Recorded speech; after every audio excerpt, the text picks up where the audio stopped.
In the early morning, the piercing sunlight made Zhang Wen open his eyes as he lay drowsily on a luxurious, comfortable bed. The weight pressing on his body and the smooth, slippery sensation against his skin snapped him fully awake. The fair, silky skin exposed outside the quilt seemed to glow with a hazy, dreamlike radiance. Thinking of the unrestrained pleasure of the previous night, Zhang Wen could not help but sigh inwardly. Life like this was simply wonderful. He gently patted the warm, supple body beside him, savoring the exquisite sensation in his palm. In a soft voice he said, "Yuan Jing, shall we get up and have breakfast?" It was a delicate, beautiful face, fair with a faint blush, intellectual, elegant, and pure. Yuan Jing opened her eyes, slightly weak and listless. Last night had felt even more exhausting than their first time together, especially since Zhang Wen had not stopped at just once, and each time had lasted longer than the last. "I still want to sleep a bit more," she murmured. "Can I get up later?" At this moment, Yuan Jing was entirely different from her usual image of a virtuous next-door elder sister. She was acting a little coquettish, her voice sticky and intoxicating. Zhang Wen found it oddly novel. This side of her was something he had rarely seen before. "Then rest well," he said. "He'll have sisterly prepare breakfast and keep some for you. I'm going to do some fitness training first. The shelter is recruiting people today. I need to get ready for that as well." Yuan Jing nodded drowsily, turned over, and closed her eyes again. This was not a scene in some luxurious hotel, but Zhang Wen's life in the apocalypse. Everything had to be traced back to a few days earlier. "You damned heavens, are you playing with me?" A wretched shout rang out. Zhang Wen stared at the torrential downpour outside and the pitch-black sunless sky, then glanced at the date on his phone, 1000 June 23, 2025. In that instant, the desire to die that he had once felt surged up in his heart again. Why again? Because Zhang Wen had already died once. In his previous life, he remembered clearly that on June 20th, 2025, the entire world had suddenly been drenched by a rain of blood-red water. The rainfall came so abruptly that countless people were caught in it unprepared. Getting wet was not the most terrifying part. The true horror was that those who had been soaked quickly became infected with a dreadful virus. Their faces twisted into ferocious grimaces, they grew bloodthirsty and numb to pain, attacking and biting anyone they saw. The infection spread further with every bite, and they became almost identical to the zombies that had once existed only in films. In his previous life, although Zhang Wen's height and looks were decent, about 1.75 m with a slightly handsome face, such things could not be eaten. His pockets were painfully empty. As the saying goes, money may not be omnipotent, but what is closer to omnipotence than money? Money cannot solve all of your troubles, but it can solve 99.9% of them. Do not worry that no one will understand you on the road ahead. With enough money, beauty naturally gathers around you. Zhang Wen, however, had neither bosom friends nor beauties. He rarely even joined social gatherings. Staying home had become his only way of life. Because of that, Zhang Wen was fortunate enough to avoid the viral rain and survive for nearly 2 years in the apocalypse. Though his start had been much luckier than most, his life during those 2 years was worse than that of a stray dog. At the beginning of the apocalypse, supplies in the cities were still plentiful and morality had not yet completely collapsed, so he could survive by scavenging for resources. Later, however, supplies grew scarcer and zombies more numerous. To stay alive, many survivors could only huddle together for warmth, forming survivor bases of all sizes. Within these bases, those with weapons, strength, and resources lived like lords above others, their days even more carefree than before the apocalypse. Ordinary survivors, especially women with some beauty, were reduced to mere playthings, while others had to risk their lives every day to search for provisions in exchange for a single sausage or a pack of instant noodles. Most of what they found still had to be handed over to the shelter. To survive, the scavenging teams used every possible despicable method, using companions as bait, abandoning teammates at the first sign of danger, even murdering and looting without hesitation. In those 2 years of the apocalypse, Zhang Wen saw far too many such things. He was always extremely cautious in protecting himself. He never harmed others, yet he was constantly guarding against others harming him. Never had he imagined that despite all his caution, simply because he was not one of them and refused to bully newcomers, they joined forces to shove him out to lure the zombies, using him as cannon fodder. In that moment, Zhang Wen knew he was doomed. A man who had lived every day in hunger had no strength left to escape unscathed from a horde of zombies. He did not even have the strength to drag someone down with him. Though he hated those who had sent him to his death, when death truly approached, he felt little resentment, only release. He had thought that life before the apocalypse was already hard enough for someone like him, who scraped by. Yet in this damned apocalypse, life was 100 times harsher than before. Dying early almost seemed like a blessing. He never expected that he would actually be reborn. This treatment, usually reserved for male protagonists in novels, had somehow fallen upon him. However, unlike the rebirth stories in apocalypse novels, Zhang Wen's second life did not begin with a protagonist trump card. No spatial ability, no tens of billions in assets to purchase millions of tons of supplies. What was even more tragic was that he had not been reborn to a time before the apocalypse. He had neither years nor months to prepare a safe shelter, stockpile abundant food, or acquire weapons to slaughter his enemies. He had none of these. The apocalypse had begun on June 20th, and Zhang Wen had been reborn on June 23rd, the third day after it all started. Zhang Wen remembered clearly that today at noon, the blood-red rain that had fallen for 3 full days would suddenly stop. Just as it had come, without warning 3 days earlier, it would end just as abruptly. Once the rain stopped, the survivors would be able to venture outside in search of food. In his previous life, Zhang Wen had also gone out to search for food as soon as the rain stopped. Because he did not own a refrigerator, he always cooked for himself, but kept little in storage. He had finished the last of his food the day before, and had not even eaten breakfast that morning. Yet none of that was what Zhang Wen cared about now. As he had cursed at the beginning, he had finally been reborn, only to find he had no spatial ability, and had not returned to a time before the apocalypse. Instead, he had come back to the third day after doomsday had already begun. What use was that? The apocalypse had already happened. What meaning did this rebirth hold?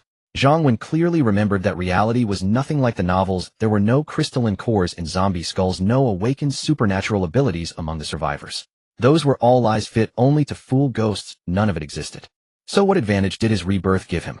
It felt as though he had none at all. Could it be that he had come back simply to repeat those 2 miserable years in the apocalypse?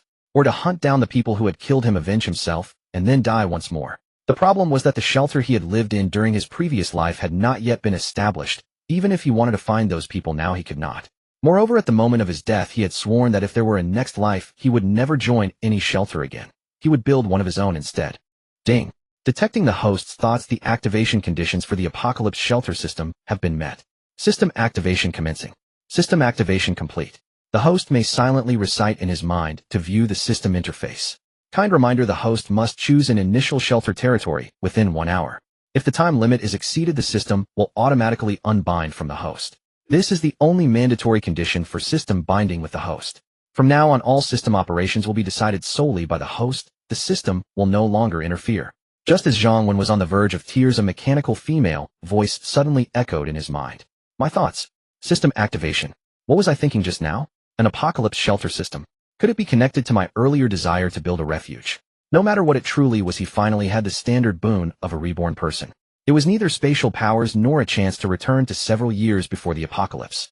Yet having a system was already an immense blessing. Beauties system. Zhang Wen could hardly contain his impatience to understand it. This concerned whether he could live a good life in the future. It was absolutely crucial. At once, information about the system unfolded within Zhang Wen's mind. Apocalypse shelter system. Host Zhang Wen. Vitality value 0. Functions 1. Territory unbound. The territory size can be upgraded. Level 1 territory, a radius of 300 meters. Level 2 territory, a radius of 600 meters. 2. Perimeter wall inactive. Level 1 territory's wall is 5 meters high and 1 meter thick. Level 2 territory's wall is 10 meters high and 2 meters thick. 3. Warehouse inactive. Level 1 warehouse capacity is 300 cubic meters. Level 2 warehouse capacity is 600 cubic meters. 4. Defense inactive. Level 1 defense includes 4 automatic arrow towers and 1 automatic Gatling gun. 5. Resident management inactive. Level 1 shelter maximum of 30 formal residents. Level 2 shelter. Formal residents' loyalty toward the host can be viewed above 90, is absolute loyalty above 80, is loyal above 60, is friendly. Formal residents of the shelter are forbidden from committing any act that endangers the shelter director. 6. Medical inactive. Level 1 territory medical function can treat 3 severely wounded and 6 lightly wounded per day. Level 2 territory medical function can treat 6 severely wounded and 12 lightly wounded per day. 7. Subterritory inactive. When the main territory is upgraded to level 2. A level 1 subterritory can be unlocked and a teleportation gate will link the 2 territories. 8. Director's Protection Chamber inactive. Each territory can designate 1 Director's Protection Chamber, as long as the Director's blood is left within. If the Director falls, they can be revived inside the Protection Chamber. 9. Customization inactive. Customizable themes such as basic infrastructure, farms, ranches, weapons factories, and so on. 10. Zombie Nemesis form inactive. Level 1 effective for 3 hours per day. Level 2 effective for 6 hours per day. During the effective period, all zombies will not attack the host. On first system binding, level 1 territory is activated for free. Director's Protection Chamber is activated for free. 1 gene potion is granted for free. Please bind a territory within 1 hour. Other functions must be activated by spending the shelter's vitality value, and all upgrades likewise require corresponding vitality value. After reading the system's introduction, Zhang Wen almost drooled with excitement. Every function of the system was formidable. If he could activate and construct all of them, he would undoubtedly live in great comfort during the apocalypse. Although many functions required vitality value to be triggered, Zhang Wen felt no disappointment. At the very least, the system was considerate enough to spare him the vitality cost for the initial shelter territory and the director's protection chamber. He could directly choose a location and activate them. These two were precisely what Zhang Wen valued most, and they were the foundation of any shelter's development. Territory needed no further explanation. Without a bound territory, all future development would be nothing but empty talk. The director's protection chamber was equally vital. Now that he had a system, Zhang Wen naturally regarded his own life as more precious than anything else. Walls, warehouses, food, and the like could temporarily take a back seat. But the director's protection chamber, which granted him an extra life, was absolutely indispensable. Though Zhang Wen had survived 2 years in the apocalypse before accumulating some experience, danger in the apocalypse lurked at every moment, sometimes from zombies, sometimes from humans.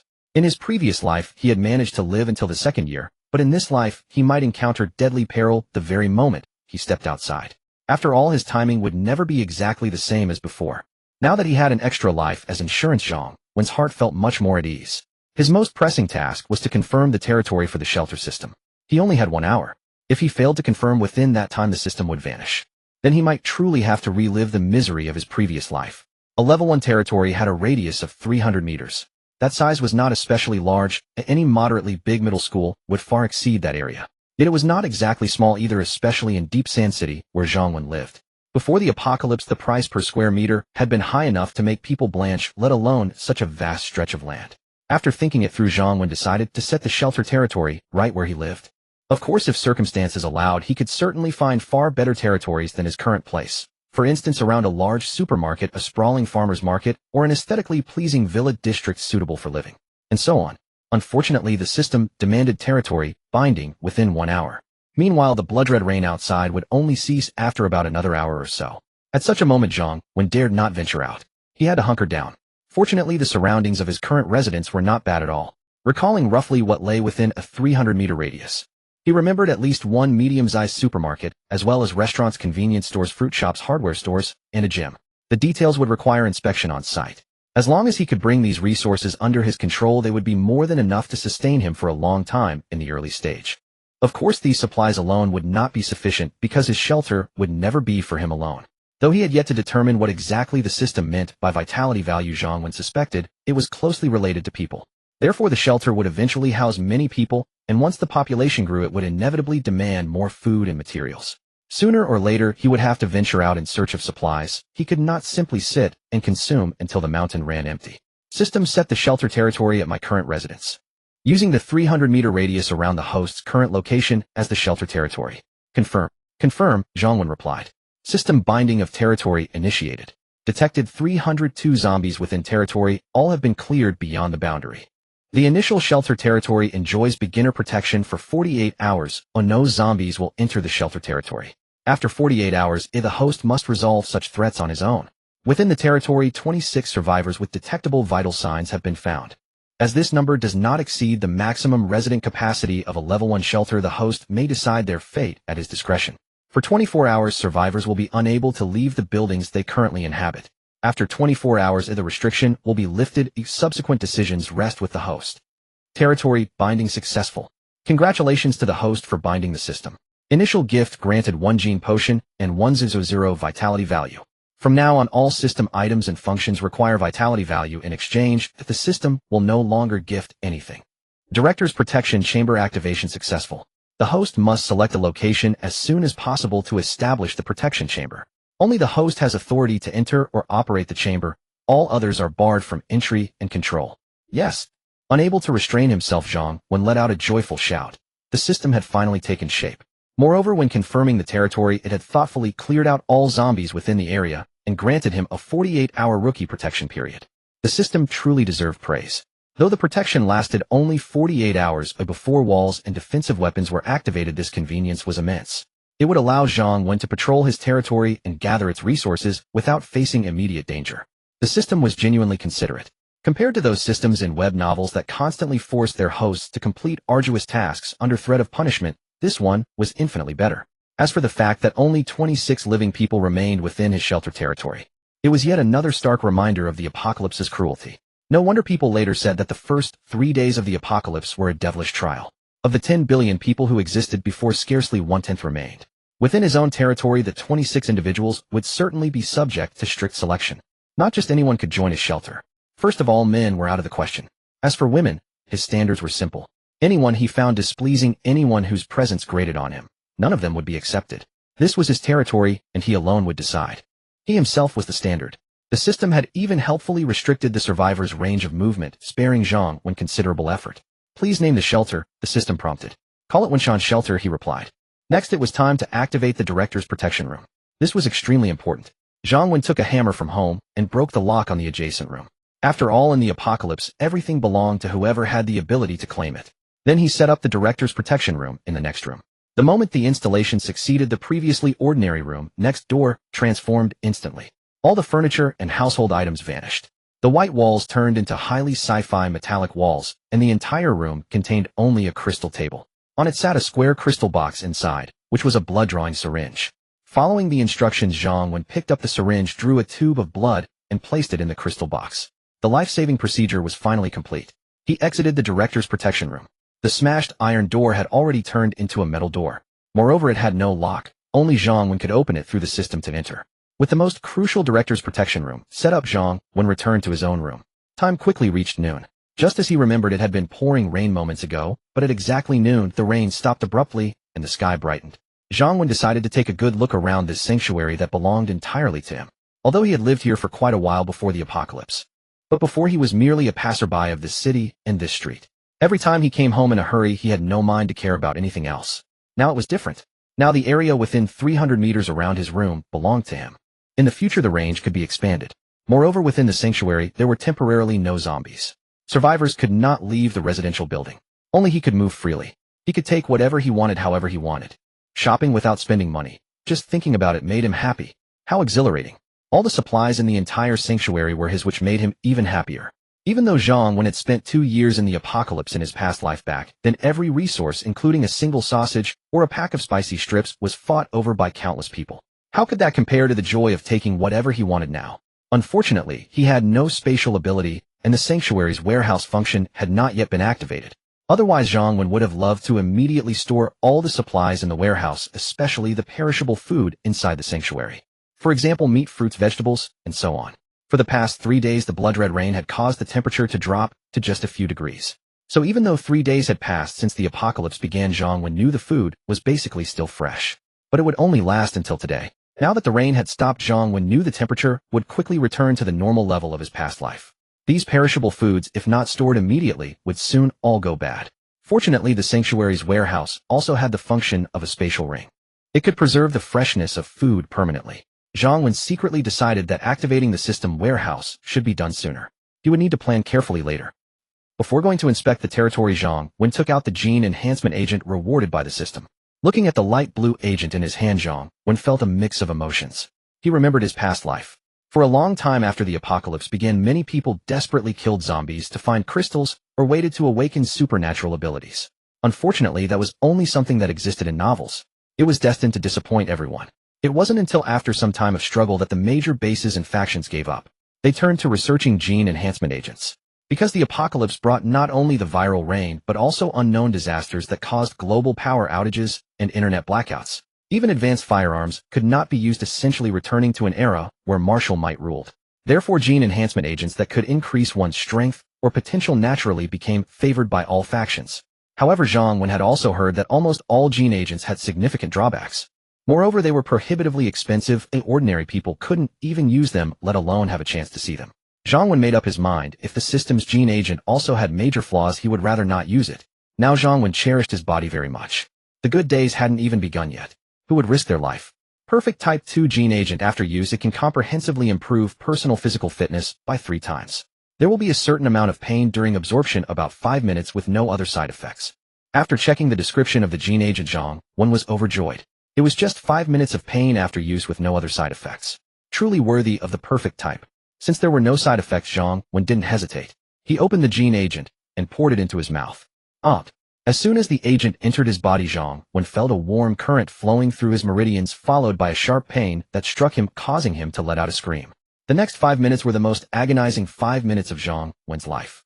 He had once seen online pain scales, and it was said that childbirth was the ceiling. Zhang Wen thought to himself that his pain was definitely no less. After 5 minutes the pain vanished. Soaked through, Zhang Wen felt as if he had come back to life. After resting a bit, Zhang Wen felt full of energy and immediately noticed the difference in his body. He had originally been in poor physical condition, rarely exercising, always staying up late, and feeling sluggish all day. Now his former belly fat was gone. Although his abdomen didn't have 8-pack abs, it was very firm and strong. Moreover, his whole body felt brimming with strength. Thinking about the gene agent that could comprehensively improve personal ability by 3 times, it was truly amazing. For example, normally, he could only lift 100 gene, but now he could lift 300 gene. Normally, he could run 100 meters in 15 or 16 seconds, but now it took only 5 or 6 seconds. To think, even world champions needed about 9 seconds. More importantly, for a certain activity that all men enjoy, if he could only last about 20 minutes before now, he could easily start at an hour. Just thinking about it made him a little excited. In the apocalypse, especially for a successful person like him, who had a sanctuary without a good physique, how could he take care of those poor, beautiful young ladies? It's a pity there's no one around to test it on, and I can't tell if the system is actually reliable. If it's not, I'll have to find it again. It promised triple the time, didn't it? I can tolerate everything else, but not this. A promise of triple must be triple. I can endure it, but the ladies can't. Of course, one must be fed and clothed before thinking of such things. Zhang Wen decided to eat first. Having just been reborn from the apocalypse, and having skipped breakfast in this life as well, nothing was going to stop him from getting a meal now. After closing the door and grabbing a fire axe, he went downstairs. Seeing the unusually quiet surroundings, Zhang Wen felt a surge of excitement. Although it was only for 48 hours, in his past life, he faced the threat of zombies every moment. Having 2 days of absolute safety now, truly wonderful. Zhang Wen headed to the seafood restaurant, called Yu Fu Xian, not far from his place. As the name suggested, it specialized in seafood and beef. In his past life, Zhang Wen usually ate at fast food joints, spending just over 10 yuan to fill his stomach. Occasionally, to improve his diet, he'd visit some ordinary small restaurant, spending a few dozen yuan. Once in his past life, he gritted his teeth and walked into this very restaurant hoping for a good seafood meal, but was ultimately dissuaded by the balance on his phone. Weapon in hand, Zhang Wen cautiously entered the seafood restaurant. Although there were no zombies now, survivors still existed. Most of the current survivors probably still retained their pre-apocalypse kindness, as the end had only just begun and no one yet knew how long this catastrophe would last. But evil exists in any era, and especially in the face of such a disaster, the malice and darkness within many people are more easily unleashed. Zhang Wen had been through it once, so even though the apocalypse had just started, he wouldn't trust any survivor unless he got confirmation from the system. The restaurant was in utter chaos, with bloodstains and broken dishes scattered across the floor. Tables and chairs were overturned and toppled over. However, there were no survivors in sight. Zhang Wen crossed the dining hall, heading toward the kitchen. Just as he was about to pull open the kitchen door, he suddenly paused as he thought he heard movement from behind the door. His body had been enhanced, boosting all his abilities, including his hearing. Without betraying any emotion, he extended the fire axe and pushed open the kitchen door, swiftly sidestepping behind the wall. Die! The moment Zhang Wen pushed open the kitchen door, a loud shout rang out, followed by a massive figure swinging a cleaver forward. But he quickly realized there was no one in front of him. A trap. The man quickly realized it and tried to retreat back into the kitchen. But Zhang Wen was already waiting nearby, and he was far faster. He swung the axe in a swift arc. At the same time, he got a clear look at the man. A burly, tall man in his 30s with a fierce and menacing face. The heavy-set man was clearly skilled, and despite the urgency, he reacted quickly, raising his cleaver to block. Bang! The axe and cleaver clashed with a sharp crack, and the immense force sent the cleaver flying from the man's hand. A sharp pain shot through his arm, obviously strained. The heavy-set man was secretly alarmed. He had absolute confidence in his strength. That was why he had struck first. But he never expected the man before him to be far more powerful. This heavy-set man was named Wu Gang. Before the apocalypse, he was a driving instructor. On the day it all began, he was having a meal here with a few students. They ended up trapped in a private room with the dining hall full of zombies. They barricaded the door with tables and chairs, barely surviving. But they couldn't get out. At first they survived on leftovers for a day, but by the second day the food was nearly gone. One guy complained that Wu Gang was eating too much. Wu Gang, always hot-tempered and selfish, immediately smashed the man's head in with a stool. After killing him, Wu Gang felt no fear, only a hint of excitement. He thought, why not go all the way and kill the other two as well? That would save food, and he could throw the bodies to the zombies later. No one would ever know he had killed them. And so, surviving on scraps, Wu Gang held on until today. He had been on the verge of despair, but today the zombies suddenly vanished. Overjoyed, he immediately moved the barricade from the private room and headed to the kitchen to find something to eat. But before he could even start, he saw someone enter the restaurant. Thinking of the unprocessed corpses in the private room, and seeing that the newcomer was alone and not from the authorities, Wu Gang decided to kill him too. His secret absolutely could not be revealed. But he never expected that the one who came in was a true master, even stronger than himself.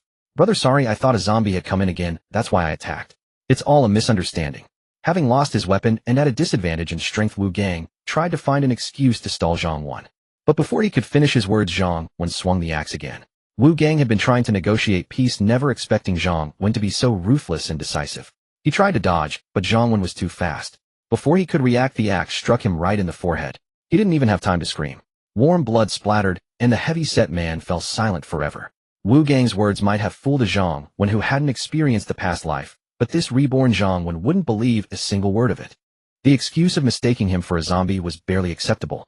But before his cleaver was knocked away, Wu Gang had plenty of chances to explain himself, yet he said nothing. Only when he was at a disadvantage did he claim it was a misunderstanding. Even if it were a misunderstanding, Zhang Wen wouldn't treat it as such. Because Wu Gang was a man, strong, capable, and a threat. Zhang Wen had seen too many people like him. At the start of the apocalypse, they might commit evil deeds, yet try to disguise themselves as good people. After dealing with the heavy-set man, with 2 swings of the axe, Zhang Wen continued to search the restaurant. He confirmed there were no other survivors, but found 3 corpses in one of the private rooms, not killed by zombies, but by human hands. Zhang Wen guessed it was the heavy-set man's doing, but he couldn't be bothered to confirm. They were dead anyway, and he wasn't a savior here to dispense justice. With no danger present, it was time to eat. Zhang Wen was terribly hungry. Now he was surely without waiters or chefs to serve him, and everything had to be done by himself. However, Zhang Wen resolved that in the future a skilled chef must be part of the shelter's kitchen. In the apocalypse, there are only a few pursuits. Eating is undoubtedly one of them. In the past, Zhang Wen was simply grateful not to starve with hardly any choice of food, let alone taste. In this life, Zhang Wen was determined to ensure he lived the best life possible. Upon arriving at the kitchen of the tavern, Zhang Wen was delighted to find that many of the seafood kept in aquariums were still very much alive, and the kitchen's refrigerator was stocked with plenty of beef and chicken. Zhang Wen remembered that in his previous life, more than a year after the apocalypse began, at that time spoiled food was becoming increasingly rare, especially seafood, various meats and vegetables. It was simply a luxury among luxuries. In the most miserable slums, a pack of instant noodles or half a kilogram of grain could allow someone to engage in a night of dreams with a decent-looking young lady. A pack of ham could persuade the lady to showcase her cherished skills to serve you. Meanwhile, the wealthy, in their quest to enhance their quality of life, were paying a premium for supplies from before the apocalypse. 1 kilogram of meat could be exchanged for 100 kilograms of grain, and a pack of Furong Wong cigarettes could be traded for 50 kilograms of grain. If there were fresh seafood and a generous benefactor, thousands of kilograms of grain could be exchanged. Wasn't it said that food was scarce during the apocalypse? But that was merely the plight of the lowest tier. How could those in the upper echelons of bases or powerful factions possibly lack food? Not to mention the numerous supermarkets, vegetable markets, and grain bureaus in every city. How many granaries of various sizes exist across the nation? Furthermore, as the apocalypse progressed, relatively stable bases began cultivating small-scale crops of grain and vegetables in indoor or special locations. But what did that have to do with ordinary survivors? Ordinary survivors would always have to struggle for a meal or give up their dignity. Looking at the abundance of ingredients in the tavern, Zhang Wen's resolve to activate the shelter's warehouse grew even stronger. After finishing his meal, he thought carefully. For now, eating was the most important thing. Although there was no electricity and the water could not be used, the tavern had gas, and there were bottled and mineral waters. So it wasn't long before Zhang Wen skillfully prepared a home-cooked meal. Steam-based spicy crab, braised chicken legs, boiled beef, stir-fried vegetables, and a large pot of rice. Although Zhang Wen didn't possess the skills of a tavern chef, the quality of the ingredients combined with his undeniable hunger made up for it. This hunger wasn't merely from skipping breakfast that morning, it was also the craving for food from 2 years in the apocalypse during his past life. It was a yearning etched into his very bones. Thus the amount of food meant for 4 or 5 people was nearly devoured by Zhang Wen alone. Of course, this was also due to the effects of genetic agents. Zhang Wen could clearly feel his increased appetite. After satisfying his hunger and thirst, he silently invoked the system and began to check it to decide what to do next. Apocalypse Shelter System, host Zhang Wen, vitality value 1000, residents 030, functions 1. Territory 1, Shan Shelter, level 1, territory 300 meters. 2. Wall not activated 3. Warehouse not activated 4. Defense not activated 5. Resident management not activated 6. Medical not activated 7. Subterritory not activated 8. Director's protection room established 9. Customization not activated, custom themes such as farms, pastures, weapon factories, etc. 10. Zombie Exterminator not activated. Since the system had been officially activated and bound, more detailed information could now be viewed behind each functional option. For example, the additional residents displayed as 030. Does this mean that the entire shelter can only accommodate 30 people? And yet aren't there 26 people outside the shelter's territory? Why does it show 0 residents? It turns out that the previously mentioned limit of 30 residents in a level 1 shelter refers to the officially registered residents. It's similar to how in the pre-apocalypse Deep Sand City the total population was over 10 million, but only about 4 million were registered residents, with the rest being transient populations. So what is the difference between official residents and unofficial residents? The distinction is significant. First, the difference lies in the resident management function. Resident management can only oversee the shelter's official residents. The host can use resident management to check the specialties and loyalty of any particular resident at any time. Moreover, at any given time, official residents cannot take actions that harm the shelter's director, otherwise they will be automatically punished by the system. Simply put, official residents can generally be trusted absolutely, as they cannot do anything to jeopardize Zhang Wen. Of course, to become an official resident of the shelter, one must have a favorability rating of over 60 towards Zhang Wen. As for unofficial residents, they are essentially transient people. Zhang Wen cannot manage transient populations through the system, and they may also act in ways that could harm Zhang Wen. However, as long as they remain within the shelter, the system will display each individual's favorability towards Zhang Wen. Green represents friendly, yellow signifies neutral, and red indicates malice. Additionally, how is the vitality value obtained? The vitality value is generated by all survivors within the shelter. The main factors that determine this are the number of survivors, their loyalty, and favorability. Here, all survivors refer not only to official residents, but also to the transient residents of the shelter. As long as they are within the shelter, they will generate vitality value. The amount essentially reflects the prosperity of the shelter. Loyalty is a trait exclusive to official residents, while transient residents will display their favorability. Every day at midnight, the vitality value from the previous day will be settled. There is indeed something quite interesting about this.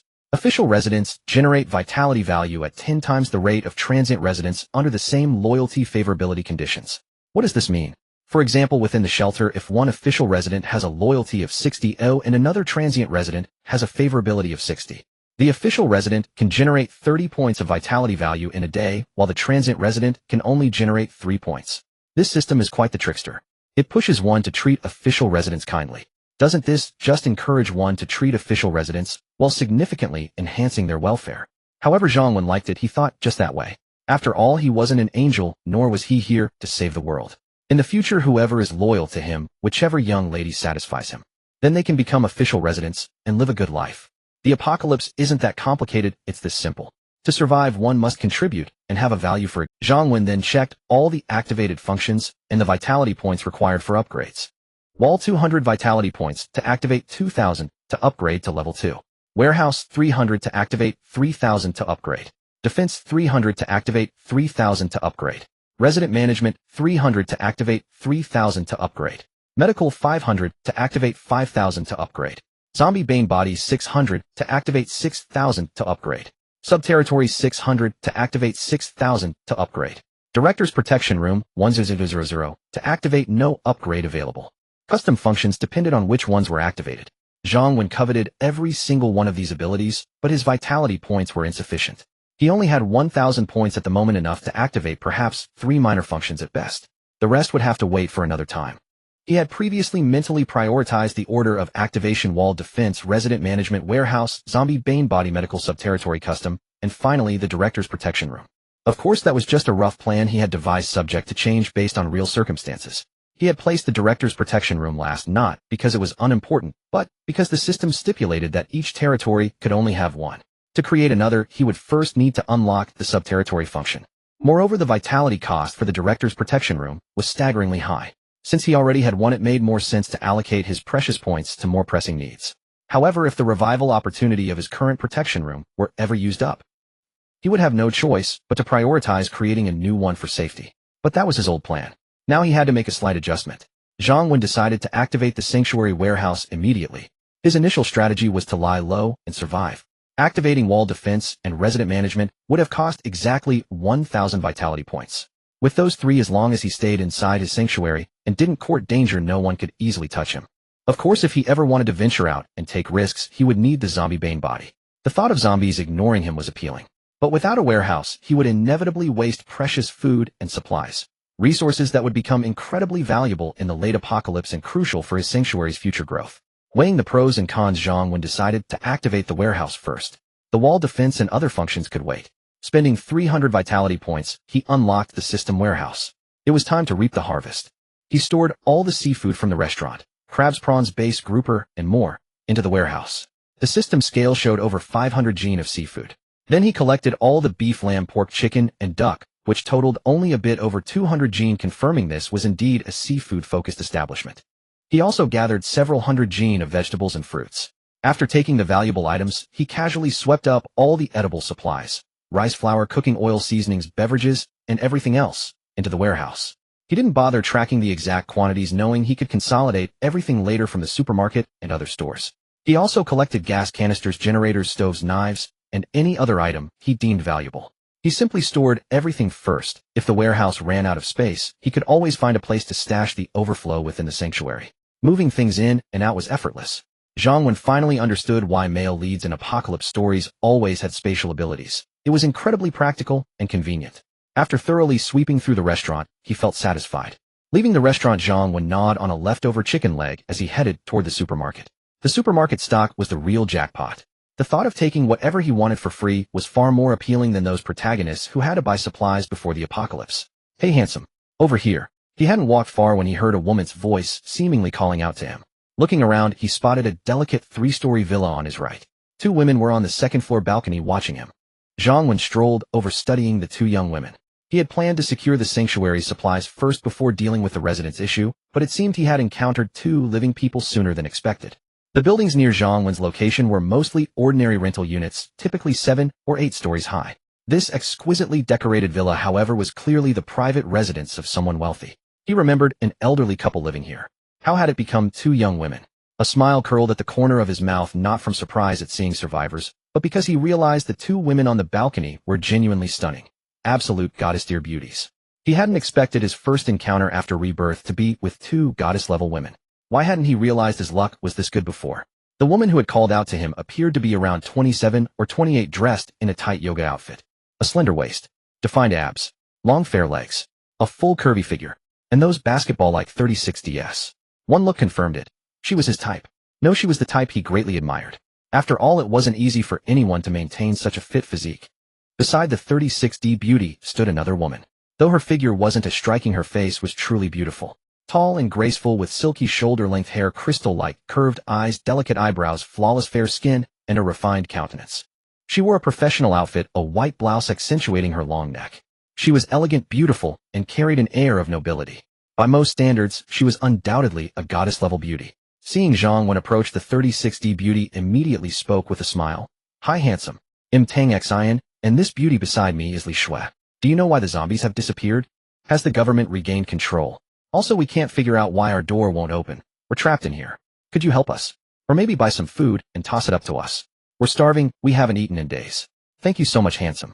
It was evident that the 36D basketball beauty, known Miss Tang Xian, was a talkative person, peppering him with a barrage of questions. Beside her, the stunning beauty, Li Shui, remained silent, exuding the aura of a formidable and aloof businesswoman. To be honest, if he hadn't experienced the apocalypse, having 2 such beauties speaking to him, combined with his inherently loserish personality, he would have long lost his bearings. Zhang Wen might have already been utterly disoriented and would have rushed to help them immediately. Unfortunately, the 2 beauties were out of luck. "You want food?" Zhang Wen didn't answer Tang Xin's question, but instead asked one himself. Tang Xian, perhaps truly starving, nodded repeatedly, causing those basketballs to sway incessantly. Even the sophisticated beauty, Li Shui, the young lady, gently nodded. Zhang Wen didn't waste words and directly said, "I can tell you straight up, the zombies haven't disappeared, and they never will. As for rescue, that depends on what you think." Then Zhang Wen shook the chicken leg in his hand and said, "I have food, plenty of it. I can even guarantee you won't go hungry in the future, but there's no such thing as a free lunch." There was no need to spell it out for adults. They must have understood his implication. Sure enough, as soon as Zhang Wen finished speaking, it was Li Shui who first exclaimed excitedly, "You're shameless. We don't want your food. Leave now." Unfortunately, weakened by hunger, her words lacked any authority. Tang Xian, however, remained much calmer and said with a smile, "Handsome, aren't you being a bit too hasty? Even if you're interested in us, shouldn't we get to know each other first? Besides, there are no zombies around here right now. We're just stuck because the door won't open. Once we find a way to open it, we can get food ourselves." Zhang Wen shook his head and said, suit yourselves. Someday you'll understand what food means in the apocalypse and how generous my offer to you today really is. And look at yourselves, weak from hunger. If I were truly shameless and just wanted to possess you, do you think you could resist? Or do you believe the apocalypse will end soon, so I wouldn't dare break the law? Then take your time waiting to see if the apocalypse ends. Although your house is low and you can't see outside, you can still hear the zombies nearby, right? So what do you say? Need food? Give me an answer or it'll be on my way. Zhang Wen pretended to be indifferent and unconcerned, but having lived through the apocalypse, he wasn't lying. Promising to keep them fed was indeed a dream come true for any woman after the apocalypse, no matter how beautiful she was. Though beautiful women were not scarce after the apocalypse, there was no need to dwell on what they had been through. Zhang Wen preferred to start finding his own from now on. Saying he was leaving wasn't a lie, but that didn't mean he had given up on them. He didn't intend to use force for now, but everyone's patience has limits. When you find something you like, you can't just let it go. And since they refused now, he would let them starve another day. They couldn't get out today anyway. You don't need to say anymore. We won't take your food. Li Shui cast a glance at Zhang Wen and refused with firm determination. Tang Xian, on the other hand, opened her mouth as if to speak, then swallowed her words and let out a deep sigh. All right, I'm leaving. Think it over. They'll come back tonight to ask again. Zhang Wen didn't care and didn't waste words. He waved his hand and walked away with great nonchalance. After all, they were like fish in a net. What was the rush? As soon as Zhang Wen left, Tang Xian immediately said anxiously, Xiao Shui, what should we do? If we don't eat soon, we won't last much longer. And he didn't seem to be lying, the disaster really hasn't passed. I wonder why this area suddenly has no zombies. It turned out that Li Shui was a local, and this was her parents' house. Her parents usually lived here while she had bought a villa near her company. Recently her parents had gone on a trip and she happened to have some business in this area, so she came back to stay. Tang Xian was her personal fitness trainer, and on the day the apocalypse struck, she had just come to guide Li Shui through home exercises. Though they were technically in a semi-employer-employee relationship, after many interactions, they had become very close. Li Shui knew that Tang Xian was not the kind of woman who would sell herself cheaply, otherwise with her looks and figure, she would have married into a wealthy family long ago. Tang Xian was also starving and had no other choice. Those who have never experienced hunger can never understand that feeling. It's true that online sources say a person can survive 3 days without water and half a month without food. But that's just staying alive. When you go hungry for 2 or 3 days without eating, you realize that being alive might be more painful than death. Li Shui sighed and looked at Tang Xian, saying, Xian, everyone has their own thoughts, and everyone has the right to pursue survival. If there's still no rescue by nightfall, you can follow your own wishes. Don't worry about me. Tang Xian forced a bitter smile. In the apocalypse, where was there any room for her own wishes? After leaving, the young woman Zhang Wen arrived at a fresh produce supermarket located within the residential complex spanning several hundred square meters. The store was reasonably well stocked, and in his past life this had been his go-to place for groceries. Just as he was about to step inside, Zhang Wen spotted a police car across the street and slapped his forehead in sudden realization. It wasn't that he wanted to drive the vehicle, but rather that behind that police car stood a police station. What mattered most for survival in the apocalypse? Food and weapons were always the top 2 priorities. His food supply was secure for now, and since he hadn't yet activated the sanctuary's defensive systems, acquiring some weapons was absolutely essential. Even after activating the sanctuary's defenses, they would only be effective within its confines. Outside, he still needed other means of protection. Zhang Wen headed straight for the police station. Moreover, following the incident with Tang Xian and Li Shui, he had discovered a new system feature. The system could now display the locations of all living people within the sanctuary, much like a navigation map. This meant he would no longer fail to notice people until they called out to him, as had happened with the 2 young women earlier. The system showed no one inside the police station, so Zhang Wen entered with confidence. Unlike the chaotic seafood restaurant, the station was orderly, as ordinary people rarely ventured there. After searching for a while, he quickly found a large stock of standard police equipment in the storage room. Batonons, stun guns, handcuffs, bulletproof vests, pepper spray, tactical flashlights, first aid kits, walkie-talkies, stab-resistant vests, and more. All standard police gear, plentiful in quantity. Zhang Wen decided to collect all the dangerous weapons since the sanctuary wasn't yet stable and his system storage still had plenty of space. After stowing everything into the system storage, Zhang Wen geared himself up with one complete set. He put on a bulletproof vest first, which was surprisingly lightweight, then strapped on a multifunctional police belt attaching handcuffs, pepper spray, a tactical flashlight, and a baton. He found a mirror to check his reflection. Not bad, he actually looked quite imposing. It fulfilled a small childhood dream. Now only the most crucial weapon was missing. Zhang Wen knew that even in a police station, firearms were strictly controlled. After rummaging through drawers and cabinets for a while, he finally found 4 Type 92 pistols along with magazines and over 300 rounds of ammunition in a separate location. Fortunately, in his past life, Zhang Wen had some experience with firearms. Though limited, it was enough to keep him familiar with how to handle them. He tested the feel of the gun in his hand, then tucked it into his multifunctional belt with satisfaction, stowing the rest into the system storage. Leaving the police station, he went straight to the supermarket. The rolling shutter door was down, and when he tried it, he found it unlocked. Instead of pulling the door open right away, Zhang Wen retrieved a fire axe he had found at the police station from his storage, checked his firearms and ammunition, and secured the gun behind his back. "Anyone in there? I'm here to help." He pounded the door hard with the axe and shouted loudly from outside. Earlier, when checking the distribution of survivors within the sanctuary, Zhang Wen had noticed the supermarket had the most survivor markers, 8 in total. So he had known all along that people were inside. According to the system display, 2 individuals were stationed right behind the rolling shutter. Zhang Wen deliberately stirred things up to gauge what kind of people they were. As expected, the moment he spoke, a commotion broke out inside, and the 2 guarding the entrance moved deeper into the store. Zhang Wen immediately yanked open the rolling shutter, mentally tagging the people inside as suspicious. Though he wasn't actually there to rescue anyone, they didn't know that. In the face of such a catastrophe, wouldn't survivors rush to open the door excitedly upon hearing someone had come to help?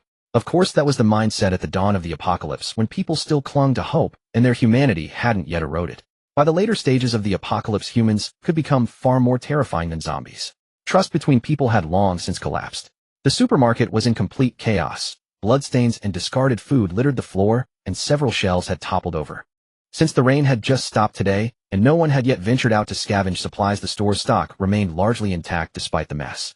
The supermarket was single-story with residential buildings above, making it quite spacious. From the entrance, only half the store was visible, the rest stretched deeper inside. The system showed all 8 survivor markers clustered deep within. "Is anyone there?" Zhang Wen deliberately feigned ignorance and called out again, his voice louder this time. "Yes, someone's here, someone's here." This time there was no silence in response. From within Zhang Wen's line of sight, a figure emerged at a run. He was a young man in his 30s, not very tall, with a somewhat lean build. After coming out, the young man sized up Zhang Wen, but did not approach. "Why didn't you answer when I called earlier? And is there anyone else inside?" Zhang Wen said with displeasure. "Brother, we didn't hear your voice just now," the young man said, forcing a smile as he tried to smooth things over. Then he quickly asked, "Brother, by the looks of your gear, are you a cop? Did the government send someone to save us? How many of you are there? Do you have guns?" Zhang Wen, looking impatient, retorted, "Why do you ask so many questions? Just tell me if there's anyone else in the supermarket. Call them all out." The young man, still wearing a sycophantic smile, said, "Don't be angry, brother. I'm just asking. After all, if you had a gun, we'd feel a sense of security and could believe you're from the government and capable of saving us." "I don't have a gun and am not a cop. I'm just a community worker. No, a staff member from the neighborhood committee. Our leader noticed that the zombies in the area seemed to have thinned out and sent me to make contact with any surviving residents so we can band together and save ourselves," Zhang Wen said with a smile. The young man couldn't help but fume. "Man, at a time like this, that damn leader of yours is still bossing you around. He's worse than that notorious slave driver Zhou Bapi. Why are you still listening to him? It's too dangerous out here. You should just find a place to hide." Zhang Wen gave a wry smile. "What can I do? It's a government job. I have to listen to the leader. Otherwise, if this disaster passes, I'll lose my job. Anyway, is there anyone else in here or not? Call them out so I can get a head count." Zhang Wen was getting tired of all this talk. If they didn't come out soon, he'd just have to take matters into his own hands. "There are a few others, including the leader. But let me just confirm one more time, you really don't have a gun. Without a gun, we feel unsafe going out there." "So they're a bit reluctant to leave this place," the young man said. Zhang Wen feigned urgency. "Are you people stupid? Gun control is so strict. How would a regular staffer like me get a gun? Even if you gave me one, I wouldn't know how to use it. Besides, what use is a gun against zombies? Firing one would just attract a huge horde instantly. You'd die without even knowing how. A fire axe is much more practical. Isn't that how it always goes in the movies? And for some reason, the zombies have thinned out a lot around here. That's the only reason I dared to come out." The young man immediately broke into a grin. "Don't worry, leader. It's fine if you don't have a gun. They'll go call everyone out now. All right, I'll wait." The young man turned and walked deeper into the supermarket. Before long, a total of 3 people, including the young man himself, emerged from within. At the front was a middle-aged man in his 40s, tall and burly with a fierce look on his face. There was also a man in a supermarket uniform around his 20s with a head of dyed yellow hair. Zhang Wen's eyes narrowed. All 3 were carrying weapons: a fire axe, a cleaver used for chopping meat, and a long steel pipe. "What do you think you're doing? Why are you all holding weapons?" Zhang Wen asked, deliberately raising his own fire axe in a show of nervousness. "Hey, little brother, don't misunderstand. We've kept our weapons on us at all times for self-defense," the fierce-looking middle-aged man immediately explained. Then he continued, "Little brother, my name is Li Wenbin. I overheard what you said just now. It's great that the government has come to save us. We will definitely cooperate with the government's arrangements. It's just that one of our people here is injured. Could you come and take a look at how to handle it? From now on, well, I'll follow your lead." Where is the injured person? Zhang Wen asked. He knew there were still 5 people inside, not just one. Li Wenbin pointed deeper into the supermarket. In there? It's a woman, and she's pretty badly hurt. Unfortunately, none of us know how to treat injuries, and there's no medicine in this store either. Good thing the government's here. Come on over, and take a look at her. Zhang Wen said in a measured tone. Alright, I'll go take a look. But his hand slowly crept towards his back. Don't go. They're all bad people. They're lying. They want to kill you. Just as Zhang Wen's hand touched his gun, a woman's voice rang out from inside the supermarket. Damn it. Huang Mao, didn't you gag that woman's mouth? Li Wenbin knew things had gone south the moment he heard the voice. He turned and angrily yelled at the man in the supermarket uniform beside him. Huang Mao gave an awkward smile. Brother Ben, I did tie them up and gag them. I have no idea how they got loose. They're just asking for trouble. Once we deal with that guy out there, he'll make sure to teach them a lesson they won't forget. The element of surprise was gone. Li Wenbin knew that blaming Huang Mao now was useless. Fortunately, the situation was still under his control. After all, there were 3 of them on his side. Alright, since you've heard everything, there's no point in pretending anymore. Little brother, why don't you join us? You've seen what we have here. A whole supermarket's worth of supplies, weapons, and best of all, 5 women inside. We can do whatever we want with them. Isn't that 100 times better than being some neighborhood office clerk? After all, who knows if this apocalypse will ever end? Or when? Or how long any of us will live? What matters most now is to live for the moment. Don't you agree, little brother? Zhang Wen smiled, glancing at the 2 men beside Li Wenbin. You make a good point, brother. So this is how you convince them. In general, at the very beginning of the apocalypse, most people still retained their humanity, or at least they still feared the law. But of course there were exceptions. Those who were already habitual criminals, those who had been oppressed for a long time, or those who lived in extreme poverty with no hope or attachments. These people could turn dark remarkably fast. Li Wenbin stared at Zhang Wen. I wouldn't say they were convinced. After all, every man for himself. I believe you, brother, know how to choose. And don't worry about being held accountable if the apocalypse ends. If it does, well, just kill the women and say they were bitten by zombies or killed by other thugs. With the world in chaos and so many dead, who's going to care how a few people died? Don't you think?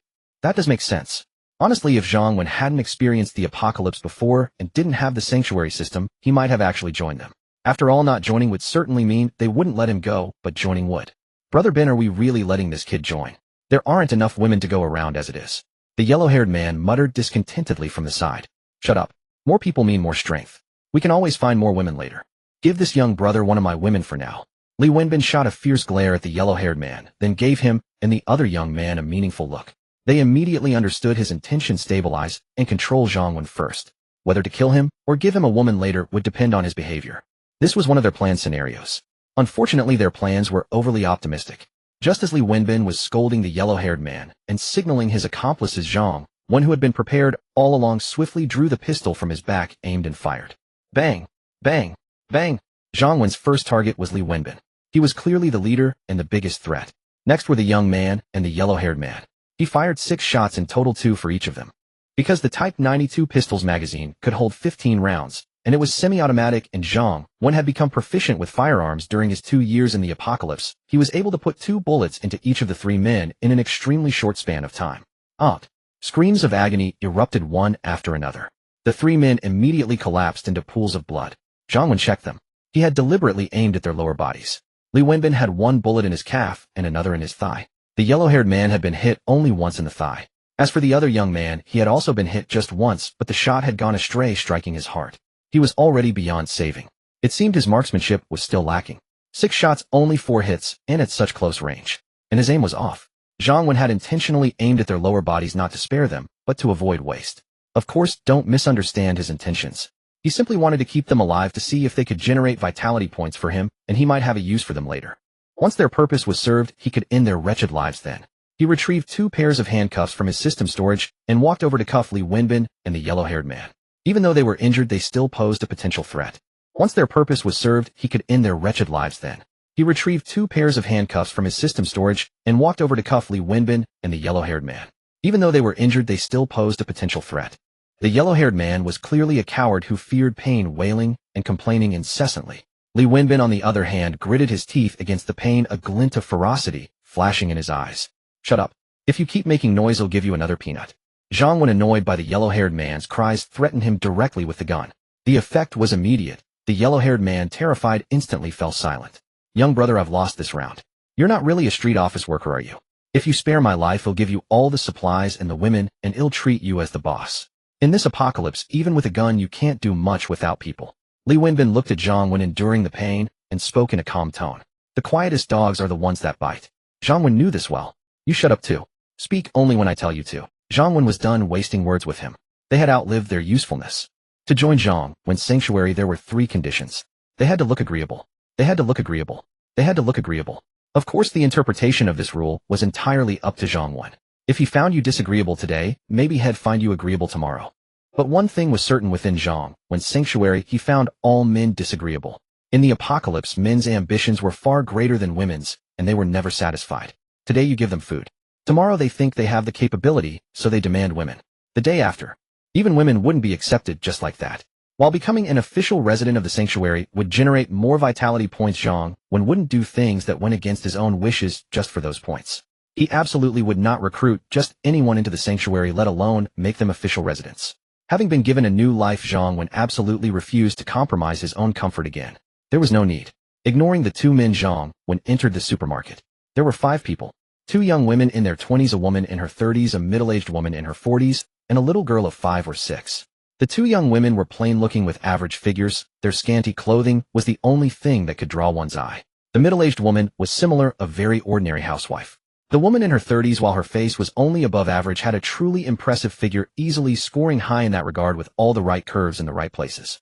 Of course, she was still a step below Tang Xin and Li Shui, whom he had seen earlier.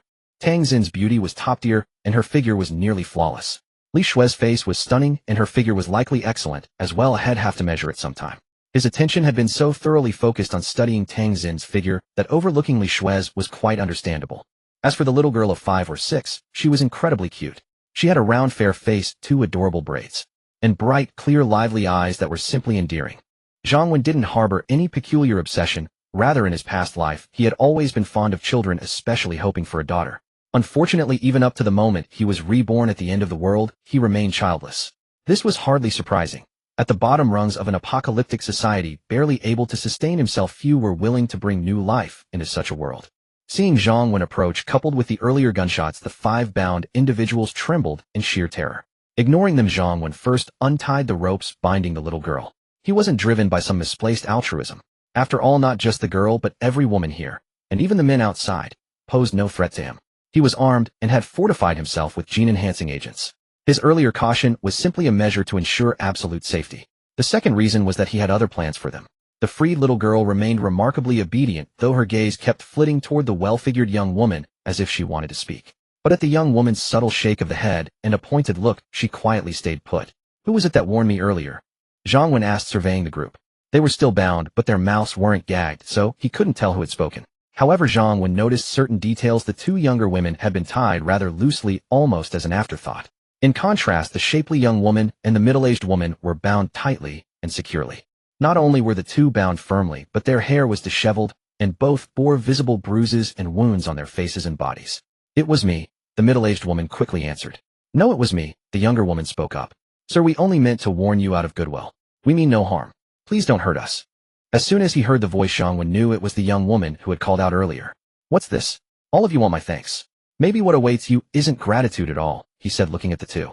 Sir, it really was me, the young woman insisted. Sister Li was just trying to protect me by taking the blame. We don't need your gratitude. We only beg you not to harm us. What's your name?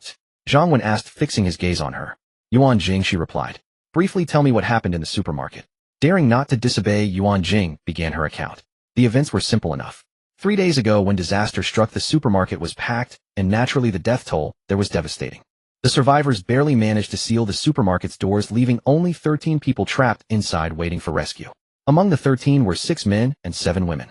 The first day was spent in tense anxiety and confusion, and nothing of note occurred. But on the second day, the survivors, having regained their composure, began to harbor ulterior motives. Chief among them was a man named Li Wenbin. He secretly recruited the yellow-haired youth and the young man, and when no one was on guard, they murdered the other 3 men who refused to submit. 2 of the 7 women were wives of the murdered men, and Li Wenbin's group, distrustful of them, violated and tortured them to death. Even now, recounting this, Yuan Jing's voice trembled with lingering terror. This grim act inadvertently spared the remaining 5 women from a similar fate that day. Today, Li Wenbin and his 2 accomplices were prepared to enslave the remaining women completely. They had already divvied them up. The 2 younger women were claimed by the yellow-haired youth and the young man, while Yuan Jing and her daughter were reserved for Li Wenbin himself. The middle-aged woman's sister Li was designated as their servant. The two younger women, cowed by yesterday's horrors, offered no resistance. But Yuan Jing and Sister Li refused to yield, enduring brutal beatings and starvation as punishment. Li Wenbin had been on the verge of resorting to force today when Zhang Wen unexpectedly arrived. Li Wenbin and his men were terrified, unsure of Zhang Wen's numbers or firepower. This led to the scene. Zhang Wen had walked in on the young man was sent out to probe the situation and stall him, while Li Wenbin and the yellow-haired youth prepared to adapt, which included the contingency of killing Yuan Jing and the others at a moment's notice. Zhang Wen studied Yuan Jing. She seemed decent enough. He decided she could be admitted to his sanctuary. Of course, since he was formally taking in residence, it was time to activate the sanctuary's resident management function. This was a priority in his original plans as well. System, activate the resident management function. Acknowledged. Deducting 300 vitality points. Activation successful. Zhang Wen checked the system interface again. Doomsday Sanctuary System. Host Zhang Wen, vitality points 400, residence 030, functions 1. Territory Wenshan Sanctuary, level 1, territory 300 meters. 2. Perimeter wall inactive. 3. Warehouse, level 1, 300 cubic meters. Current supplies 505 gene of seafood, 209 gene of poultry and meat, 600 gene of vegetables and fruits. 3 pistols, 56 pairs of handcuffs. 4. Defense inactive. 5. Resident management 0. 6. Medical inactive. 7. Sub-territories inactive. 8. Director's protection room established. 9. Customization inactive. 10. Zombie Slayer body inactive. The resident management panel displayed a count of 0. That was because the number of settlers was still 0. The resident management function could only manage official residents who had joined the shelter. The transient population that hadn't joined wasn't included. However, activating the resident management function still had one useful advantage. That advantage was that Zhang Wen could view the friendliness level of anyone within the shelter's territory. Zhang Wen immediately checked the few people inside the supermarket. Yuan Jing displayed a light green color. Sister Li displayed a deep yellow. The little girl displayed a deep green. Of the other two young women, one was light yellow and the other was a light red. As for Li Wenbin and the yellow-haired man outside, both were deep red. Zhang Wen couldn't see the specific friendliness values of residents who hadn't joined the shelter, but he could still roughly gauge their disposition through the colors. First was red, which represented hostility. Starting from light red, the deeper the color, the greater the malice. Above red was yellow, which represented neutrality. However, unlike red, the deeper the yellow, the greater the friendliness. Above yellow was green, which represented friendliness, and it followed the same gradient principle as yellow. Li Wenbin and the yellow-haired man probably wished they could drink Zhang Wen's blood and eat his flesh right now, so their deep red color was only natural. As for the two young women, one showed light yellow, indicating she was quite neutral towards Zhang Wen, potentially betraying him at any moment, but also possibly harboring some fondness. However, the other one, showing light red, was worth noting. Although it was just a faint hint of malice, it was still malice. Damn it, I saved your life, and instead of being grateful, you harbor hatred towards me. Of course, Zhang Wen wasn't too concerned about their thoughts, so he remained completely composed. Sister Li's deep yellow indicated she leaned more towards friendliness while being neutral. This was quite normal considering the cruel things Li Wenbin and his two companions had done before Zhang Wen arrived, and Sister Li was also a victim. As long as Zhang Wen hadn't harmed her, he was still her savior. Yuan Jing was light green, and the little girl was deep green, both relatively friendly. This was not only because Zhang Wen had saved them, but also certainly related to his earlier action of untying the little girl's ropes. Listen up, I've established a shelter here called the Wenshan Shelter. Does anyone want to voluntarily join? There's only one requirement to join: obey all my commands. Of course, there's a price for everything. Your reward will be food and a safe environment to survive the apocalypse. After getting a general understanding of the situation, Zhang Wen began to speak. Of course, Zhang Wen was merely asking for their opinions. In reality, he had already decided who could join the shelter as official residents and who couldn't. The 4 adult women present hadn't spoken yet. Instead, a small fair hand was raised. Little one, what do you want to say? Zhang Wen looked at the little girl and smiled. It seemed the little girl had excellent upbringing and was definitely a good student at school, knowing she should raise her hand to ask a question. Uncle, my name isn't Little One. My name is Tong Yao. I want to ask if I can join too. Tong Yao asked cutely, her big eyes wide open. Zhang Wen looked at the little one before him. He knew that many of the unpleasant events that had occurred in the supermarket yesterday had either not happened in front of her, or her mother had shielded her from seeing them. Otherwise, the little girl wouldn't be so innocent and carefree. Since the apocalypse began, Zhang Wen had seen too many children suffering from severe psychological trauma. Little one, why do you want to join? And what can you being so small actually do? Zhang Wen for some reason was in a good mood and decided to tease the little girl. Little Tong Yao pouted her tiny lips, clearly displeased that Zhang Wen still called her Little One. But she spoke very seriously, because my mom and I need food. Without food, we'll starve. Even though I'm small, I often help my mom with chores at home. I can sweep the floor, wash the dishes. I know how to do all those things. Alright, you're the first to apply, so I accept. Zhang Wen nodded with a smile. At the same time, the system's voice echoed in his mind. Ding Tong Yao has applied to join the shelter. Do you agree? Indeed, to become an official resident of the shelter, she had to confirm it herself, and then Zhang Wen had to agree. Zhang Wen finally welcomed the first official resident of his shelter. Even though it was just a little one, it was definitely an event worthy of being recorded in the annals of history. What about the rest of you? If anyone else wants to join, raise your hand like little one did. They'll only give you 3 seconds to decide. Miss this chance, and it's gone. Zhang Wen looked at the remaining 4 people and said. In the end, Yuan Jing and Sister Li exchanged a glance, and both raised their hands. Yuan Jing had no choice, her daughter had already joined. Not joining herself was definitely not an option, and asking her daughter to withdraw now would certainly anger Zhang Wen even more. Moreover, deep down her gratitude towards Zhang Wen outweighed her fear. And Yuan Jing would later realize that her daughter had just helped her make an incredibly wise decision. As for Sister Li, though a woman of considerable fortitude, she was equally devoted to her bonds. Over the past few days, she and Yuan Jing had forged a close rapport, aiding each other through the trials they faced. Thus, when Yuan Jing chose to join, Sister Li naturally followed suit, for she dared not venture forth alone. Good, congratulations on your wise decision. Zhang Wen said, his gaze resting upon Yuan Jing and Sister Li. Simultaneously within the system, he approved their status as official residents. Now his sanctuary boasted 3 formal dwellers. Doomsday Sanctuary System. Host Zhang Wen, vitality points 400, residents 330, functions 1. Territory Wenshan Sanctuary, level 1, 300 meters. 2. City Wall inactive 3.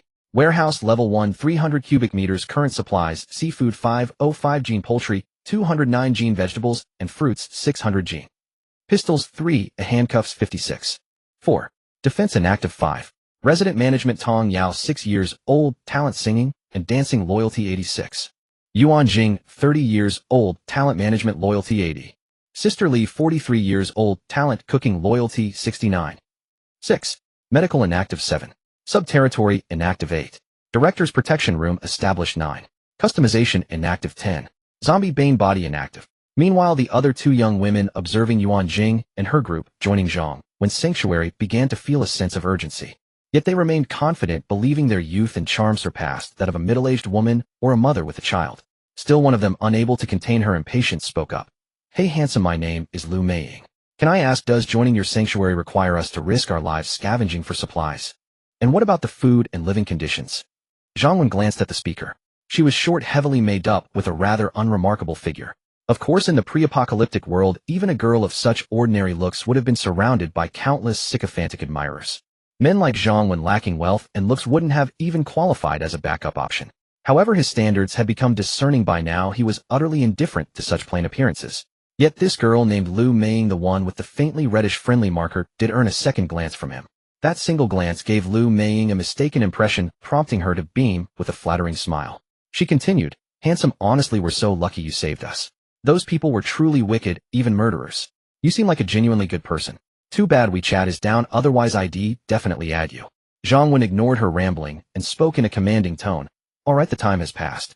To those who applied to join, congratulations, you are now official residents of the sanctuary. Those who did not apply will automatically become non-official residents, or in other words, refugees. The benefits and obligations for official and non-official residents differ significantly. I will establish detailed rules in due course. But rest assured, the perks for official residents will be vastly superior. One thing remains the same for everyone: once you enter my sanctuary and come under its protection, you must unconditionally abide by its rules. And my word is law here. Oh come on handsome, I never said I wouldn't join. Hearing Zhang Wen's words, Lu Meiying finally showed signs of panic, abandoning her coy tactics to speak hastily. Zhang Wen cast a glance at her, but remained silent, instead leading the little girl to a small office nearby.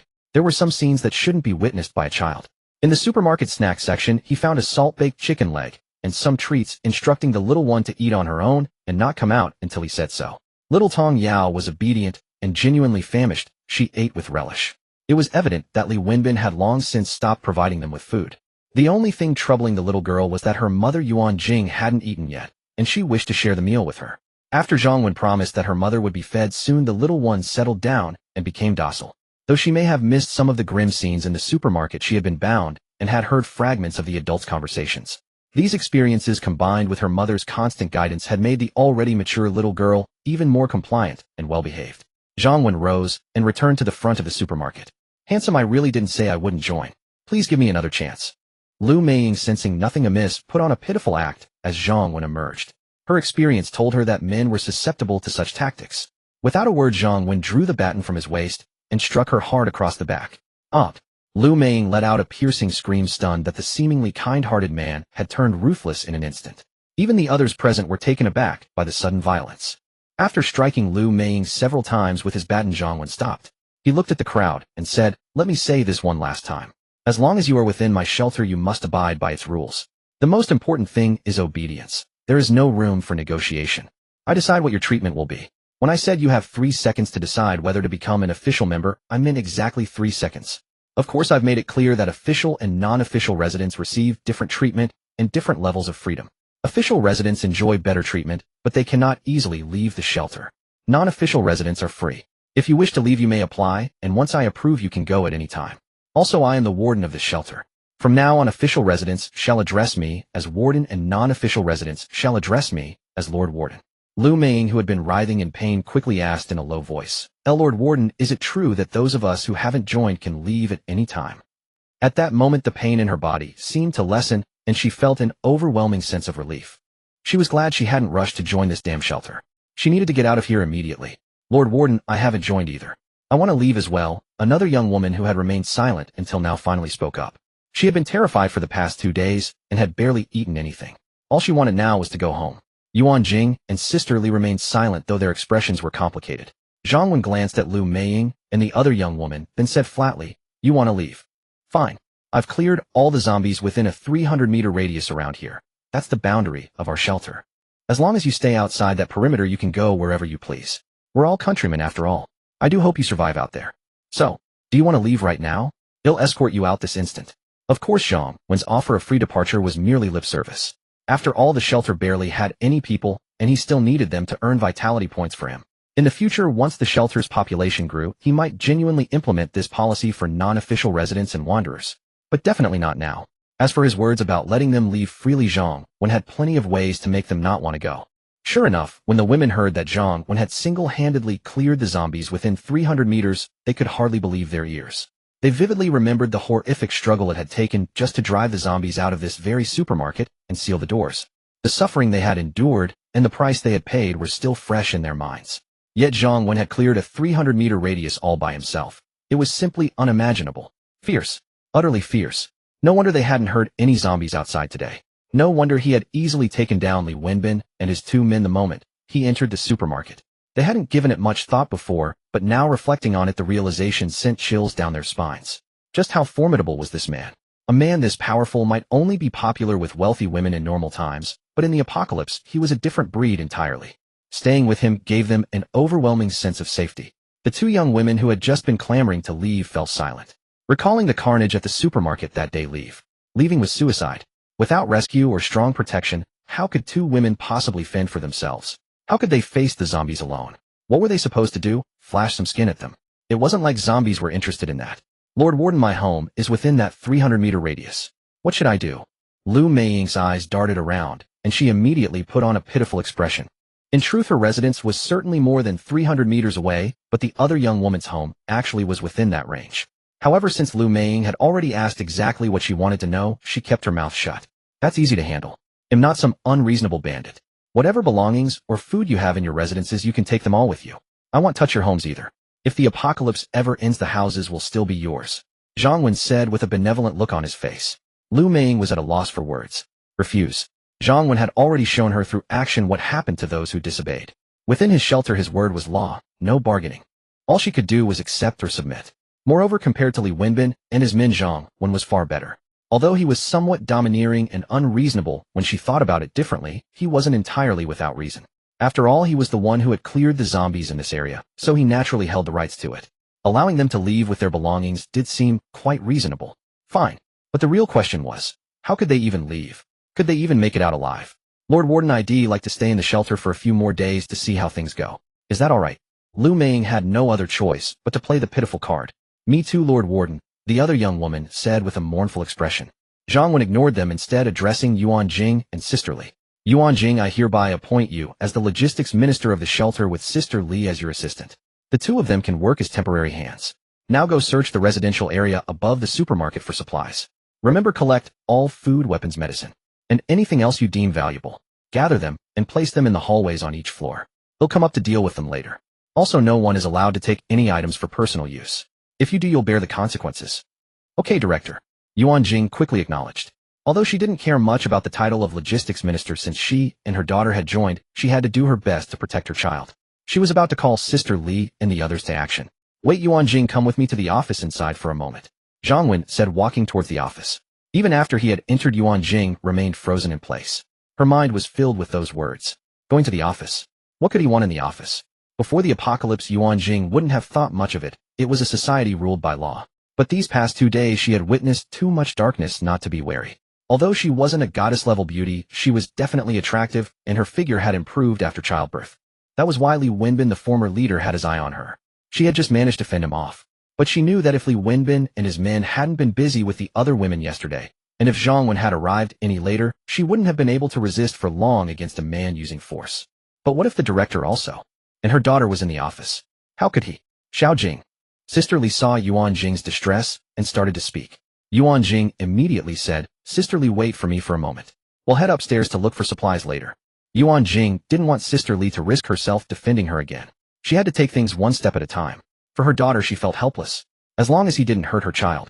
Overall, Zhang Wen's impression on her was much better than Li Wenbin and his gang. As Yuan Jing entered the office, her precious daughter ran over, happily tugging at her clothes and holding out a large piece of bread. The little girl knew her mother was starving, as the little food and water her mother had gotten from the bed. As Yuan Jing entered the office, her precious daughter ran over, happily tugging at her clothes and holding out a large piece of bread. The little girl knew her mother was starving, as the little food and water her mother had gotten from the bad man was always given to her. Thank you, Yao Yao. Yuan Jing smiled and gently stroked her daughter's cheek. Then she looked at Zhang Wen and asked Director about the things in Yao Yao's hands. She remembered him saying that no one was to touch the supplies. The little one is eating what I gave her. I promised her you could have some too, so don't worry, eat up. Zhang Wen looked at the little girl, as if knowing what Yuan Jing was worried about. He continued, also, I called you here because as official residents of the shelter you have the right and the necessity to be armed. So I'm going to give you and Sister Li some weapons and teach you how to use them. In the future, you'll be the one to train Sister Li and any new residents. Of course, this is only temporary. Your main responsibility is logistics. As our shelter grows, we'll have a security department and exploration department, and so on. We'll find more suitable people to handle the training then. Was that it? Yuan Jing stared at Zhang Wen, a bit stunned. This wasn't what she expected. What are you standing there for? Eat something first. Zhang Wen looked at the frozen Yuan Jing and chided her. Oh, okay. Yuan Jing's face flushed red, and she quickly went over with her daughter to eat. Zhang Wen noticed that Yuan Jing was quite beautiful when she was shy. Of course, her main appeal was her mature charm, which was quite alluring. No rush if his heart-stirred head make his move. In the apocalypse, monogamy wasn't the norm, especially for capable men. Zhang Wen wasn't going to shortchange himself in this life. While Yuan Jing ate, Zhang Wen brought out the weapons he had prepared for her, and Sister Li. Stun batons and pepper spray. These were, he thought, the most suitable weapons for women at this stage. The police-grade stun baton is mainly composed of an integrated high-quality block and rechargeable nickel-hydrogen batteries. It is small and easy to use. There's a safety switch at the back, press it, and it delivers a powerful electric shock. The tear spray, also known as police pepper spray, is a high-purity capsaicin extract and a great self-defense tool against attackers. Both weapons are quick to learn, easy to use, and don't require much strength. After teaching Yuan Jing how to use both weapons, she left with Sister Li, who was also equipped, along with the 2 envious young women, to search for supplies upstairs.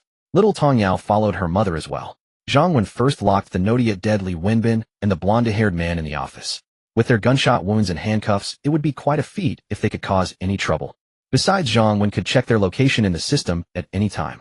He hadn't killed them, immediately thinking of making use of them later. With everyone gone, Zhang Wen began to collect the supermarket supplies, which was also why he had sent the others away. Although the anomalies at the shelter would increase over time, especially things like building walls and disappearing supplies, which would surely arouse suspicion, Zhang Wen knew that in the post-apocalyptic world, there were no high-tech weapons, and there were no powerful shelters nearby. He didn't need to worry too much. Moreover, as his level increased, he wouldn't need to worry about these things at all. But for now, it was better to be cautious. Laying low and developing steadily was the best strategy. After confirming no one was around, Zhang Wen pulled down the security gate of the supermarket, then began his scavenging spree. The entrance led directly to the produce section. Grapes, lychees, apples, mangoes, cantaloupes. He collected everything both from the shelves and the boxes stacked beneath them. As he gathered the fruit, he couldn't resist eating a few of his favorites. In his past life, he had often gone without such fruits due to their high prices. This guilt-free, cost-free shopping spree was exhilarating. The fruit collection was complete. Next to the produce section was the vegetable area. Before the apocalypse, vegetable prices were comparable to grain. But after the apocalypse, vegetables became akin to luxury goods. Seeing the supermarket stocked full of vegetables, Zhang Wen felt like a person from the past beholding a mountain of gold. Spinach, bok choy, tomatoes, broccoli, eggplant, cucumbers. Wherever Zhang Wen passed, the vegetables vanished. Then came the food and beverage section. This area contained various meat and fruit cans, biscuits, ham, sausages, instant noodles, candies, chocolates, beef jerky. The apocalypse was liberating in this way: no labels to read, no prices to check. There were also various kinds of milk, yogurt, mineral water, and soft drinks. Whenever he collected a case of water, he recalled fighting desperately for a single bottle in his past life. When he packed away a box of instant noodles, he thought about how a single packet could buy him, well, certain favors in the slums. A whole box would be a fortune. But then he wondered, would the system provide any more gene agents? If not, he'd have to train his body daily. Otherwise, he wouldn't have the stamina for his future charitable visits to those starving young women in the slums. Of course, in this life, he had no intention of helping those women. He had plenty of his own people in his shelter who would need his attention. After clearing the food and beverage section, Zhang Wen's excitement surged again. He had reached the aquatic and poultry section. These items were as precious as gold in the future. Grass carp, crucian carp, shrimp, beef, lamb, chicken, duck, pork. He collected as much as he could, wasting nothing. Next was the grain and seasoning section. Staples like rice and flour, essential for survival, were all collected. Salt, a precious commodity after the apocalypse, was a must-have. He also took cooking oil, soy sauce, pickled vegetables, chili sauce, fermented bean curd, sugar. After his circuit, virtually all edible items were stored in his warehouse. Despite the sheer volume collected, Zhang Wen wasn't worried about storage space. Although his warehouse was only at level 1, with a volume of 300 cubic meters, it could hold a surprising amount. A quick calculation: water has a density of 1, so 1 cubic meter holds 2,000 gene. 300 cubic meters could hold 6,000 gene of water. For pork with varying densities of fat and lean meat, he calculated an average of 1,800 gene per cubic meter. That meant 300 cubic meters could hold 5,400 gene of pork. With such calculations, he had a rough idea of the warehouse's capacity. So what he had collected so far was nothing. After the food, Zhang Wen began gathering daily necessities for future use: shampoo, toilet paper, laundry detergent, body wash. These might not be essential for many destitute survivors, but they were necessary to maintain a certain quality of life and dignity in the apocalypse. His goal in this life wasn't just to survive, but to live well.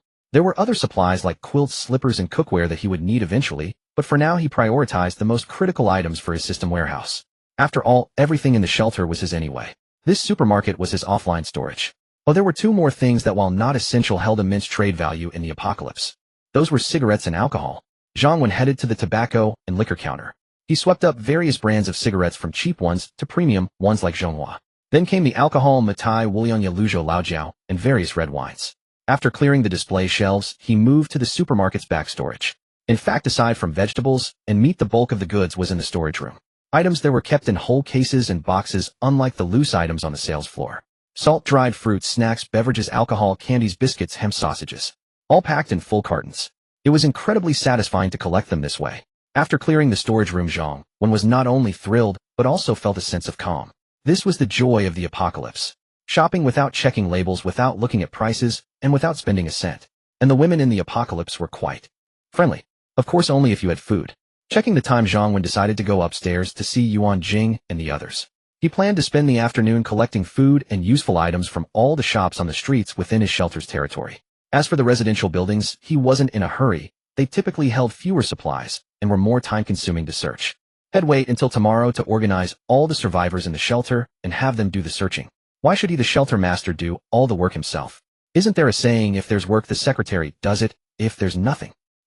Perhaps he should find himself a secretary. What about Yuan Jing?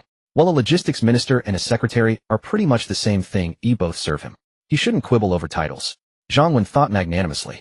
The side door of the supermarket led to the residential floors, which was how Yuan Jing and the others could come and go. They hadn't left the building in the past couple of days. The system indicated there were no other survivors in this building, so he felt safe letting them roam.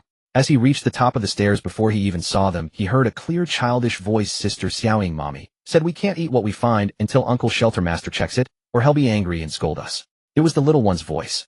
Zhang Wen slowed his pace, curious to hear what they were talking about. He had wanted to write a more straightforward apocalypse story, without superpowers or crystals, more like a Resident Evil scenario. The male lead, besides developing his shelter, would have an ability to resist zombie bites, allowing him to venture out to find supplies and beautiful women. This book leans towards a dark harem selfish style. He had originally wanted it to be even darker given the apocalypse setting. But reality has its constraints, so he toned it down a bit. He hoped readers who dislike a dark male lead or harem elements would be lenient and not leave negative reviews as he had warned them. Writing is genuinely tough. He spends every day typing and thinking about the plot, sometimes stopping a meal to jot down an idea. To be honest, besides being a hobby, he also hopes for some returns from writing. So he asks for everyone's support. It doesn't have to be monetary gifts. A positive review or adding the book to your library for reading would be great. Of course, gifts from generous readers are a great affirmation. There are also free gifts and urge to update features on the platform. In short, he humbly requests everyone to support in whatever way they can. Thank you. You little brat, even your fox spirit mother doesn't boss me around. Who do you think you are? Get out of my way. It was Lu Meiying's voice. Xiaoying, maybe we should just forget it. Let's not eat. If Yuan Jing really tells the director, we might get beaten. This wasn't Yuan Jing's voice either, but another young woman's. It seemed Lu Meiying had dragged someone else into her mischief. Just because the director made her some kind of logistics chief, she thinks she's so important. What kind of official is a logistics chief, anyway? I'm so scared. It was Lu Meiying's voice again. Xiaoying, were all survivors who made it out together. It wasn't easy to stay alive. I just want to keep my daughter alive, so I won't make things hard for you. Please don't make things hard for me either. If you keep doing whatever you want, I will go and tell the director. This was Yuan Jing's voice. Alright, no need to listen further. It seemed Yuan Jing still hadn't adapted to her role, and some people still hadn't accepted their fate. Well then I might as well do a good deed today and lend a helping hand. Ahem. Zhang Wen deliberately coughed as he walked over. Director. Director. Uncle Director. Everyone quickly greeted him, even the little one called out sweetly, Uncle Director. Unfortunately, things wouldn't be so sweet from here on. I heard everything you said. Let me give my 2 cents. Don't worry, since there's a little kid present, it'll be very gentle. First, little one, Uncle Director gives you 1,000 thumbs up. You resolutely stopped those who disobeyed my orders. Unfortunately, your abilities are limited. Keep it up in the future. Thank you, Uncle Director. Tong Yao, being just a child, was so delighted by the praise that she didn't even mind being called little one anymore. Next, Yuan Jing. Zhang Wen looked at Yuan Jing. As for you, Yuan Jing, I must say you've been negligent in your duty. As for the specifics and your punishment, I'll address that later. Yuan Jing bit her lip, glanced at Zhang Wen, and lowered her head in grievance. Then Zhang Wen looked at Lu Meiying.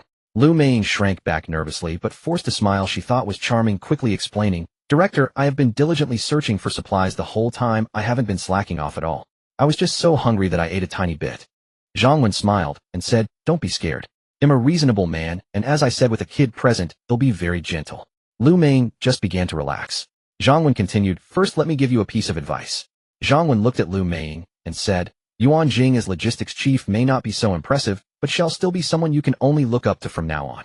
Lu Meiying, who had just relaxed, tensed up again, feeling a strange tightness in her chest, as if a weight was lodged there.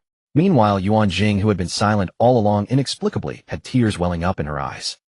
Now let's talk about the rules of the shelter. It's my fault for not clarifying them before and for not having them fully developed. Let me briefly state them now. In this shelter, my word is law. Apart from me, the highest status belongs to the official residents of the shelter, followed by the temporary residents. In the future, there may be those with even lower status than temporary residents. Of course, official residents will also have many management positions, but we'll discuss that later. What I want to say is no class within the shelter can defy their superiors for any reason.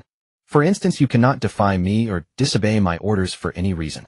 Sister Li cannot defy or disobey Yuan Jing's orders, and you. Your status is even lower than Sister Li's or little Tong Yao's. If you deliberately cause trouble or defy orders, the consequences will be even more severe. After punishment, you will be expelled from the shelter. Of course, I am also a reasonable man. I will establish a complaints and supervision department. If there are truly egregious issues, you can still report them. And as I said, non-official residents are free to leave if they wish. But if you're disobedient, it won't be as simple as just packing up and leaving.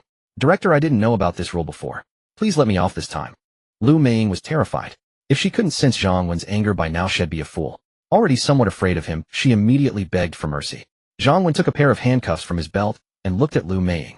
As I said before, this punishment will be gentle. Since I didn't clarify the rules earlier, here is my verdict for you and the other young lady who was eating first. I will handcuff you both and lock you in a room here. You are the ringleader.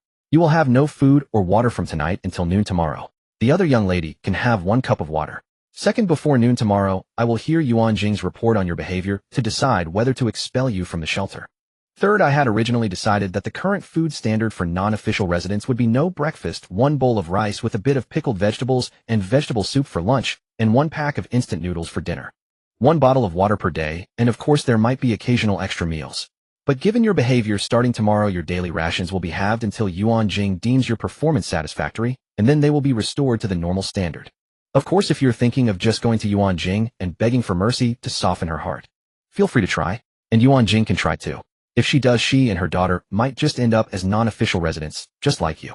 Zhang Wen glanced at Yuan Jing, then slowly said to Lu Mei, "Alright, I've finished stating the punishments. Oh, you can't escape the first one. However, you have a chance to escape the second and third ones. I said non-official residents have freedom. Tomorrow you can apply to leave the shelter. But if they had the guts to leave, they would have done so already. After being starved for another day, would they even have the courage or the strength to leave?" Having said that, Zhang Wen tossed the handcuffs to Yuan Jing. "Find a room and settle Lu Mei in first. Then come to me for another pair of handcuffs to settle the other one. In the afternoon, you Sister Li and the little one will continue searching for supplies. Your punishment will be discussed later. Don't disappoint me again.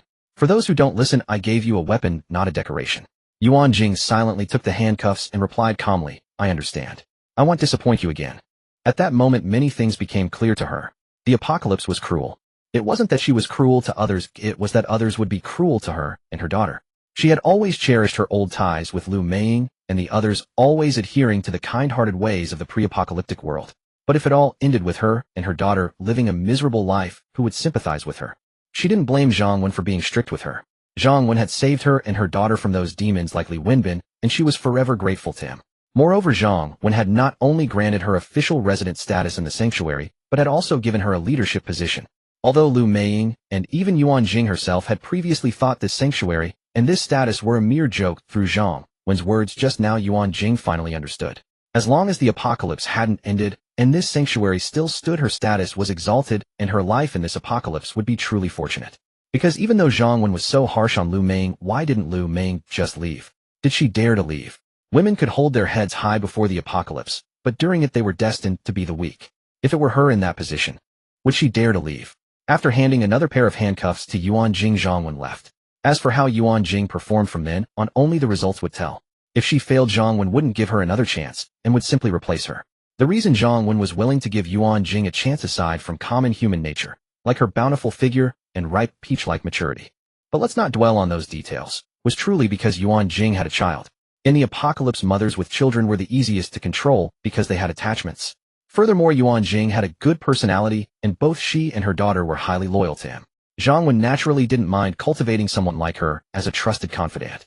After going downstairs, Zhang Wen resumed his simple and mundane routine of collecting supplies. 3 convenience stores, 5 fast food joints, 2 fruit shops, a bottled water store, a cake shop. These were his primary targets and the source of his joy. There were also hardware stores, hair salons, boutique shops, and lottery outlets. Zhang Wen was far more perfunctory with these. Aside from the essential food items, he only took things that caught his interest, leaving the rest to sit there. After all, as long as they were within his sanctuary, there was no fear of them disappearing. With the street supplies mostly collected, the remaining targets were the residential buildings. Those weren't urgent.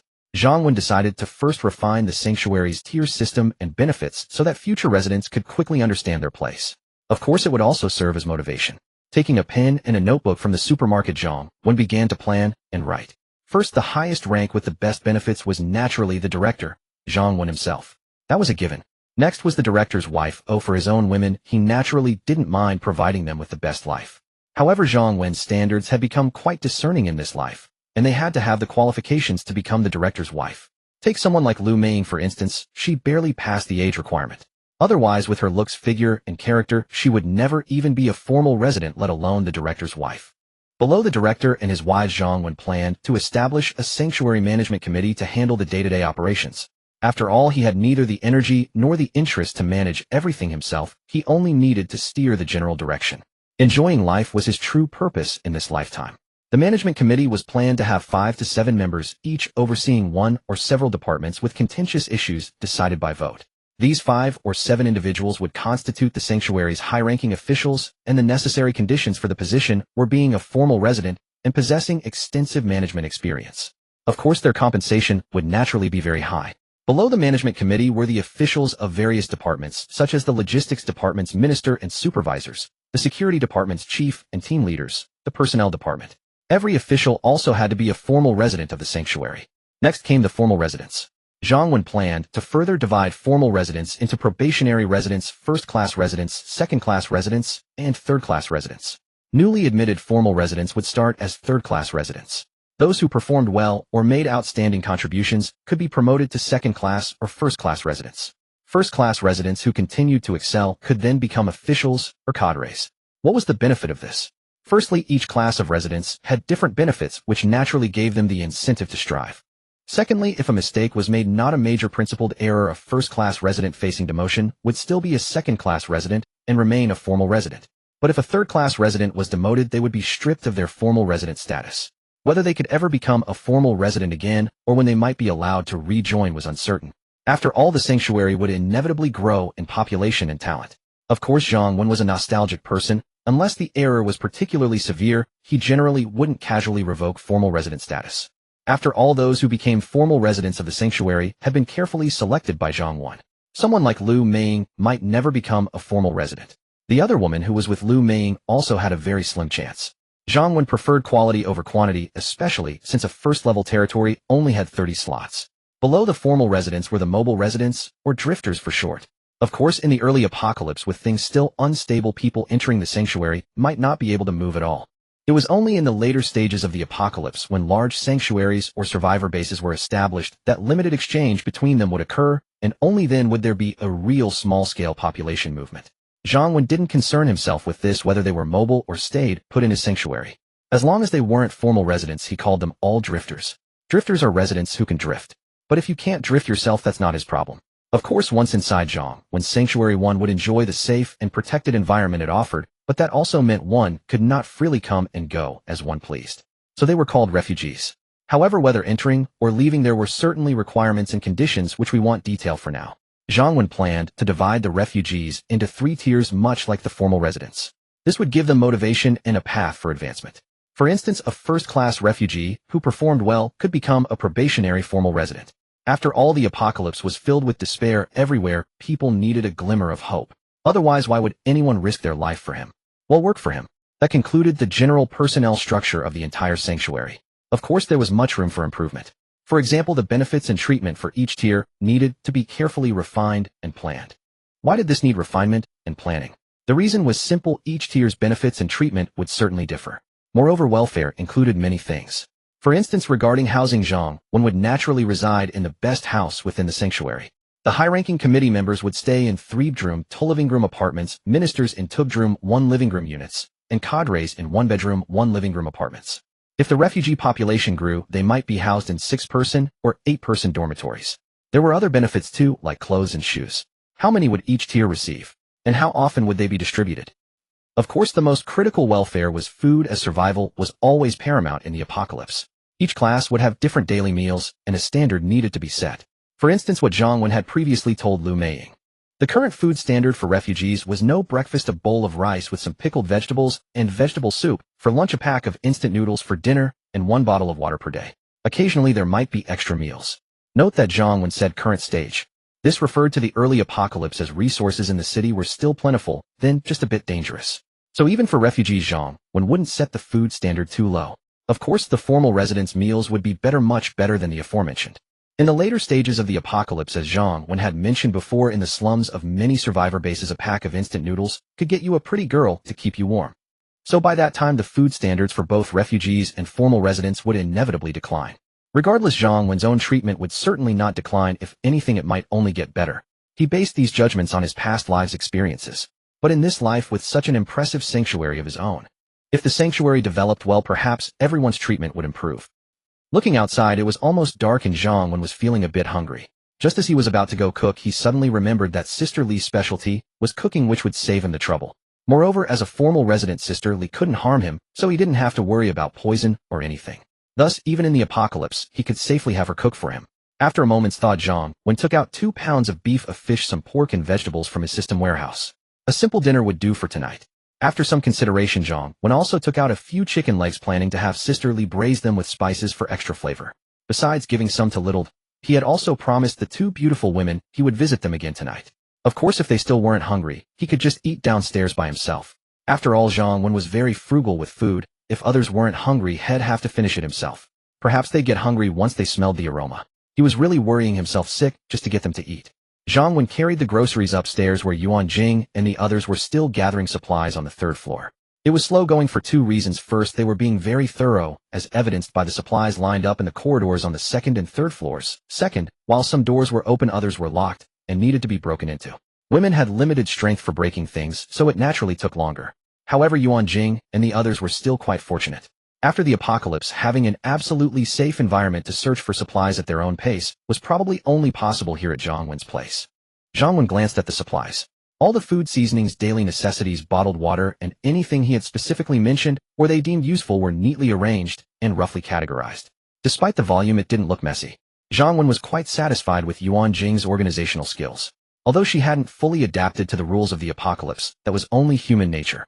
Even Zhang Wen himself in his past life had taken a long time before he could kill, forcing himself to become cold-blooded. Director Uncle.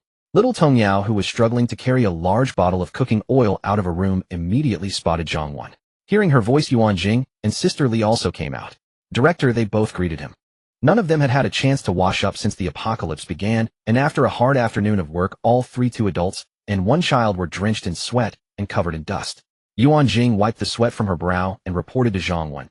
Director, we've roughly searched all the rooms on the second floor, and we've also checked 2 rooms on the third floor. It's just that it's getting dark and the whole building has lost power. Once night falls, we'll have to rely on flashlights from the supermarket, which will slow us down considerably. Zhang Wen waved his hand and said, let's call it a day. Everyone have your dinner and get a good night's rest.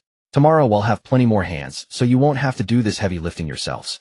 Your job will be to supervise and keep track of the supplies. Auntie Li, these ingredients are for you.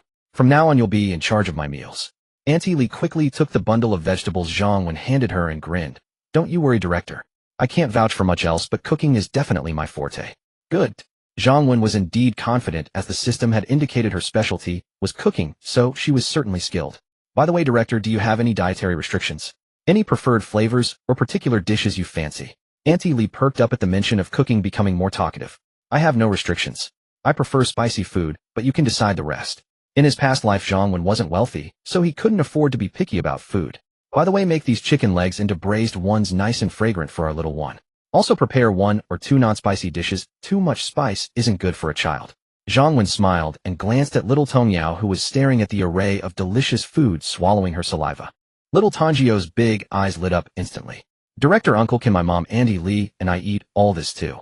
It wasn't surprising she asked. Back at the supermarket, Li Wenbin and his crew, in an attempt to break them, had given them very little to eat. If they weren't afraid they'd starve to death, they might have given them nothing at all. Yuan Jing's heart trembled. If Zhang Wen had simply invited her to a meal, even if it were a feast, she would only feel gratitude, just as she was grateful to him for saving them. But he had specifically arranged for food for her daughter, catering to her tastes. A strange flutter stirred in her heart. However, after the supermarket incident and today's events, Yuan Jing had learned to control her emotions and keep her place. Director, we want to join you for dinner. The shelter treatment you mentioned at noon is already very generous. In this apocalypse, many are either starving or fighting for their lives against zombies. We're already incredibly thankful to live safely in your shelter. Enough. Zhang Wen cut her off, fixing her with a stern look.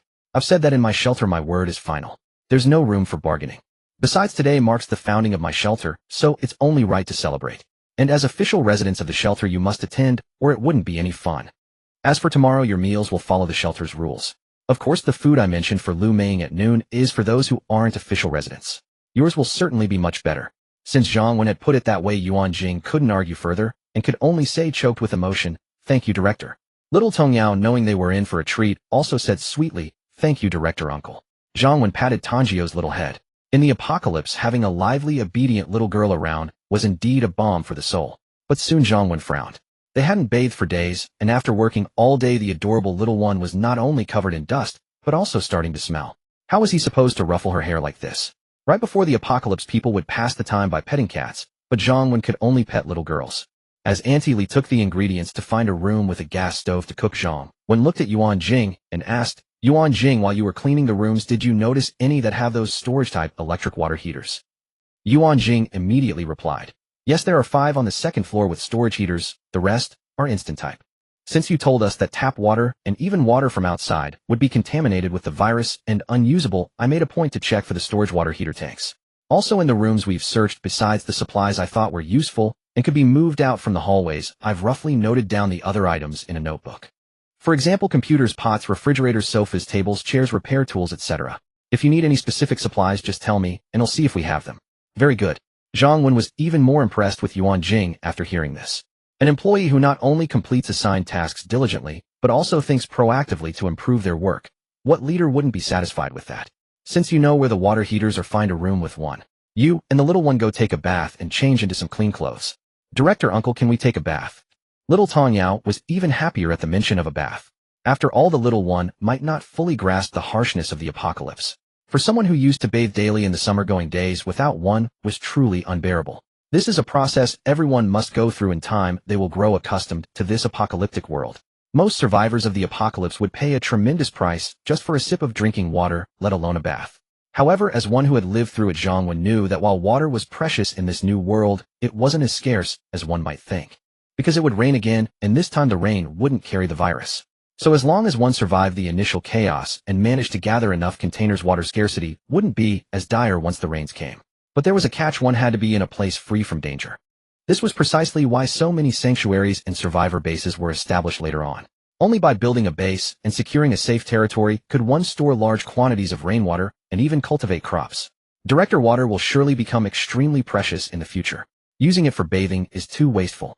We should save it for drinking, but safe to consume once boiled, Yuan Jing immediately advised. Little Tong Yao, who had been itching to take a bath, was taken aback.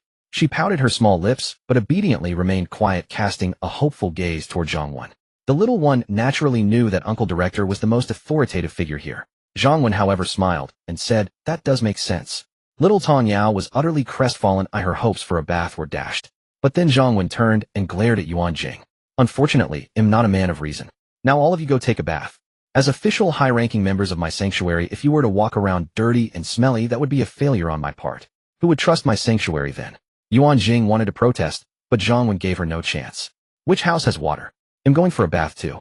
And after this wash, we need to be more mindful of hygiene. Even as high-ranking members, you won't be able to bathe daily, and it might be a long time before you get another chance. So from now on, you must maintain the image befitting your status. Leave the dirty manual labor for others. Someone will handle it tomorrow." With Zhang Wen having said that, Yuan Jing couldn't argue further. She had to admit there was some logic to his words. After all, if even the leaders of a sanctuary couldn't live, well, the common folk would surely have it worse and would lose all hope. Unless, of course, the sanctuary director was a paragon of selflessness, distributing all resources equally, sharing both fortune and hardship. But even before the apocalypse, that was nothing more than a beautiful fantasy. "All right, director, let me show you to the facilities first, and then well wash up." Of course, Yuan Jing also wanted to bathe. What woman doesn't cherish beauty and cleanliness? In this regard, most women care far more than men. She was simply thinking more about the future. "Yay, we get to bathe. Uncle Director, you're the best." Little Tong Yao was of course the happiest. Yuan Jing rolled her eyes at her daughter in exasperation. Zhang Wen, on the other hand, felt quite pleased at being praised by the adorable little girl. Was a pleasant feeling. Yuan Jing led Zhang Wen to a room on the second floor, while she and her daughter went to the room across the hall, which also had a storage water heater. Remember, don't use tap water. And for the water in the heater, you must disconnect the inlet pipe first, Zhang Wen cautioned. He was fairly satisfied with Yuan Jing, and after getting to know her, he naturally didn't want them to come to harm due to any oversight. Yuan Jing gave Zhang Wen a radiant smile. "Understood, Director." Zhang Wen watched the woman bloom like a flower and couldn't help but swallow hard. No, his resolve was weakening. What's the rush? There were two prettier and more attractive young women waiting for him tonight. How pathetic. Though he hadn't noticed it before, Yuan Jing was actually quite beautiful when she smiled, no less than those other two. Especially her mature charm, which was truly beguiling. Zhang Wen entered the room, a two-bedroom apartment that looked clean and well-furnished. Not bad, much better than his old cramped single room. If he couldn't move into the three-story villa with Tang Xian and Li Shui tonight, he'd just move in here.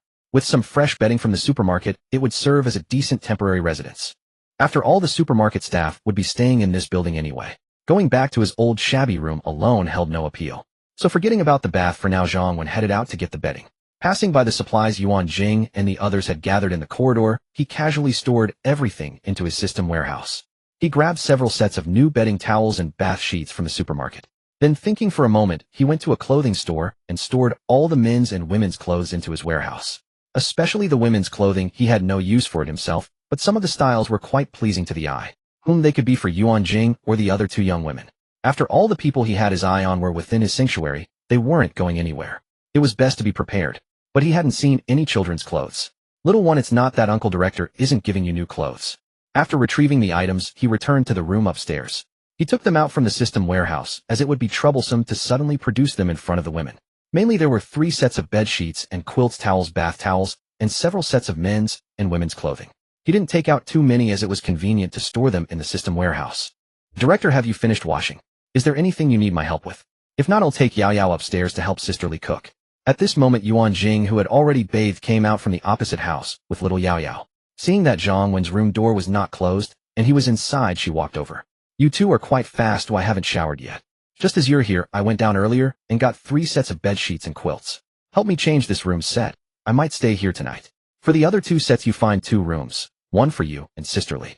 And here are the clothes. These women's garments are for you to wear. Alright, I'll send Yao Yao upstairs and come back down to organize. This child is clamoring to go up and watch the stewed chicken legs. Yuan Jing looked at the clothes, her smile blooming like a flower. The feeling of being valued was truly wonderful, especially in this chaotic apocalypse. Alright, you can go ahead and make the bed for your room. He'll go shower first. Zhang Wen nodded, then took a set of towels and a bath towel and entered the bathroom. Zhang Wen came out after showering. Yuan Jing was facing away from him, bending over to fit a duvet cover, appearing extremely virtuous and gentle at this moment. Yet her figure was stunning. Sensing someone's presence, Yuan Jing turned around. Director, you're done washing. They'll have it ready for you in a moment. She looked at Zhang Wen, who was wrapped in a towel, and blushed slightly, feeling a bit nervous. Zhang Wen's throat moved, and he said against his will, maybe you should go upstairs first and deal with it later. Yuan Jing straightened up and smiled a smile that could topple cities. Almost done. Once it's finished, you can rest anytime, Director. Zhang Wen no longer wanted to pretend. He walked over. The gentle grace of an Eastern beauty was perfectly embodied in Yuan Jing. As Zhang Wen approached, a faint fragrance drifted into his nostrils. An atmosphere called ambiguity began to permeate. Don't you know it's dangerous to be disobedient at this moment? Yuan Jing did not retort, but merely whispered, I am very grateful to you, Director. Thank you then. Zhang Wen no longer wanted to play the fool. If at this moment he were to say, you're welcome, it's my duty, I don't seek any reward, Zhang Wen would despise himself. Her fragrant body scent was like a catalyst knocking on the door of Zhang Wen's heart. I really didn't mean to threaten you, but I don't want to pretend anymore. To be honest, I also had designs on you, but I didn't expect it to happen so soon. I could feel it in your eyes, Yuan Jing said. Zhang Wen asked in surprise, then why did you? With Li Wenbin and the others, you'd rather endure beatings and hunger than yield. While Zhang Wen spoke, I can feel how good you are to little Yao Yao, and I don't have a husband. Yuan Jing said, her face flushed. Understood. Zhang Wen no longer played the fool. Next, Zhang Wen and Yuan Jing held a friendly yet in-depth meeting in the room about the development of the shelter, which lasted over an hour. The meeting began with Yuan Jing talking about her personality, work, and some growth experiences. The location of their exchange kept changing from the living room to the bathroom, and then to the bedroom. Later, Zhang Wen also shared some things he could say, as well as the future development of the shelter. Perhaps this made Yuan Jing too excited. She almost screamed, and even broke down into shrieks. Fortunately, Zhang Wen stopped her in time, so they didn't disturb Sister Li and the others upstairs. No one disturbed them. Time passed, and Zhang Wen experienced the benefits of the gene serum. The triple increase was indeed correct. After this exchange, Zhang Wen finally understood Yuan Jing. After all, she would be an important member of the shelter, and he had to fully understand her. At the same time, during the exchange, he felt Yuan Jing's sincerity. The meeting ended successfully. Zhang Wen did not expect that she was still a virgin. This was somewhat cliché. Although having experienced the apocalypse, Zhang Wen no longer cared much about such things, but at this moment, he still felt like he had won 5 million. Earlier, however, Zhang Wen didn't pay too much attention. Zhang Wen had thought. Later he learned that Yuan Jing's earlier statement that she had no husband was true. It was not that she was divorced as he had assumed. It was literal, she truly had no husband. Her parents had died when she was very young, and her elder sister raised her. Later her sister married and gave birth to little Tong Yao. When little Tong Yao was only 1 year old, her sister and brother-in-law tragically died in a car accident, and Tong Yao became her daughter. She had never told Tong Yao about this, and she had never married for Tong Yao's sake. At this moment, Yuan Jing looked at Zhang Wen with a gentle and soft gaze. She had never thought about it. After a brief rest, Zhang Wen was immediately brimming with energy and vitality. It seemed the gene serum was truly worth it. No counterfeit product here. He gave the system a mental thumbs up. He was just thinking about having another meeting with Yuan Jing to exchange ideas. After all, she was his capable right hand, and getting to know her better was always beneficial. Perhaps there were still some details he hadn't fully grasped from their earlier discussion. Moreover, after their meeting, Zhang Wen wouldn't be stingy. As the saying goes, effort yields rewards. It was just that the reward Zhang Wen gave was a bit too generous, measured in units of hundreds of millions to be precise. And there were other perks too, like the work attire worn during meetings, which were of course necessities that Zhang Wen as the boss had to provide. Especially the high heels and black stockings. They really suited her perfectly. Yuan Jing sensed his gaze and immediately pleaded, Director, it's time to eat. Sister Li and the others are waiting. Zhang Wen of course wasn't willing to let go. He said sternly, "Still calling me director? For that you must be punished. Your punishment is to review the contents of our previous meeting without missing a single detail." Recalling the scene of their hour-long exchange and the ever-changing locations of their discussion, Yuan Jing's body instantly went weak and her gaze became even more alluring and seductive. Yet her voice remained gentle as she said, "Zhang Wen, can we keep our relationship a secret for now? Although Yao Yao doesn't quite understand adult matters, I don't want her to think we rushed into things." He nodded. This was a request he naturally wouldn't refuse. But then Zhang Wen added, "What about when I need to have meetings with you?" Yuan Jing blushed. "He'll come find you after Yao Yao falls asleep at night." Zhang Wen was satisfied that this plan was good. He immediately said, "Fine, we can go eat now. But I feel our earlier meeting still had some unresolved points. We'll need a supplementary meeting tonight." Yuan Jing shot him a glare. Coming again tonight? Why was this so different from what they said online? Were all shootings this terrifying? But if Yuan Jing didn't nod her head, Zhang Wen wouldn't let go. And Yuan Jing herself was somewhat. Yuan Jing had no choice but to compromise, giving a slight nod. After a quick wash and cleanup, when Zhang Wen and Yuan Jing, whose blush hadn't fully faded, went up to the third floor, Sister Li had already prepared a table full of dishes waiting for them. Little Tong Yao sat at the table staring intently at the large chicken drumstick, almost drooling. "Director, you're here." Sister Li looked at Zhang Wen and Yuan Jing with the expression of someone who had seen it all. Yuan Jing, however, was much more thin-skinned and couldn't quite meet Sister Li's gaze. "Director, Uncle, Mom, you're finally done talking. Auntie Li already made the food a while ago. She said you were discussing important matters and told me not to disturb you." Little Tong Yao only then noticed her mother entering. She immediately ran over to show off how well-behaved she had been. Even though she really wanted to eat the chicken leg, she had held back, not wanting to disturb her mother and uncle's work. Yuan Jing's face grew even redder. Zhang Wen, however, was calm and said with a smile, "Our little princess must be starving. Why didn't you eat first?" Given their status, wasn't Little Tong Yao like a princess in the shelter? "Yao Yao isn't hungry. He'll wait for Director, Uncle, and Mom to eat together," Little Tong Yao said obediently. It was just that her gaze kept drifting towards the delicious food from time to time, which was incredibly endearing. Zhang Wen chuckled.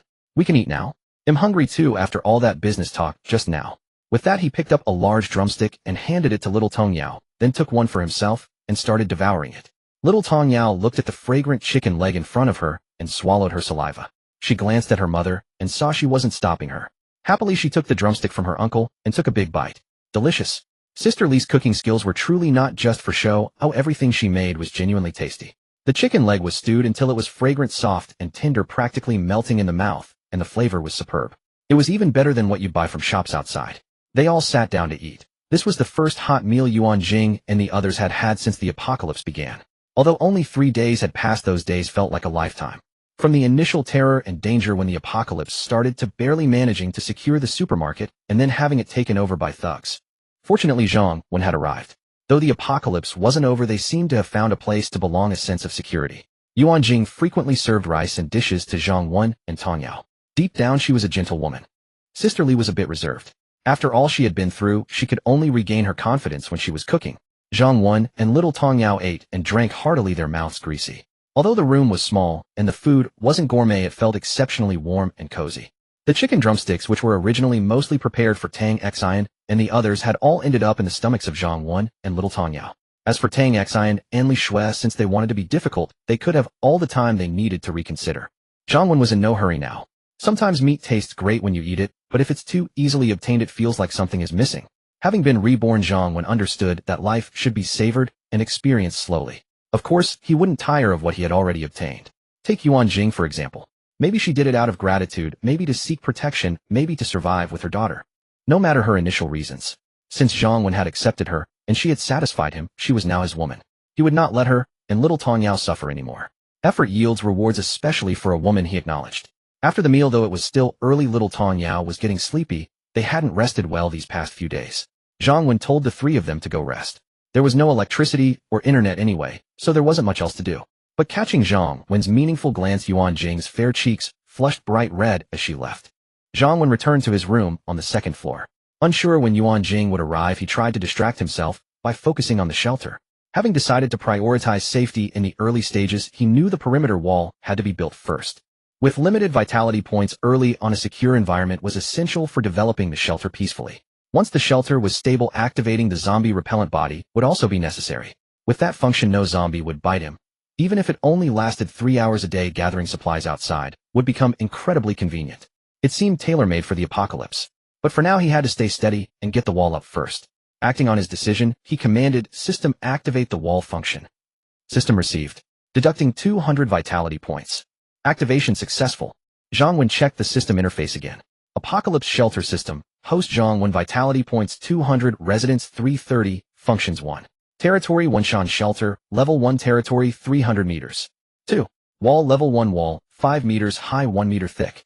Constructed of reinforced concrete, the wall features 2 automated steel gates of varying sizes on its north and south sides measuring 3 by 3 meters and 8 by 8 meters respectively. Besides manual operation, the gates could be controlled remotely through the system. Note each side of the wall is equipped with a 360-degree rotating ultra-high-definition covert camera with night vision. These cameras are exclusively accessible for viewing and control by the host through the system interface. Using these cameras, the host can monitor the area within 10 meters of the wall at any time. If outsiders or zombies enter this range, the system will issue an alert which the host can choose to disable. 3. Warehouse, level 1, 300 cubic meters. Current supplies: grains 6.8 tons, seafood 805 gene, poultry and meat 2209 gene, vegetables and fruits 2000 gene, medicines. Pistols 3, handcuffs 56. 4. Defense inactive. 5. Resident management: Tong Yao age 6, talents singing, dancing, loyalty 89. Yuan Jing age 30, talent management, loyalty 92. Sister Li age 43, talent cooking, loyalty 71. 6. Medical inactive. 7. Sub-territories inactive. 8. Director's protection room established. 9. Customization inactive. 10. Zombie repellent body inactive. After reviewing the detailed specs of the wall, Zhang Wen was pleasantly surprised. He had only expected a simple 5-meter-high wall. To his delight, the system had thoughtfully included 2 automated steel gates at the front and back along with 4 cameras for monitoring the surroundings. He mentally gave the system's thoughtful design a big thumbs up. Beyond the wall, the warehouse had also transformed significantly. Food supplies, especially grains, had increased dramatically along with other provisions. However, what caught Zhang Wen's attention most was the resident management panel. Little Tangio's loyalty had increased by 3 points. The chicken leg reward had been a good call. Sister Li's loyalty had gone up by 2 points. It seemed she genuinely enjoyed cooking. Yuan Jing's loyalty had jumped by 12 points. It appeared the way to a woman's heart was indeed. Zhang Wen felt a surge of satisfaction. After all, isn't conquest what men desire? If a woman gives herself to you, but remains indifferent and aloof, it's merely a transaction, an emotionless deal. Zhang Wen knew from his past life that most women in the post-apocalyptic world were like that. He had thought he was used to it. That's why he had been so direct with Tang Xin and Li Shuai during the day, because in the apocalypse people are straightforward with no time for pretense. And that's why he hadn't hesitated with Yuan Jing. He knew he could provide what she wanted. It was just habitual thinking. For instance, a woman from ancient times transported to the modern day would struggle to accept modern women's open-mindedness and be shocked by their social standing. Similarly, a modern woman in ancient times would find her beliefs hard to adjust. Zhang Wen had no intention of changing his own mindset, having vowed not to wrong himself in this life. Even if he wouldn't resort to force, he was determined to find a way to win over any girl he fancied. Feelings could grow over time. Right now he was quite pleased. If Yuan Jing were to come share this moment with him, he'd show her just how happy he was through his actions. Unfortunately, Yuan Jing hadn't appeared yet. Zhang Wen decided to continue studying the wall's features. He accessed the system and opened the camera feed. Immediately, 4 camera views appeared before him, showing the surroundings of the shelter on all 4 sides. Even though it was night and darkness had fallen, Zhang Wen could clearly see the wall and its surroundings. The system-built wall was a grayish-blue color, and its 5-meter height gave it an imposing presence. Many zombies were wandering near the wall, with the densest concentration on the east side, at least 100, while dozens roamed the other sides. Most of these zombies were likely those forcefully expelled from the shelter by the system. They wouldn't be able to enter for 48 hours, unless Zhang Wen let them in. After that period, despite the wall, they would still attack if they heard noises or caught the scent of living humans. However, the wall was 5 meters high. As long as a massive zombie horde didn't form, there shouldn't be a problem. From now on, the sanctuary must also adopt a new rule: no loud disturbances, including loud talking or commotion. Additionally, we'll need to increase our workload by regularly clearing the zombies around the perimeter to control their numbers. This approach has its benefits, primarily building their courage. After all, no one can stay within the sanctuary forever. Eventually, they must venture out. Practicing on the zombies near the sanctuary now is a good way to prepare. After observing for a while, Zhang Wen exited the system. He waited and waited, only to realize his second-hand phone had long been out of battery, and he had forgotten to find some power banks or a new phone today. Otherwise, he could have read a novel, which was his favorite pastime. Tomorrow he'd have them gather all the phones, computers, generators, and other devices in the sanctuary, copying all the novels, movies, and TV series stored within. Also, they should collect books, chess sets, playing cards, and the like. While it's not yet time for leisure and indulgence, a little daily relaxation is still permissible. Otherwise, prolonged high tension and suppression could lead to mental strain. Lost in thought, Zhang Wen leaned against the sofa, feeling drowsy. He didn't know how much time had passed when the door creaked open. He stirred awake, but kept his eyes closed. In the darkness, someone approached, carrying a familiar fragrant scent. With the faint light, the newcomer spotted Zhang Wen lying on the sofa and drew closer. Seeing this, she murmured, "Asleep? That's fine," and turned to leave. Suddenly she felt herself embraced. It wasn't yet time for the meeting. In the darkness, the woman halted Zhang Wen's attempt to proceed with the meeting. Then a soft voice sounded, "Wait, Zhang Wen. Not tonight. Yao Yao is scared and can't sleep alone. She'll wake up if I leave. I used the excuse of going to the restroom just to come tell you in case you were still waiting." "What? Not happening." This called for Zhang Wen to seriously and sternly reprimand Yuan Jing. How could she casually change their agreed-upon meeting? If everyone acted like this, what would happen to the company? Know the sanctuary's development. Somewhat unwilling to give up, he said, "Can't you just treat this as a slightly longer bathroom break?" I really can't tonight. They'll make it up to you double later, okay? I truly have to go now." The woman gently shook her head. Her daughter remained her top priority. In his previous post-apocalyptic manner, Zhang Wen wouldn't have cared about her excuses. But recalling the woman's loyalty that had surged today, he finally nodded and released her. The woman, surprised by his easy acquiescence, unconsciously smiled in the dark. She leaned in and gently kissed his cheek before turning to leave. "Waited half the night for just a single kiss," he grumbled. "What a misfortune." Though he muttered complaints, he felt inexplicably pleased deep inside. Meanwhile, in a 3-story villa not far from the supermarket, Tang Xan wearily threw her tools to the ground and collapsed. Perhaps due to her voluptuous figure, her usually proud assets had become a heavy burden in her extreme hunger. Beside her, Li Shui was equally weak. Lacking Tang Xin's curves, she had less fat reserves, and combined with her previous minor health issues, she was now experiencing dizziness, vomiting, and a pallid complexion. Despite her condition, Li Shui maintained her grace and elegance. "Sister Xian, don't waste your energy, or you won't last much longer either," she whispered to Tang Xian, lacking the strength to speak louder. Since the morning, especially after seeing Zhang Wen and confirming he could move outside without being attacked by zombies, the two, already weakened by days of hunger, had begun desperately trying to escape the villa after refusing his unreasonable demands. They smashed windows, battered the main door, and hammered the walls. Yet despite exhausting their strength and intensifying their hunger, they remained trapped. It was bizarre. It was one thing to be unable to get in from outside, but now they couldn't even get out of their own home. After hours of struggle, they had nearly given up. Tang Xin's hope was once again pinned on Zhang Wen. Facing the prospect of starving to death, some principles could be cast aside. Though she had never been in a relationship, she wasn't a paragon of chastity, as she simply hoped to find an outstanding man who met her standards. But if survival was impossible, standards could certainly be lowered. Unfortunately, they waited and waited, drifting in and out of hunger-induced sleep until nearly the dead of night, and still Zhang Wen hadn't appeared. They began to think he had either met with an accident and perished, or he had left for some unavoidable reason. If he were still nearby, having said he'd come at night, he wouldn't have broken his word. Tang Xian had confidence in her figure and beauty, and so did Li Shui. At work, she was constantly bothered by daily admirers. It was to escape those annoying encounters that she had come to stay at her parents' place. Li Shui didn't regret refusing Zhang Wen at noon. Compared to agreeing to his conditions, death held no fear. She only regretted that her firm refusal might have severed Tang Xin's only lifeline. When Zhang Wen awoke, the sky was already bright. He had tossed and turned all night, unable to sleep due to the heat. His first task each morning was to check the system, not to see if it was still there, but to see how much life force had been accumulated. Doomsday Shelter System. Host Zhang Wen, life force 228, residence 330. Last night, 28 points of life force had been gained. Zhang Wen then reviewed the detailed breakdown. Yuan Jing 20 life force points. Tong Yao 3 life force points. Sister Li 2 life force points. Other survivors 3 life force points.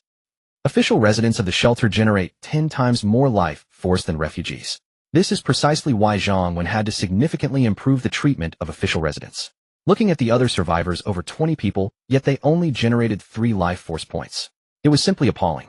However, what surprised Zhang Wen most was that based on the life force generated by little Tong Yao and Sister Li, even official residents only produce about 2 to 3 points per day. Even with Yuan Jing's high loyalty, she shouldn't have exceeded 5 points. Where did 20 points come from? Zhang Wen checked the system's explanation, but it was rather vague. Under special circumstances, such as intense emotional swings, the life force generated can surge dramatically. Special circumstances. What did Yuan Jing do yesterday? Could it be that he and she had been intimate?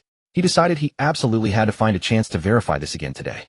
To clarify, Zhang Wen's motives were purely for the development of the shelter, not for personal pleasure. After a quick wash, he grabbed some bread and milk from the warehouse and headed to Yuan Jing's place, where she and the others were already waiting. Good morning, Shelter Chief. Good morning, Uncle Chief. The three greeted him immediately upon seeing him. Looking at Yuan Jing's composed expression, he thought women are indeed all actresses. Chief, did you take yesterday's supplies? Yuan Jing asked somewhat nervously. Although Zhang Wen had said yesterday that he would handle the supplies left in the hallway, waking up to find all the supplies gone still made the three of them a bit tense. If Zhang Wen had taken them, that was fine, but if someone else had. Don't worry, I've already arranged for the supplies. The ones in the supermarket downstairs as well. Zhang Wen reassured them. He had taken care of the supermarket supplies too. All in one night. Even without sleeping, it would be impossible to finish. Though puzzled, Yuan Jing didn't ask further. Come have breakfast first. After we eat, I'll assign your tasks for this morning. Zhang Wen brought out the milk and bread. He needed to have all the survivors in the shelter arranged by noon today, so breakfast was just a quick fix. After breakfast, Zhang Wen gave Sister Li some ingredients, including rice, flour, potatoes, cabbage, fish, and meat. Sister Li's task for the morning was to cook. First, she had to cook enough rice for about 30 people. Then she had to boil a large pot of potatoes and a large pot of cabbage. These were for the communal pot, so taste wasn't a priority. She also had to stir-fry a few simple dishes with meat and vegetables. Finally, she had to prepare a carefully cooked meal, which was for Zhang Wen himself, and it had to meet last night's standard. With Zhang Wen's arrangement, Sister Li immediately understood. This was what the chief had mentioned yesterday about the shelter's residents being ranked and receiving different food treatment. But how did the chief seem to know exactly how many people would be found today? However, Sister Li wasn't one to gossip.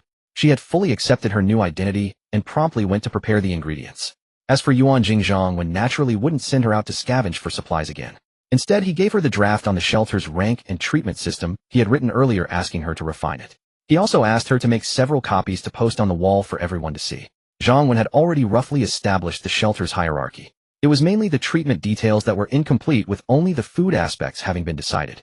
The food treatment from lowest to highest was as follows: 1. Refugees breakfast, none. Main meals, 150 grams of rice, 100 grams of vegetables. Other, 1 small bottle of water per day, extra food for good behavior. 2. Official residents breakfast, 1 bread roll or 2 steamed buns. Main meals, 300 grams of rice, 100 grams of meat, 200 grams of vegetables. Other, fruit and snacks distributed every 3 days, 2 bottles of water daily. 3. Resident cadres breakfast, choice of bread buns or rice noodles. Main meals according to the day's menu, unlimited portions of staples, meat, vegetables, soup, etc. Waste not permitted. Other, fruit and snacks every 2 days, 8 daily drinking water. 4. Department heads or senior officials breakfast, lunch, and dinner can be customized according to preference, limited to 2 dishes and 1 soup.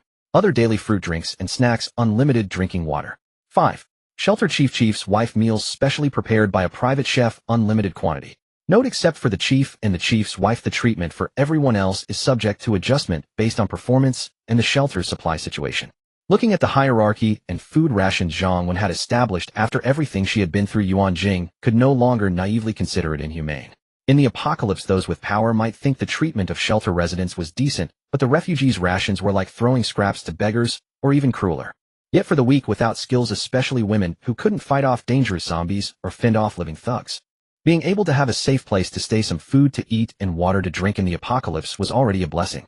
Although they might not have adapted to the apocalypse yet, and might think this happiness was too cheap, after experiencing the harshness of the end times they would understand. For those who didn't understand now, Zhang Wen needed them to realize that to stay in the shelter, they had to obey the rules. Zhang Wen then went to handle the survivors in the shelter. Besides Zhang Wen, there were 26 survivors in the shelter. The supermarket had 8 people, including Li Wenbin, while there were 2 people in the nearby villa, Tang Exine and Li Shui, and 16 others whom Zhang Wen had never seen before. However, Zhang Wen's shelter territory was not large, and the system provided real-time monitoring of each person's location, making it easy for Zhang Wen to find them. After more than 2 hours, Zhang Wen successfully located all 16 individuals and engaged in a series of friendly and pleasant exchanges with them. Everyone firmly acknowledged that Zhang Wen had cleared the zombies within the shelter's range and deserved the credit. As long as the apocalypse had not ended, Zhang Wen would possess ownership of this shelter. Upon hearing that Zhang Wen would provide food at noon, everyone happily agreed to his temporary employment. Among the 16 people, there were 10 women and 6 men. 1 couple was in their 30s, and there were 2 temporary couples formed during the apocalypse. As for whether the women in these temporary couples were coerced, Zhang Wen couldn't be bothered. After all, Zhang Wen did not use violence regarding such matters between men and women, but did not consider himself a good person either. As long as these people were not like the violently Wenbin, who took pleasure in killing and torturing others, Zhang Wen would not harm them indiscriminately. He only needed to show his gun to ensure their obedience. Naturally, Zhang Wen did not truly believe they would be honest, especially the few men. If it weren't for Zhang Wen's greatly enhanced personal strength along with weapons and the system, he would not worry about them causing trouble, as he still found them useful. In his past life, Zhang Wen would have dealt with them first. Of course, the main reason for keeping them around was their utility. If it weren't for Zhang Wen's greatly enhanced personal strength along with weapons and the system, he would not worry about them causing trouble, as he still found them useful. In his past life, Zhang Wen would have dealt with them first. Of course, the main reason for keeping them around was their utility. Even without them, Zhang Wen might have to go outside to find someone for that. However, once he had used them up, Zhang Wen would definitely kill anyone who posed a threat to him. The apocalypse was not the same as before, as sometimes, even if you do not attack others, they will attack you. Although Zhang Wen was not a demon, he would not allow any dangerous existence near him or in his vicinity. Therefore, in the future, not only could there be no men around him, but nearby survivors would also be driven away. The shelter and its surroundings needed to be under his absolute control. Even if it was temporarily useful to keep these few individuals, Zhang Wen would not let them be in danger, casually finding an excuse to handcuff their hands. After all, there were plenty of handcuffs in the warehouse. Looking at the friendliness ratings of the 10 women, 6 were light yellow, 2 were deep yellow, and 2 were light green. This friendliness was much more amicable than the men's. This was also why Zhang Wen had decided from the beginning that the shelter would not accept men, even if they were refugees. Zhang Wen had no ambition for domination, he just wanted to enjoy life and survive. Why bring in men to create trouble for himself? He instructed all the survivors to gather at the supermarket at noon. Although they were puzzled about why they couldn't go out now, but could at noon, everyone agreed readily on the surface. After all, some people hadn't eaten for a long time, and Zhang Wen mentioned that there would be hot food at the supermarket at noon. Some people were intimidated by the handgun Zhang Wen held, and dared not refuse. At 1130 a.m. Zhang Wen arrived at the villa where he had seen the two beauties Tang Xian and Li Shui yesterday. The elegantly decorated second-floor balcony was devoid of the two young ladies today. Not wanting to damage the beautiful villa door and fence, Zhang Wen easily climbed up to the second-floor balcony, using his strength and agility. He pushed the door, and it was unlocked. As soon as Zhang Wen entered the living room, two pairs of eyes immediately turned towards him. In the spacious second-floor living room, Tang Xian and Li Shui lay weakly on the sofa. They had heard footsteps on the balcony, but lacked the strength to check. In the entire shelter, they might be the two most severely starved individuals. Whether it was Yuan Jing and the others at the supermarket or the earlier 16 survivors, some had quite a bit of food at home, but were unable to cook, while others had been hungry for a day or two, but it wasn't too serious. Only Tang Xian and Li Shui, one a beautiful company president busy with her career, and the other someone who valued quality of life and disliked the smell of cooking oil, never entered the kitchen. Moreover, both of them controlled their weight and never ate snacks, so there was basically no food at home. Under the gaze of the two beauties, Zhang Wen felt no embarrassment. Instead, he carefully admired the two of them. Miss Tang Xian truly had an exceptional figure. The term curvy was showcased to perfection, something Zhang Wen had never seen before in such a vivid manner. As for Li Shui, she had fair and delicate skin, a flawless face, and a uniquely aloof temperament. Even someone like Zhang Wen, who had seen many things after the apocalypse, had to admit that these two were simply mesmerizing. Little brother, could you please wait a moment before looking? Can you find us something to eat first? Otherwise we might starve to death later, and you won't even have a chance to look at us, Tang Xian said weakly, lying on the sofa. Zhang Wen increasingly liked this girl Tang Xian, her unbeatable figure aside. She was genuine and unpretentious. Feigning to pull out 2 hot dog sausages from his pocket, which actually came from the system's warehouse, he asked, "Do you want some hot dog sausages?" As he looked at the two. Tang Xian glanced at the 2 sausages in Zhang Wen's hand. Although she was starving and her eyes were gleaming, she couldn't help teasing. "Bro, you're so dirty-minded, making us eat your sausages is a subtle way of implying something, isn't it?" As for Li Shui beside her, she really didn't think much of it, but she still didn't want to eat Zhang Wen's food because she knew it came at a cost. Zhang Wen glanced at Tang Xian and naturally understood the hidden meaning behind her words. But he had only casually grabbed some food, as she could read so much into it. Who was the dirty-minded one after all? Zhang Wen didn't explain but smiled and said, "So do you still want to eat?" Li Shui was about to say she wouldn't eat, but Tang Xian had already spoken. "Don't you think we're too cheap? Are we only worth 2 sausages?" "What do you mean we're only worth 2 sausages? I'm not eating his stuff," Li Shui quickly interjected. Li Shui quickly said. But this time she didn't refuse on behalf of Tang Xian. Life was to be respected, and if Tang Xian made some decisions for survival, she wouldn't look down on her. "Of course it's not just these. I told you if you follow me you'll never go hungry again. These are for you to fill your stomachs and regain some strength. I've already arranged a hearty lunch at the supermarket. It's up to you to choose. Zhang Wen didn't argue with Li Shui, but looked at Tang Xin and said, "That's more like it, at least you have some conscience. That's more like it, at least you have some conscience." Tang Xin gave a bitter smile, and at least she hadn't sold herself too cheaply. Zhang Wen smiled, peeled the 2 sausages, and handed them both to Tang Xin. "Thank you, dear." Tang Xin took the sausages and quickly slipped into character, very obedient. Tang Xin ate both sausages and finally regained some strength. Then she struggled to stand up. "Dear, I'm going to the restroom." Zhang Wen nodded. He wasn't worried about what Tang Xin might do, because from the moment he saw the 2 girls, Zhang Wen checked the affinity scores of the 2 girls in the system. Tang Xin had been 65, Li Shui 60. Now Tang Xin's was 70, Li Shui's 62. The 2 didn't resent him for his ulterior motives. On the contrary, they were a bit grateful to him. The more successful and experienced one is, the more they understand a truth: there is no free lunch in the world. Even your parents have no obligation to give you anything, let alone strangers. Since Zhang Wen met them yesterday, although he never hid his intentions, he never forced them to accept, and even less. This alone made Li Shui admire Zhang Wen. At least facing beauties like them in such an environment, very few men would be as calm as Zhang Wen. Unfortunately, Li Shui didn't realize she was overestimating Zhang Wen. If it weren't for the meeting with Yuan Jing yesterday, and Yuan Jing's hard work, Zhang Wen wouldn't have been so calm last night. How could he have waited until now? "Dear, could you please bring me some tissue?" "There's no tissue in the restroom." Tang Xin called out softly from the restroom. Zhang Wen was quite patient with his women, so he didn't mind helping with such a small favor. He took the tissue and went to the adjacent restroom, only to see Tang Xin leaning against the restroom door with a smile on her face, not even inside the restroom. Zhang Wen was stunned and was about to speak. Tang Xin immediately placed her index finger gently against her lips, signaling him to be quiet, and then beckoned him with her finger. Zhang Wen glanced at Tang Xin's affinity score. It hadn't changed, so he confidently walked over. Seeing Zhang Wen come over so obediently, Tang Xin smiled happily. Then she leaned close to his ear, gently exhaled, and whispered, "Dear, you were just forcing me earlier. Aren't you afraid I might have ill intentions towards you?" Zhang Wen inhaled her pleasant scent, feeling the ticklish, yet comfortable sensation by his ear. No wonder a well-built, open-minded girl knew how to play, as she was simply too tempting. "Get to the point. Aren't you hungry? The weather is dry lately. Be careful not to start a fire. I'm worried about your current condition." Zhang Wen looked at Tang Xin and said with a smile, "Tisk, such an unromantic straight man." Tang Xin gave Zhang Wen a charming eye roll. Then she spoke softly. "Dear, I want to seriously discuss 2 things with you. First, although I agreed to you, I hope you can give me a few days to get used to the final step. Don't worry, absolutely no more than a week. Second, don't push Xiao Shui too hard. For now, say you're giving her food for my sake. Later I'll help you make her accept you, okay?" After saying that, Tang Xin looked at Zhang Wen nervously. After all, she didn't know him well, as she only knew that although he was lecherous, he had principles. "No problem, I agree to both." After all, they were already in his bowl, so Zhang Wen was indeed not in a hurry. "Really? Dear, thank you. Moi." Tang Xin was overjoyed and directly gave Zhang Wen a light kiss on the cheek. "Miss, just a reminder, sometimes it's not that I won't give you time, but if you tease me first, don't blame me." Zhang Wen looked at Tang Xin with a half-smile. Tang Xin's body relaxed. She bit her red lips lightly, and with a pitiful smile in her seductive eyes, she said, "Dear, I just think you're too good. That was a reward for you. You can't go back on your word, otherwise you'll be sad." This vixen Zhang Wen swallowed his saliva. Goodness, although he knew she was faking pitifulness on purpose, it didn't make him dislike her. Instead, it made her even more charming. However, Zhang Wen never let those who provoked him off easily, and Beauties had no privilege here.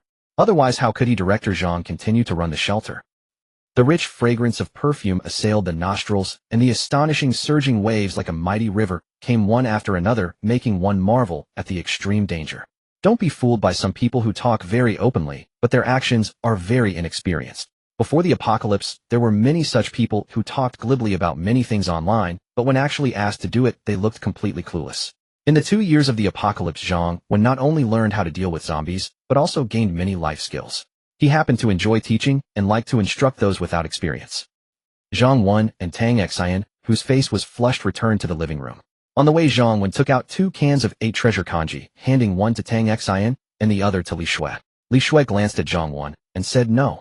Her tone was calm, but firm. "This is from Tang Xin's share, she's giving it to you. Eat it, or not, it's up to you."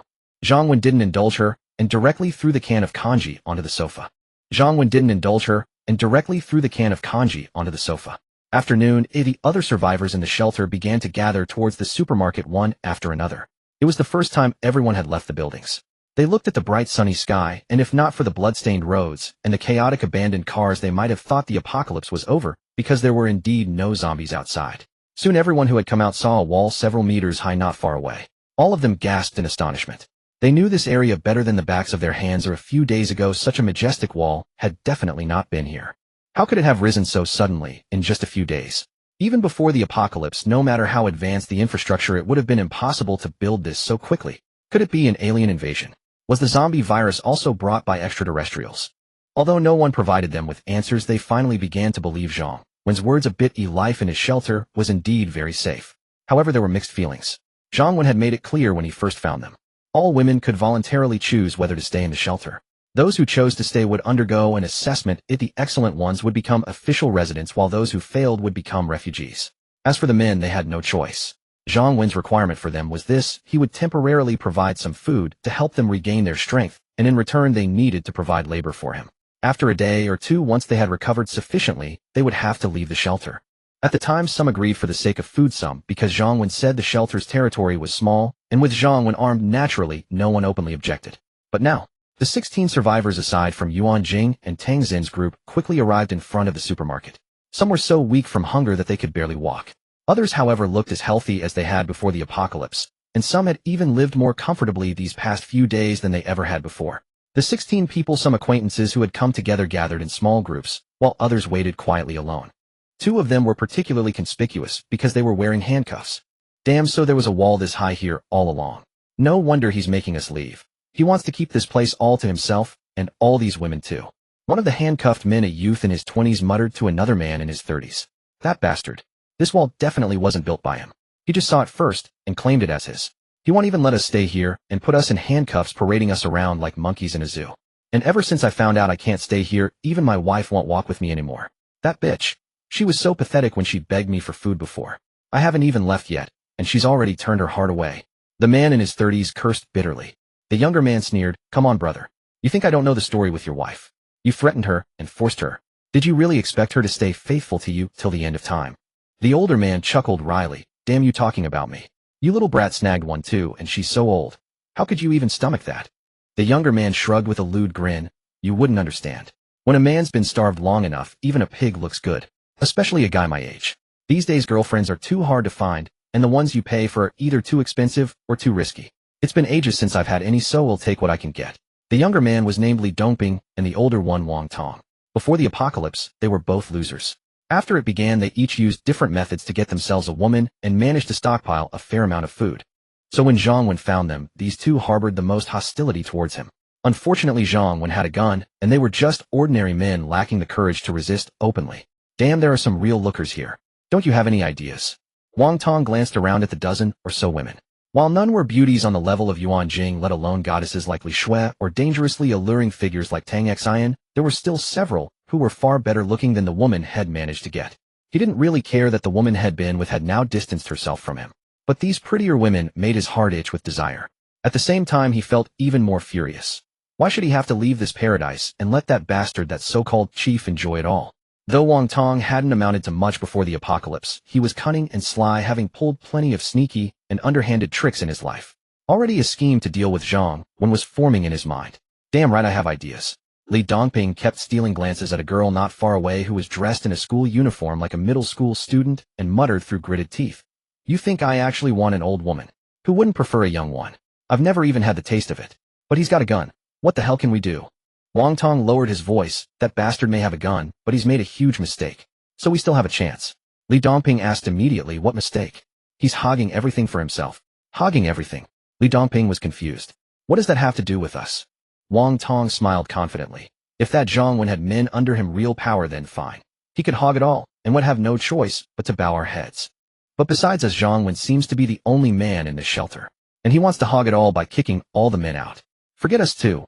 What about that guy over there with his real wife and the other 3 men? Do you really think they're willing to be driven out? There's no wall outside. Once we're out there, we might not survive. But in here, there's food, beautiful women, and almost no danger. What do you think they'll choose? If we band together, quietly get our hands on some weapons, preferably ranged ones. Even if he has a gun, the 6 of us together might not have to fear him. And if we can catch him off guard with a surprise attack, our chances of success would be even greater. Li Dongping grew more and more excited as he listened. When Wang Tong finished, he immediately said, "Brother, you're absolutely right. There's danger either way, so we might as well take a gamble and fight for our place here." Wang Tong smiled and said, "Good. Since you agree, let's quickly and quietly get in touch with the other men. Even if they're unwilling to take the risk, they probably want rat us out since none of them can stay in the shelter anyway. All right, brother, I'm with you. Li Dongping nodded eagerly and walked over to one of the other men. Wang Tong also approached another. Soon the two had communicated with all the remaining 4 men. Unfortunately, only one was clearly willing to join their rebellion. The other 3, though tempted by their words, hesitated at the thought of Zhang Wen's gun. Wang Tong told Li Dongping not to rush, to keep looking for opportunities to persuade them further and to adapt as circumstances dictated. Zhang Wen had not yet arrived. Yuan Jing and Sister Li, along with little Yao Yao, and the 2 young women, Lu Ming, who had been confined all night, carried the prepared food downstairs first. The survivors immediately became excited. Some were famished at the sight of so much delicious food. Others who weren't lacking food were drawn to the beautiful Yuan Jing with her full fair figure and a hint of allure. They hadn't expected to find such a captivating woman here. At this moment, Wang Tong and Li Dongping became even more resolute in their plan to seize this place. Even the 3 who had previously hesitated quietly contacted them, signaling their willingness to join in if a good opportunity for a surprise attack arose. Hey beautiful, when do we eat? We're starving. Wang Tong, feeling emboldened by the near-unanimous agreement to rebel, stepped forward to strike up a conversation with the busy Yuan Jing. He was utterly captivated by this woman. Her figure, her face, even her temperament were exactly his ideal. At this moment, regardless of the danger, Wang Tong was determined to take a gamble. Yuan Jing ignored Wang Tong and addressed everyone. Please wait a bit longer. We can eat once the director arrives. This is the shelter's rule. Although Li Dongping also admired beauties like Yuan Jing, he wasn't infatuated. With all 6 men now inclined to resist, his fear of Zhang Wen had diminished considerably. Hearing Yuan Jing's words, he couldn't help but complain, damn it. The director told us to come out and eat, and now we can't. Are we supposed to wait here all day if he doesn't show up? Just serve the food, or I'll help myself. Before Yuan Jing could respond, the blunt-spoken Sister Li charged forward with her electric baton. I dare anyone to try. This shelter has rules. No talking back to your superiors. See these 2 young women beside me. They got locked up without dinner last night for this very reason. They were spared a harsher punishment only because they were new and didn't know the rules. If you don't believe me, ask them yourselves. Do you want the same treatment? Yuan Jing also picked up her weapon. Having learned her lesson from Zhang Wen yesterday, she wouldn't be lenient again. At Sister Li's words, the women said nothing. In peaceful times, women might act bold and fearless, but once order and law collapse, they become more timid than anyone. Men, however, are different, especially those with a rebellious streak. Unfazed by Sister Li's threat, Li Dongping cursed. Who are you trying to scare, old hag? I'm going to eat right now, and I'd like to see you stop me. Wang Tong inwardly cursed his foolish comrade. They had agreed to quietly rally everyone and wait for the right moment to strike, yet Li Dongping was practically announcing their mutiny. Sorry leaders, my brother here is just starving and not thinking straight. Please don't mind him. Wang Tong quickly pulled Li Dongping back, shooting him a glare, then turned to Sister Li and Yuan Jing with apologetic smiles. Yuan Jing addressed everyone with a stern expression. Let me make this clear again, this shelter provides you with food, but we don't owe you anything. Those who don't want to eat or refuse to follow the rules will face the consequences. I'm announcing now he gets no food today. Further punishment will be decided when the director arrives. Screw this. Hearing Yuan Jing's words, Li Dongping was about to explode again. But Wang Tong gave him a sharp knock on the head and whispered, Shut up, you idiot. If you keep this up, Zhang Wen will be watching us constantly. How can we launch a surprise attack then? Think about all these beautiful women. We have to endure for now. Li Dongping realized the logic. He had gotten carried away thinking their rebellion was nearly complete. Before long, Zhang Wen arrived with Tang Xin. Li Shui, however, was too weak from hunger to walk. Their arrival drew even more attention than Yuan Jing and the food had earlier.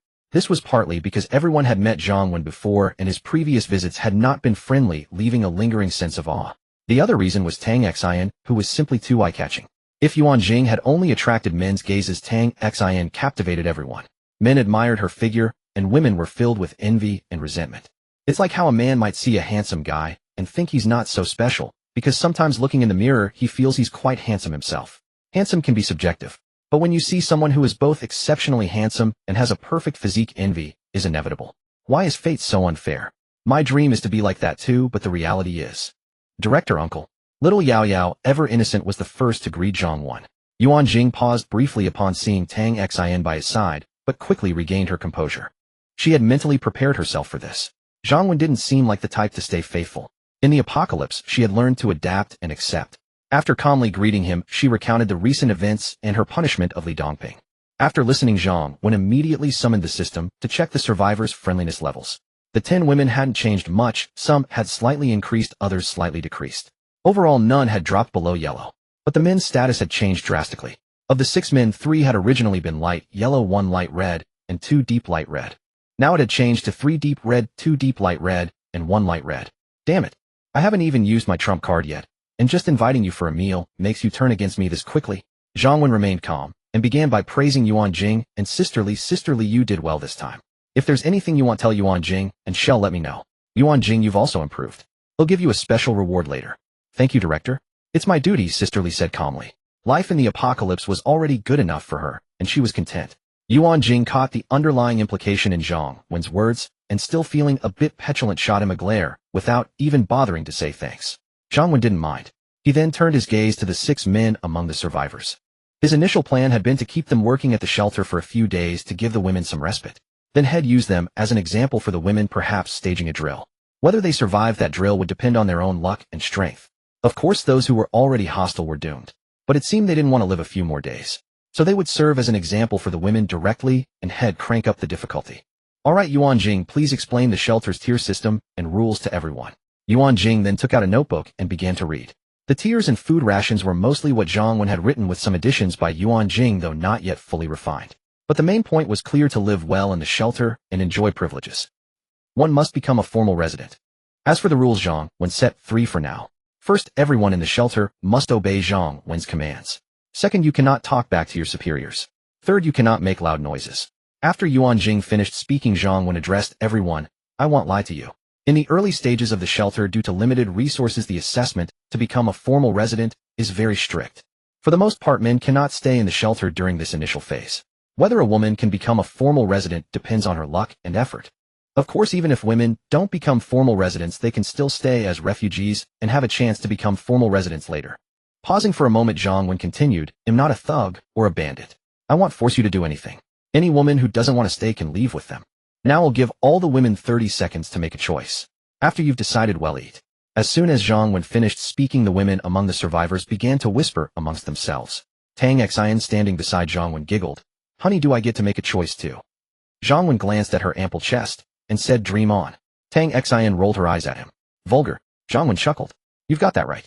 I am indeed quite sturdy and quite vulgar. Tang Xian was speechless and didn't want to talk to him anymore. Hello, I'm Tang Xian, his dear, she suddenly said, walking over to Yuan Jing with a smile and extending her hand. Hello, I'm Yuan Jing, the shelter's logistics chief, Yuan Jing replied, shaking her hand. How dull. Tang Xian thought, likely guessing the relationship between Yuan Jing and Zhang Wen and hoping to stir up a little trouble. She hadn't expected Yuan Jing to be so unflappable. Hello, pretty Annie, I'm Tong Yao. You can call me Little Yao Yao. Little Tong Yao, seeing everyone introducing themselves, ran over to join in. Oh, what an adorable little sister. Tang Xian, though she had no children of her own, had been thinking about having one as she got older, but had never found the right person to make it happen. So seeing the cute little girl, she immediately went off to chat with her. Alright, time's up. Raise your hand if you want to leave the shelter with them, Zhang Wen said, looking at everyone. As for whether the time was actually up, details didn't matter. After a few seconds of silence, 2 women eventually raised their hands. One was the woman from the couple, and the other was Lu Meiying. Zhang Wen wasn't surprised. They were still too naive. Did they think they could come and go from his shelter as they pleased? That his food was so easily earned. Soon enough, he wouldn't need to force them. They would be begging to stay. Without another word, Zhang Wen turned and walked into the supermarket nearby. When he came back out, he was holding a pistol in one hand and 4 pairs of handcuffs in the other. He walked over, tossed the handcuffs on the ground, and addressed the 4 men who weren't cuffed. I was pretty angry about what happened earlier, but I still have work for you to do, and you won't be staying in the shelter long anyway. So I won't hold it against you. However, for the safety of my shelter members, you'll need to wear these handcuffs at all times except when you're working. Of course, you'll take them off when you leave. Yuan Jing started arranging for everyone to eat. Okay. Yuan Jing acknowledged and began to organize things with sisterly. Why do we all have to wear handcuffs? We're not criminals, one of the men protested. Yeah, if we're all cuffed, what's to stop you from doing something to us? Exactly. Zhang Wen's actions sparked collective protest from the men, none of them willing to comply. Wang Tong, on the other hand, felt a secret thrill. He was already handcuffed, so it had nothing to do with him. Moreover, the more Zhang Wen pushed, the more determined everyone would become to take him down. Even if they all ended up in handcuffs, Zhang Wen would have to release them for work, and there would always be a moment of carelessness. Without wasting another word, Zhang Wen raised his gun and fired several shots into the air above the men. Bang! Bang! Up! The men, and even some of the women, had never heard gunfire so close before. They immediately screamed in terror. Zhang Wen barked, shut up. Have you forgotten the shelter rules? No loud noises. The women who screamed just now will not get lunch today. Of course, their voices were nowhere near as loud as the gunshots. But Zhang Wen knew that the zombies couldn't enter without his permission. And in this shelter he was the highest authority, his word was law. There was no concept of leading by example when it came to him. He then looked at the stunned men. I'm telling you to put on the handcuffs, not negotiating. If I wanted to harm you, do you think I'd go to the trouble of putting you in handcuffs? Whether they found his logic sound, or were simply too afraid to resist, the men quickly picked up the handcuffs from the ground and cuffed themselves. Zhang Wen nodded in satisfaction and turned his attention to the women. Those who screamed stepped forward. No one spoke. Then with a tearful face, little Yao Yao stepped forward. Director Uncle Yao Yao screamed. Reporting me too, another girl in a school uniform with a round face said, nervously stepping forward. Zhang Wen looked around. Anyone else? Silence. Yuan Jing, anyone else? Zhang Wen naturally didn't believe it, as he hadn't been paying close attention, but had definitely heard more than two voices. And her, Yuan Jing said, pointing to two other women. Zhang Wen looked at little Tong Yao and smiled. Our little Yao Yao was the first to admit her mistake. Not only will she not be punished, but shall get an extra chicken leg for lunch as a reward. Little Tong Yao immediately beamed. Thank you, Director Uncle. Zhang Wen then looked at the middle school student and said to Yuan Jing, she's the second one to admit it voluntarily. Reward her with the same lunch as a formal resident and add 10 points to her formal resident assessment score. The middle school student was timid but managed to whisper, thank you, Director. My little man is quite something. Tang Xian murmured to herself, watching Zhang Wen handle the situation. As for those who didn't admit it voluntarily, no lunch today and half rations for dinner, Zhang Wen declared decisively. Then he announced, all right everyone, let's eat. Today the shelter's rules were announced, and Yuan Jing did not disclose her relationship with Zhang Wen. So she, along with Sister Li and little Tong Yao, sat together as official residents. Zhang Wen and Tang Xian ate together. The others gathered in separate groups. The food for the survivors was barely enough to fill their stomachs. Only rice was plentiful. The potatoes and cabbage were scarce, and aside from a pinch of salt, there were no seasonings, so the taste was far from pleasant. Meanwhile, Yuan Jing's sister Li and Tong Yao enjoyed a spread of meat, vegetables, and soup, with little Tong Yao gnawing eagerly on a fragrant chicken leg. Zhang Wen and Tang Xin's meal was even better, featuring braised beef and seafood. The survivors struggled with their plain rice, their mouths watering as they stared at the delicacies across the way. The women who decided to stay at the shelter secretly vowed to strive hard to become official residents. The men, clenching their teeth, swore inwardly to take Zhang Wen down, imagining that the shelter's fine food and beautiful women would then be theirs. Only the two punished women fared worst. They got nothing to eat. Having already gone hungry for over a day before arriving, they might have endured it, if not for the sight of so much delicious food. But now, famished and tempted, they could barely hold back. Report, Director. I want to inform you. Before you arrived, I overheard those men plotting to murder you. One of the women gathered her courage and walked up to Zhang Wen's table. The atmosphere instantly fell silent. This was earth-shattering news. Are you telling the truth? Before Zhang Wen could speak, Yuan Jing had already stood up and rushed over, her voice tense. If this had been before last night, she wouldn't have been so anxious. Back then she only felt gratitude toward Zhang Wen for saving her. Though she might have grieved if something happened to him, then things were different now. Zhang Wen was her man, the pillar of support for both her and her daughter. She would never allow anyone to harm him.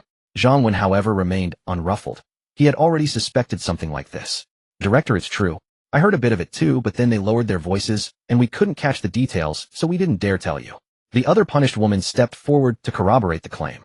Zhang Wen slowly finished his meal and stood up. Gazing at the men who were now too terrified to eat, he said, have you nothing to say?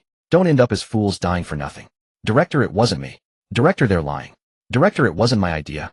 Each of them was shaking with fear, and none were particularly courageous. Some denied it outright, while others hastily distanced themselves from the blame, which only confirmed the plot was real. That's how useless teammates come about. Yuan Jing drew her weapon and walked to Zhang Wen's side. Zhang Wen, we mean no harm to others, but we cannot allow any threat to remain in the shelter. Zhang Wen glanced at her and smiled. She was learning fast. Director, please don't kill me. He'll leave the shelter right now. Director, he'll confess.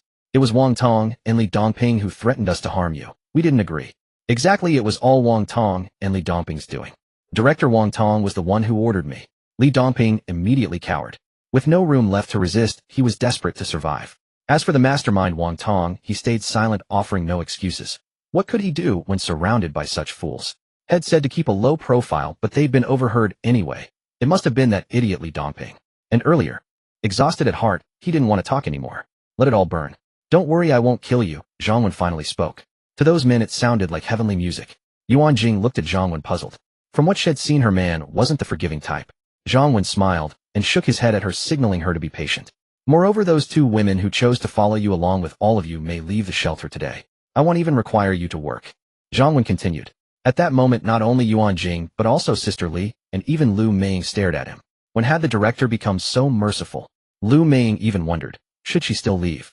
Her earlier desire to go was because Zhang Wen wasn't the devoted admirer Shed wanted, and Shed offended him, so life at the shelter would surely be miserable. However, to ensure you can survive once you leave, and to give those staying behind some practical experience in this apocalypse, I need your cooperation for a live drill. Any objections? Zhang Wen concluded. Director, I'll cooperate. Me too. Though the idea of some drill was strange, no one dared refuse in order to stay alive. Zhang Wen rewarded the two punished women with some food. He believed in clear rewards and punishments, not just relentless pressure. After everyone finished eating, Zhang Wen brought out 3 pairs of handcuffs.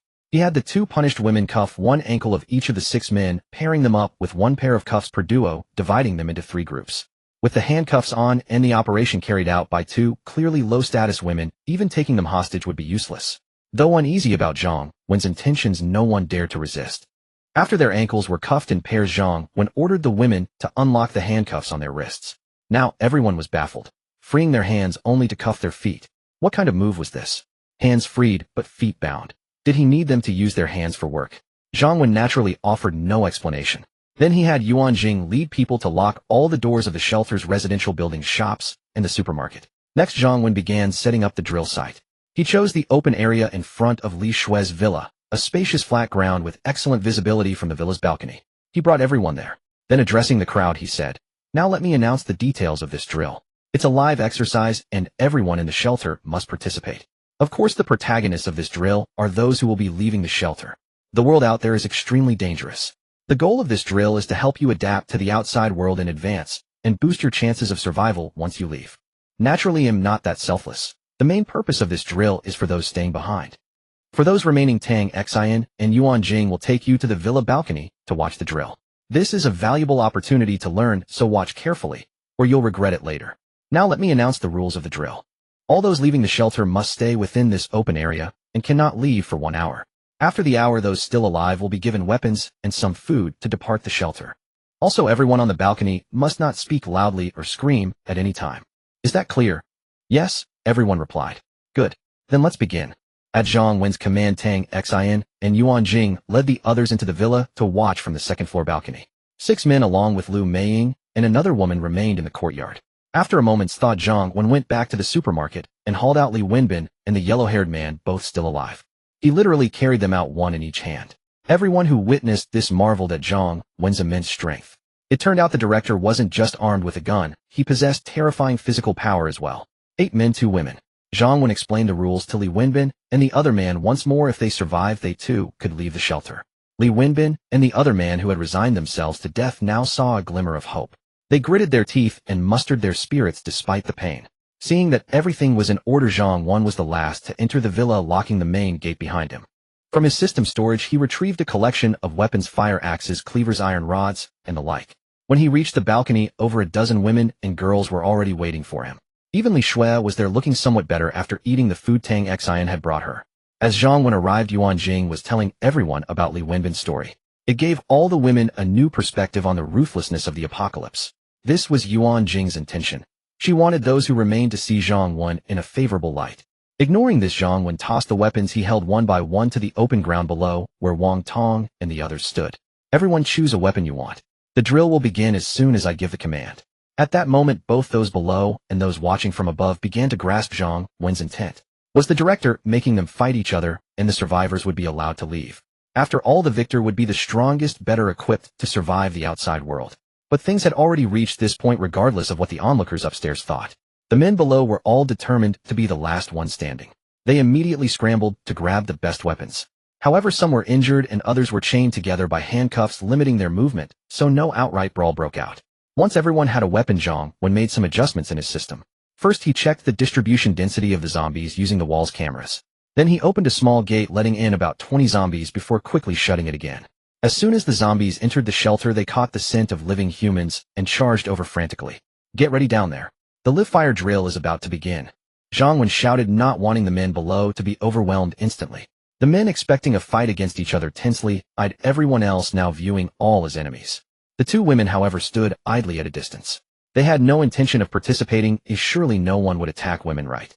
Lu Ming even thought this method was quite good. The final winner would surely be formidable, and following him outside would mean safety. Growl, growl. The men below waited for Zhang Wen's signal to start. Instead, they heard a different sound. Zombies. So many zombies. Shit, zombies are here. Run. Panic erupted among the men below, and even the women upstairs felt a surge of fear. How did zombies get in over such high walls? How many were there? Just then Zhang Wen looked down and shouted, I declare the live fire drill has begun. Listen up, anyone who leaves the courtyard is breaking the rules. Even if the zombies don't get you, I will. So you have no choice but to fight. Besides, there aren't many zombies this time. With a bit of courage and skill, what are a few of them? If you can't handle this small number, how can you expect to lead women and survive out there? It was only then that everyone truly understood the meaning behind Zhang Wen's live fire drill. They realized it wasn't about making them kill each other. It was about acclimating them to the zombies outside, increasing their chances of survival. But how did the director know zombies would appear at this exact moment? And how did the zombies manage to climb over the wall? Could it be that the director had arranged this? In that moment, Zhang Wen appeared not just powerful, but increasingly enigmatic in the eyes of those in the shelter. Everyone run. The zombies are coming. We can't run. We're cuffed and can't outrun them. We have to fight. Director, please shoot them. Save me, I don't want to die. Many of them, even days into the apocalypse, were facing zombies for the first time. So they were frantic and terrified. Some, however, had killed zombies before and weren't as scared. But they were all chained in pairs. Unless they worked together, with one trying to run and the other to fight, they would only drag each other down. Zombies might seem to wander slowly, but when they catch the scent of living flesh, they can move fast. Soon zombies were catching up to the survivors. The scene descended into chaos. There were the excited roars of zombies, the screams of men, and the sobs of the terrified. Zhang Wen's attention was drawn to two people, the injured Li Wenbin and Wang Tong. These two were the calmest among them, possessing a fierce ruthlessness, killing zombies without hesitation. Unfortunately, one was hampered by a gunshot wound, limiting his strength. The other was held back by a useless partner. The Li Dongping, chained to him, only thought about fleeing. Of course, they had brought this upon themselves. Zhang Wen had originally planned to have these men conduct a drill in a few days before letting them leave the shelter. But the drill he had envisioned was far less difficult, and most would have survived. More and more zombies flooded in, and casualties quickly mounted. This finally forced those who had only thought of running to pick up their weapons and fight for their lives. Unfortunately, they had never faced zombies, never practiced killing them, and in their panic their efforts were largely ineffective. Just a few minutes in, 7 or 8 of the 20-plus zombies were dead, but 4 survivors had already been killed with an unknown number. Zhang Wen looked up at the building, seeing the women all wearing expressions of sheer terror, and said, Everyone look carefully. This live combat drill is not meant to frighten you, but to let you experience the apocalypse and the zombies, their attack methods, their speed. And also what problems exist in the survivors' behavior and counterattacks when facing zombies. Although you are safe in the shelter for now and may not come into contact with zombies in the short term, that doesn't mean you will all stay here forever. If you don't adapt and advance, your fate will be like theirs. Seeing everyone force themselves to perk up, Zhang Wen continued, For the final lesson of today's live drill, I will personally go down and teach you all how to kill zombies. The moment he finished speaking, Yuan Jing panicked and urgently said, Zhang Wen, there are still so many zombies down there. It's too dangerous. Tang Xian also chimed in. Yes, many have already died among those who went before, and the survivors have little fighting strength left. But there are still so many zombies.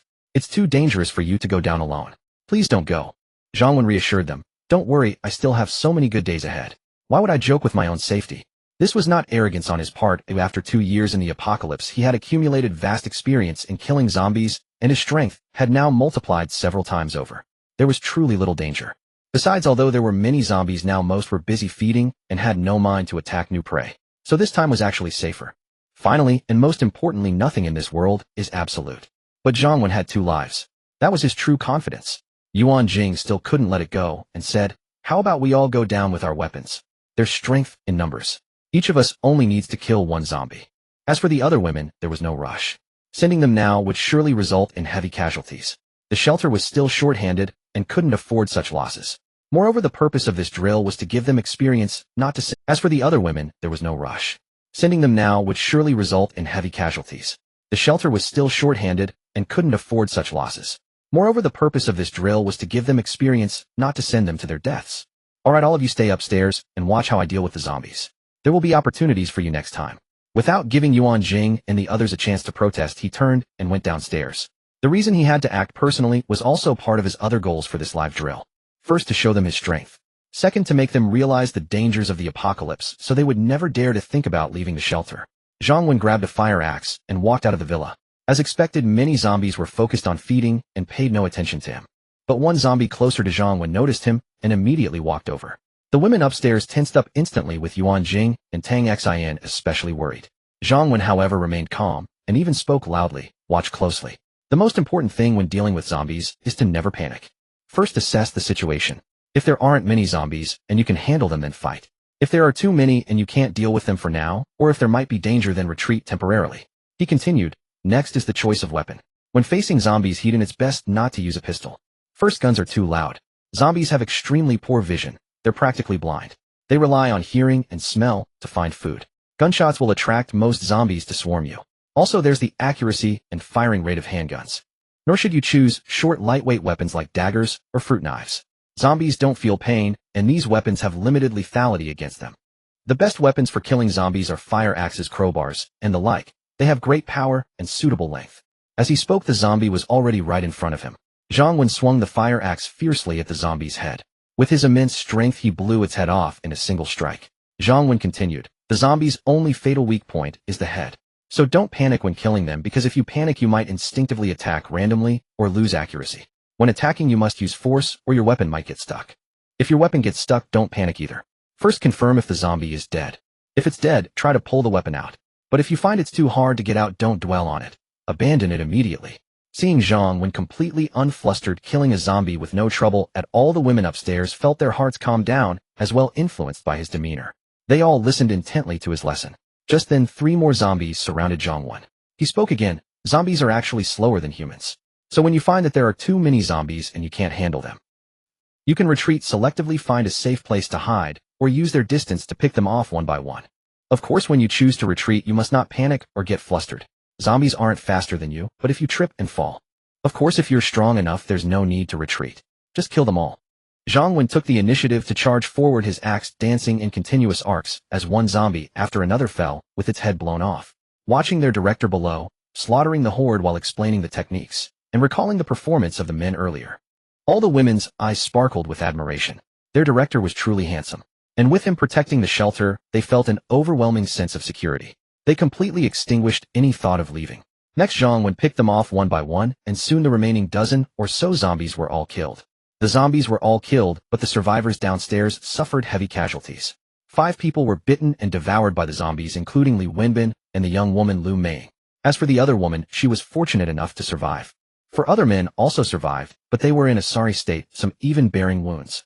Zhang Wen looked at the 4 surviving men and the 1 woman, then addressed all the women upstairs. The final lesson is that after you've killed the zombies and are safe, if you have surviving teammates, you must confirm whether they have any wounds inflicted by the zombies. Those bitten by zombies will be infected within minutes if the wound is severe, or within 10 to 20 minutes if it's minor. Then they will turn into zombies and attack their companions. There is currently no cure, so anyone injured must be killed or isolated immediately. As soon as Zhang Wen finished speaking, the remaining survivors panicked. Director, I'm not injured, please don't kill me. I'm not injured either. Director, you can check, I truly have no wounds. The few who had barely survived naturally didn't want to die, and quickly shouted out.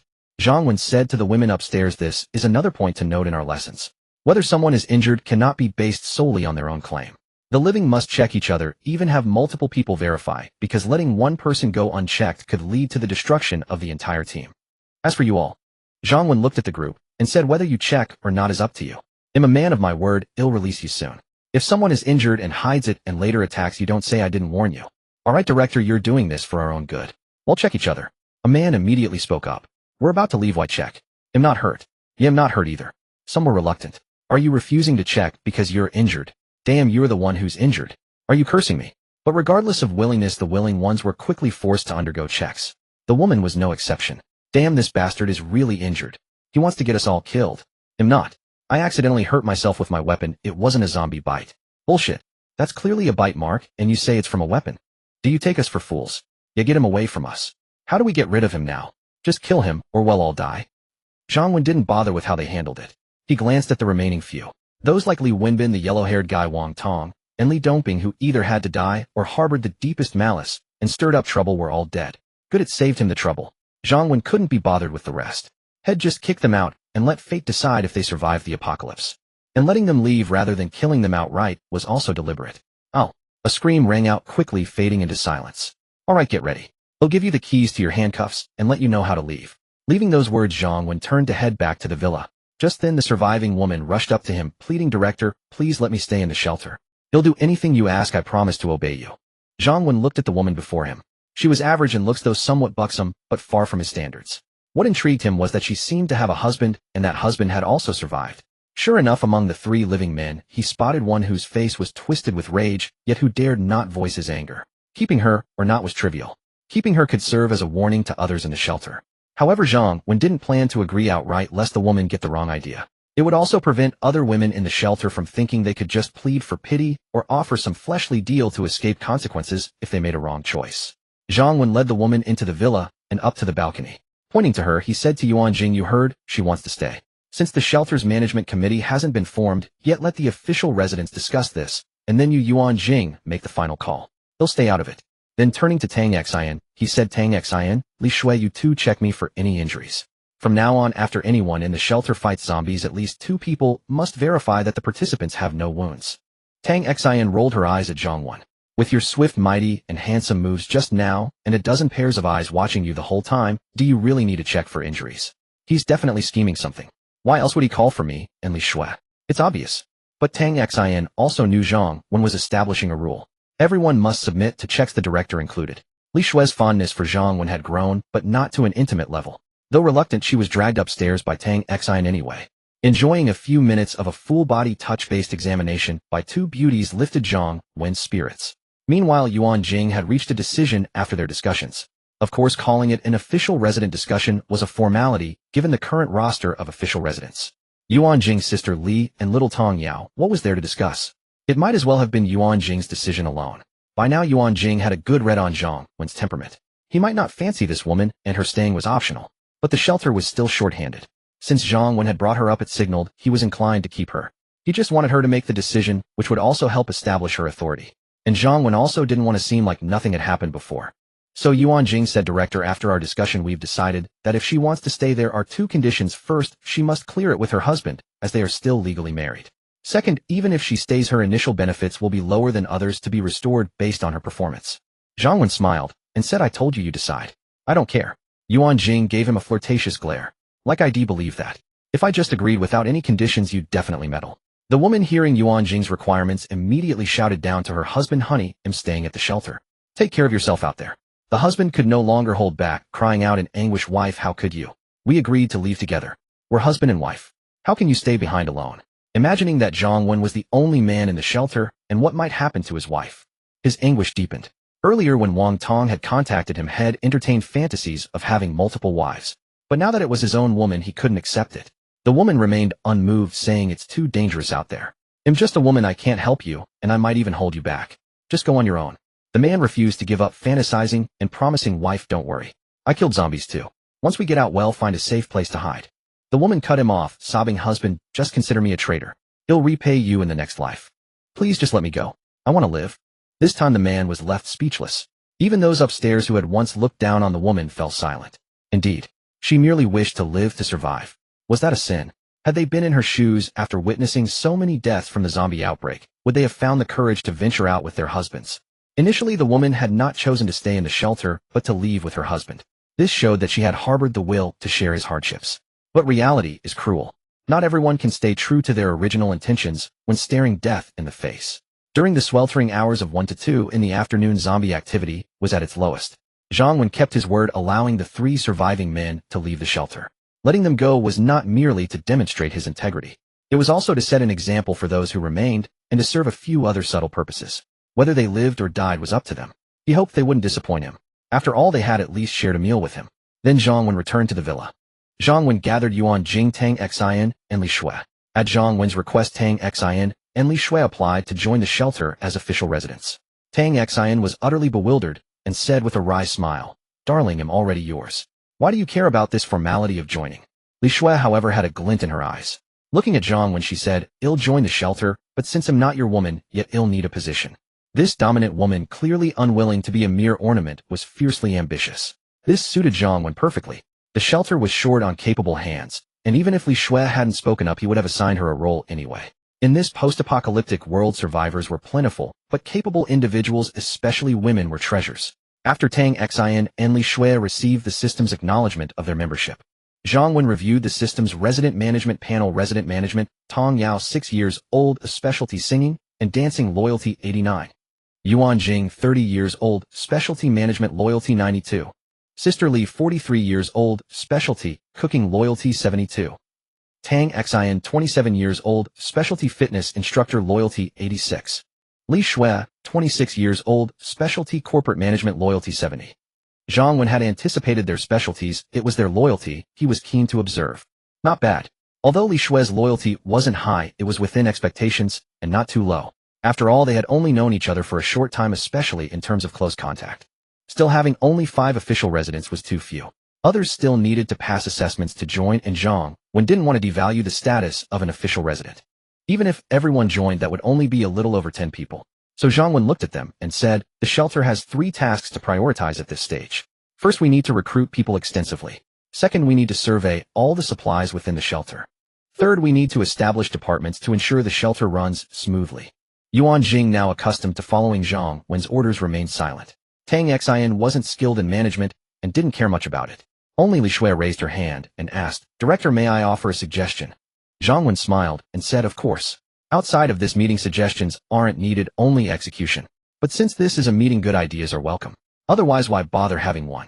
Li Shui nodded and said, Director, I believe the most urgent priorities are first to find a way to contact the outside world and gather information to see if the disaster is under control and if order has been restored. If order is near restoration, then there's no need for drastic actions. We can just wait for rescue. If order hasn't been restored, then our primary focus should be on searching for supplies, determining how long our existing provisions can last, and only then consider recruitment. Zhang Wen nodded and smiled. That sounds quite reasonable. Li Shui's delicate face broke into a smile. She thought I should show him what I'm capable of. But then she heard Zhang Wen say, now let me continue outlining the personnel assignments for the 3 tasks I mentioned. Li Shui's smile froze on her face. She gritted her teeth, glaring at the infuriating man before her. It was the first time she had been so toyed with and ignored by a man. So you agree I make sense, but you just ignore my advice as if I hadn't spoken.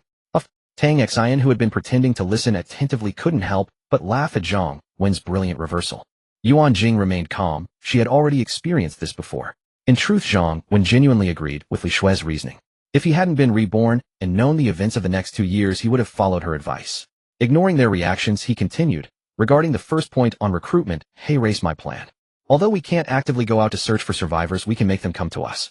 Our walls are high and many survivors in the vicinity must have seen them and want to get in. Yuan Jing arranged for someone to find a few large white cloths and write our recruitment information on them in big red letters. They'll find a way to hang them outside the walls. Recruitment requirements: female, healthy, no male family members under 40 years old. Those with skills may be extended to 45. Entry method: arrive at the 2 designated small gates at the front and back of the shelter between 1 p.m. and 2 p.m. daily. Entry will be in batches with a maximum of 5 people per batch. Okay, I've noted it all down. He'll arrange it right away. Yuan Jing was clearly resolute in executing Zhang Wen's instructions, jotting down notes as he spoke. Li Shui then interjected, this will attract a lot of people, but it also brings risks. For instance, what if a large crowd attracts a horde of zombies? What if enemies send spies to gather information? What if malicious individuals disguised as women try to infiltrate? Zhang Wen nodded. Makes sense. The 3 women collectively rolled their eyes at him. Here we go again. Zhang Wen looked at them and said with righteous indignation, what? I genuinely think Li Shui's points are valid, and I also have solutions. Oh, then let's hear how you plan to solve them. Li Shui said, eager to see if Zhang Wen was truly capable. Zhang Wen explained, first, the issue of attracting too many zombies. I've considered this. That's why I chose 1 p.m. to 2 p.m., because that's when zombie activity in the sunlight is at its lowest. Also, that's why I limited entry to a maximum of 5 people at a time to minimize the noise they make. After a pause, Zhang Wen continued, of course we're inside the shelter, so we can't maintain order outside and ensure they come in quietly in groups of 5. They might not comply. So we'll write clear instructions on strips of cloth. Hopefully they'll decide the order of entry among themselves and remain quiet. If their chaos or any other reason causes a large horde of zombies to follow them, we want open the shelter door. Li Shui nodded. This method was indeed effective, though perhaps a bit cold-blooded, as many would surely die if the door remained shut. But this was the apocalypse, and the greatest danger was misplaced compassion. Besides, Zhang Wen had stated the terms in advance. If they attracted zombies through their own negligence, it wasn't a trap. Zhang Wen continued, as for spies and evildoers sneaking in, that's essentially the same problem. As long as we can control them the moment they enter, we can deal with the evildoers on the spot and decide the spies' fate based on their behavior. Once inside, if we don't let them leave, how can they act as spies? Li Shui grasped the key point and said, "So when they enter we must first restrain them, conduct a thorough interrogation, and only then allow them to move freely. But you mentioned there are 2 doors for entry. If you're admitting people at both doors simultaneously and one door lacks your supervision, I'm worried about danger if an evildoer gets in. Even for you with 5 entering at once, if the evildoers are skilled at disguise and multiple bad guys come in together, you'd be in danger. So my suggestion is to open only one door at a time and admit only one person at a time." Zhang Wen smiled and said, "What you say makes sense, but admitting people this way is too slow, as communicating between those inside and outside takes time. Moreover, if the person entering is a formidable character with a gun, one person isn't much different from several." The women remembered Zhang Wen's performance against the zombies today and felt tense. Indeed, if someone more powerful than Zhang Wen infiltrated, one person could indeed match dozens. Zhang Wen didn't let the women worry for long and continued, "Actually, there's no need to worry. This is just the worst-case scenario we're considering. Since I plan to recruit many people, I won't let such a situation occur. I won't put us in any danger. First, in the recruitment requirements, we'll demand that women entering the shelter wear minimal clothing and carry no luggage or weapons. They will be screened before entry. Those who don't comply won't get the door opened. I have a way to screen them without opening the door, rest assured. Second, there's a stainless steel door and window workshop in the shelter. They'll process 2 sturdy stainless steel frames, weld one side to the shelter's small door, and make a lockable door on the other side. Each woman admitted will enter this stainless steel frame through the wall's small door. If we don't unlock it, they can't get out. At that point, we can conduct another full-body check on them. If we find anyone suspicious or carrying weapons, we can temporarily handcuff them before letting them out." Zhang Wen didn't tell them that he could not only use the shelter's cameras to see their numbers and genders clearly before they even arrived. Moreover, once they were inside the shelter, he could see their friendliness levels. So as long as they were in the stainless steel frame, whether they were spies, cross-dressing evildoers, or those with other intentions, if their friendliness was abnormal, Zhang Wen would nip the danger in the bud. Zhang Wen was being extremely cautious, not just out of fear of a surprising defeat, but primarily for the sake of the women. After all, Zhang Wen had 2 lives, but they didn't. He could ignore the fate of other women in the shelter, but Yuan Jing and Tang Xin had already carved important places in his heart. In his past life, Zhang Wen could share his affection equally with the young women. He helped with instant noodles, trading food without emotional involvement. But in this life, he didn't want to lose Yuan Jing and the others. Hearing Zhang Wen's plan, Li Shui and the others marveled at his audacity and imagination. Yet they had to admit that while it might be troublesome initially, it was worth it for long-term recruitment. Moreover, it truly minimized the danger to the absolute lowest. Of course, the actual risk was far lower than they imagined, for Zhang Wen cherished the beautiful life of this world even more than they did. He was a man determined to play it safe to the extreme. But playing it safe early on didn't mean doing nothing at all. It simply meant exercising absolute caution. After discussing the recruitment matters, the focus shifted to the search for supplies within the shelter. Zhang Wen entrusted the logistics department led by Yuan Jing with the responsibility of searching, organizing, safeguarding, and distributing the supplies. This clearly demonstrated Zhang Wen's esteem and trust in Yuan Jing. Otherwise, in a typical company, such critical matters would never be assigned to a single individual. Regarding the supply search, Zhang Wen's requirement was speed. He wanted all the supplies within the entire shelter to be collected and organized as quickly as possible. The supermarket would serve as the supply warehouse for the shelter. The remaining supplies would not be stored in the system warehouse. After all, they needed to be consumed daily. To expedite the process, Zhang Wen not only assigned nearly all the refugees in the shelter to Yuan Jing's logistics department, but also provided suggestions and assistance. The main reason the search for supplies took time was that many doors were difficult to open. To address this, first one could check each residential building for the landlord's office or residence, as it usually contains spare keys for all the rooms in the building. Secondly, if keys could not be found, personnel should immediately assess which doors were unlocked and which were locked. Then Zhang Wen would take some time to unlock those locked rooms. After all, during the past 2 years of the apocalypse, he had gained considerable experience in locksmithing while searching for supplies, and with the genetic potion he consumed, it became even simpler. Previously, Zhang Wen refrained from doing this, as he didn't want to handle everything himself as the head. Furthermore, he initially planned to let the men do this laborious task, but they proved unreliable. Now, to prevent the supplies in the buildings from deteriorating, Zhang Wen had no choice but to take matters into his own hands. Then came the final task, establishing a new department. Zhang Wen stated, although there aren't many people in the shelter and most have been temporarily assigned to the logistics department, some new departments still need to be established as soon as possible. For instance, the security department. Without a security department, if I'm not present and someone causes trouble, like those few men before, it would be inappropriate for only Yuan Jing as the head and sisterly to handle it. There should also be a human resources department.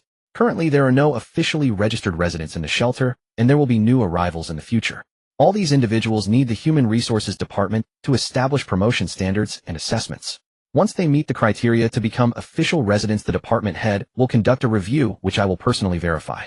This matter is of great importance. I need 30 people to become official residents of the shelter within a short period.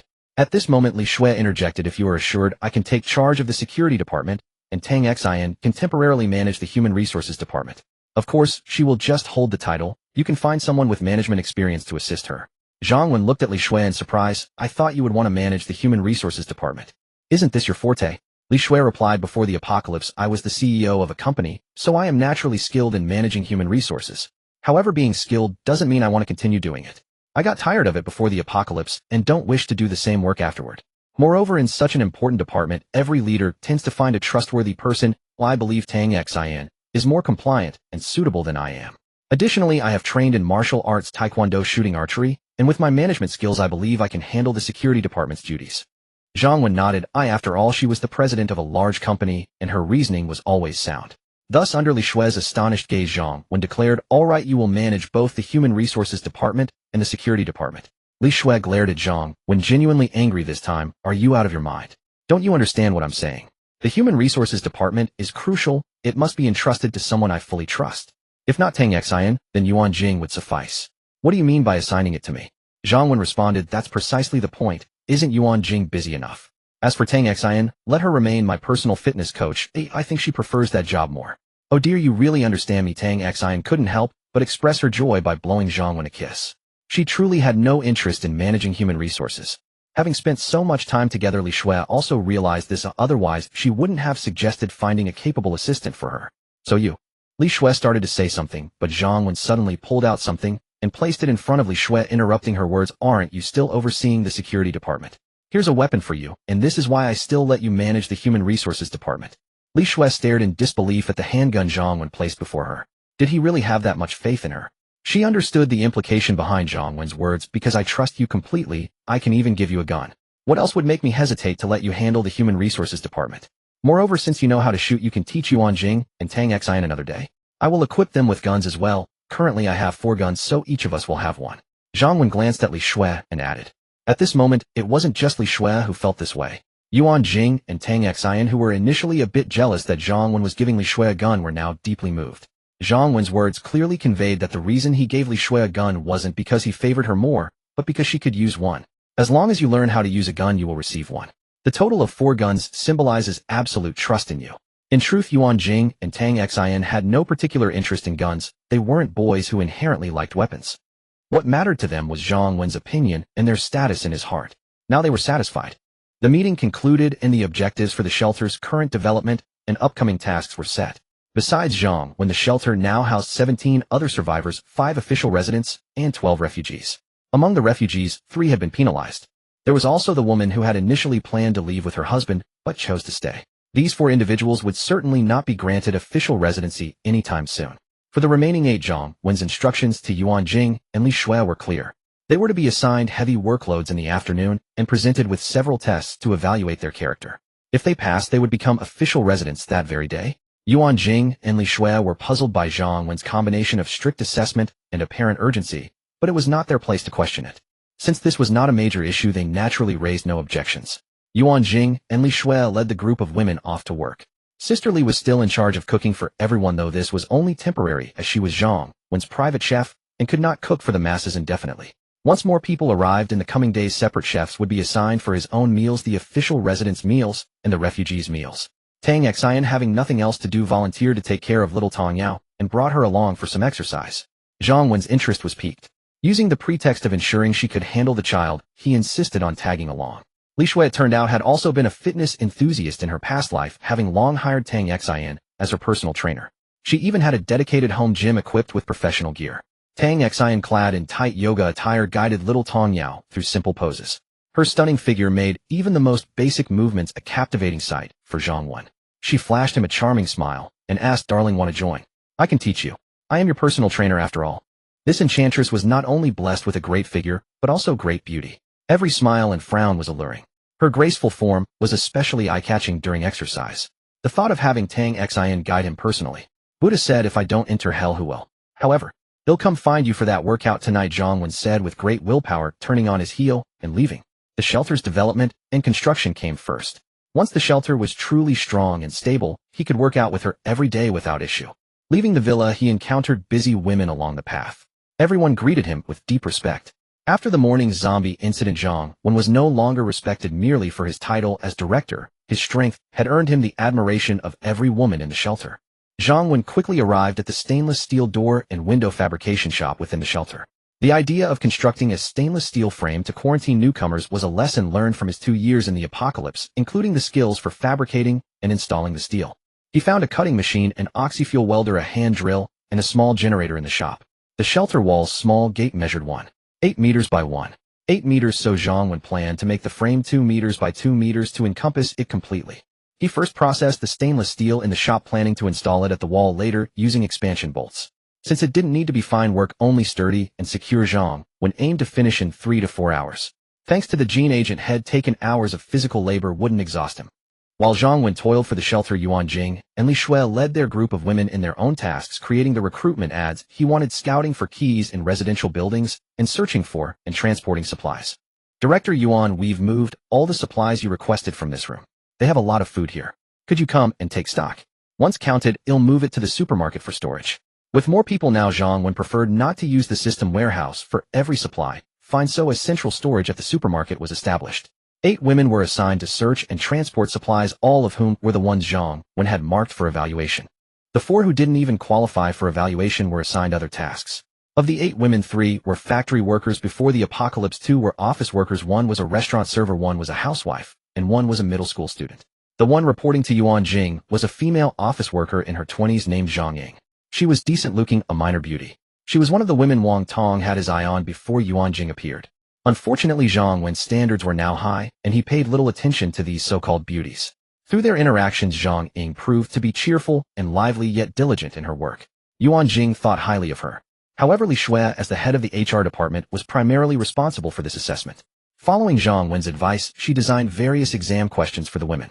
Yuan Jing secretly hoped they would pass. A life would be much better for them if they did. Yuan Jing felt a surge of gratitude for meeting Zhang Wen at her most vulnerable and helpless moment.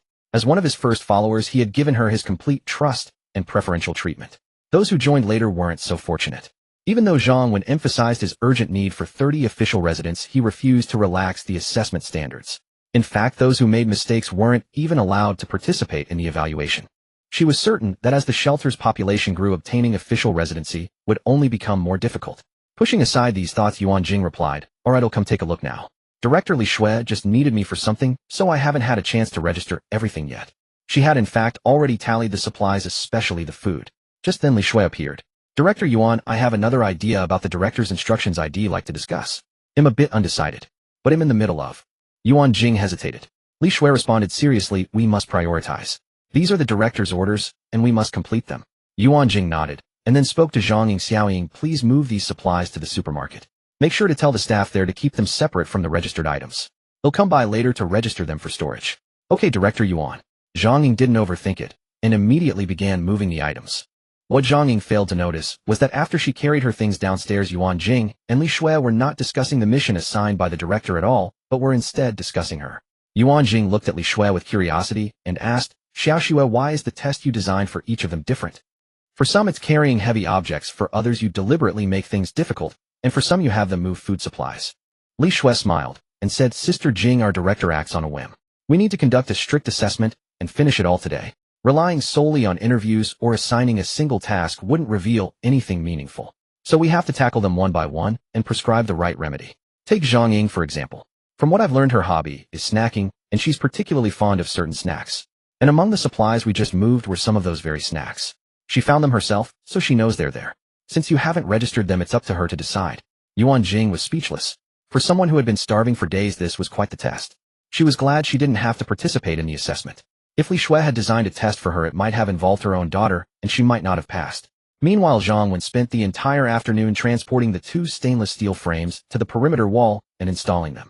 Zhang Wen looked at his handiwork with great satisfaction. He even considered installing one on each of the shelter's 2 main gates. But upon reflection, he gave up the idea. For one, the workload would be too great. For another, it wouldn't serve much practical purpose. The main gates were meant for vehicle passage once the shelter was stabilized. For now, the small door was sufficient for the few people coming and going. Of course, after installing the stainless steel frames, Zhang Wen also had someone bring ladders and tools to hang the several large recruitment banners that Yuan Jing and the others had made on the 2 walls outside that had the small doors. Everything was now in place, just waiting for the women to show up tomorrow. It was only the beginning of the apocalypse, so Zhang Wen wasn't worried about a lack of applicants. After all, at this time, most men and women hadn't yet resorted to selling themselves into servitude. They also didn't have a strong sense of caution yet. More importantly, food wasn't too scarce outside, so people still had the energy to strive for a safe haven. Back at the small villa, Sister Li was already preparing dinner. Li Shui had also just returned while Yuan Jing was still busy at the supermarket. How did their assessments go today? Zhang Wen looked at Li Shui, who was dressed exquisitely in high heels and black stockings. When did this woman change into this outfit? Wasn't she just trying to tempt him? He was fond of such things, but he wasn't ready to make a move on her so soon. After all, he had promised Tang Xin. But if she was going to tempt him, that was her fault. When the time came, he wouldn't be blamed for not playing by the rules. Here are the results. Li Shui didn't offer any extra explanation, simply handing a piece of paper to Zhang Wen. The first thing that caught his eye was a beautiful, flowing, elegant handwriting. Then came the content. Zhang Ying, pre-apocalypse corporate office worker, age 25, comprehensive score 86. Du Xiaya, pre-apocalypse middle school student, age 17, comprehensive score 75. Wang Ying, pre-apocalypse restaurant server, age 26, comprehensive score 74.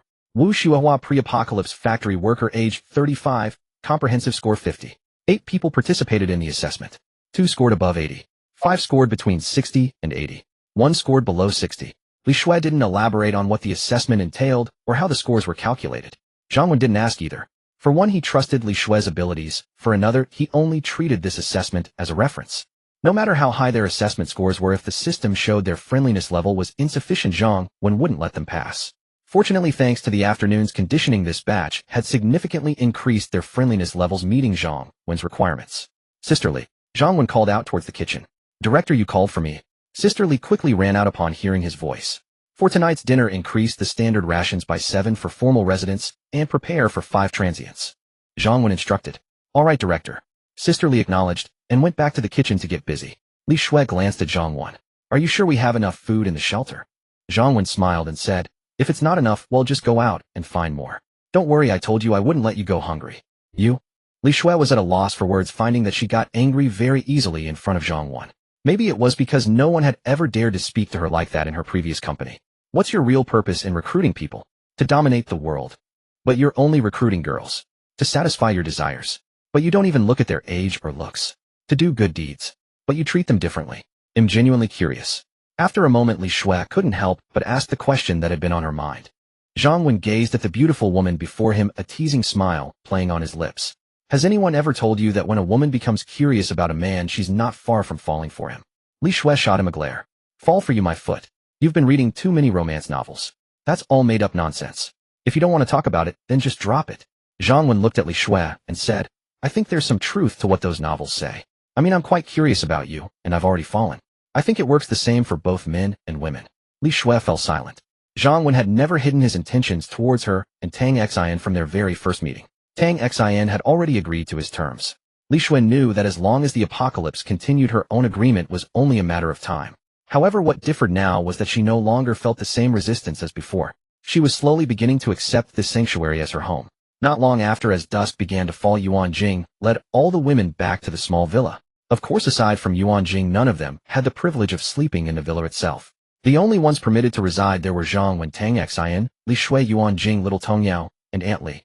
Aunt Li by rights wouldn't have qualified either, but she was a special case.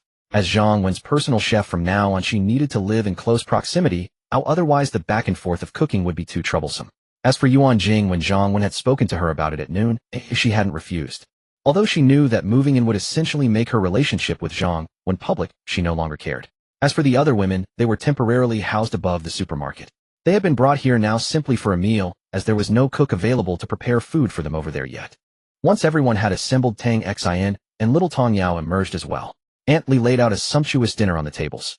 The meal was divided into 3 tables. At the first table sat Zhang Wen, Yuan Jing, and the others. It featured steamed seafood, braised prawns, stewed beef, stir-fried seasonal vegetables, along with juice beer and a fruit platter. At the second table were 8 set meals, each tray containing rice, a meat dish with a choice of stir-fried pork with peppers, braised fish chunks, or kung pao chicken and greens, accompanied by a small bowl of tomato and egg drop soup. Beside each tray was also a bottle of water and an apple. At the last table, there were only 5 portions of plain white rice, each with a bit of boiled cabbage beside it. 2 of the portions even had only half a bowl of rice. Little Tong Yao, who had been training hard all afternoon with Aunt Tang Xian, was already starving. She almost drooled looking at the delicacies on the first table. It was Aunt Tang Xin's fault for saying she hadn't fully recovered and couldn't do high-intensity exercise, so she could only guide the little one through her workout. Little Tong Yao felt like she could eat a mountain of delicious food today. Besides, she had been busy all day long. The women who hadn't eaten much at noon were also ravenous. Gazing at the first table's aromatic and visually stunning dishes, they salivated, but they knew that wasn't their meal. However, the more observant ones noticed that the number of set meals at the second table seemed a bit more than expected. Could it be that they had a share too? Just the prospect of eating the second table's food filled everyone with immense satisfaction. Zhang Wen stood up holding the list Li Shui had given him earlier and addressed the crowd. Before we eat, I have an announcement to make. Today, Minister Li Shui and Minister Yuan Jing conducted an assessment for those who had newly joined the sanctuary and had not committed any offenses. Let me read out the scores. Zhang Ying 86 points. Wang Yue 82 points. Wang Kiki 76 points. Du Xiaoya 75 points. Wang Ying 74 points. Lu Xiaoju 67 points. Huang Mingqi 65 points. Wu Xuehua 50 points. According to the temporary rules I've established, those scoring above 80 on this assessment and who pass my review will become official residents of the sanctuary. Zhang Ying, Wang Yue stepped forward. Immediately 2 rather pretty young women walked out excitedly. They hadn't expected to pass the assessment so suddenly. It felt like winning the lottery, like a dream come true. Zhang Wen looked at the 2 of them. Are you willing to become official residents of this sanctuary? Head of the sanctuary, we are willing. The 2 young women said, their voices trembling with excitement. Zhang Wen was speechless. It felt a bit like a wedding ceremony. However, since this was the system's protocol, he promptly agreed, and the system chimed in with a sound of approval. Du Xiaoya, come out. After sending the 2 excited young women back to their line, Zhang Wen called out again. Head of the sanctuary, Du Xiaoya said cautiously as she stepped forward. Being the sanctuary's only student for now, a middle schooler at that, and having already spoken with her at noon, Zhang Wen couldn't help but remember her. Are you willing to become an official resident of this sanctuary? Me. Du Xiaoya was taken aback by Zhang Wen's question, feeling a bit lost. She hadn't scored 80 points, had she? Did she miss here earlier? What do you mean, I told you at noon. Because you voluntarily admitted your mistake, you get 10 extra points on your assessment. Answer quickly, Zhang Wen said impatiently. Thank you, head of the sanctuary, I am willing. Du Xiaoya suddenly remembered the incident at noon and quickly replied, her voice filled with emotion. The system notified another addition. Now all the women whose names hadn't been called looked at the 3 of them with envy. From now on, those 3 would have a good life. At least they wouldn't have to worry about going hungry or thirsty. And the evening meal right before their eyes proved it. The difference between official residents and refugees was stark. How could the women who had toiled and starved all day not be envious? But no one dared to voice any complaint.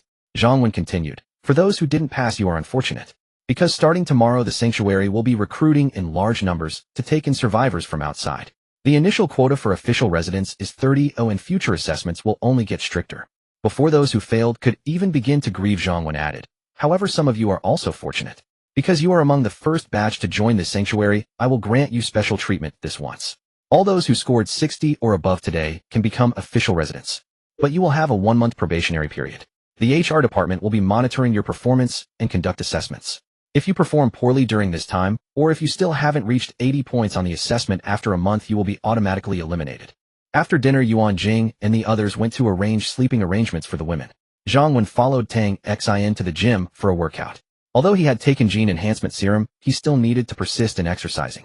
Before the apocalypse, Zhang Wen was an ordinary office worker suffering from subhealth due to long hours of sedentary work and high pressure. He had occasionally thought about exercising, but always gave up for various reasons. Sometimes he found it too strenuous and couldn't persist after 2 days. Most of the time it was related to his financial situation. He was exhausted from work every day, leaving no energy or mood for exercise. But now it was different. To live a more comfortable and carefree life in the apocalypse, he had to exercise. And with Tang Xian, a fitness trainer with a hot figure, Zhang Wen found that working out was no longer boring. Instead, he looked forward to it. Tang Xian had already changed into her workout leggings, revealing her flawless figure. In her tight-fitting clothes, she had perfect proportions and captivating curves, clearly a result of both talent and training. Especially the perfect shape of her hips and the magnificence of her chest. It was simply irresistible to a man's gaze. Zhang Wen had lived 2 lives and seen many beauties, but in terms of physique, Tang Xian left the deepest impression on him and stirred his heart the most. Tang Xian naturally sensed Zhang Wen's burning gaze, but she didn't mind. Although they hadn't taken the final step, their relationship was already a fact. That Zhang Wen was infatuated with her actually made her happy rather than annoyed. However, Tang Xian didn't want things to develop too quickly or for this workout to lose its purpose. So she quickly asked Zhang Wen about his background, whether he had ever systematically learned fitness and which areas he wanted to focus on first. For example, when she herself worked out, or any woman did, the key area to train was the hips. That was how she got her perfect shape. Zhang Wen's primary goal in exercising was to build strength and quickly absorb the gene enhancement serum, so he could better kill zombies in the apocalypse. Secondly, he naturally wanted to enhance his masculine vitality, since he felt he would have many women to take care of in this life. He also wanted to develop 8-pack abs. Before the apocalypse, seeing other men with such a physique made him envious, as every man probably desired it. Zhang Wen's bluntness didn't embarrass Tang Xian, as she thought it was normal for a man to think that way, though some were more subtle. Tang Xian even smiled and comforted him. Don't worry, dear. Men with abs from working out aren't necessarily strong. Some are just show. But you can start with abs and take it step by step. Zhang Wen was speechless. Did she think he was just show? If it were before, his body was indeed sub-healthy, but now. Tang Xian would understand when she experienced it later. Zhang Wen didn't bother to explain. Dear, lie down here first. Tang Xian pointed to the yoga mat on the floor, ready to teach him the first exercise. Zhang Wen knew little about fitness. His only exercise before was probably running. So he needed to follow the professional. He walked over and lay down on the mat. Tang Xian came to his head, using her smooth, fair thighs to support his head. A surprising softness and elasticity reached his head along with a faint fragrance. Tang Xian smiled, gently pressing her hands on his abdomen. All right, dear, let's start with lying leg raises. First, lift your legs, engage your core, and don't raise your body. 50 reps per set. Okay, Zhang Wen responded. He was genuinely there to work out, so he quickly put aside distractions and began lifting his legs one by one. After completing the first set of 50, he felt he could still manage. His body was indeed much stronger. Tang Xian said with a smile, Dear, your physical condition is excellent. Few first-timers can do it so easily. Let me help relax your muscles, and we'll continue. Tang Xin's hands moved to his abdomen, her slender fair fingers gently massaging his muscles in a rhythmic pattern. Zhang Wen sighed inwardly. No wonder female fitness trainers were so popular before the apocalypse, especially for private sessions. This service was so thorough and comfortable. Having money was good. Although Zhang Wen was poor before the apocalypse, now he was undoubtedly the richest man. Not to mention the supermarket full of supplies that would be priceless later. Just having a stable and safe shelter alone. If Zhang Wen was willing, he could follow the example of the big shelter owners from his past life and collect rent. The daily resources would be astronomical. Of course, he wouldn't completely imitate those big shots and fully open the shelter. Because although that would quickly expand the shelter and collect massive supplies daily, the hearts of people in the apocalypse were unpredictable. With more people and factions, there would be endless turmoil. Shelters often saw deaths and even leadership changes. Like gangster movies before the apocalypse, what goes around comes around. Zhang Wen's goal was to enjoy life, not to live in such scheming and deception every day. So developing the shelter and expanding the team was necessary. But in the early stages, it had to be limited to women. And the military force of the shelter must be entirely in the hands of those who would never betray him. After a minute of massage, Tang Xian had him continue. After each set, she massaged him for a minute. She had planned only 2 sets for him, but seeing he still had energy and was quite relaxed, she changed it to 5 sets.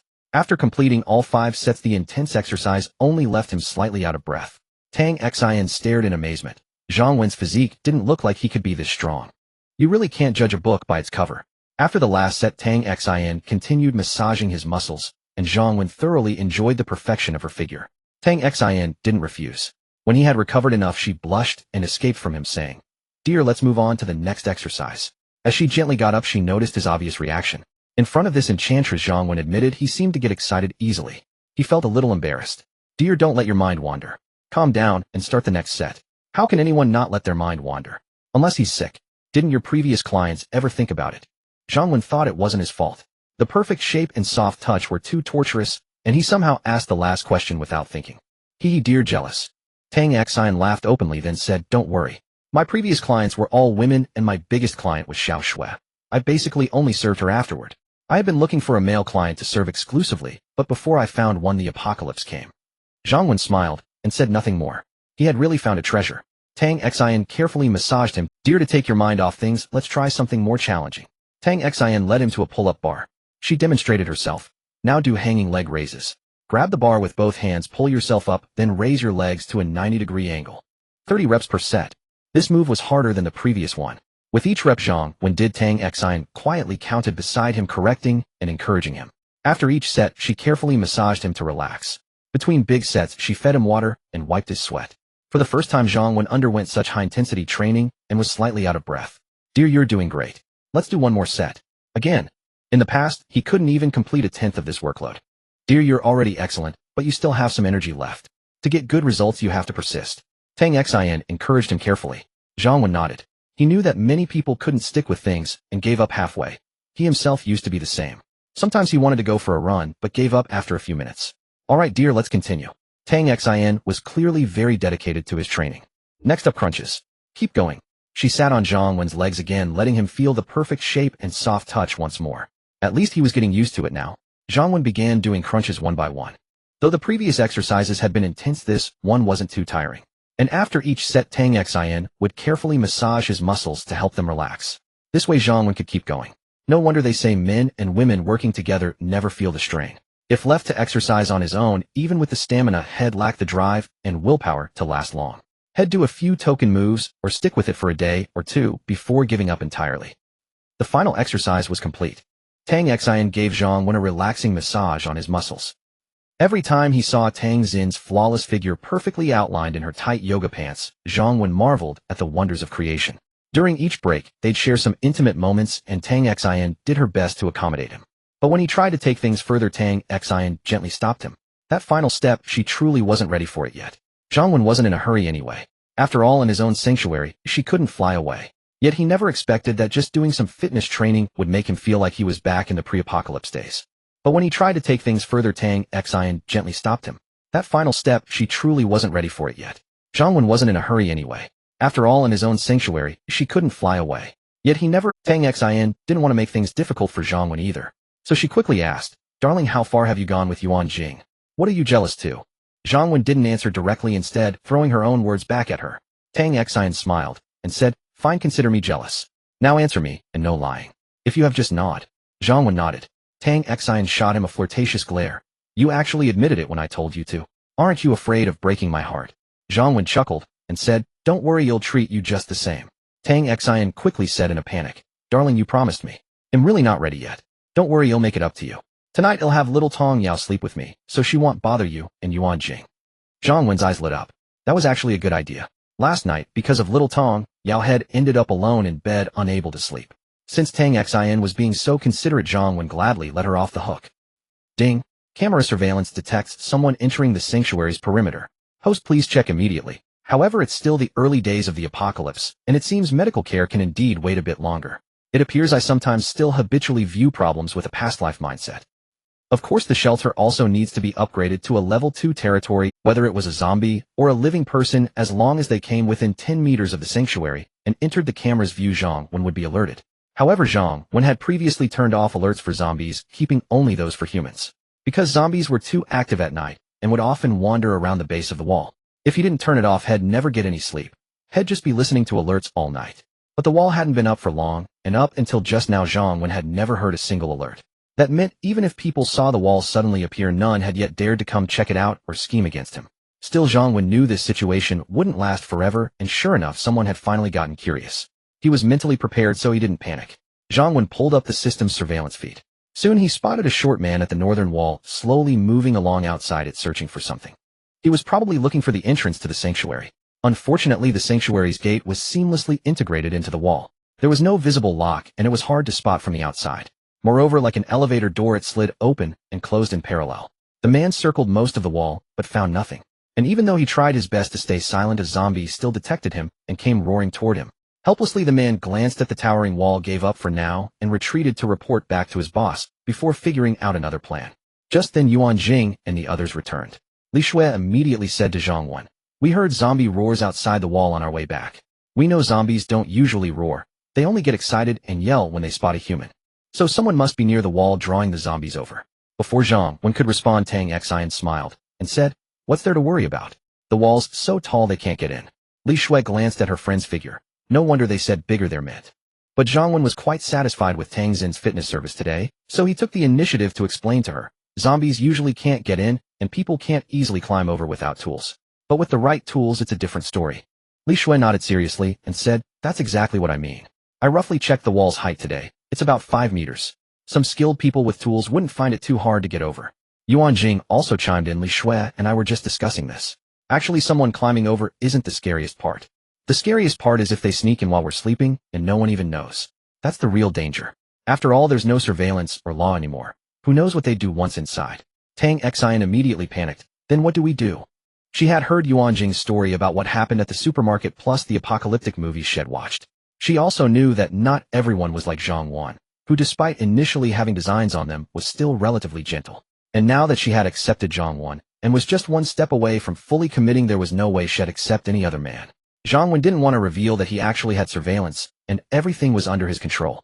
He looked at Yuan Jing and Li Shui and said, "Since you've already discussed it, it seems you have a plan." Li Shui spoke up first. "What plan could we have? It should be my security department's job, but unfortunately I'm the only one in it. There's nothing I can do on my own." Zhang Wen could clearly see that Li Shui's expression was deliberately put on. They definitely already had a plan in mind. Li Shui had always been a strong, career-driven woman. Zhang Wen had known that from the first time he met her.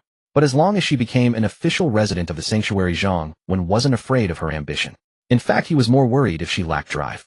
Zhang Wen looked at Li Shui and pretended to be annoyed, saying, "Fine, I'll give you your security team tomorrow, alright." Unlike Li Shui, Yuan Jing was the least likely to contradict Zhang Wen and always answered his questions. She took the initiative to reply, "Actually, Li Shui has already thought of a solution. We can find a building near each of the 4 walls and station 2 people there to keep watch and shifts. During the day, if anyone climbs over the wall, the person on duty can see them directly. At night, although there's no electricity and visibility is low, anyone climbing over would inevitably disturb the zombies, alerting us. At the same time, we'll equip the people on watch with walkie-talkies and set up a command center in the villa with 1 person on rotation to receive reports and promptly notify you and everyone else if there's anything unusual." Zhang Wen nodded. "Not a bad idea." Yuan Jing said, "Since you agree, we'll implement it tonight. It's always better to be cautious. Also, since Li Shui's security department has no members, yet we'll temporarily use people from our logistics department. Li Shui and I will go arrange it now and teach them how to use the walkie-talkies. As for the information receiving center here in the villa, they'll take the first shift tonight." Zhang Wen had been listening quietly without saying anything. He was content to let them do as they pleased. In his mind, this was just for show, a way to give them peace of mind. If he truly had to rely on these inexperienced women to guard the sanctuary, he wouldn't be able to sleep a wink. Still, it would be of some use. Moreover, it would serve as a dual insurance alongside his own system monitoring. But when he heard Yuan Jing would be on duty herself, Zhang Wen couldn't hold back. He shot her a stern glare. "What night shift do you need to take? Aren't you tired enough from all the work during the day?" Inwardly, though, he was thinking that Tang Xian had created the conditions for them tonight, and they couldn't let her kindness go to waste. He had plans to go find her for a meeting tonight, and she wanted to take a night shift? Yuan Jing thought Zhang Wen was simply concerned for her, and she gave him a sweet look. "It's fine, I didn't do any heavy work during the day. I'm not tired."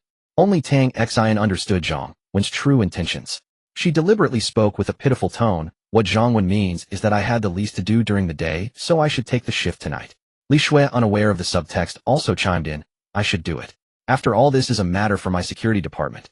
Zhang Wen ignored their bickering and made the decision directly. "Besides us in the villa, there are 12 other people in the sanctuary. Of these 12, the 3 who passed the assessment and our official residents can be excused. They've had a long day too, let them sleep.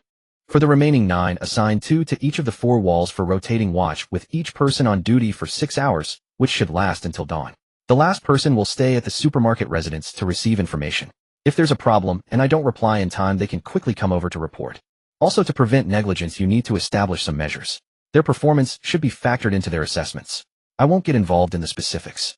Yuan Jing and the others hadn't expected that Zhang Wen wouldn't let them take the watch, nor would he let the official residents, those still on probation, didn't count. It was clear that Zhang Wen truly valued the official residents of the sanctuary. Whether the refugees felt fortunate or not, they couldn't say. But becoming an official resident was something even they had to admit was a blessing in this apocalypse. Once the decision was made, Yuan Jing and Li Shui collected the walkie-talkies and flashlights from Zhang Wen and went to make arrangements. Li Shui already knew how to use the walkie-talkies, so there was no need for Zhang Wen to instruct them. The women from the supermarket, exhausted from the day's work, were just about to get some rest. But before they could fall asleep, they were roused by Yuan Jing and Li Shui, who arrived with flashlights. Upon learning they had to go out for night watch, each of them inwardly groaned, but none dared to defy the order. Especially after hearing that the 3 official residents were exempt, they dared not complain any further. All that remained was envy. Being an official resident was truly wonderful. Good food, short working hours, and supposedly easy work ahead. It was almost as good as before the apocalypse. In some ways even better, like not having the life pressures of the pre-apocalyptic world. So the women dared not complain, and instead resolved to perform well. They hoped to be noticed by the department head or the sanctuary leader and become official residents. Moreover, Li Shui had set up some rules that made them even more diligent. For instance, the person on duty at the information receiving center had to randomly contact 2 people via walkie-talkie every 30 minutes. If there was no response, it had to be recorded, and another person would be dispatched to check on them. If the person sent to check found that the watchman was sleeping or derelict, there would be consequences. Fortunately, each person's shift was only 6 hours, not too long, so despite the daytime fatigue, they could endure it. Li Shui also promised that once the security department was fully established, they wouldn't have to work during the day and stand guard at night anymore. For now, they'd just have to bear with it. At dawn, the glaring sunlight roused Zhang Wen from his sleep as he lay groggily in the luxurious, comfortable bed. Feeling the weight and smoothness on his body, Zhang Wen was fully awake. The soft, fair skin peeking out from under the blanket seemed to emit a hazy glow. Recalling the exhilarating night before, Zhang Wen sighed in contentment. Damn, life is good. He gently patted the warm, soft form beside him, savoring the delightful sensation. Zhang Wen said softly, "Yuan Jing, get up and have breakfast." He looked at her delicate face, flushed with a hint of red, radiating intellect, elegance, and purity. Yuan Jing weakly opened her eyes. Last night had been more exhausting than their first time together, as Zhang Wen had been insatiable. And each round had lasted longer than the last. "I want to sleep a bit more. Can I get up later?" At this moment, Yuan Jing, shedding her usual image of a gentle older sister figure, was acting a little coquettish, her voice honeyed. Zhang Wen found this novelty refreshing, as it was a rare sight from Yuan Jing. "All right, you rest well. He'll have sisterly prepare breakfast and save some for you. I'm off to the gym for a workout. Today the sanctuary is recruiting, so I need to get ready." Yuan Jing nodded groggily, turned over, and closed her eyes again. This brings us back to the very beginning of this story. When Zhang Wen arrived at the gym, Li Shui, Tang Xian, and even little Tong Yao, who slept with Tang Xian, were already working out. After yesterday's recuperation, Tang Xian and Li Shui had recovered considerably. They were now able to do some light rehabilitation exercises. "Good morning, Uncle Director." Little Tong Yao always greeted Zhang Wen first with her sweet voice. "Good morning, little one." Zhang Wen chuckled. The little girl immediately pouted her lips, annoyed that Uncle Director had called her little one again. "Humph." Zhang Wen smiled, finding the adorable child utterly endearing. Just like the beautiful woman before him. No matter when he saw her, or what she was doing, she was always so stunning. So captivating. Zhang Wen had originally planned to find Tang Xian and review the fitness routine she had guided him through yesterday, to reinforce it through repetition. Of course, it had to be the kind where they trained together. However, the gym was crowded in the morning, and there were children around. So he dropped the idea. He would do it another day. Tang Xian asked with a smile, "What do you want to work on this morning?" "My main focus this morning will be legs. If you train but skip leg day, you'll regret it sooner or later. I must always remember that."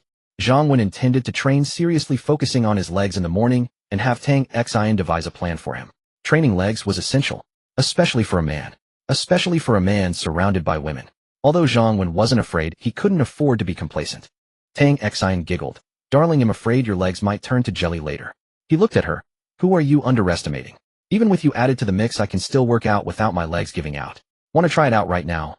Tang Xian quickly flashed a charming smile and said, "All right, I know you're formidable. During our training time, I'll do a demonstration for you first." Tang Xian walked over to a piece of fitness equipment. First, she turned her back to the machine, spread her legs shoulder-width apart, then arched her full chest, pressing her back straight against the pad. This move is called the hack squat. Facing the machine is suitable for women to work on their glutes.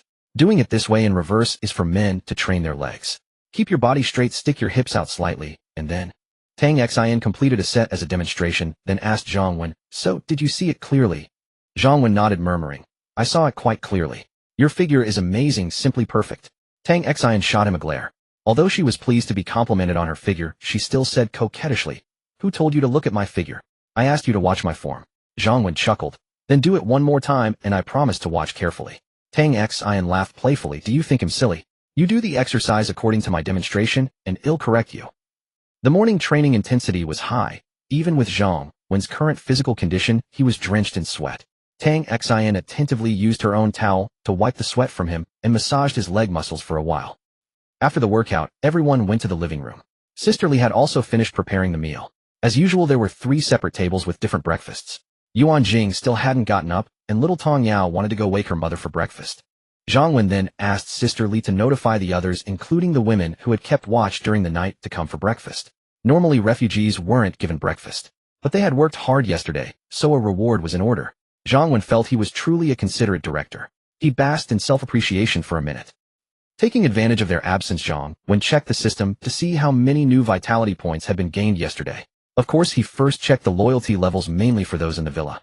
Tong Yao, 6 years old, specialties singing and dancing, loyalty 89. Yuan Jing, 30 years old, specialty management, loyalty 95.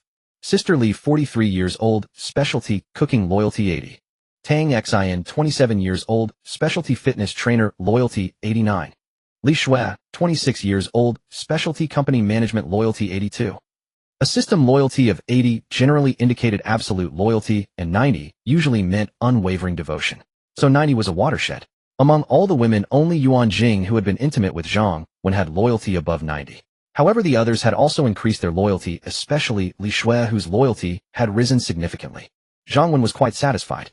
Also, regarding the new official residents who joined yesterday, the 3 who passed directly had the highest loyalty. Zhang Ying was at 85, Wang Yu at 83, and Du Xiaoya at 88. He hadn't expected the high school student to have the highest, perhaps, because he had given her a pleasant surprise yesterday. Of course, what Zhang Wen cared about most was the vitality points.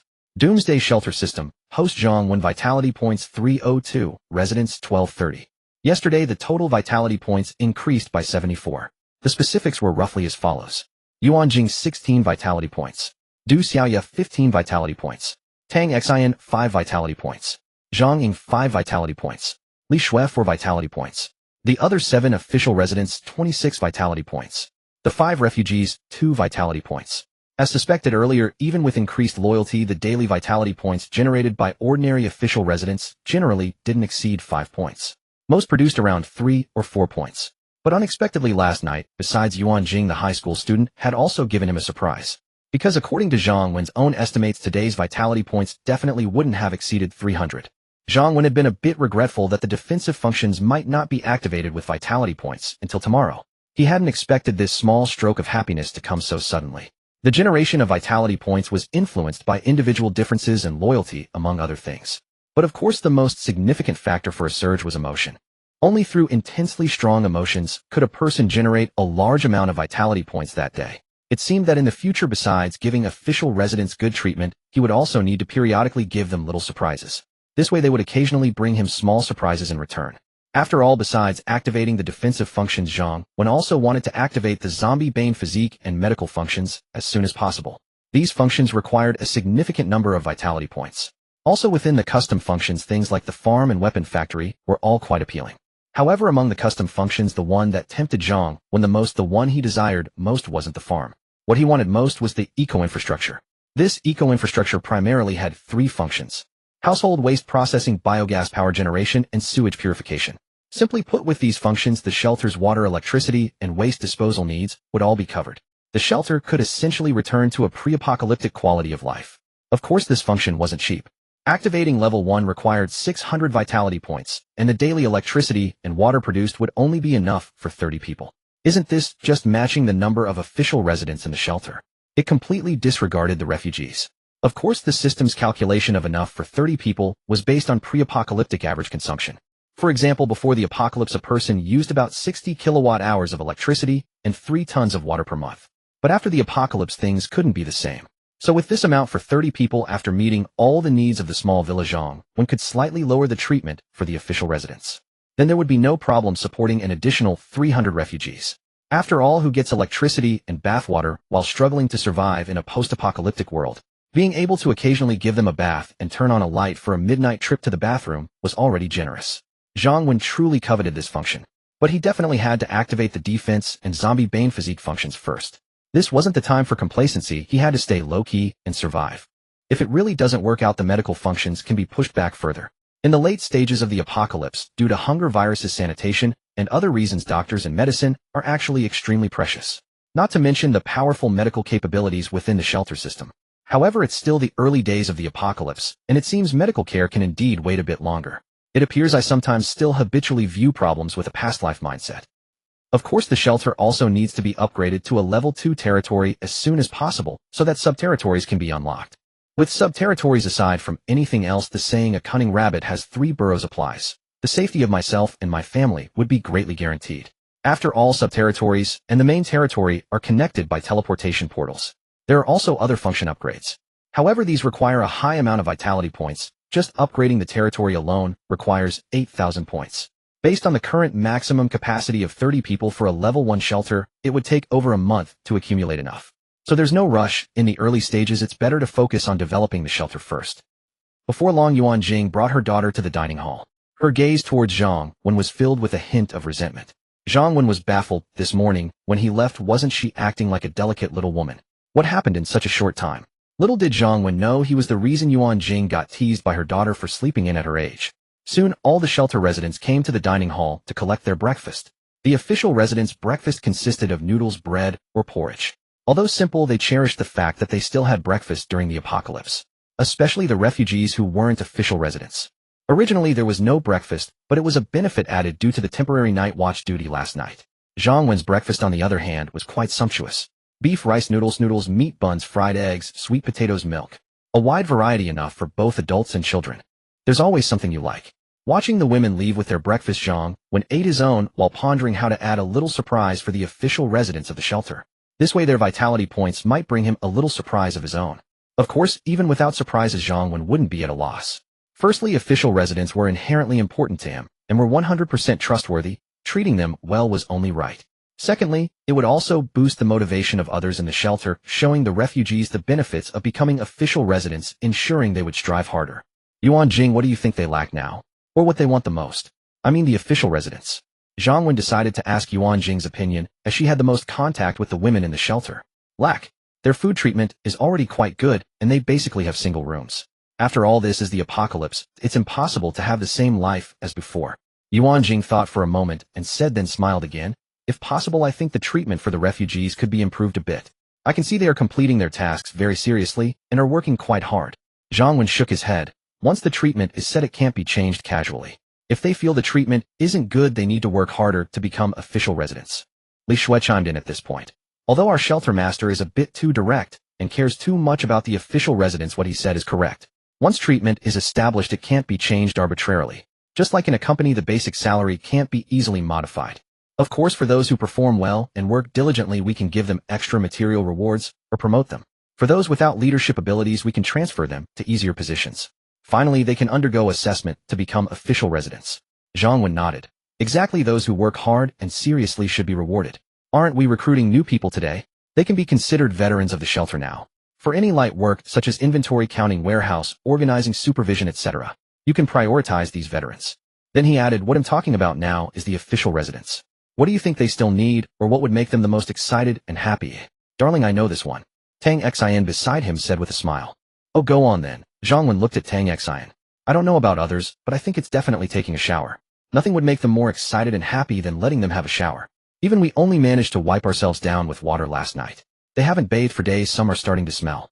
What woman would want that? Tang Xian said sympathetically. Although she loved fitness, she also valued cleanliness greatly. She truly couldn't imagine going days, or even longer, without bathing in this weather.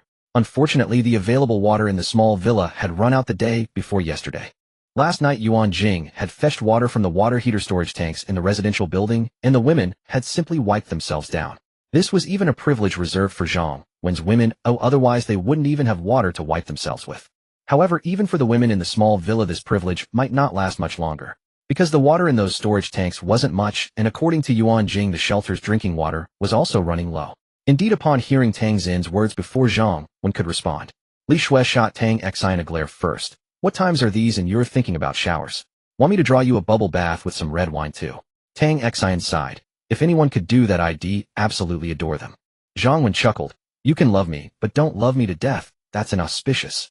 Tang Xian was stunned for a moment, then it clicked. She said excitedly, Darling, you can let me take a bath. But where's the water coming from? Li Shui looked at Zhang Wen. Are you serious? Although the water in the shelter storage tank could definitely let Tang Xian bathe, have you thought about the consequences?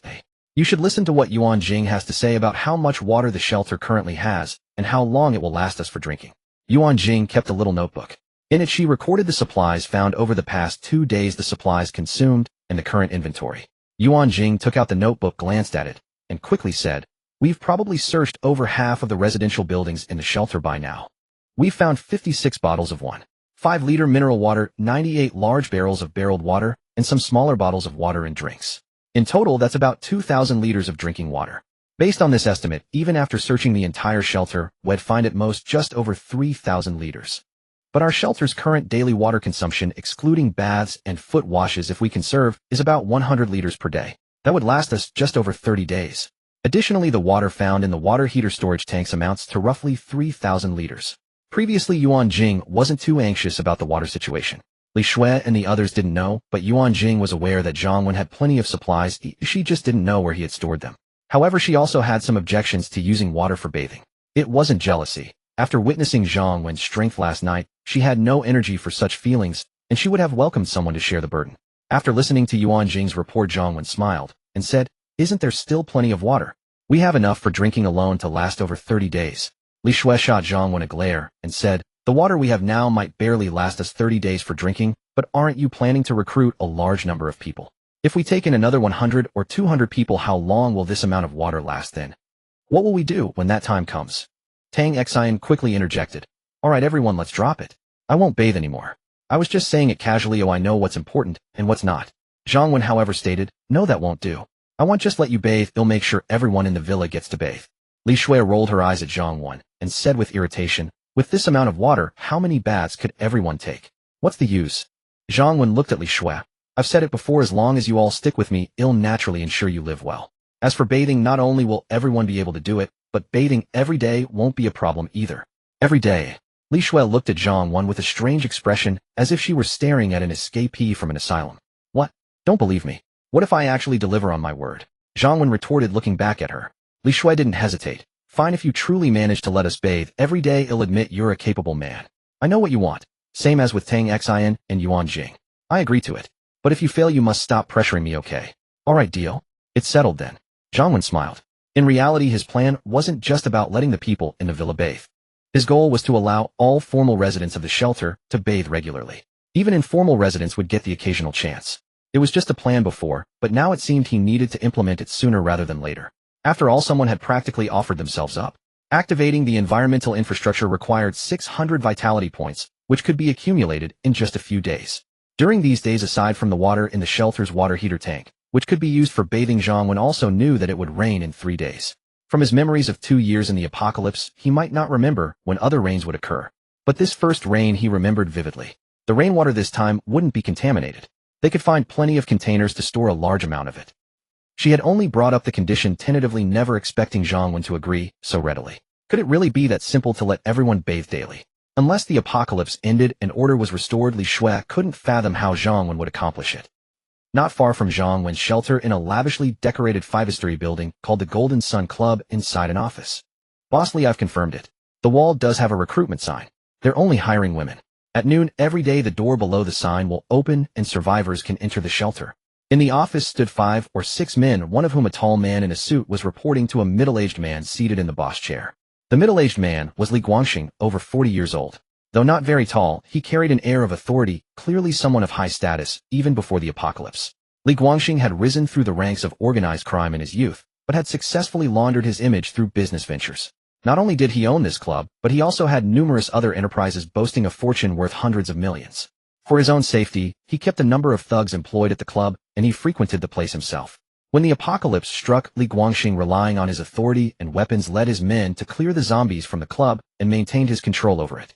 Although only 5 of his original dozen or so thugs remained, Li Guangxing wasn't upset. He was actually excited. Before, despite his wealth, he felt stifled by the increasingly strict laws. He couldn't do anything out of line and constantly feared his past misdeeds would catch up with him. This apocalypse felt tailor-made for him. With his weapons and men, the 20-odd survivors in the club were like his personal slaves. Furthermore, because the club used to offer buffets, they had an ample supply of various kinds of food. The only thing that dissatisfied him was the need to expand his forces. To do that, he required a secure base, and the club wasn't ideal.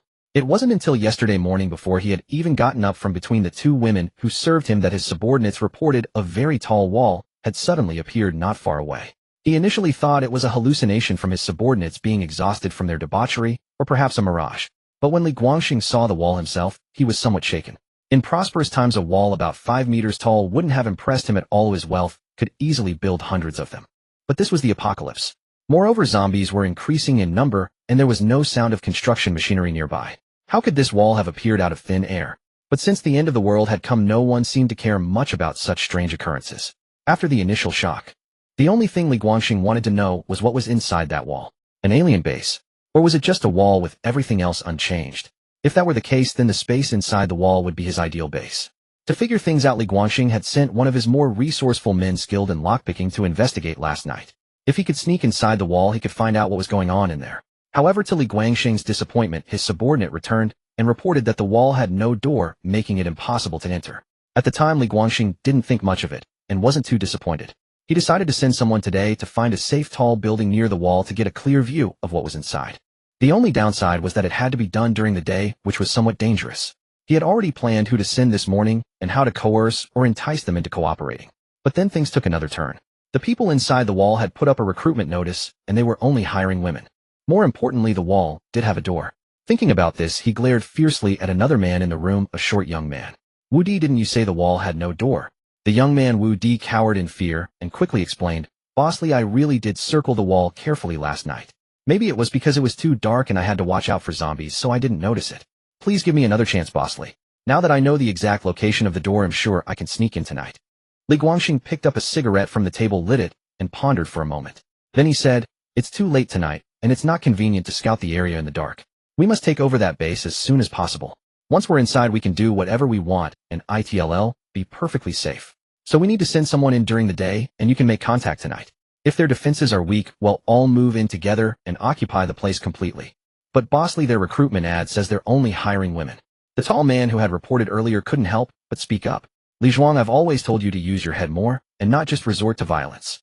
Li Guangxing glanced at the tall man and said, Then Boss Li, what's your plan? The tall man Li Zhuang asked with feigned respect, but inwardly he scoffed, Didn't you use your gun to threaten people before? Why didn't you talk about avoiding violence then? Of course, he only kept these thoughts to himself. Li Guangxing held considerable authority and was generous to his loyal men. They could eat whatever they wanted and have their way with any woman. Li Zhuang thought about those pretty massage girls who used to look down on him, who would now let him do as he pleased for just a bottle of water or a piece of bread. Naturally, he was eager to take over the base within the walls so he could live comfortably and safely there every day. Since they're only hiring women, well, just send a woman. Li Guangxing spoke up. Those two sisters from our club are still alive, aren't they? I heard they're very close. Well, send one of them in. If she fails, the other one gets fed to the zombies. Li Zhuang quickly nodded. Boss Li is right. Among those women, those sisters seem to be the only ones with real ties to each other. Any other boyfriend-girlfriend relationships aren't reliable at all. Should I go tell them now? Not so fast. Zhao Xiaobing, you'll be going in with them. Li Guangxing then looked at another man in the room. Zhao Xiaobing, who had been watching the exchange, was startled by the sudden order and quickly stood up. Boss Li, I'm a man. They'll figure me out instantly. I might not even get past the gate. Not only would he likely be stopped at the door, but he could also be in danger. So Zhao Xiaobing was naturally reluctant to go. Do you know what our club's girls are best at? Li Guangxing looked at Zhao Xiaobing and then continued, It's dressing up. If they didn't dress sexily and put on pretty makeup, who would pay for their services? You're naturally fair-skinned without a single hair on your legs. Have them doll you up, put on a wig, and it'll be hard for anyone to tell you're a man in disguise.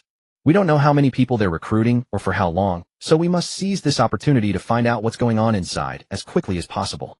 Of course, Xiaobing, don't worry too much. You're all my trusted men. I wouldn't risk your life carelessly. He'll not only give you a gun, but he'll also have the brothers ready outside at all times. Once you're in disguise, try to keep it secret. It's best if Wu Di can make contact with you tonight.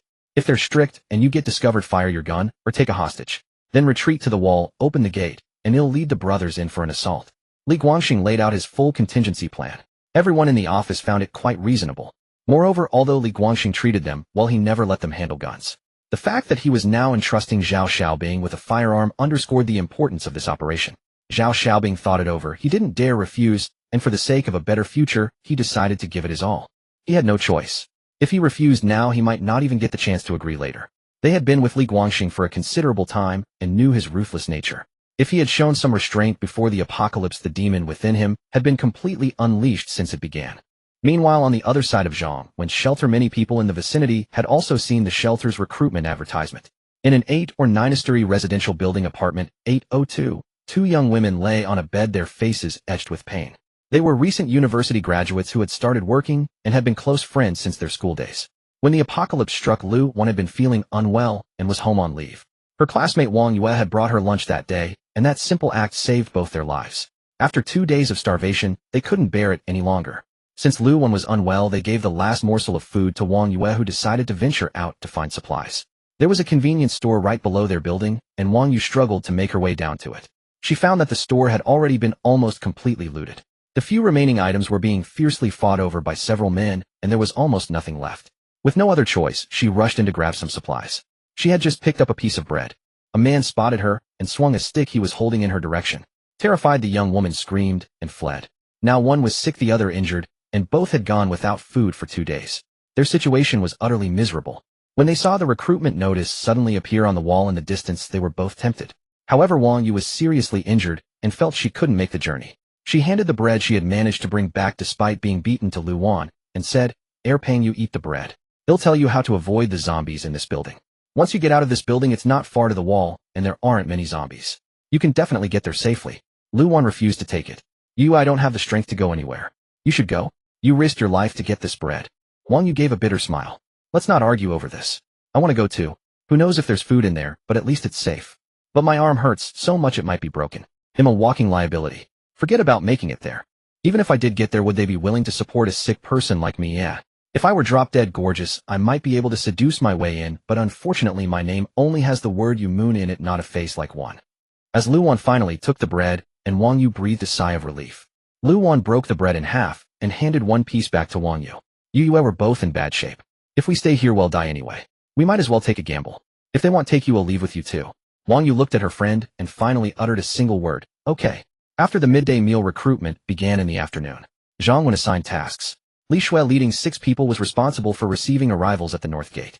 Zhang Wen and Yuan Jing, also with 6 people, handled the south gate. The process was simple. Each time someone approached the wall, Zhang Wen would first use the camera to confirm the situation outside, then use a walkie-talkie to notify Li Shui whether to open the door. After letting people in, Zhang Wen would check their friendliness levels again. Then he would use the walkie-talkie to inform Li Shui whether to release them from the stainless steel cage. Li Shui didn't understand how Zhang Wen, with the 2 walls so far apart, knew when someone was coming and whether they posed a danger. But now she would only offer suggestions and never challenge Zhang Wen's authority. For safety, besides Zhang Wen and Li Shui, who carried guns, all other official residents were equipped with stun batons. Everyone also wore bulletproof vests. Additionally, near the 2 small doors, Zhang Wen had used cars and other objects to build simple defensive barriers, providing cover in case of danger. Security was maximized. At 1 o'clock, 4 women appeared on the north camera. They were around 20 to 30 years old. 3 women also appeared on Zhang Wen's south side. Zhang Wen observed them and saw no issues. He then took out his walkie-talkie. Li Shui opened the shelter's small door. "Get the people inside within 1 minute. Once the minute is up, close the door. Anyone who didn't make it in stays out." "Okay, received." Li Shui's pleasant voice came back promptly. Zhang Wen also arranged for his team to open the door. Although he could control the shelter doors automatically, there was no need to reveal all his cards in front of so many people. Soon the 3 women entered the stainless steel cage. Li Shui's side was the same. Zhang Wen checked the friendliness levels of the 7 people in the system. They were all light yellow or above, none red. No red meant no hostility. Zhang Wen then had both sides unlock the cages and let the people out. 7 women. Except for 2 on Zhang Wen's side, who were older, around 30 or 40, there was nothing else to catch his attention. Neither their looks nor their figures met Zhang Wen's standards. He naturally couldn't be bothered with the subsequent matters. Yuan Jing and Li Shui would arrange for people to register their personal information and learn about their skills or specialties. They would explain the shelter's rules and benefits. Another 4 or 5 minutes passed. More people appeared within the camera's view. This time there were 5 women on Li Shui's side, but only 2 on Zhang Wen's. However, what truly caught Zhang Wen's attention were the 2 on his side. The one walking was dressed in a military uniform. Although it was tightly wrapped, it was clear that the figure beneath was exceptionally striking, especially the 2 full mounds that seemed ready to burst through the fabric. The woman was tall, with long legs and a slender waist. Her figure was amazing and her face was exceptionally beautiful. With delicate features and a lovely oval face, she was almost as beautiful as someone from a painting. The only slight pity was her skin wasn't fair, but a healthy wheat color, which gave her an extra valiant and heroic aura. Zhang Wen was a bit surprised. Seeing a beauty in a military uniform wasn't unexpected, but someone so beautiful joining the army was indeed rare. Also, why was only the military beauty walking? The other one, a young girl of about 10, was being carried on the bowtie's back. "Open the door," Zhang Wen commanded.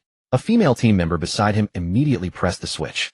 Seeing the shelter's wall actually open a small door, the military beauty outside noticed what seemed to be a stainless steel fence behind it. Someone inside shouted, "Those outside, come in quickly. If you don't enter within a minute, the door will be closed." After a brief hesitation, the military beauty stepped into the shelter with her long legs. Upon entering the small door, she realized the stainless steel wasn't a fence, but a cage welded shut on all sides with the exit locked. Simultaneously, the shelter's small door immediately closed. Trapped. Having been tempered by the apocalypse, her alertness spiked. A thought flashed through her mind. In the same instant, her hands swiftly drew the military spike hidden at her waist. She assumed a fighting stance. Zhang Wen first checked the friendliness levels of the women who had entered from both sides. The 5 on Li Shue's side showed no red levels and no issues there. As for the military beauty, her friendliness level was deep yellow when she first stepped into the shelter. Now it had turned light yellow. The young girl on her back was similar. This indicated they initially had a relatively high level of friendliness towards the shelter. But after coming in, they might have sensed a trap and become wary. However, since the shelter hadn't harmed them, yet they weren't truly hostile towards it. So their friendliness hadn't turned red. Zhang Wen stepped forward looking at the military beauty. Didn't you see the recruitment notice? Weapons are not allowed inside the shelter. The consequences will be on you. They'll give you one chance. Drop the weapon in your hand. The military beauty gritted her teeth. How can I trust you? Zhang Wen looked into her beautiful eyes. Why should I make you trust me? You came seeking my protection. You must obey my shelter's rules. Otherwise, go back to where you came from. However, Zhang Wen naturally wouldn't let such a beauty go, especially one with formidable combat skills. The shelter was currently in need of such talent. Although Li Shue was the head of the security department, she was only a manager. Real training required someone with practical experience. With the military beauty, not only would Zhang Wen be pleased, Li Shue would certainly be overjoyed as well. The military beauty looked at Zhang Wen, then at the women around. All were women, and none looked at her with discomfort. I can join your shelter. I'll kill zombies and search for supplies for you. I have only one request. If anything happens to me, promise my sister can stay here. Zhang Wen looked at her and said, don't worry about that. Once you enter my shelter, you'll naturally be under my protection. As long as you follow the shelter's rules, as long as my shelter still stands, she can stay here forever. You'll understand this once you join and learn more. The military beauty threw her weapon outside the cage and said, I was part of a small team before. They saw how capable I was, so they sent me out to find supplies and clear zombies. I didn't mind doing those things as long as they helped me take care of my sister. Because of her condition, I couldn't bring her out to scavenge. But while they were eating the food, I risked my life to find they actually hit and bullied my sister when I was away. So they received the punishment they deserved. I hope you're not lying to me. Even if you're strong and have many people, I will definitely do what I say. As the lock clicked open, the military-clad beauty entered the sanctuary with her sister on her back. Zhang Wen watched her and asked, what's your name? Are you an active duty soldier? Do you have any other comrades? He thought to himself that having a few more subordinates with such strength would be ideal. He wouldn't mind an entire female squad. The military-clad beauty replied, my name is Lu Feifei, and my sister is Lu Qianqian. I was discharged years ago to care for her. I have no comrades. The uniform I'm wearing was bought from a store. I'm just used to wearing it. Zhang Wen nodded. Not having any wasn't a problem. If there were no ready-made soldiers, he would train his own. He couldn't help but think that with Lu Feifei's looks and figure, she could rival Tang Xian in tight yoga pants. It was 1:40 p.m. At Zhang Wen's small gate, 5 groups of survivors had been received in total. The largest group had 5 people, and the smallest had 2. In all, 19 people had been taken in. There was another group that had approached, at least a dozen of them, but they far exceeded the limit and had even attracted zombies. Among them were 7 or 8 men all armed. They probably thought that by sending a few women ahead to trick the gate open, the men could swarm in. Unfortunately, they spent a long time pounding on the door outside. They didn't get a single response. Zhang Wen couldn't be bothered to deal with them personally. He would let them play with the zombies. Still, it was a pity for the women who might have come later seeking shelter. Because of the zombies, that group had attracted the small gate couldn't take in anyone else for the rest of the day. But Zhang Wen wasn't upset. There was still the other side. The 2 sides were far apart, so recruitment there remained unaffected. He calculated how things were going with Li Shue. Though only 4 groups had been let in on that side, there were still 18 people. Each group that arrived there tended to be larger. Of course, there were also 2 groups that tried to slip in by creating chaos, but when Zhang Wen didn't open the gate, they quickly retreated without drawing too many zombies. Just then, another 5 people arrived at the north gate wall, where Li Shue was stationed. Zhang Wen took a quick glance at the surveillance feed. They were all women, and none seemed to be carrying weapons. He notified Li Shue to open the gate and let them in. However, the moment these 5 entered the sanctuary, Zhang Wen's brow furrowed. He picked up the walkie-talkie. Li Shue, don't let this batch out yet. Wait until I get there. Understood, Li Shue replied curtly. Zhang Wen then approached Lu Feifei, looking at the striking woman who stood straight and graceful even with her sister on her back. Zhang Wen said, Lu Feifei, you've seen the rules and tier system of the sanctuary. What do you think? Lu Feifei spoke bluntly, it's better than I imagined. I mean it. Most men out there right now aren't as reasonable as you are, and it will only get worse. Zhang Wen nodded. He hadn't expected that someone so beautiful and well-built would also be so down-to-earth. She had long abandoned the pre-apocalypse notion that women were treasures and all men should revolve around them. But the sanctuary has its rules. All newcomers start as refugees. They must work to earn food and shelter. Furthermore, everyone who joins must be in good health, though injuries are acceptable if they can be treated and healed within a short time. But clearly your sister doesn't fall into that category. So by the rules, she shouldn't be allowed to join. After all, this is the apocalypse, and the sanctuary is not a charity. Lu Feifei looked at Zhang Wen unmoved. Just tell me what you want. Lu Feifei wasn't foolish. Since Zhang Wen had let them in despite knowing about her sister, he must have already made up his mind. Why should she say more? Zhang Wen nodded and didn't waste words. You are beautiful, in great shape, and you are the kind of talent the sanctuary needs. I can make an exception for you. Now I'll give you two choices. First, become my woman, and your sister will receive the best care and the finest food. Second, there's a somewhat dangerous task right now. Go and handle it for me. Let me see what you're capable of. If you succeed, your sister can join based on your contribution to the sanctuary. But there's one thing I need to make clear up front. If you resolve this danger, given your merit, you'll become a full resident of the sanctuary. I'm sure Yuan Jing has told you about the benefits of being a full resident. They're quite good, but you'll be different from other full residents. Because your sister is a special case, even if you become a full resident, you'll only receive refugee-level treatment, and you'll have to support your sister on your own. Lu Feifei nodded. Understood. I choose the second option. But as I said before, no matter how dangerous, I'm willing to do it for you. As long as you promise to take care of my sister. Even if something happens to me, she can at least get refugee treatment. Zhang Wen said, that's no problem. You've seen that since I dare to take in so many people, I naturally have ways to support them. I don't mind one more mouth to feed. Your sister. Good. Tell me what you need me to do. Lu Feifei didn't ask Zhang Wen to swear an oath, or anything like that. It would be meaningless. She had confidence in her ability to read people. Just like the other groups she'd been with before. Even when they promised with honeyed words to take care of her sister, she didn't believe a single one of them. But Zhang Wen gave her a different feeling, calm and somewhat mysterious. Though he made no secret of his interest in her, it was precisely that frankness that made her more willing to trust him. Sister, let's leave. I don't want you to take risks. The little girl on Lu Feifei's back was now covered in tears, speaking softly with sorrow. For her sake, her sister had sacrificed too much, giving up a promising military career, spending all her savings. And after the apocalypse began, unable to care for her alone, she had to repeatedly search for safe havens and groups. She had endured so much humiliation and danger. She truly didn't want her sister to keep living like this. She wished the two of them could find a place to hide away, spend some happy days together, and then she would quietly leave this world. Once she was gone, her sister could live well in the apocalypse even alone. With her skills, she was sure her sister would thrive. Don't worry. Your sister will be fine.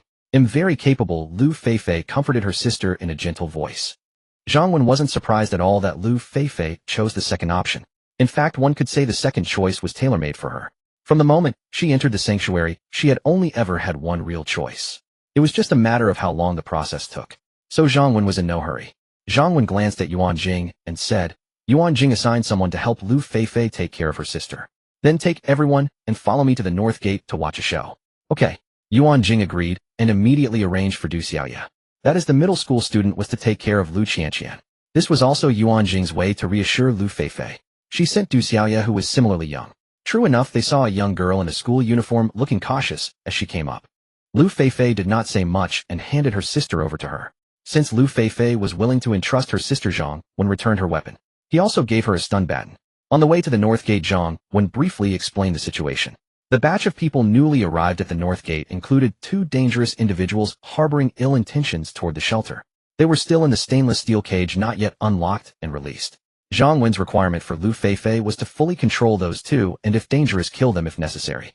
Upon hearing Zhang Wen's words, Lu Feifei remained calm, but her sister Lu Qianqian finally let go of the worry in her heart. Yuan Jing and the others who had followed also breathed a sigh of relief. They had thought the dangerous matter Zhang Wen mentioned was a zombie invasion or a riot. Although two dangerous individuals entering was indeed a perilous situation, especially if the shelter master had not designed the two stainless steel cages.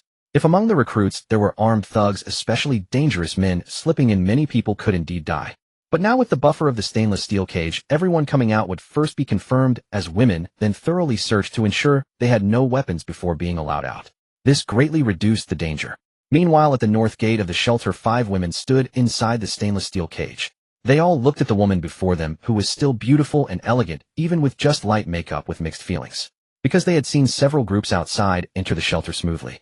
If someone did not meet the entry requirements, the shelter would not open the door at all. But when it was their turn, the beautiful woman in front of them said to wait. The shelter master would have to come to decide if they could be released. Instantly, all 5 women became nervous. Since they had been allowed in, why could they not leave the cage? They had seen the earlier groups already standing inside the shelter. Why were they different? One of the women, named Wang Yue, said with a mournful face, "Is it because my hand is injured that you do not want me? If so, I have nothing to say. Let them in, and I will leave myself." At that, her classmate Lu Wan immediately said, "If she cannot stay, I will leave too. I am not feeling well either. I am also sick." Wang Yu glared at her. Pang, what nonsense are you talking? You just have a slight cold, you will get better soon. They will take you." Lu Wan did not listen and said, "When we came we said we would stay together or leave together." Wang Yu could not help but whisper, Pang, please do not make a scene. It was not easy for us to get here. We do not have the strength to go through any more trouble. Leaving here means death. Lu Wan did not answer, but her face was stubborn. Their words were heard word for word by Li Shui, who was not far away. She actually thought that Zhang Wen suddenly stopping this batch of entrants might be because of these 2 injured women. However, she genuinely admired these 2 young women. The 3 who entered together with Wang Yu and Lu Wan. They had been nervous themselves, but upon hearing the 2 young women's conversation, they immediately felt relieved. Especially 2 of them secretly thought it seemed their choice was not wrong, following these 2 injured girls into the shelter. Sure enough, everyone's attention was drawn to them. This way they were less noticeable. It was a good idea. But there was also a downside. They were implicated and had to wait together for the shelter master. Shelter master. Master Zhang. Zhang Wen arrived. The women inside the shelter quickly greeted him. This was the shelter's rule. Whenever they saw the shelter master, they must respectfully greet him. Obviously the newcomers also learned this rule. They hastily followed and greeted him as well. Some bold women, or those who considered themselves attractive, secretly observed the only man in the shelter who also held the most power. They were thinking about how to seize the opportunity to rise from obscurity to prominence. Mainly because before the apocalypse they either had some wealth or were spoiled by countless sycophants. They had not yet adapted to the taste of being reduced to the lowest rung. However, most women after a few days of the apocalypse's baptism had begun to learn to adapt. Zhang Wen nodded casually at them. Then he looked at the 5 people locked in the cage. The friendliness level of 2 women was deep yellow. 1 woman's was light yellow. The remaining 2 women were 1 light red and 1 deep red. Zhang Wen approached Lu Feifei. He leaned close to her ear and quietly described the 2 women's appearances to her. Lu Feifei had a very pleasant fragrance on her, and with the close contact he could feel her curvaceous figure more distinctly. Zhang Wen could not help but feel his heart stir. The breath he exhaled even grew warmer. Lu Feifei, who had never been this close to a man before, endured the warmth and masculine scent at her ear, feeling a strange sensation in her heart. Especially since this man had openly admitted he had feelings for her. Although Zhang Wen only whispered a few words in her ear, she felt as if time had passed for an eternity, a feeling she had never experienced before. Finally, after Zhang Wen finished speaking, Lu Feifei immediately fled away, but her healthy wheat-colored skin was tinged with a faint blush. Lu Feifei went to the exit of the stainless steel cage and had someone unlock it to let the people inside out. The woman in charge of unlocking looked at Zhang Wen. After Zhang Wen nodded, she immediately stepped forward to unlock, instructing the people inside to line up and come out one by one. Lu Feifei stood aside seemingly indifferent, but she was actually watching their every move. Although Zhang Wen, the shelter master, had clearly pointed out which 2 were dangerous, she did not think he was necessarily accurate. The 5 began to walk out. Wang Yu and Lu Wan were the most nervous. They had thought the shelter did not want them. But why would they not just let them leave directly? Even the 3 behind them also thought so. They assumed it was all Wang Yu's fault. However, one of them remained secretly vigilant. As he and another man walked past the beauty in military uniform, his heart raced with excitement. If this succeeded, he would be the greatest contributor. He had even planned to ask the boss to reward him with the minister, named Li Shui, to have his way with her first. In all his life he had never seen a woman so beautiful and so elegant. He used to think the pretty women at the club were the most beautiful. Now he realized that calling them painted dolls was the most fitting description. But when he saw Lu Feifei, he immediately changed his mind. Although Li Shui was absolutely goddess level in beauty, carrying an air of nobility and grace that made one yearn to conquer, her possessing her would certainly satisfy a man's psychological craving. Especially for someone of his lowly status who previously wasn't even worthy of a single glance from her. Yet Lu Feifei was even more captivating. Though her figure was well covered, it was equally breathtaking. And that uniform, he loved that particular style. What he didn't know was that another man in the sanctuary shared his taste. But he would never get the chance. For as soon as the thought crossed his mind, he felt a sharp pain at the back of his neck. Before losing consciousness, he saw his companion collapse to the ground as well. Watching Lu Feifei effortlessly take down the 2 men, Zhang Wen couldn't help but admire her. Her movements were truly swift, precise, and ruthless. She gave them no chance to react. Zhang Wen admitted that while he could also easily subdue them both, He certainly couldn't do it with such grace and speed, nor could he guarantee whether they'd live or die. Of course Zhang Wen had known all along that having Lu Feifei handle this was no challenge at all. In fact, he didn't even need her to intervene. But this was intentional on Zhang Wen's part. He needed a reason for her to believe that her place in the sanctuary was something she had earned. It also showed others that his decision to promote her directly to full resident status was justified. Becoming a full resident wasn't something just anyone could achieve. The status carried significant weight. Murder. The people here are villains too. I don't want to die, let me leave. Those who had followed Zhang Wen from the south gate remained calm because they had been forewarned that the knocked-out individuals were dangerous. But those from the north gate were unaware. They simply thought one of the last 5 entrants had brought contraband or something. They never expected a sudden attack. 2 people had fallen in an instant, their fates unknown. Many were startled, and some even broke down completely, clearly having endured trauma outside. Zhang Wen looked at the woman who was screaming hysterically. Such matters no longer required his personal attention. Li Shui, this is your area of responsibility. Have you assigned someone to inform them of the sanctuary's rules? Since Li Shui wasn't yet his woman, Zhang Wen wasn't as courteous with her as he was with Yuan Jing. I've already arranged for someone to explain everything to them, Li Shui replied. Zhang Wen nodded. Since they were informed yet still chose to shout, that's a willful violation. She hasn't been assigned to any department yet. Or perhaps she wants to leave. But until she leaves, she's your responsibility. Apart from Zhang Wen, the highest-ranking officials in the sanctuary were the ministers. So Zhang Wen had decreed that any department's mistakes would be handled by that department, and their rewards as well. An inspection department would be established later to audit their handling of such matters. Zhang Wen couldn't be bothered with such trivial affairs. However, establishing authority whenever newcomers arrived was still necessary. Li Shui nodded, then addressed a young woman. For a first offense without major consequences, the punishment is 5 baton strikes and no food for a day. Wang Yue, you will carry it out. Li Shui currently had 2 key subordinates under her command. One was Zhang Ying, and the other was Wang Yu. They were the only 2 who had scored over 80 on the last assessment and passed directly. Li Shui, without hesitation, had claimed them for her department after a brief word with Zhang Wen. Zhang Ying had been a corporate HR manager before, skilled and of good character, so Li Shui made her the head of the HR department. Wang Yue, though not particularly attractive, was tall and sturdy. She was also bold and a bit brash, so Li Shui appointed her as the captain of the security team. Zhang Ying and Wang Yu knew that Li Shui had given them high scores on their assessments, allowing them to bypass the 1-month probation period. Thus, they were deeply grateful to Li Shui. The benefits of being a full resident were simply too good to pass up.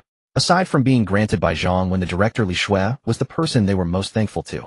This was also why Li Shui had originally told Zhang Wen that the HR department was crucial, especially in such an apocalypse, and urged him to place his most trusted people in charge. Otherwise, if someone in control of HR rebelled, it would be a major headache for him. Yes, Minister. The tall Wang Yu acknowledged, grabbed her baton, and strode over to the loudly wailing woman. That woman had simply been too tense these past few days. Her scream and words were a subconscious outburst. Afterwards, she herself felt foolish. If the sanctuary were truly evil, her outburst would have been a death sentence. She endured the 5 baton strikes without making a sound. Lu Feifei approached Zhang Wen, and as if explaining to everyone on his behalf, said, they're not dead. I just knocked them out. They'll wake up in about half an hour. Zhang Wen looked at Li Shui and said, Li Shui, have someone cuff them and search them first. They'll interrogate them when they wake up. The security team was equipped with police gear, including handcuffs and pepper spray. So Li Shui directed Wang Yu to carry out the orders. Director, this woman is a man in disguise, and he has a pistol tucked at his waist. After Wang Yu's team had cuffed them, they discovered that one of the golden-haired women had a wig that came off at a touch, revealing short hair beneath. Despite the makeup, Wang Yue as a woman immediately recognized the person was male and quickly found the handgun. Even Li Shui was startled. They had once discussed the possibility that someone might actually try to infiltrate by disguising themselves as a woman and with a weapon no less. At the same time, she felt that the mysteries surrounding Zhang Wen were growing. How could he from the South Gate have known with such certainty that this group was dangerous? Zhang Wen glanced at the time. The recruitment period for today had come to an end and no one else was approaching. He began to assign tasks. All right, Li Shui, arranged for these 2 to be taken back and locked up. Tie them up securely to avoid any injuries on your end later. He then looked at Yuan Jing. Yuan Jing, take the newcomers today and arrange their accommodation near the supermarket. Find 2 who can cook, and from now on they'll be responsible for preparing meals there. Also give them a meal for lunch today. Then you and Li Shui figure out how to allocate these people among yourselves. Fill up the staff in each department as soon as possible and get them to work. Oh, and one more thing. From now on, the members of the security department should be trained following military training methods.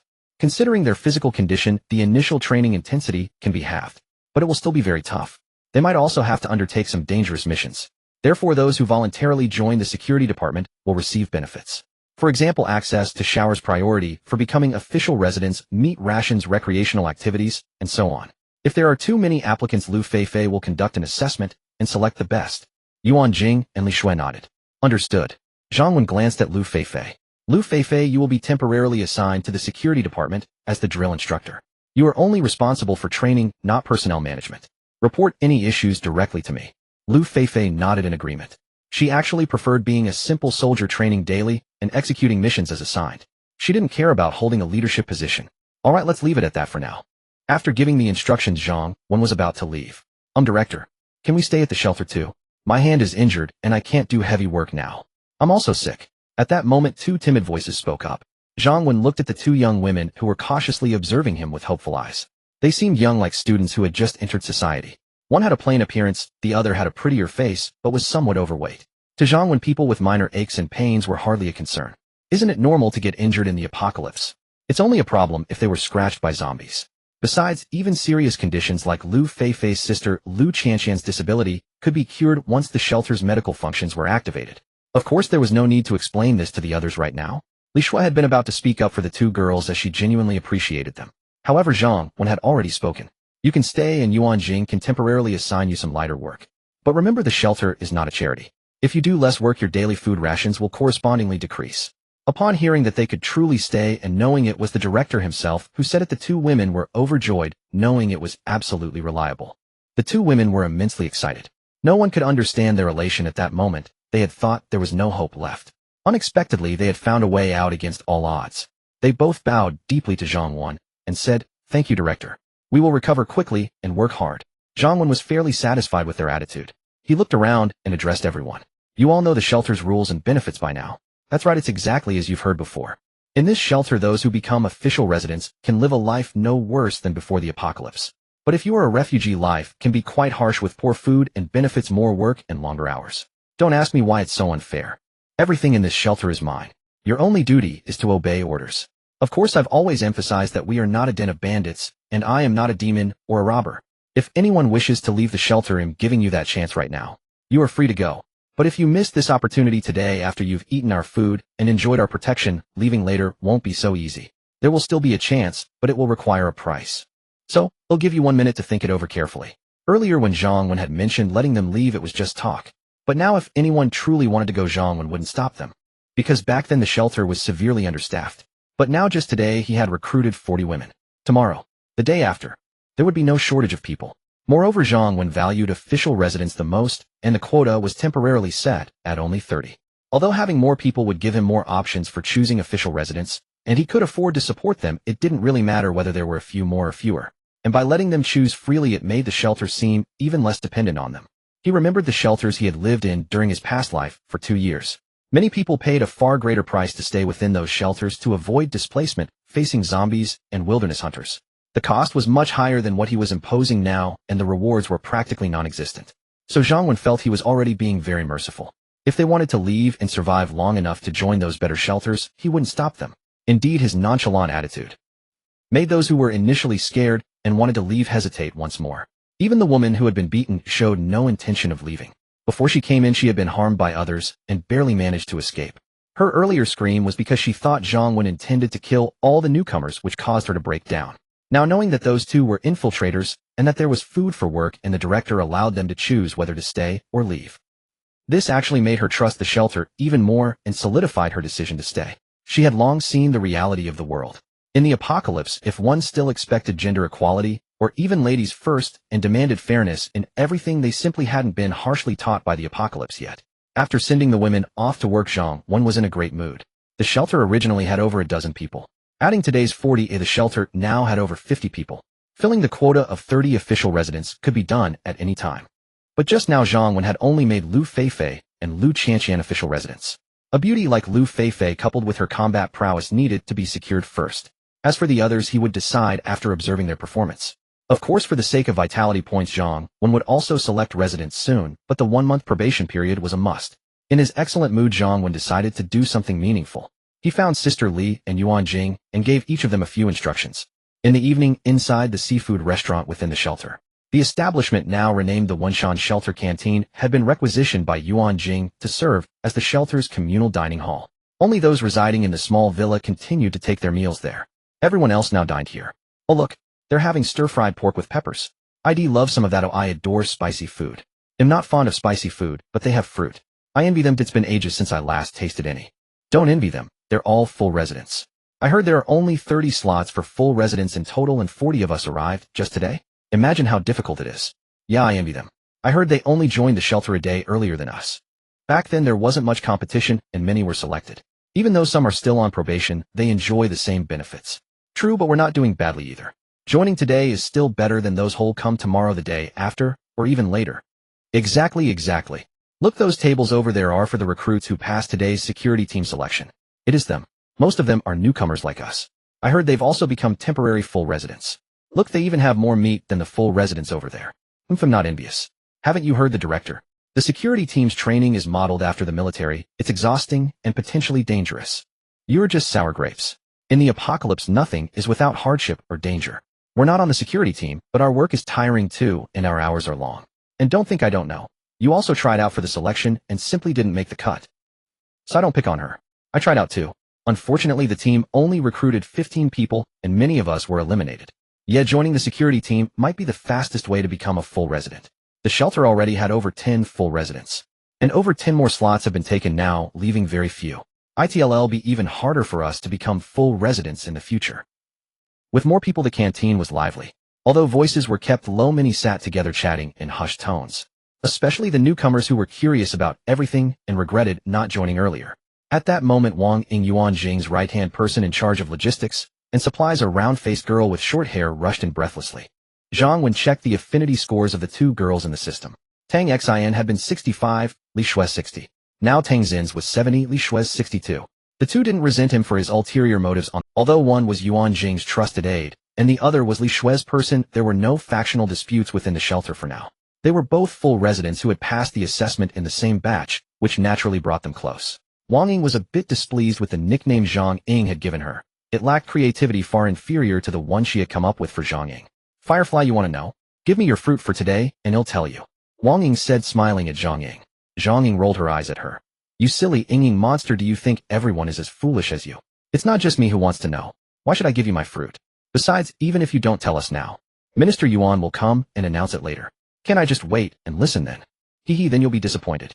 Our Minister Yuan only just received the director's notice. She said it's too late today and shall inform everyone tomorrow. Wang Ying said with a chuckle. 'Tis tomorrow, it is then. What difference does one day make? Zhang Ying said, nonchalantly unmoved. But Wang Yu beside her, an impatient and outspoken soul, couldn't help but say, Oh, Ying monster, stop being so mysterious. What's the good news? If you don't tell me, I won't be able to sleep tonight. I'll give you my fruit, alright? With that, Wang Yu handed her fruit to Wang Ying. She preferred meat and wasn't as fond of fruit as the other women. Oh yeah, you're too kind. I only wanted Firefly's fruit, not yours. Even if you didn't give it to me, I'd still tell you. Wang Ying said politely, but her hand quickly accepted the fruit Wang Yu offered. Wang Yu pursed her lips. Everyone knew you, the round-faced Ying monster, loved to take small advantages. But despite her playful nature and habit of grabbing perks, Wang Ying was also warm and generous, meticulous and responsible in her work. That was why Yuan Jing trusted her. Wang Ying approached Wang Yu and leaned close to her ear. After confirming no one was eavesdropping, she whispered a few words. Are you serious? We can shower tomorrow. No sooner had Wang Ying finished whispering than Wang Yu blurted out at full volume. Wang Ying was speechless. Weren't you supposed to keep it quiet? You tall girl, did you just grow in height and nothing else? Shower? No way. We can shower. There's not even drinking water. Back when I was outside. Zhang Wen looked at Tang Xin with a half smile. Tang Xin's body relaxed. She bit her red lips lightly, and with a pitiful smile in her seductive eyes, she said, Dear, I just think you're too good. The entire canteen buzzed with excitement at Wang Yu's words. Even Du Xiaoye, who had been quietly eating, looked up with her big bright dark eyes, her face flushed with excitement, as she asked Wang Ying, Sister Wang Ying, can we really shower tomorrow? Since the loose-lipped Wang Yu had already let the cat out of the bag, there was no chance of getting any benefit from Firefly. And for Du Xiaoye, the youngest and most timid, obedient little sister in their group, whom everyone adored and looked after, Wang Ying nodded and said, Little Sister Yue, it's true. Earlier at the warehouse, the director told our Minister Yuan that starting tomorrow, full residents can receive a certain amount of water for showering. Of course, the security team members too. Since they train every day, anyone on the security team, whether full resident or refugee, can get a certain amount of water for showers each day. That's wonderful. If the director said it personally, it must be true. Du Xiaoya's little face flushed with joy. She was truly overjoyed. Before the apocalypse, Du Xiaoya's family circumstances had been modest. She harbored no grand aspirations for fine food or lodging. Her only peculiarity was a mild obsession with cleanliness requiring a daily bath, sometimes even several. Yet now in the aftermath of the world's end she had gone countless days without one. Even a simple wipe down of her body was a luxury. She understood, of course. After the apocalypse the water was contaminated, and even drinking water was a problem. Where could water be spared for bathing? But in Du Xiaoya's heart the director was an omnipotent existence. His words had never been wrong, and were always fulfilled. So at this moment she was especially excited. While Du Xiaoya was thrilled, Zhang Wen remained cautious. She stopped joking and asked seriously, "Wang, did you hear that correctly? This is no laughing matter. Are you sure the director said we can all bathe tomorrow?" Wang Wen rolled her eyes at Zhang Wen in annoyance. "Do you think I dare spread such a rumor? Not just me. Without the director's order, even Minister Yuan wouldn't dare say such a thing." Zhang Wen said incredulously, "It's really true. The shelter did have water, but that was for survival. Was the director actually going to use it for everyone's baths?" Wang Wen nodded earnestly. "Absolutely true. And the director also said we wouldn't just bathe tomorrow. Would be able to bathe every other day from now on." Zhang Wen was at a loss for words. If that were the case, her previous assumptions must be wrong. Even using all the shelter's water reserves, they couldn't manage more than a few baths. Did the director have another solution? That evening after dinner, Tang Xian and Li Shui went to exercise while Yuan Jing accompanied her daughter in reading and studying. Despite the apocalypse, Yuan Jing insisted on teaching little Tongyao for an hour each day. As for electricity, the small villa was the only place in the shelter with lights at night, powered by a generator found within the shelter. However, to conserve diesel, the power was only used for brief illumination. High-power appliances were out of the question. Recalling his evening workout with Tang Xian, the memory of her soft, perfect figure, the delightful sensation of touch, and the ultimate service she provided made Zhang Wen's heart burn with desire. He loved exercising.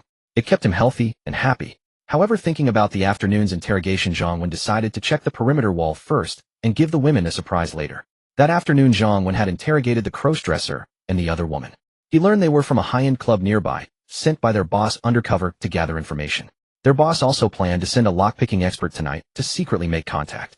If the shelter seemed vulnerable, they would mobilize all their forces at night to seize the place, completely catching the shelter off guard. Zhang Wen, however, had never been truly worried. The shelter's main gate wasn't even locked, rendering any lockpicking expert useless. The walls were too high for them to easily scale. Even if they managed to get in with tools, no one could ambush him within the shelter. The system would alert him to anyone approaching, and he could pinpoint their exact location once they entered. Moreover, a formidable expert had recently joined the shelter. Lu Feifei could handle them without his intervention. But after dinner, Zhang Wen had a change of heart. Passively waiting for the enemy to strike, and then counterattacking wasn't his style. Although he wasn't afraid any harm to his people would be a loss. So Zhang Wen decided to make it impossible for them to enter the shelter at all. Leaving the villa, he arrived at the perimeter wall and murmured inwardly, "System, activate the defensive functions now." System acknowledged. Deducting 300 vitality points. Shelter defense functions activated successfully. Constructing defensive structures. Following the system's prompts, a low rumbling sound echoed through the darkness. Zhang Wen hadn't witnessed the wall's initial construction, but this time he saw it all. Discarded materials were teleported from all around, converging on the shelter. Wood, stone, steel, all were fused together by an inexplicable force. Soon 4 towers, slightly taller than the wall, rose at its corners. Their exteriors seemed forged from solid steel, immensely sturdy and thick. At the very top of each tower was a dark opening from which arrows could be fired outward. Simultaneously, in the center of the shelter, a new tower appeared, taller than the arrow towers, its entire body gleaming with metallic luster. Like a colossal beast materializing from the darkness, it lay prostrate, mysterious and unfathomable. Its top was pointed with a platform just below, surrounded by 4 small apertures where a Gatling gun sat silently. Fortunately, it was night, and the shelter was shrouded in darkness. Otherwise, this sudden spectacle would have startled everyone. Even Zhang Wen himself found it incredible and utterly magical. He opened the system interface. Apocalypse Shelter System, Host Zhang Wen, Vitality Points 2, Residence 2730. Functions 1 Territory 1 Shan Shelter, Level 1 Territory 300 meters. 2 Perimeter Wall, Level 1 Wall, 5 meters high, 1 meter thick. The wall is made of reinforced concrete. On the north and south sides there are 2 automated steel gates of varying sizes. They measure 3m x 3m and 8m x 8m respectively. Besides manual operation, the host can remotely control the gates via the system. Note, each side of the wall has a camera with 360-degree rotation, night vision, ultra-high definition, and stealth capabilities. These cameras can only be viewed by the host through the system interface, allowing real-time surveillance of the area within 10 meters of the wall. If anyone or any zombie enters this zone, the system will issue an alert which the host can choose to disable. 3.0 Warehouse, Level 1, 300 cubic meters, current supplies 6.8 tons of grain. Other details omitted. For defense, Arrow Towers X4, Gatling Gun X1. Arrow Tower, maximum effective range 300 meters, maximum fire rate 100 arrows per minute. Note the number of arrows per volley can be set from 1 to 5.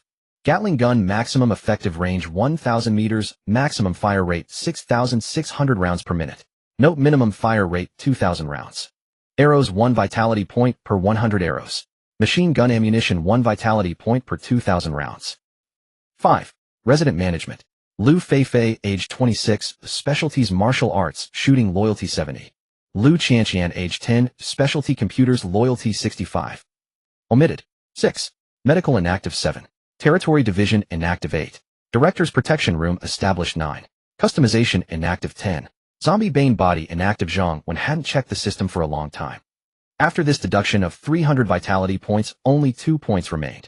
However, Zhang Wen was not flustered in the slightest, because now there were 27 official residents. Even if each person contributed an average of 3 vitality points per day, that would be an income of 81 points daily. It was important to note that aside from those who joined yesterday, the new arrivals today, who passed the selection assessment and became part of the security team, were also granted temporary status as official residents by Zhang Wen. The benefits of this approach were: first, Zhang Wen urgently needed vitality points, so he didn't have the luxury of time to meticulously select candidates. Second, as Zhang Wen had said, the security team would inevitably be exhausting and dangerous in the early stages. Therefore, better treatment and incentives were necessary to make everyone eager to sign up.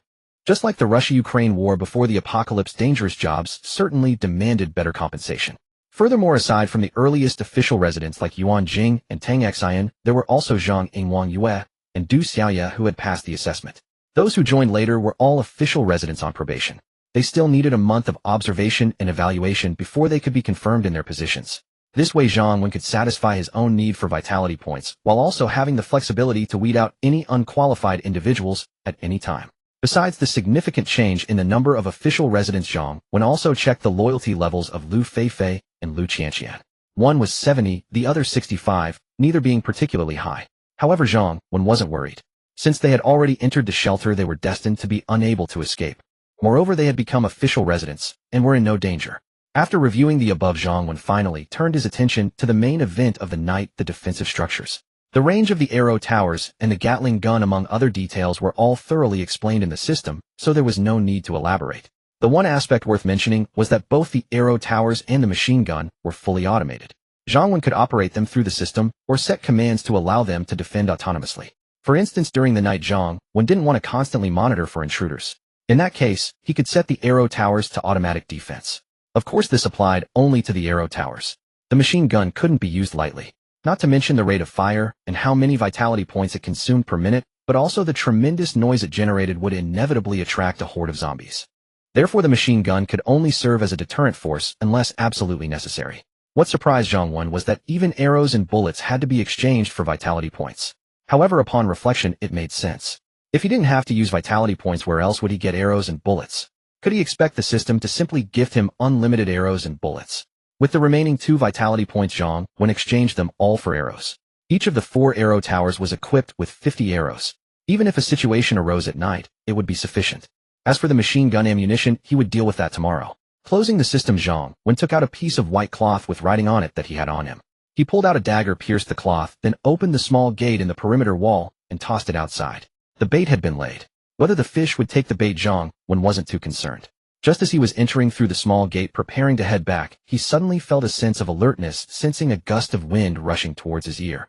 Zhang Wen quickly ducked his head to dodge. With his enhanced vision, even in the pitch-black night, he could see that silhouette in the faint light. Zhang Wen immediately knew who it was. And after checking the loyalty level, he knew it was likely a misunderstanding. However, Zhang Wen didn't say a word. Instead, he immediately lunged towards the dark figure. The shadow clearly hadn't anticipated Zhang Wen's incredible speed. Caught off guard, she felt herself being pushed down by a tremendous force with a masculine body pressing down on her. Moreover, for some unknown reason, the moment she made her move, all the strength in her body seemed to have been drained away. Feeling powerless, she could only let the man press down on her. Zhang Wen's nose was filled with a refreshing, intoxicating fragrance. The perfect curves of her figure and the supple softness pressing against his chest gave him a profound sensation. He even felt a surge of excitement. Perhaps it was because their heights matched so perfectly. Zhang Wen felt a slight awkwardness. It was like an aircraft carrier encountering a storm and suddenly coming across a harbor. The aircraft carrier lingered near the entrance of the harbor, almost able to sense the warmth within. "Director, is that you?" Lu Feifei. Perhaps sensing Zhang Wen's presence or catching a glimpse of his outline, the person pinned beneath him didn't resist.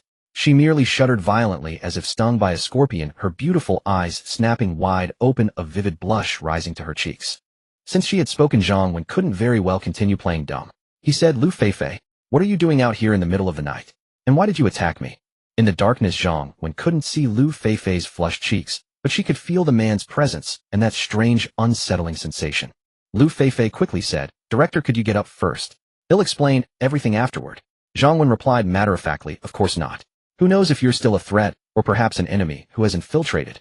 Lu Feifei felt both embarrassed and angry, wanting to resist. Yet she found she still couldn't muster an ounce of strength. What was happening? She had never experienced anything like this. Helpless Lu Feifei could only say quickly, "Director, I truly didn't mean to attack you.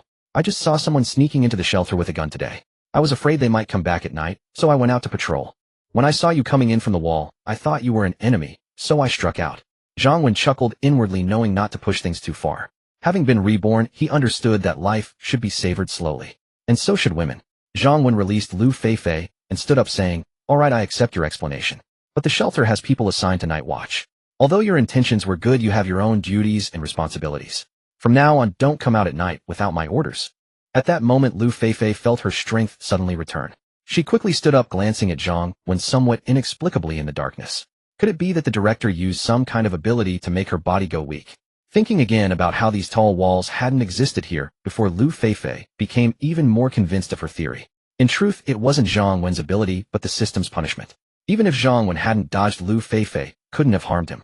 Moreover, because she hadn't harbored any intent to harm Zhang Wen, it was merely an unknowing attack. The system only temporarily sapped her strength.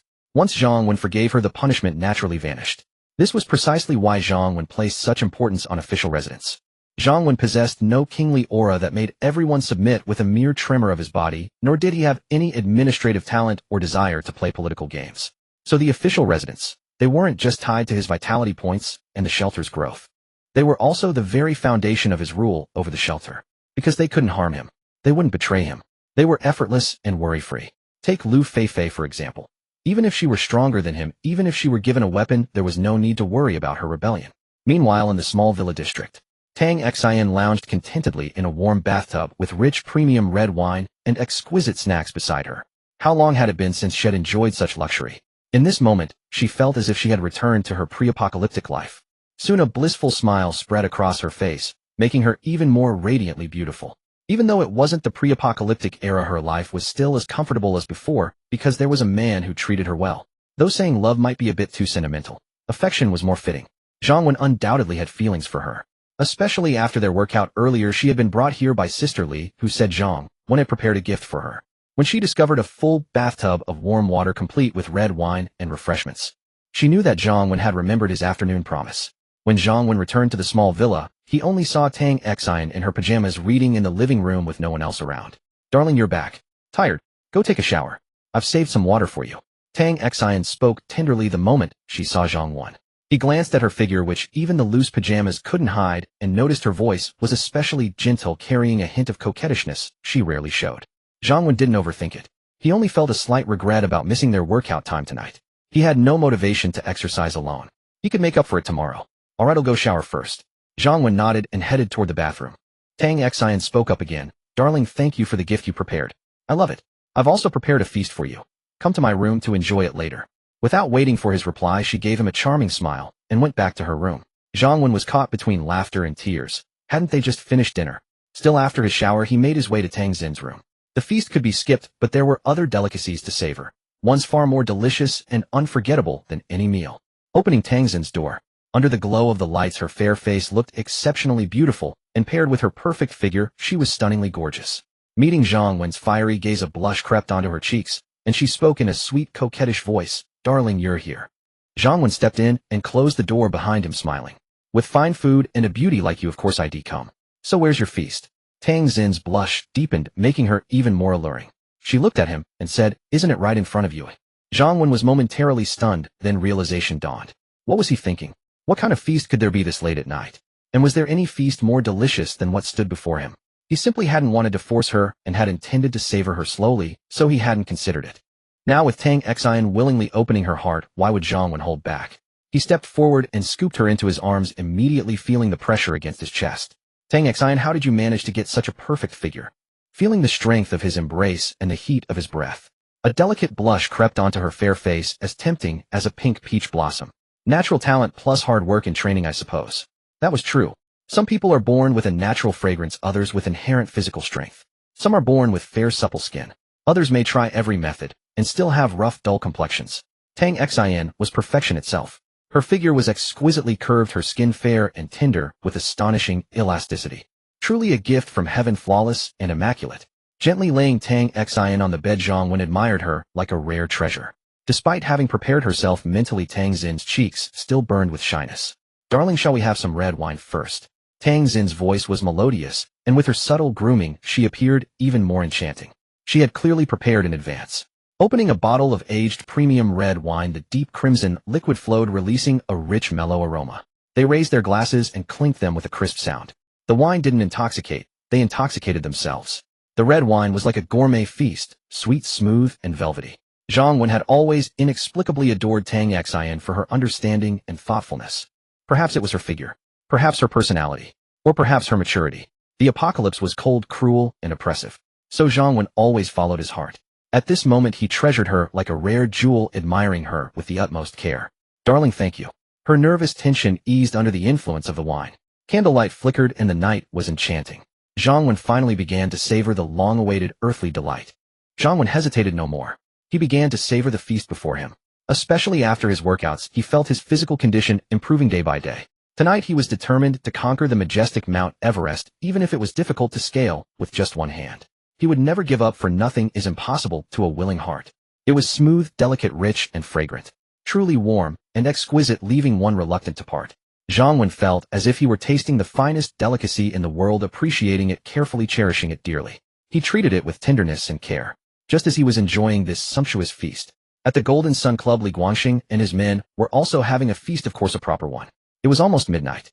An hour ago he had sent Wu Di back to scout the situation near the walled compound. Wu Di returned shortly after. Although he still couldn't get inside the walls, he brought back good news from Zhao Xiaobing. Zhao Xiaobing had written a message on a piece of cloth, tied it to a dagger, and thrown it over the wall. The message roughly said, the gate couldn't be opened from the outside, it had to be opened from within. There was only one man inside. The rest were all women, numerous, but weak and defenseless. Finally, at 1 o'clock tonight, he would find a way to open the gate and let them in. Li Guangxing recognized Zhao Xiaobing's handwriting. Moreover, the message contained nicknames known only to their group. So he was certain this information was genuinely from Zhao Xiaobing. As for whether it was a trap, Li Guangxing had his suspicions, but wasn't afraid. The thugs he kept were all skilled fighters, and he also had his own stash of weapons. He refused to believe they couldn't take down that sanctuary, to steal their resolve for a final decisive battle. Li Guangxing brought out all the high-quality food for everyone to share, even giving some to the men who weren't his inner circle. If it was a trap, those men could be sent to the front lines. He and his trusted men would then be like the mantis catching the cicada, unaware of the oriole behind, and catch their enemies off guard. At midnight, Li Guangxing gave a rousing speech promising that once they captured the sanctuary within the walls, all the food and women inside would be distributed based on merit.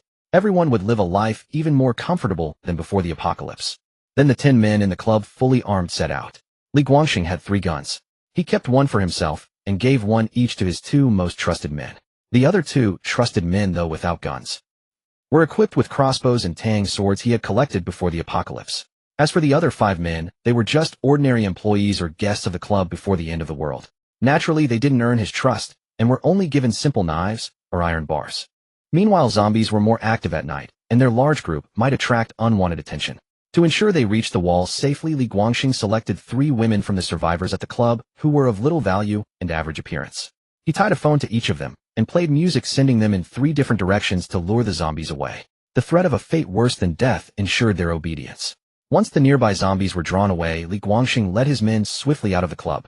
Everything went according to plan with incredible smoothness. Listening to his men's eager and flattering praise, Li Guangxing could already envision himself growing stronger and more powerful once inside those walls. Soon they arrived near the wall. Li Guangxing made his final arrangements. The 5 men who weren't his confidants were to wait by the gate. He and his 4 trusted men would spread out on either side of them. If the 5 came under attack upon the gate's opening, he would immediately lead a surprise assault. Although the 5 men knew they were essentially cannon fodder, they were even more aware of Li Guangxing's ruthless nature and the consequences of disobedience. And with the promise of a better life after success, they had no choice but to steel themselves and go along. Soon they dispersed according to the plan. However, before they could even get close to the wall, screams of agony erupted. Opt! They were under ambush. But they had no idea where the enemy was. Li Guangxing reacted quickly, shouting, "Ambush! They have archers! Get down! They can't aim in the dark." Unfortunately, a sharp pain shot through his chest moments later. In his dying moments, he couldn't fathom how on such a dark night the enemy archers could shoot with such deadly accuracy. Even an Olympic champion couldn't be this skilled. He had been so confident only to be wiped out without even seeing his enemy. The night passed. The sun was high in the sky when Zhang Wen finally woke. Even though he had tried to be gentle the night before, Tang Xin was simply too alluring to resist. He had spent most of the night savoring that exquisite delicacy, feeling the softness beside him and catching her faint fragrant scent. Zhang Wen felt a surge of contentment. This life with a stunning woman by his side without a care in the world, waking up naturally, was truly comfortable. Last night, he had truly experienced the joy of being a wealthy man. Although Tang Xin was inexperienced, she was a natural and her skills were absolutely perfect. It drove Zhang Wen to distraction. No wonder the rich men before the apocalypse favored yoga or dance instructors with great figures. A great figure. Yoga girls can unlock a wide variety of positions. Only through personal experience can one truly speak on the matter. Practice is the sole criterion for truth. It was absolutely true. He gently patted the smooth, fair curve beside him, his gaze firm with resolve. His life would only get better. Tang Xin slowly woke up, stretching languidly, her perfect figure on full display. "Darling," Tang Xin cooed, calling out to Zhang Wen. Though the words were the same as usual, the tone was worlds apart. It was enough to make Zhang Wen want to remain an indolent emperor and never attend to his duties again.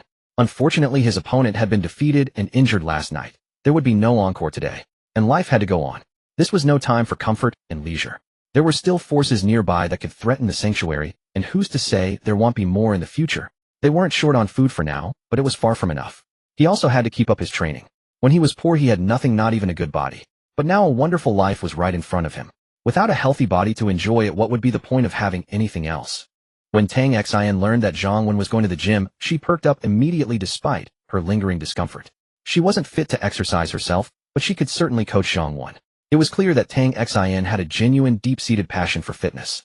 Just as some women love shopping and others love food, these passions are often simply ingrained in one's nature. The two went to the gym together. They trained for an hour, and it was real training. It's just that there were some indescribable, suggestive moments during the session. After their workout, the two of them headed to the living room. "Good morning, Uncle Director," and beautiful Annie Xinshin, they greeted. Zhang Wen and Tang Xin entered the living room to find Li Shui and Yuan Jing already waiting for them with breakfast laid out on the table. Despite being told to eat first, they had clearly waited to have the meal together. The adorable little Tong Yao was always overjoyed to see Zhang Wen. As for the nickname Beautiful Annie Xinshin for Tang Xin, it was said to be a deal struck between Tang Xin and Tong Yao, sealed with a delicious yogurt and fruit salad. Although it was a bit narcissistic, Zhang Wen felt the title was well-deserved. Moreover, both Tong Yao and Tang Xin, the two parties to the deal, were quite pleased with it themselves. No one else had any say in the matter. Zhang Wen scooped up Tong Yao, saying, "Come on, you must be hungry. Let's go have breakfast." Even in the 2 years of the apocalypse, when humanity's conscience had withered and trust had crumbled, Zhang Wen had killed many people, men, women, even the elderly. But he had never once harmed a child. This was perhaps the last pure sanctuary within his heart. Moreover, Tong Yao was not only cute and obedient, but also quite clingy to him, and Zhang Wen genuinely adored the little one. Tong Yao obediently rested her head on Zhang Wen's shoulder, her dark eyes sneaking a peek at her mother, then whispered into his ear, "Uncle Director, can I have a bowl of rice noodles this morning?" Zhang Wen asked in slight surprise. "Rice noodles? Of course you can. Don't we have noodles and rice noodles for breakfast every day?" "Oh, Uncle Director, keep your voice down. Mom can hear you." Tong Yao had planned to do this secretly after breakfast, but now the secret was out. Yuan Jing shot her daughter a glare and said, "Keep it down. I've already heard everything. Haven't I told you that rice noodles lack nutrition? Kids need nutritious food in the morning. Least nutritious porridge and eggs are much better. They're tasty and nutritious."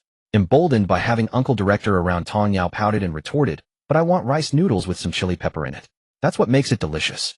Yuan Jing said with exasperation, "You want chili pepper too? Aren't you afraid of getting a stomachache? There's no doctor to treat you now. And look around the shelter. Many big sisters barely have anything to eat and go hungry. And you're being picky. Tong Yao quickly said, her voice tinged with grievance. I'm not being picky. I can alternate. They'll have rice noodles today and porridge tomorrow. Zhang Wen watched the mother-daughter exchange with a mix of amusement and helplessness. Yuan Jing's concern wasn't unfounded. In the apocalypse, nutrition aside, illness was the greatest danger. However, Zhang Wen didn't need to worry about that since the system's medical functions would eventually be activated, capable of curing even severe diseases. There was just a daily limit on the number of people who could be treated. Alright, we'll have rice noodles today. Food made at home rarely causes stomach issues. And even if you do get a stomach ache, I have medicine. If that doesn't work, you'll go out and find a doctor. Zhang Wen made the final call, playfully pinching Tongjiu's tender cheeks. Yay, I knew you were the best uncle director. Tong Yao cheered, jumping for joy. Yuan Jing shot him a look. You spoil her too much. Zhang Wen chuckled. They say raise sons tough and daughters delicate. Times may have changed, but we shouldn't discard the wisdom of our ancestors. After the meal, Yuan Jing looked at Zhang Wen and said, the bathing arrangements you mentioned yesterday have probably spread throughout the shelter. How do you plan to handle it? Zhang Wen chuckled. They say raise sons tough and daughters delicate. Times may have changed, but we shouldn't discard the wisdom of our ancestors. After the meal, Yuan Jing looked at Zhang Wen and said, the bathing arrangements you mentioned yesterday have probably spread throughout the shelter. How do you plan to handle it? Team and regular residents combined. That's still about 400 to 500 liters a day. This amount of water wouldn't last for many showers. Isn't that a bit wasteful? If we used it for drinking, it would last us a long time. Yuan Jing was clearly still worried about the bathing plan. She feared that if the shelter's water ran out, Zhang Wen would have to risk venturing out to find more, which was too dangerous. She would rather go without bathing. Speaking of bathing, a thought struck Zhang Wen. He hadn't checked the increased vitality points today. He wondered if yesterday's bathing incentive had worked on them. He opened the system.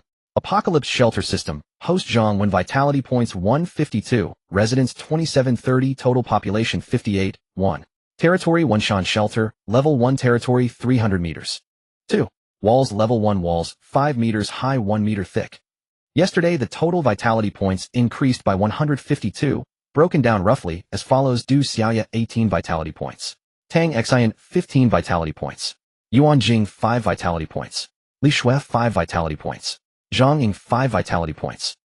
The other 22 formal residents contributed 96 vitality points. The 31 refugees contributed 8 vitality points. Seeing the 152 vitality points gained overnight, Zhang Wen felt a wave of satisfaction. As he had suspected, the news about being able to bathe had indeed made a strong impression on the formal residents. Yesterday, aside from Yuan Jing and the others, most people only generated around 3 vitality points. Today, many had generated 5. The average had increased significantly. What surprised Zhang Wen the most was Tang Xin's contribution, which he attributed to their delightful experience last night. But what about that student Du Xiaoya? Why was she so emotionally worked up every day? How does she generate such high vitality points daily? She's practically a treasure trove of a girl. If the shelter were full of girls like her, the time needed to level up would be drastically reduced. Unfortunately, that was just wishful thinking. Besides, even a day with such a high average as today wasn't something that could happen every day. After all, Zhang Wen wouldn't resort to trying to please them daily just to boost their vitality points. It wasn't necessary, and it was absolutely out of the question. If the vitality points came in slowly, so be it. Zhang Wen could wait. But he would never do anything against his will. His goal this lifetime was to live freely and happily. However, he would still try his best to fulfill the promises he had made. Since he had promised them baths, he couldn't very well renege on it now that he had gotten the vitality points. Zhang Wen looked at the women and said, you can take a bath or a shower, whichever you prefer. Also find another capable and diligent person from the formal residence to help out at the villa. Sister Li can't handle everything on her own. He glanced at Yuan Jing, Tang Xian, and the others, then continued. The rest will follow the original plan. The 30 formal residents and security team members can shower once a day if they have training, and once every 2 days if they don't. As for the refugees, bathing is temporarily not available to them. However, I plan to implement a point system in the shelter. In the future, refugees can use their points to exchange for a shower. What's a point system? Li Shui and Tang Xian asked, their curiosity piqued. Yuan Jing was also taken aback. She hadn't heard Zhang Wen mention any point system before. Zhang Wen nodded and explained to them. Currently, to become a formal resident of the shelter, the main process is the personnel department's assessment system. If your assessment score is high, you can become a formal resident or a temporary formal resident. And since the first batch of 30 formal residents is nearly full, the number of formal residents won't be increasing for now. Of course, it will increase in the future, but that might be a month away. So there's plenty of time to assess and select formal residents. He paused for a moment, then continued. So besides the personnel assessment system, the newly added point system is mainly to serve the selection of formal residents. For example, those with high assessment scores and high accumulated points will be given priority to become formal residents. Points can be earned through various ways. For instance, rewards from leaders at least at the department head level for diligent work or meritorious deeds. Also, you can earn points for clearing zombies or resisting invasions for the shelter. And so on. In simple terms, the personnel assessment system mainly looks at a resident's character, ability, and loyalty. The points system is more comprehensive and specific. A person's work ability, talent, effort, courage, and so on are all factors in earning points. Additionally, the food and daily supplies for refugees and formal residents are currently fixed. Surely some people will want better food and more daily necessities. Points have another use. They can be exchanged for supplies to improve one's life. Points are similar to money from before the apocalypse, except they can only be used within our shelter. For example, refugees' daily meals aside from a little oil and salt have no meat or seasonings. Such meals lack any richness and flavor. Some of them might crave meat or want tasty things like pickled vegetables or chili sauce. With points they can exchange for the supplies they desire. After listening to Zhang Wen's explanation, Li Shui was the first to speak. This method is indeed quite good. It will also give them more motivation to work. They can also get what they want through their own efforts, which is much better than the current stagnant, unchanging situation. Yuan Jing also agreed but said with a wry smile, "It's a good idea, but there's no electricity right now, so computers and such can't be used. Registering and using these points manually would be quite troublesome." Zhang Wen smiled and said, "Don't worry, you'll solve that problem later.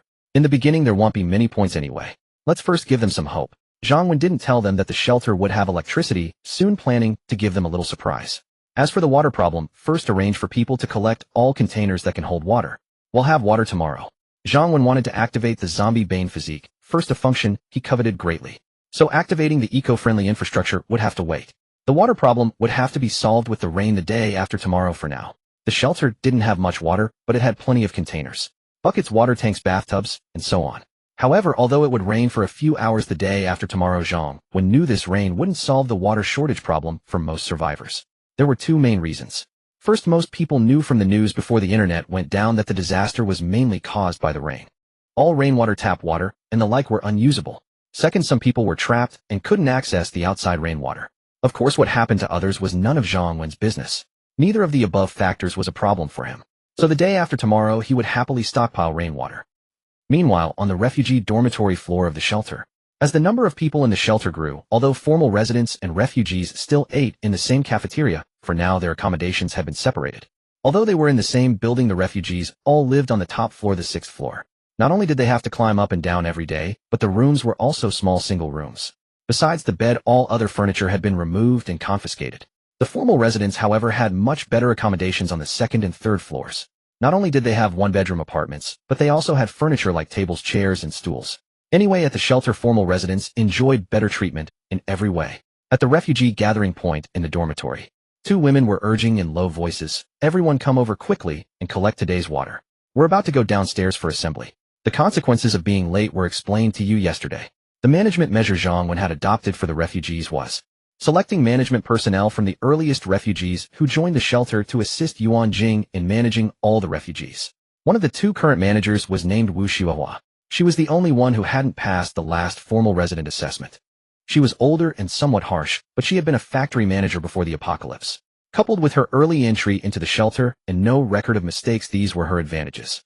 The other woman was called Li Fengxiang, in her 30s. She was decent in her work and conduct, but she had been punished before. So she wasn't qualified to participate in the formal resident assessment at that time and missed her chance to become a formal resident. However, these were minor issues and didn't affect their roles as managers. Being a manager among the refugees was quite good. Not only was the work much easier, but they could also occasionally receive extra rewards. Soon, all 30 people had gathered. The number of refugees was originally only 28, but although the sisters Lu Feifei and Lu Qianqian were formal residents, they received the same treatment as refugees. Zhang Wen's goal was simple: to force Lu Feifei to compromise on her own. Lu Feifei naturally knew Zhang Wen's intention, but as long as he wasn't forcing her, she wouldn't leave the shelter because her sister desperately needed this safe place. Besides the 30 people, Du Xiaoya was also present today. Du Xiaoya was a formal resident. The reason she was there was that Yuan Jing had arranged for her to temporarily take care of Lu Qianqian, who had difficulty moving. This task was easy, and it was also Yuan Jing's way of looking after her student. The refugees didn't have breakfast in the morning, but they were given a bottle of water. This was their drinking water for the day. Whether they drank it all as breakfast or saved it was up to them.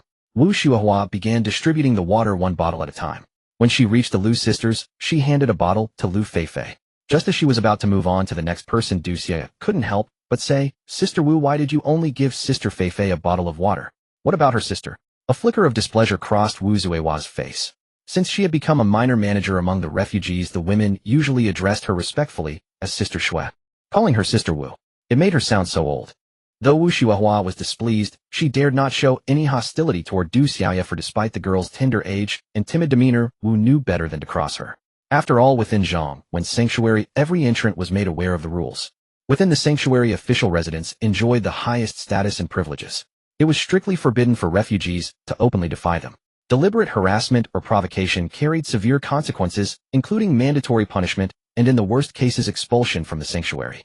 Moreover, Du Xiaoya was not only an official resident, but was also said to be especially favored by Yuan Jing, the head of the logistics department, which governed all refugees. Wu Zuihua's own minor managerial position was granted by Yuan Jing herself. Hence, unless her mind was addled, she would never stir trouble with Du Xiaoya. Wu Zuihua explained with a forced smile, Xiaoya, it's not that I'm deliberately picking on those sisters. The director himself ordered this. Since Lu Qianqian was specially permitted to stay, her treatment follows refugee standards.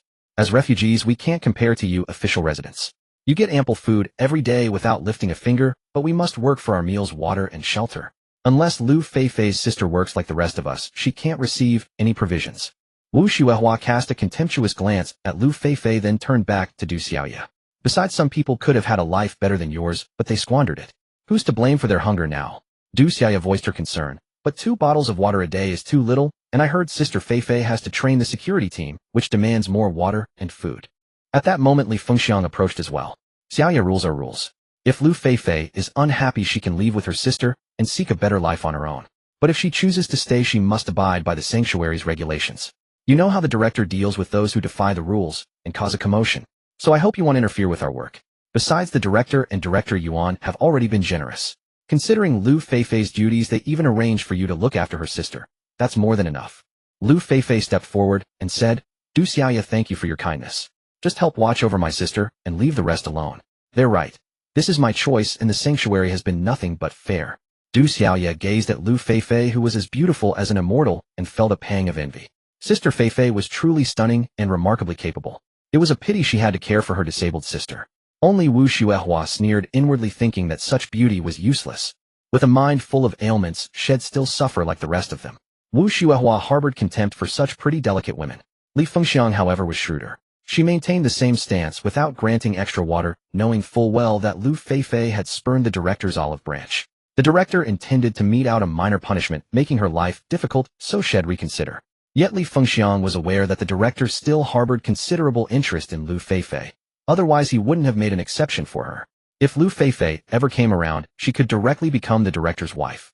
Thus, Li Fengxiang had to follow the director's intent by not making things easy for Lu Feifei, yet she remained strictly professional, neither causing deliberate trouble nor offending her. Meanwhile, everyone in the sanctuary noticed several new towers rising within its walls. No one knew their purpose. Though curiosity abounded, none dared to gossip. At 1 in the afternoon, the gates opened for new arrivals once more, though far fewer people came than yesterday. By 2 o'clock, the 2 gates had admitted a combined total of 22 individuals. This was hardly surprising. Although the surrounding area had once been densely populated before the apocalypse, few had survived. Among the women who lived, some lacked the courage or ability to venture out, while others had likely fallen under men's control. 22 people. Zhang Wen did not mind the low number. In truth, he could have easily filled all 30 official resident slots long ago, and even with additional refugee workers he'd have enough. So why did he keep recruiting? Out of charity? To save lives? Not at all. Zhang Wen's first objective was to stockpile manpower for the future upgrade of his territory. A level 2 territory could house 100 official residents. By amassing more people now, he could gradually evaluate them. Once the territory reached level 2, he could directly promote those who met the criteria to official status. His second purpose was obvious to anyone with sense. The women who arrived today were unremarkable, with neither exceptional beauty nor special talents. Zhang Wen paid them little attention. However, a girl named Su Xiaowei who came through the north gate reported seeing many corpses outside the walls. They had died with weapons in hand, including guns and crossbows. Believing these arms would be useful to the sanctuary, she had collected them in her coat and stashed them beneath the wall outside. Zhang Wen had known about the attempted intrusion last night, but the attackers were eliminated too quickly, and he had been occupied with a sumptuous meal at the time, so he hadn't paid much attention.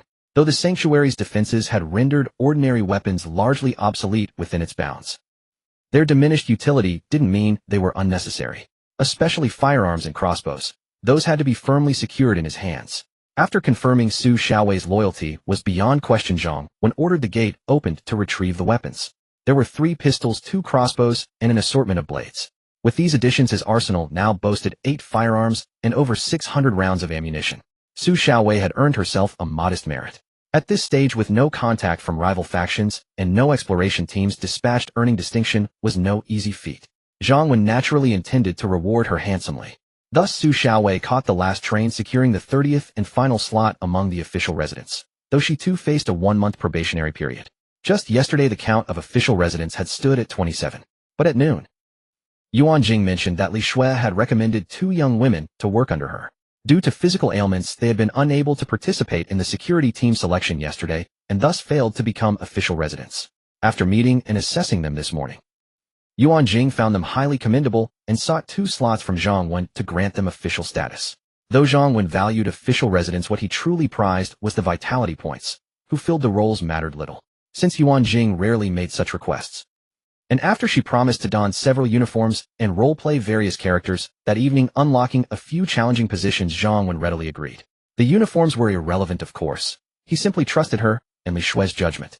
Truly, no deception. Yuan Jing told Zhang Wen that he had actually seen the 2 young women before. They were the ones who had asked him yesterday about joining the shelter despite their injuries, named Wang Yu and Lu Wan. Zhang Wen vaguely recalled the incident, but remembered them as rather unremarkable, their faces already fading from his memory. Still, the fact that Li Shui had specifically recommended them to Yuan Jing, who in turn had requested slots for them, piqued his curiosity slightly. Regardless, at noon, the shelter had 29 official residents. With Su Xiaowei joining, the count now reached exactly 30, hitting full capacity. Of course, only 7 of them were true permanent official residents. The remaining 23 were still in their probationary period, and whether they could pass depended on their own performance. When they heard that Su Xiaowei had become the final official resident due to her merit in surrendering weapons, the 22 newcomers today, including Su Xiaowei herself, didn't think much of it yet. They assumed being an official resident simply meant being able to stay in the shelter openly. However, those who had entered earlier but hadn't become official residents were green with envy. Some had failed their assessments, others hadn't been selected for the security team. They couldn't help but think that if they had only brought some useful supplies into the shelter back, then their lives would be much better now. The shelter's total population now stood at 80 people, 30 official residents, and 50 refugees. It would be much harder to become an official resident from now on. At dinner time, the newcomers finally experienced firsthand the vast difference that a single word from the director Zhang Wen could make. The refugees' dinner usually consisted of leftover rice from lunch. If it was instant noodles, they were often dry and uncooked, eaten asses. After all, water and fuel were still precious commodities within the shelter. Meanwhile, over at the official residence area, there was steaming white rice dishes with meat and vegetables and soup. For the new women who had endured a week of apocalypse with little to eat, the absence of zombie growls, the lack of male oppression, and the presence of hot meals, such a life was beyond their wildest dreams, something only found in distant memories. Unfortunately, it wasn't them enjoying it. Alongside Su Xiaowei, who also looked incredulous and happily devoured the delicious food, were Wang Yu and Lu Wan. They had thought that being allowed to stay in the shelter with their disabilities was already more than they could ask for. But today they had unexpectedly become official residents. It felt like a dream. They had known since yesterday how fortunate one could be to become an official resident in the shelter. But it was also very difficult.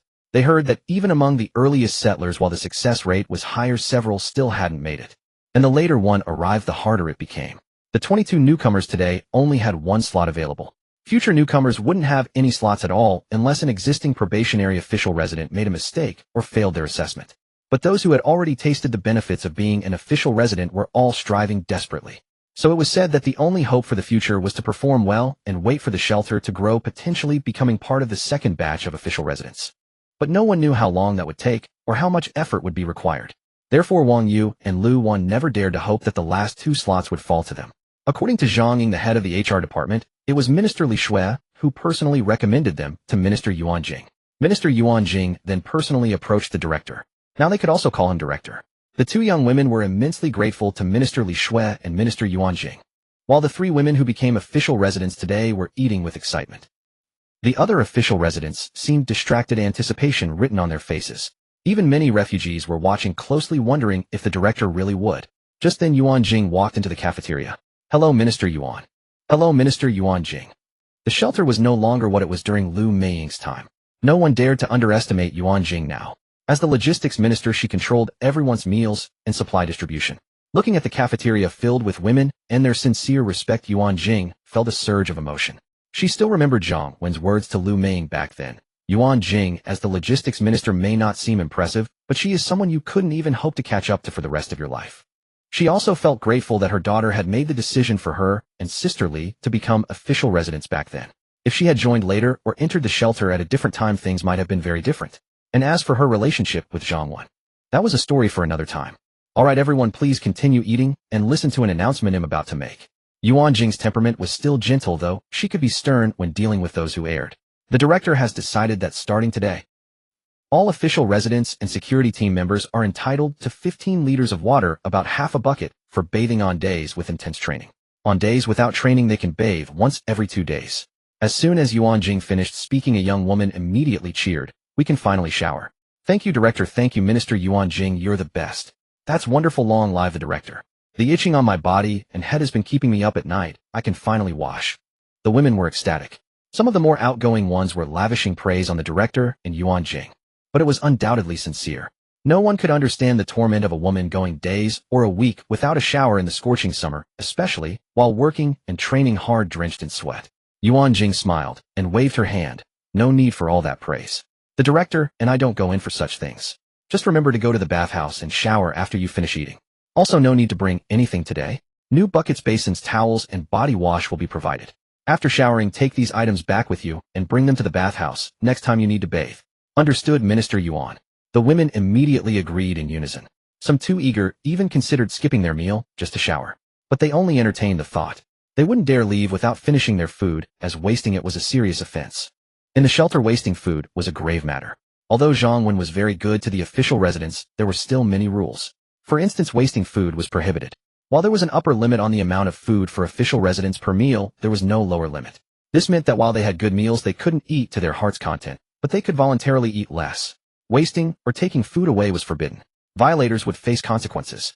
For minor offenses, they would be denied food for a day. For serious ones, they would directly fail their assessment. They would be reduced to refugee status. That would teach them to be picky in the apocalypse. Yuan Jing then turned her gaze to the other side, towards the larger group of women who looked visibly disappointed. I also want to say a few words here.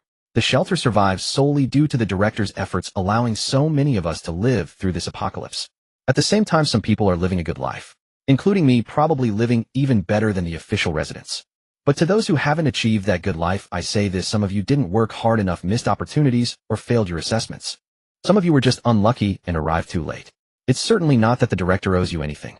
Do you think you work hard? That you've put in labor and therefore deserve more food and supplies? I just want you to always remember, all the supplies and food in this shelter belong to the director. He has the right to decide how to distribute them, and it has nothing to do with you. If anyone feels it's unfair, the director isn't forcing you to stay. Looking around, the refugee women who had shown slight resentment quickly masked their expressions.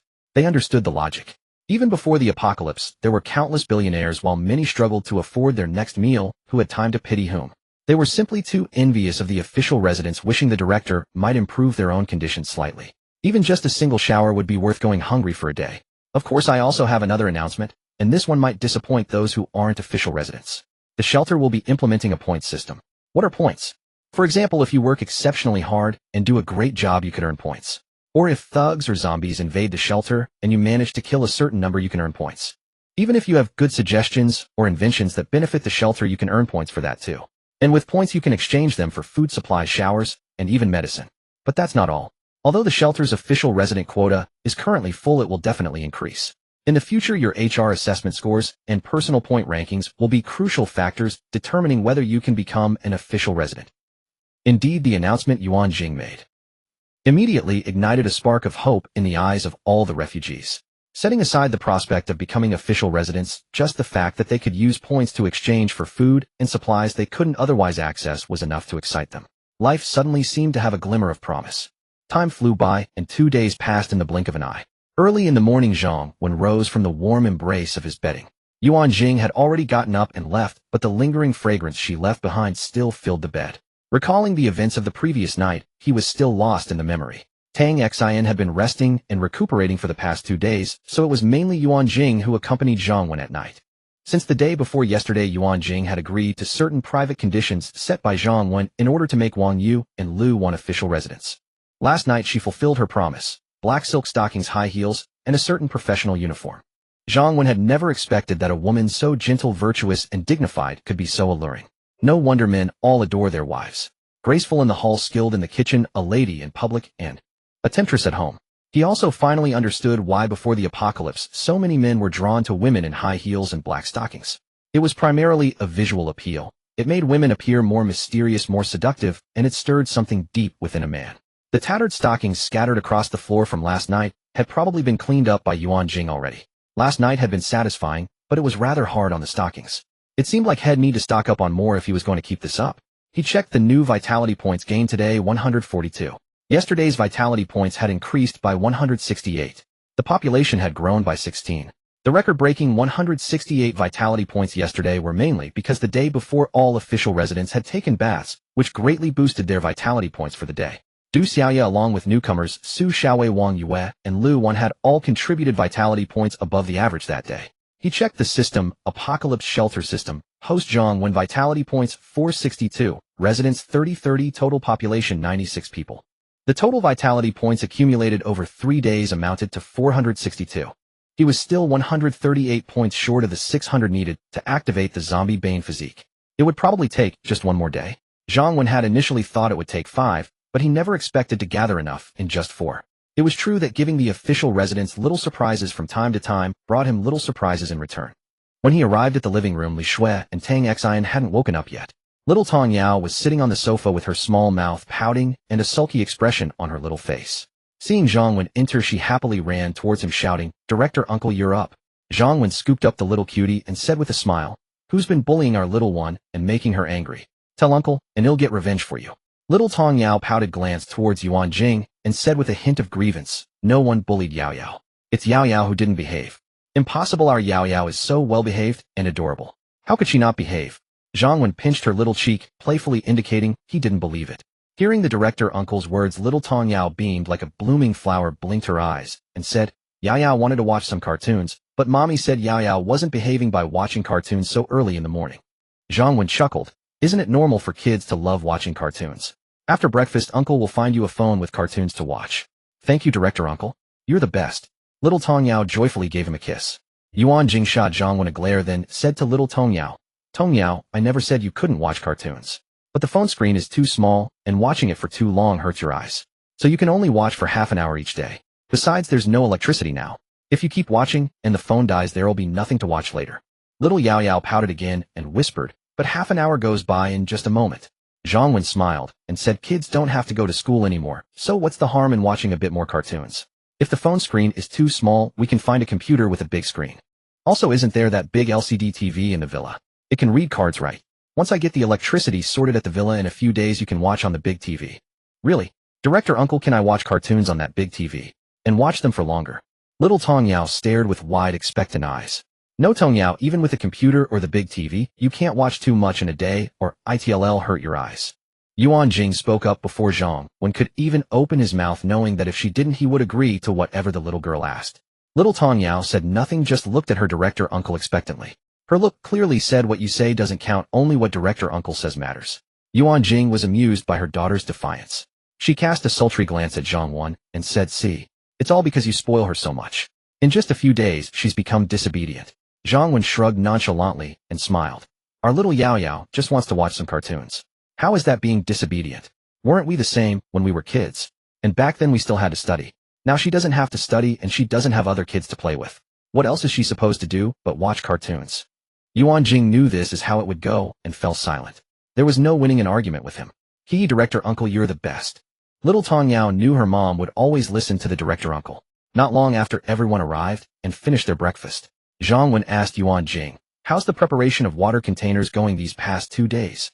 Yuan Jing replied, "We've gathered almost all the containers from the residential buildings, supermarkets, and shops. We've also found a few large shops to store them. But what are we going to do with all these containers?" Li Shui laughed. "Collecting containers is obviously for storing water or something like gasoline. But the shelter doesn't have much gasoline, so it must be for water." Yuan Jing looked puzzled. "But we've almost searched out all the available water in the past 2 days. It's not like we're short on containers to hold it. Besides, the tap water is poisonous, and even if it weren't, the water supply has been cut off by now. Li Shui smiled and said, tap water is gone, but there's another way to get water. Another way? Yuan Jing couldn't think of one. The sky, Li Shui said simply. Yuan Jing suddenly understood, you mean rain. But this world disaster started because of the rain. Everyone knows the virus is carried in the rain. What use is the rain? A hint of confusion also appeared on Li Shui's beautiful face. That's something we'll have to ask our director. He must believe that this rain isn't carrying the virus. Of course, let's set aside whether the rain carries the virus for now. What I'm more curious about is how do you know it's going to rain today? Li Shui looked at Zhang Wen with a curious expression. Zhang Wen also smiled and said, Li Shui, shouldn't you be more concerned about whether the rain carries the virus? Don't tell me you've forgotten our bet. If this rain has no virus and can be used, then you lose. Tang Xin fanned the flames from the side. Don't worry, I'm the referee for your bet. He'll make sure to remember it. Li Shui's face flushed slightly, and she shot Tang Xin a look of feigned annoyance. Whose side are you on anyway? Remember, that's your man. If I lose, I'll be competing with you for him. Li Shui, having mentally prepared herself, no longer resisted Zhang Wen. She smiled slightly and said, let's wait until all your words come true before we talk about it. Zhang Wen smiled too, knowing that stubbornness was futile. After today, he would claim the fruits of victory. After the meal, everyone went about their own tasks. Yuan Jing in particular had a mountain of responsibilities. For instance, the supermarket now served as the logistics warehouse with supplies flowing in and out daily. She also managed the cafeteria, residential quarters, and the refugees. Moreover, Zhang Wen planned to implement a point system, and she needed to refine the details with Li Shui. Despite the heavy workload, she had the most subordinates, and had promoted several capable managers such as Wang Ying, Wang Yue, and Lu Wan, who were all quite competent. Thus, Yuan Jing didn't need to handle everything personally, as she only needed to review and approve. What truly troubled her was the steady increase in household waste as the shelter's population grew, which would become a significant problem to manage in the future. Time quickly passed to past 10 o'clock. Zhang Wen, who was exercising with Tang Xin, was called out by Yuan Jing and Li Shui together. Tang Xin, left behind with a flushed face, silently vowed not to let him fool around during their next workout. Luckily, Yuan Jing and the others hadn't come in earlier, or they would have teased her mercilessly. Zhang Wen followed them to the balcony. It's really raining, Yuan Jing said, pointing at the falling raindrops. Her pretty face was a mix of excitement and tension. Zhang Wen had already been half right. If this rain was truly free of the virus, it would be wonderful. They would never have to worry about water shortages again, as she could shower whenever she wanted, and Yuan Jing wouldn't object. If Zhang Wen knew her thoughts, he would have told her otherwise. My dear, you're overthinking it. It's true that this rain is free of the virus. For a long time in this apocalypse, rainwater will be a crucial water source. However, relying solely on it to end the water shortage is impossible. First, in Zhang Wen's memory, for some reason rainfall became scarce after this downpour, sometimes with 3 or 4 months of drought. Second, while future rainwater lacks the zombie virus, it carries more bacteria than pre-apocalyptic rain, especially breeding more germs if left standing. Using this water for bathing or laundry was fine, but drinking it in small amounts might be tolerable. Consuming it in large quantities, however, would lead to various diseases. This was a bitter lesson learned by many in the apocalypse, in his past life paid for with their health. In the apocalypse, hunger wasn't the most terrifying thing, illness often meant death. Looking out from the villa's balcony, Zhang Wen saw hundreds of containers of various sizes placed in the shelter's open area. It was a spectacular sight. Yuan Jing had arranged for these to be placed in advance. Although she wasn't sure how Zhang Wen knew it would rain today, she was a traditional woman, and now her heart and soul belonged to him. She was also aware of his strong, uncompromising personality and his firm opinions on major issues. So she usually carried out his instructions, even if some seemed unreasonable. Zhang Wen, looking at the containers below, knew they could collect even more rainwater. For instance, once these buckets and basins were full, they could be emptied into empty water barrels or storage tanks. However, besides Zhang Wen, everyone still subconsciously believed the rain carried the zombie virus, and no one dared to venture out to test it. Li Shui spoke up. It looks like we can collect about 7 or 8,000 liters this time, but everyone's worried about whether it's safe to use. Yuan Jing added, yes, all the survivors have fought so hard to live they won't want to take risks. Zhang Wen chuckled. Proving whether the rain has the zombie virus is simple. But you must warn the people below that although the rain is virus-free, it contains many bacteria. It's suitable for household use, but not for drinking. If anyone gets sick from it, they'll bear the consequences. Yuan Jing said, being able to use it for household purposes is already good. Drinking water consumption can be controlled, it's not much daily, but household water use is staggering. Li Shui looked at Zhang Wen curiously and asked, how do you plan to prove it? Find someone to be a guinea pig. Yuan Jing hesitated. Wouldn't that have a bad influence? Everyone is following the rules and working hard. No one has made mistakes recently. Having been with Zhang Wen for a while, Yuan Jing had indeed changed significantly. Now her first thought wasn't that it was cruel, but that it might have negative repercussions. Zhang Wen smiled. Have you forgotten? We still have a prisoner in the shelter. A few days ago, a man named Zhao Xiaobing had disguised himself as a woman to infiltrate the shelter. He had an accomplice, a woman. After Zhao Xiaobing confessed, Zhang Wen pronounced him guilty and fed him to the zombies. The woman, however, had been somewhat coerced. Zhang Wen didn't kill her, but he wasn't about to let her off easily either. He was just waiting for today. He went to the living room to get a walkie-talkie and had Li Shui contact the security team. The woman could earn her life by standing in the rain for half an hour. Li Shui thought for a moment, then complied. She still chose to trust Zhang Wen. Even if he was wrong, the woman was an enemy. Though she sympathized with her plight, if their group had taken over the shelter, their own fate would have been unimaginable. No one would have shown them mercy then. Having weathered the cutthroat business world, Li Shui wasn't a naive innocent if she adapted easily. Tang Xian, however, was different. Both before and after the apocalypse, she hadn't experienced much darkness. Her only passion was fitness. That was also why Zhang Wen didn't involve her in managing the shelter. As long as he was around, her pure heart wasn't a bad thing. Soon Li Shui notified the security team, who immediately went to the room where the woman was held and found her. Zhang Wen's order was to let the woman choose first. If she agreed to be the test subject, she had a chance to live. If she refused, the security team would force her. The woman was somewhat clever. Though terrified, she chose to comply, knowing refusal meant certain death. At least this way there was a glimmer of hope. Under the watchful eyes of the entire shelter, the woman slowly walked into the downpour. Half an hour later, she walked back out. For the moment, she showed no signs of abnormality. As a precaution, the security team handcuffed her and locked her in a room alone, with someone posted outside to watch for any signs of turning into a zombie. A night passed, and it was another bright and sunny day. It had rained yesterday, so the shelter had stopped recruiting. Of course, because of the rain, no one dared to go out. Moreover, most of the women near the shelter who could come had likely already arrived. Continuing to recruit would yield little result. However, yesterday's vitality points had increased by 143, reaching a total of 605. Finally, he could activate the zombie nemesis body function. Zhang Wen had been waiting for this day for a long time. Finally, he could safely go out and explore. Of course, at the first level, there were only 3 hours of safe time each day, so he still had to be careful. But 3 hours a day was enough to get a lot done, at least enough to fill up his system storage. Having supplies at home brings peace of mind. Although other survivors had been out and about for days, they would at most search some secluded convenience stores. As for the bustling supermarkets and vegetable markets, those places were overrun with zombies. Who would dare risk their lives there? But these places were places he could freely go. The more zombies there were, the safer he actually was. Because in areas with more zombies, fewer survivors appeared. Previously, Zhang Wen could only do 0 yuan shopping at his own shelter. From now on, he could do 0 yuan shopping across the entire city. Awesome. Just after deducting 600 vitality points to activate the zombie nemesis body function, Yuan Jing rushed in excitedly. Zhang Wen, that woman from yesterday really didn't turn into a zombie. She's still alive and well. From now on, he could do 0 yuan shopping across the entire city. Awesome. Just after deducting 600 vitality points to activate the zombie nemesis body function, Yuan Jing rushed in excitedly. Zhang Wen, that woman from yesterday really didn't. Zhang Wen didn't want to dampen her spirits, but there wouldn't be that many rainy days ahead.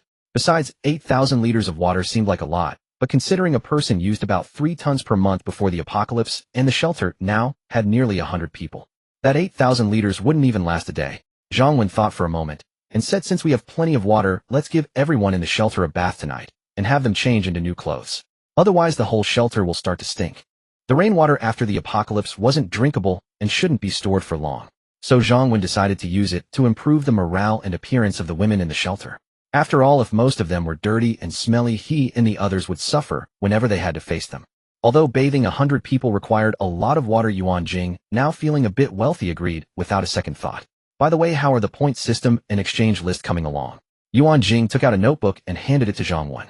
It's mostly ready, and the exchange list is also mostly organized. It basically covers all the categories you mentioned. See if there are any problems.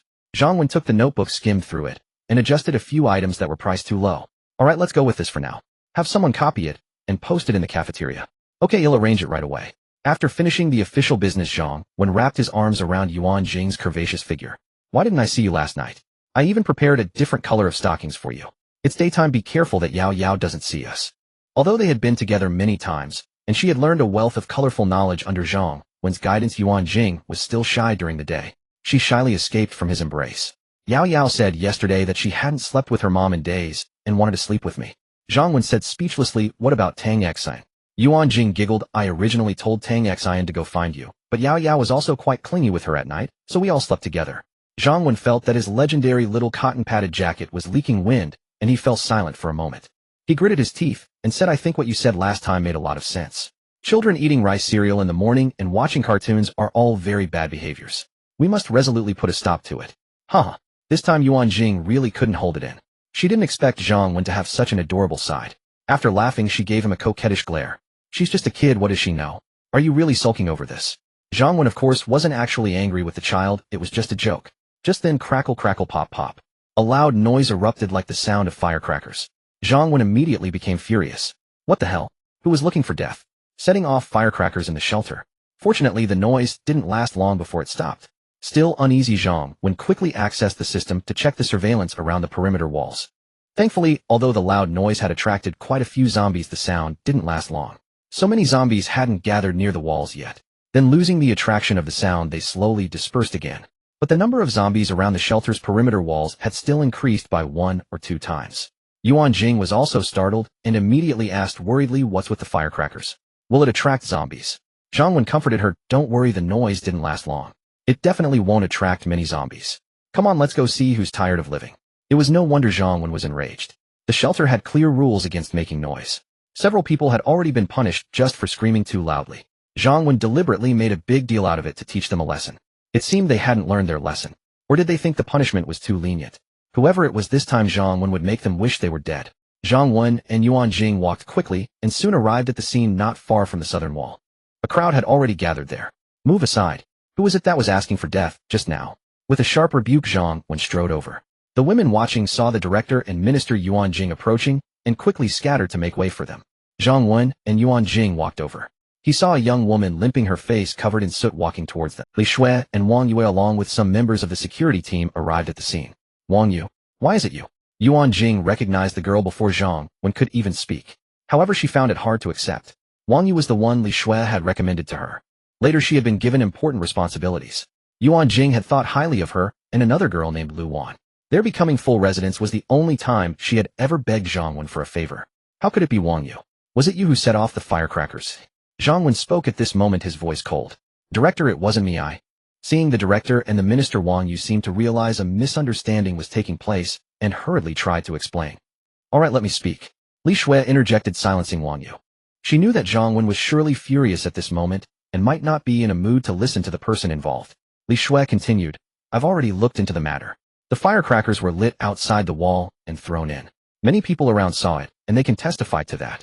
Hearing Li Shui's words, Yuan Jing felt a sense of relief.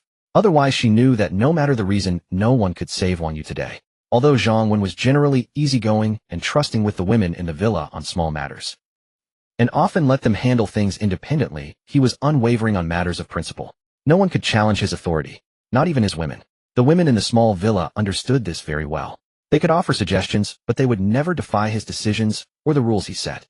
Li Shui continued, Wang Yu was here with some others collecting the water containers. Suddenly, a string of lit firecrackers was thrown and landing not far from them. In a panic, Wang Yu grabbed the clothes she was holding and covered the firecrackers. Then, because of her unhealed injuries on her hands and feet, she sat on them. Yuan Jing listened, then said with a mix of amusement and exasperation, This silly girl, wasn't there water right next to you all? Why didn't you just use the water? Li Shui also smiled and said, That's why I said it was a quick reaction in a moment of crisis. The others next to her hadn't even processed what was happening, let alone where the firecrackers came from. Yuan Jing asked with concern, So is she badly hurt? Li Shui shook her head. I checked on her earlier. Wang Yu isn't seriously injured. The firecrackers weren't that powerful either. Wang Yu quickly added, Minister, I'm fine. After speaking, she cautiously glanced at Zhang Wen. The director had seemed quite intimidating earlier. While they were talking, Zhang Wen checked the loyalty level of this girl named Wang Yu. It was 88, very high. Zhang Wen naturally believed their story. People could lie, but the loyalty displayed by the system could not. It seemed he had truly wronged this young girl. This meant someone outside was trying to harm him. Why else would they throw firecrackers for fun? Zhang Wen sneered inwardly. It was a good thing he was planning to go out for a stroll today anyway. Courtesy demands reciprocity. You send firecrackers to my shelter. How can I not send you even more in return? All right, Li Shui arranged for the security team to temporarily strengthen patrols around the shelter. Also have Lu Feifei focus her training on this aspect. Okay, I will. Li Shui nodded. Zhang Wen then looked at Yuan Jing. Yuan Jing, record a first-class merit for Wang Yu for this. Let her pass the formal resident assessment directly and reward her with 1,000 points. All right. Yuan Jing had no objections. The shelter was now her home, a place she would give her life to protect. If not for Wang Yu's quick action this time, and it had attracted a large horde of zombies, she dared not imagine the consequences. So she didn't care about the material reward, and besides Wang Yu was someone she had always favored. Zhang Wen knew the shelter's defenses could handle even a few thousand zombies as long as they didn't all attack one side and create a zombie wall. But Wang Yu's actions were absolutely worthy of a significant reward. Wang Yue, upon hearing that she had skipped a month of assessment and would smoothly become a true formal resident, immediately exclaimed excitedly, "Thank you, Director. Thank you, Minister. I will continue to work hard and dedicate myself to the shelter." Zhang Wen couldn't help but smile at her words. He said to Yuan Jing, "This capable subordinate of yours is quite good, isn't she?" Quite the official speech. Yuan Jing smiled. She picked up that mannerism from working, but she's a genuinely good person. Zhang Wen smiled. Without saying more, he didn't really concern himself with such matters. The shelter was growing more crowded. The only ones he truly cared about for now were the few in the small villa and the Lu Feifei sisters. After the crowd dispersed, Lu Wan helped her friend back to their dormitory to rest. It was a special leave Yuan Jing had granted Wang Yue, and she had 2 full days off. Yeah, congratulations on becoming a true formal resident of the shelter. Looking at her classmate and best friend who was sprawled carelessly on the soft sofa, Lu Wan spoke with envy. Wang Yu waved her hand and said, "Comrade Air Pang, you need to work hard too. If you don't pass the assessment, I'm not going to suffer outside the shelter with you." Lu Wan spat playfully. "You rascal, yeah. You've just started living a good life, and you're already changing your heart. Men are truly useless." Wang Yu giggled. "Indeed, but I'm not a man anyway." Lu Wan laughed, then asked, "Yeah, how much do you think 1,000 points can buy?" The ones the director mentioned. The shelter's plan to implement a points system had been leaked long ago, but the specifics weren't out yet, so she was curious. Wang Yu rolled her eyes at her. "How would I know if you don't? Anyway, I'm already content just being able to become a formal resident." Lu Wan nodded in agreement. "Me too. Thinking back to the days before, we are so happy now." Wang Yu pouted and said, "Forget the days before the apocalypse. Even before the end times, life wasn't necessarily better than it is now. Back then, to save money, we couldn't even afford a 1-bedroom apartment together and had to rent separate tiny rooms. We worked ourselves to the bone every month, went to work every day, and endured grievances, just barely managing to support ourselves." She paused, then continued, "Look at us now. The work is easy every day. No pressure for mortgages, rent, food, or phone bills. No work stress. No need to squeeze onto the subway for the commute." Lu Wan also nodded in agreement. "I think so too. Although this disaster has brought many inconveniences, we are truly lucky. Of course, we also have to thank Minister Li Shui and Minister Yuan. Otherwise, we'd still be refugees and wouldn't have such a comfortable life as we do now." During lunch, the cafeteria entrance was crowded with a throng of women, so eager they forgot their meals. They all stared at the newly posted notice on the bulletin board, chattering excitedly. When Lu Wan came downstairs, she finally learned what she wanted to know: how much 100 points could redeem. Shelter notice. Points redemption details: 1. Food items: pickled mustard greens, small pack 10 points. Spicy strips, 1 pack 20 points. Instant noodles with hot water 30 points. Apple 150 points. Fragrant pear 150 points. Banana 150 points. Grain 100 grams 10 points. Green vegetables 100 grams 20 points. Meat dishes 100 grams 30 points. 2. Supplies: towel 120 points. Soap 1 box 30 points. Shampoo 1 bottle 50 points. Clothes pants 1 piece 30 points. Shoes 1 pair 30 points. Toilet paper 1 pack 30 points. Sanitary pads 1 pack 50 points. 3. Entertainment massage room 1 hour 60 points. Chess and card room electricity at night 3 hours 60 points. Temporarily unavailable movie room, movies TV shows 3 hours 60 points. Temporarily unavailable. Bathroom 15 liters of living water 100 points. 4. Medical common cold medicine 100 points. Common illnesses over-the-counter drugs 100 points. Diseases requiring doctor's diagnosis 500 points. Temporarily unavailable injuries requiring surgery 100 points. Temporarily unavailable. Severe conditions, disability, terminal illness, critical wounds 100 points. Temporarily unavailable. 5. Other accommodation. Furniture. 2. How to earn points: 1. Work rewards for diligence and efficiency 2,100 points. 2. Eliminating zombies in city outside the fence 210 points each. 3. Merit rewards for contributions to the shelter's safety, life, and development 200 points. 4. Joining supply runs outside based on performance 201,000 points. Note 1. All redemptions are subject to change based on shelter inventory and development, so please stay updated. Note 2. Refugees currently work 10 hours a day, while official residents work 8 hours. After the point system is implemented, basic benefits will change. The changes are quite significant. For refugees, the daily 10-hour work now earns them 1 bottle of water, 100 grams of rice, 100 grams of vegetables, a small shared room for 4, no furniture, and a small amount of toilet paper and other daily necessities. Of course, this applies to third-class refugees. Those who joined earlier may be second-class or first-class. Second-class refugees receive a 50 increase in benefits, while first-class refugees get double. Compared to before, the benefits have actually slightly decreased. For instance, rice has dropped from 150 grams to 100 grams, and more people share a sleeping room. These provisions are just enough to stave off starvation and offer a place to sleep. Life might seem harsher, but in reality, if they are willing to work hard, most will live better than before. They can now earn points and redeem food and supplies that were previously out of reach. For example, meat, fruit. These were luxuries their former status couldn't afford. Of course, if you choose not to strive, you'll just have to live with a hungry stomach. The benefits for official residents have also changed. Official residents work 8 hours daily and receive 2 bottles of water, 200 grams of rice, 100 grams of meat, and 200 grams of vegetables each day. They also have a 1-bedroom apartment with some furniture, a free set of toiletries, a shower every 3 days, and fruit once a week. Their benefits also appear to have been reduced. For instance, rice and vegetables have decreased by 100 grams. Previously, they could eat their fill, but now it's barely enough. Showers have gone from every 2 days to every 3, and fruit from every 3 days to once a week. It seems the official residents' benefits have indeed been cut. Yet even these benefits are still quite decent, far better than what refugees get. As long as you don't make mistakes, even without extra effort, your daily life is manageable. And with the points system, they can live even better. Because if they want something, they can earn points to get it. Freebies lose their appeal when given excessively. Moreover, not everyone wants the same free items. For example, before, official residents were given 300 grams of rice daily, which was certainly filling. But some women might prefer less rice and more vegetables. It's natural as tastes differ. With points, they can choose what they like. With a bit more effort, they might even live better than before the apocalypse. Because although Zhang Wen reduced some of their benefits, he also granted them certain privileges. For instance, official residents earn points much more easily than refugees. For work rewards, a refugee performing well gets 2 points daily, while an official resident gets 10. For merit rewards, take Wang Yu as an example. Zhang Wen rewarded her 100 points today. If a refugee had done the same, the reward would only be 200 points.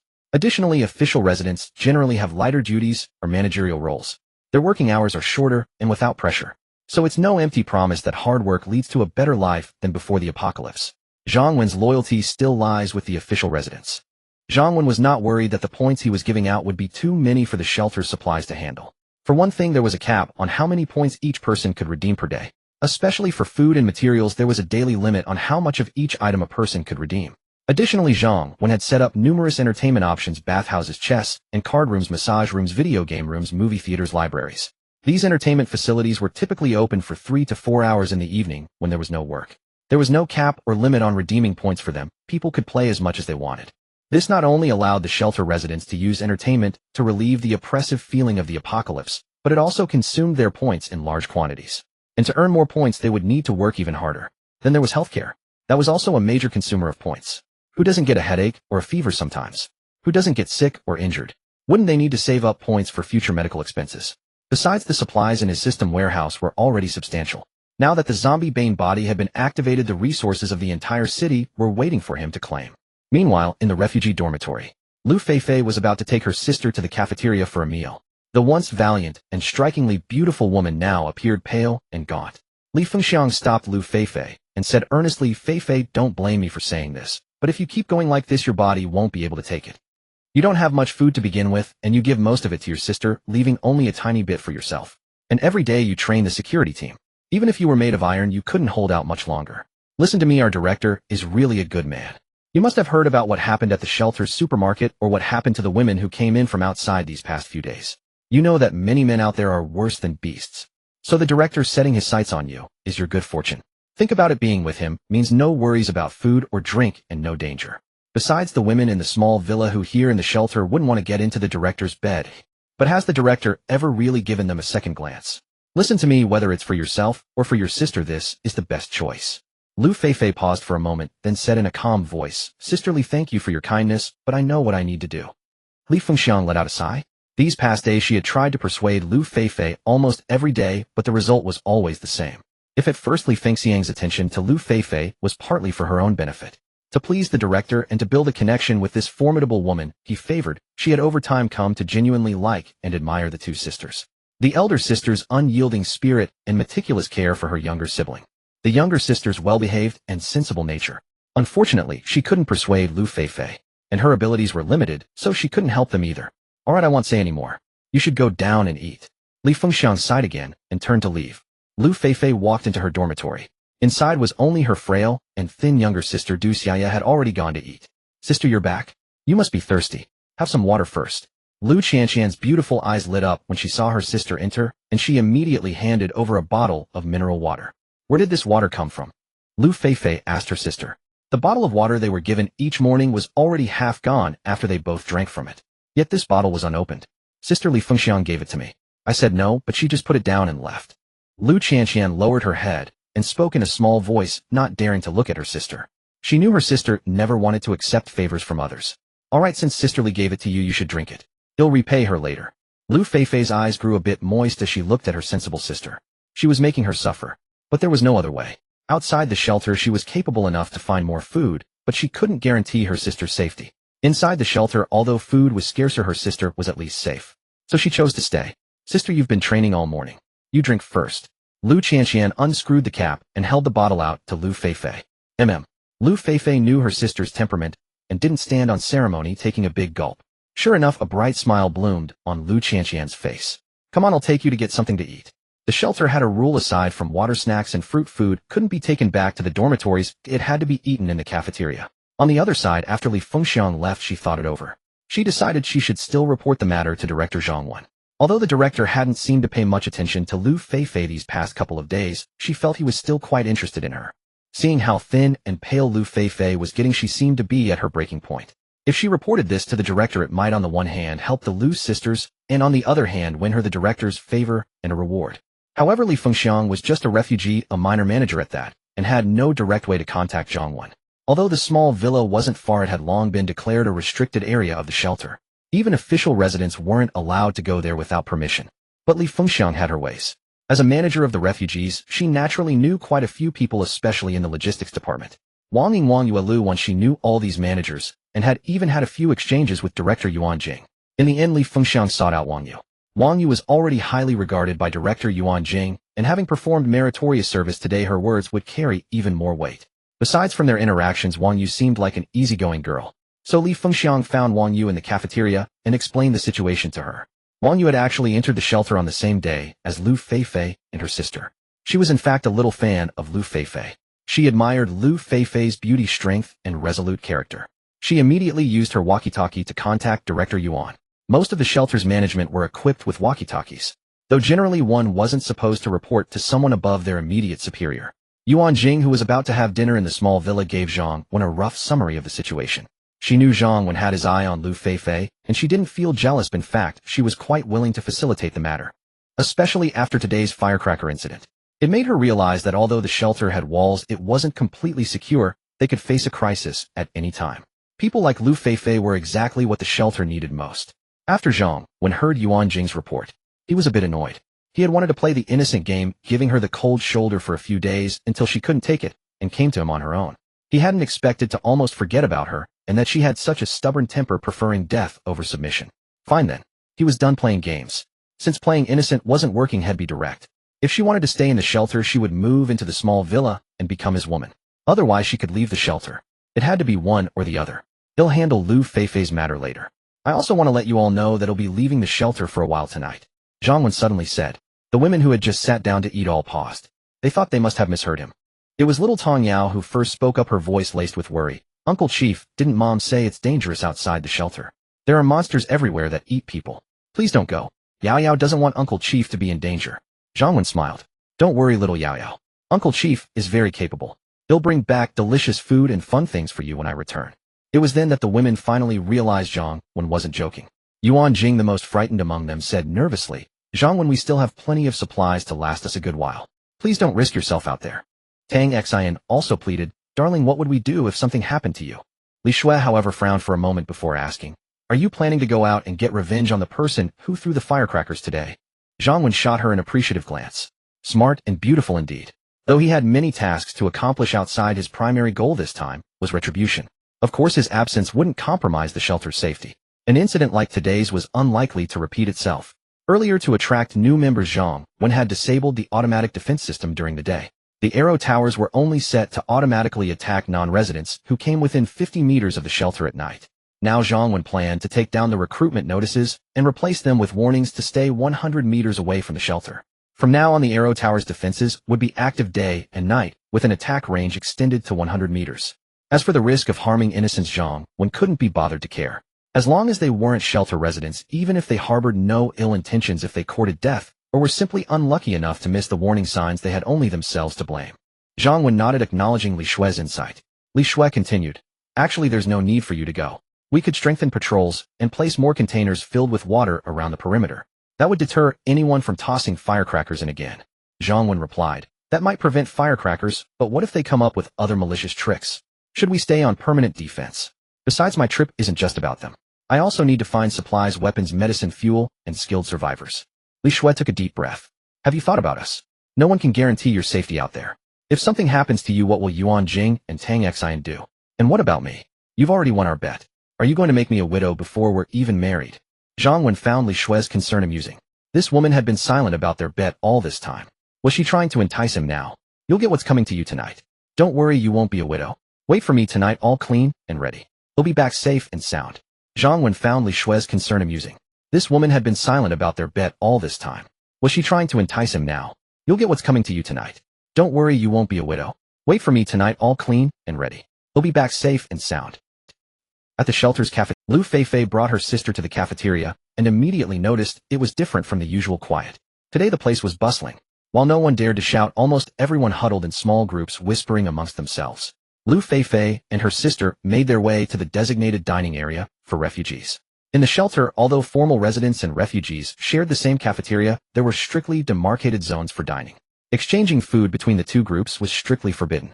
After all, Zhang Wen had provided formal residents with decent benefits. If they were to give in to charity and share their food with the refugees, what would be the point of the rules he had established? This was also the very reason Lu Feifei's life was so difficult. Although she was a trainer for the security team and held no official authority, the team members respected her greatly. If not for this rule, many of them would have shared their food with her. Of course, the restriction on sharing food applied only between formal residents and refugees. Formal residents could share food with other formal residents and refugees with other refugees without any restrictions. Zhang Wen's deliberate choice not to separate their dining areas was to make the refugees envious, giving them the motivation to strive for a better status. Lu Feifei settled her sister in and went to collect their midday meal. As usual, she gave more than half of her own portion to her younger sister, ignoring the latter's petulant expression. "Some people are just so pretentious. With such a meager amount of food, they still give more to others, trying to appear so noble." From a nearby table, Wu Xuehua sneered with a sharp, mean-spirited tone. Lu Feifei ignored her, well aware of Wu Xuehua's character. It was said that Wu Xuehua had been with the shelter from the beginning and had even participated in the formal resident assessment. Out of 8 candidates, she was the only one who had failed. Because she was an original member and had once been a production line supervisor at a factory, she was given a minor managerial role among the refugees. Yet she remained fixated on becoming a formal resident. Lu Feifei, on the other hand, with her beauty and figure, had become a formal resident without any assessment, even with a disabled sister, and despite rejecting the chief's offer. This fueled Wu Xuehua's deep-seated resentment. However, she had no authority over Lu Feifei, who was a formal resident merely receiving refugee-level benefits temporarily. All Wu Xuehua could do was make snide remarks, careful not to name names directly. Li Fengxiang tugged at Wu Xuehua's sleeve. "Why don't you just keep quiet? Don't say I didn't warn you. Even a sparrow can become a phoenix one day, and she was already a phoenix to begin with." Wu Xuehua scoffed her, but as her gaze drifted over Lu Feifei's stunning face and curvaceous figure, her confidence wavered. God was sometimes so unfair, blessing some with natural beauty. And what man didn't prefer a beautiful woman with a great figure? Still, Wu Xuehua stubbornly retorted, "Well, she'd need the brains for it too." This time her voice was much lower, careful not to be overheard. Li Fengxiang shook her head and sighed. Even if she sticks to her principles, that point system should make her life considerably better. You're right about that. She's more capable than us, so earning points will definitely be easier. God is truly unfair." Wu Xuehua grumbled in annoyance, clearly unable to bear the thought of Lu Feifei's fortunes improving. "Hey, Lu Feifei probably hasn't seen the point system yet." Li Fengxiang immediately put down her food and walked over to whisper to Lu Feifei. Initially, Lu Feifei's eyes merely brightened, but as she listened, she became visibly agitated. She abruptly stood up and hurried to the notice board outside the cafeteria. She quickly found the section on medical exchanges. Critical illnesses, disability, terminal illness, mortal wounds, etc. 10000 points currently unavailable. "Sisterly, please contact the chief for me. Tell him I want to see him. I've agreed to his offer." Upon returning, Lu Feifei said this to Li Fengxiang. Unexpectedly, just as Zhang Wen was about to go find Lu Feifei that afternoon, she relented. He had clearly told her that it wouldn't be long before the shelter could truly cure her sister's disability. Lu Feifei brought her sister to the small villa. Many of the women in the cafeteria looked on with envy. A beautiful woman, it seemed, was always an asset no matter the circumstances. Only Wu Xuehua was scared out of her wits. Now that Lu Feifei had moved into the small villa, she would surely become the director's wife. Her status would be incomparably higher than her own. Given the constant ridicule and sarcasm she had directed at Lu Feifei over the past few days, how could she possibly escape unscathed? It was Li Fengxiang who offered a few words of comfort. Though they hadn't known each other long, she felt she had a measure of understanding of Lu Feifei's character. She was not a materialistic person, nor was she petty or vindictive. Wu Zuehua's words were just idle talk. Lu Feifei wouldn't stoop to deliberate revenge. From now on, they would simply be living in different worlds. Soon after, Zhang Wen led Lu Feifei and Lu Qianqian to the small villa where Lu Qianqian finally laid eyes on the place everyone in the shelter aspired to be. The original inhabitants of the shelter had once visited the small villa, but after Lu Feifei and Lu Qianqian arrived, the area around it was designated a restricted zone. It had long since become a place they could no longer tread. Although the small villa wasn't a sprawling estate, its interior was still decorated with considerable luxury. Moreover, both the house and its surroundings were meticulously maintained by dedicated staff, kept even cleaner than before the apocalypse. It was exceptionally comfortable to live in. Yuan Jing and Li Shui were familiar faces inside the villa. There was also another beautiful woman whose figure was even more striking than her sister's. Though she had never met her before, Zhang Wen had mentioned her on the way over. Her name was Tang Xian. And then there was Yuan Jing's daughter, little Tong Yao. Feifei, you two haven't eaten yet, have you? We've just started. We're all family now, no need for formalities. Come join us for a meal with Qianqian. Yuan Jing genuinely held a high opinion of Lu Feifei. Having a child of her own, she understood how difficult Feifei's situation must have been. A family. Lu Feifei seemed lost in thought. Besides Zhang Wen and Yuan Jing, the one most delighted by the arrival of the Lu sisters was little Tong Yao. Unable to contain her excitement, Tong Yao blurted out, "Director Uncle, Mom, is this Sister Qianqian? Can I play with her later?" During the day, Tong Yao was looked after by Tang Xian, and Zhang Wen doted on her as well. He had provided her with countless children's books, toys, and delicious snacks, along with her favorite cartoons. Anything she wanted that the shelter had, Zhang Wen would give her. As a result, Tong Yao had grown increasingly fond of her director uncle and wanted for nothing. The only thing she truly lacked now was a playmate. Zhang Wen smiled and said, "Of course you can. Your sister Qianqian has trouble getting around, so it's up to you and Auntie Tang Xian to take good care of her. You can also play together. Director Uncle, I promise he'll take great care of Sister Qianqian." Tong Yao was overjoyed at being entrusted with such an important task and immediately vowed. The little one was full of motivation. "You need looking after yourself, and you want to take care of someone else," Yuan Jing said, shooting Tong Yao a look of mock exasperation. Tong Yao retorted with a pout, "I can watch cartoons with Sister Qianqian and play with toys together." Everyone laughed. The atmosphere in the small villa was much more pleasant than she had anticipated. Lu Feifei thought to herself. Even the usually quiet Lu Qianqian cracked a faint smile at Tongyao's adorable expression. "All right, let's eat," Zhang Wen announced. They all gathered at the dining table. The lunch was as sumptuous as ever. Salt and pepper prawns, spicy crab, pan-seared steak, lion's head meatballs. There was also seafood porridge and fruit salad. After all, some in the villa preferred seafood, while others favored beef. Some, worried about gaining weight, preferred porridge and fruit salad. Everyone could eat what they liked just by informing Sister Li in advance. Lu Feifei managed to hold back, but Lu Qianqian couldn't help but swallow nervously at the sight of so much delicious food. These past few days, although Lu Feifei had given her more than half of her own rations, the portions were small to begin with, and splitting them in two meant neither was ever truly full. Tong Yao was exceptionally excited and well-behaved today. Not only did she proactively help serve Lu Qianqian her meal, but she also took her to watch cartoons afterward. Despite the age gap, the two little ones quickly became engrossed in playing together. As for Lu Feifei, Zhang Wen had her continue training the security team. Besides her beauty, this was another reason Zhang Wen valued Lu Feifei. Once the shelter's population grew, Zhang Wen planned to establish an inspection department and an external exploration department. Lu Feifei was a prime candidate to manage both, though it would ultimately depend on her own wishes. He wouldn't force any of his women into roles they didn't want. Tang Xian, for instance, was free to do whatever she pleased. After all the official residents of the shelter were absolutely trustworthy. If they didn't want the responsibility, he could always select talent from among the official residents. Clearly, apart from Tang Xian, the other women had no desire to be mere decorations. They all wanted to be involved. Lu Feifei had no objections to Zhang Wen's arrangements. It was evident that he trusted her considerably. Why else would he have her train the security team and later manage the inspection department? Like the HR department, the inspection department was a critical division. During the evening meal at Zhang Wen's behest, Yuan Jing accidentally let slip the shocking news that Zhang Wen intended to leave the shelter to hunt down the enemy, who had tried to lure zombies with firecrackers at noon, and to search for more food and supplies.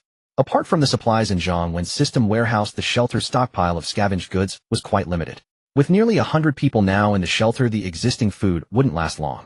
Those women unaware of Zhang Wen's system warehouse had secretly worried about their future. But whether they were newcomers from outside or long-time residents, few had the courage to venture out voluntarily again. So that evening the main cafeteria buzzed with activity once more following the earlier excitement over the point system. The women were all abuzz with discussion. Both official residents and refugees alike felt a mix of admiration and gratitude. While the director might run the shelter with an iron fist and wasn't always merciful, its stability and growth were undeniably his doing. He had done so much for this place. Even the refugees stopped their silent complaints. They even found themselves praying that nothing would happen to the director, for what would become of the shelter without him. This was precisely the presence Zhang Wen had intentionally cultivated. One must not do good deeds in secret and let them go unnoticed. At 7 in the evening, a fully armed Zhang Wen walked slowly out of the shelter's main gate under the worried gazes of Yuan Jing and the others. He took the south exit, the same direction from which the firecrackers had been thrown earlier that day. Once outside, Zhang Wen did not rush to find anyone. At night the zombies were highly active, constantly roaming in search of their prey. Although Zhang Wen had confidence in his system, when faced with a horde of zombies the fear from his past life still lingered, and he could not help but feel uneasy. Summoning his courage, Zhang Wen made his way to the area with the most zombies. Sure enough, the zombies paid him no heed. Some would even actively avoid him as they passed. Though he had anticipated this outcome, he was still overwhelmed with excitement. With this ability and the stable rear base of the shelter, Zhang Wen felt even more confident about surviving and thriving in this apocalypse. He engaged in a silent, almost pleasant exchange with the zombies, and the once terrifying and hideous creatures now seemed slightly more endearing in his eyes. For these fearsome beings, so lethal to others, posed no threat to him. Instead, they might even prove beneficial. Following his memory, Zhang Wen arrived at a vegetable market not far from the south gate. There was a Joss paper shop here selling supplies for worship, including incense, firecrackers, and the like. Firecrackers were exactly what Zhang Wen needed. They were rarely sold elsewhere in the city, but this place had them. The market swarmed with zombies, yet Zhang Wen ignored them completely, directly storing all the firecrackers from the shop into his system's inventory. As for locating the group from earlier that day, he was not worried. They were certainly somewhere near the shelter's south gate, and given their numbers they would undoubtedly attract significant zombie attention tonight. All he had to do was find where the zombies were most active. To the south of his shelter lay a small industrial zone. Though it housed mostly small factories and companies, it was still home to a considerable number of people. After the apocalypse, the survivors from the zone had banded together, gathering in one central location. Yuan Food Factory. In the apocalypse, food and water are always the first things people think of. So anyone who knew about this factory tried to get here. However, although the factory was not short on food, obtaining it wasn't so simple for some. After the apocalypse began, a few security guards from the industrial zone quickly seized the food factory. They later merged with a capable team to form an alliance called the Doomsday Mutual Aid Society. The factory not only had food, but its location was also advantageous, close to an exit of the industrial zone, an area with few zombies, making it convenient for scavenging trips or a quick escape in times of danger. The food factory became their territory. However, despite their name, the Mutual Aid Society was not a group of saviors. They established rules only the capable could join. Their mutual aid principle applied solely to members who were to help each other if outsiders were not their concern. Those who didn't join could either exchange labor for food or offer their bodies. Of course, since the apocalypse was still fresh, they retained a shred of restraint. They engaged in these coercive acts but hadn't gone too far. At least they hadn't killed anyone. Lama, I think our strategist is useless. After all this time, we haven't even gotten through the shelter's door. Inside an office at the food factory, thick with smoke, a few men were eating, drinking, and smoking. The speaker was Zhao Dagua, the leader of the group that had joined later. He was tall and rumored to have practiced martial arts, making him a formidable fighter. He was now the society's second-in-command. The leader was Ma Jianya, the former head of the security guards who had originally seized the factory. Although Ma Jianya's personal combat ability might not match Zhao Daguo's, he had the loyalty of his fellow guards who followed his orders. Zhao Dagua also had his men, but they were a loose gathering and wouldn't risk their lives for him. Zhao Dagua was well aware of this, which is why he was content to be second-in-command. Like Li Guangxing at the North Gate, they had also set their sights on Zhang Wen's shelter. The industrial zone was temporarily manageable, but it still had its fair share of zombies. The food factory just happened to be in a relatively safer area with iron fences. On the day Zhang Wen's shelter put up its recruitment notice, the society's strategist Wang Ming devised a plan. Several married men from the society, along with some women dressed in tattered clothes, were to approach the shelter to scout out its defenses. Even if the shelter truly didn't accept men as the advertisement stated, it didn't matter. As long as they could get inside, they could learn about its internal situation. If they were kicked out, that was fine too. It would make their next move easier. Unfortunately, they were turned away at the door. With that plan foiled, Wang Ming came up with another, throwing firecrackers into the shelter. It would either lure the people inside to open the door or attract zombies to the shelter. Either outcome would be acceptable. But today's plan didn't seem to have worked as intended either. Exactly. Because of the strategist's plans, we've lost a few women and had a few run away. Now women are rarer than endangered animals, and our men are about to start fighting each other. Boss, what are we going to do? A man under Zhao Dagua chimed in, harboring his own agenda. Ma Jianya took a drag of his cigarette. What would you suggest? When I asked if anyone had a better idea, you were all silent. You didn't object to Wang Ming's plan, then so why are you pointing fingers now? Ma Jianya feigned anger. For one, as the leader, he was irritated by Zhao Daguo's faction, who never seemed to respect his authority. For another, Wang Ming was his man. Though just a former security captain, he had always admired educated people. Wang Ming was a graduate from a prestigious university, so when the society was formed, Ma Jianya appointed him as the strategist. Wang Ming had lived up to his expectations, creating many rules and offering many suggestions that contributed to the society's growth. Unfortunately, this was a temporary alliance, never truly united at heart. The appearance of Zhang Wen's shelter, the dwindling number of women, and the petty internal squabbles had exacerbated their contradictions. Lao Ma, you're the boss, that's true, but if you defend your people like this, it's not fair, Zhao Dagua said unhurriedly. Zhao Dagua took a sip of wine, and then said, as the saying goes, every craft has its master. Wang Ming is the strategist, it's his duty to come up with plans. Our duty is to kill zombies and fight. If we're the ones doing the thinking, then what's Wang Ming's role? To kill zombies. To take over the shelter? Exactly, boss. Zhao is absolutely right. Not only Zhao Daguo's men, but even some of Ma Jianya's subordinates found the argument convincing. Ma Jianya didn't want a confrontation, so he said helplessly, then what do you suggest we do? Strip Wang Ming of his title as strategist. Zhao Dagua said with a sly smile, that might be a bit too severe, but we certainly can't pretend this never happened. Some form of punishment is definitely in order. At that moment, Wang Ming, who was standing nearby, voluntarily stepped forward and said, boss, this failure is my responsibility. I am willing to accept punishment according to the association's rules. Good, since Wang Ming has spoken up himself, we will follow the association's rules. Ma Jianya nodded with satisfaction. As expected of the scholar he valued, he was smart enough to admit his fault willingly, saving Ma Jianya from losing face or the support of his men. Wait, boss. I think the punishment for strategist Wang should be based on the actual circumstances. At this point, the man who had spoken earlier under Zhao Daguo's command spoke up again. Based on the circumstances. Shall Lu go on? Zhao Dagua was immediately intrigued. His goal had already been achieved. Wang Ming's punishment would undermine Ma Jianya's authority. He was curious what other ideas his subordinate had in mind. The man called Xiao Lu quickly said, boss, Zhao He raised my take on this. The biggest loss from strategist Wang's operation was the loss of several women. You know, we had enough women before, but now given the current situation, it's the Apocalypse brothers. None of us know if we'll see tomorrow's sun. The pressure is unimaginable. How can we go on without women? So, I believe the punishment for the strategist should be this: either he goes out within a day and finds as many women to join us as we lost. Or, but Xiao Liu's words suddenly trailed off. Or what? Finish your sentence. Zhao Dagua and the others were listening intently, but Xiao Lu suddenly stopped. Was he just trying to keep them in suspense? Xiao Lu smiled. Doesn't the strategist have a girlfriend? If he can't complete the task, his girlfriend will have to make up the numbers. Lu Wei'll fucking kill you. Wang Ming, who had remained silent for the sake of the bigger picture, finally understood Xiao Liu's insinuation and exploded. He grabbed a bottle from the table, ready to lunge. He had joined the Mutual Aid Association and done many things that weighed on his conscience just to gain a position of importance. But he had done it all for one reason: his title as strategist was the only thing protecting his girlfriend. She had been with him since before the apocalypse. However, Wang Ming was a scholar and fighting was not his forte. Before he could even reach Xiao Lu, he was restrained and the bottle was wrestled from his hand. I think what Xiao Lu said makes sense. He also gave the strategist another option: find some women and this is over. So he's not deliberately targeting him. Olma, what do you think? Zhao Dagua said with a smile. Ma Jianya thought of Wang Ming's girlfriend's pretty face, a flicker of something crossing his mind. He remained expressionless, feigning reluctance and staying silent. Alright, I think it's settled. This time tomorrow, if the strategist can bring back 5 women, this matter is closed. Zhao Dagua waved his hand, finalizing the decision. Wang Ming looked at Ma Jianya, who offered no objection, and his face turned ashen. More than an hour had passed since leaving the shelter. Zhang Wen had spotted a few survivors, but had yet to find any organized survivor groups. Zhang Wen wasn't worried. He still had his 3 hours of invincible zombie time each day, and if he found nothing today, there was always tomorrow. Grr, grr. As he approached an industrial park, Zhang Wen heard the excited roars of zombies again. That kind of sound usually meant survivors were nearby.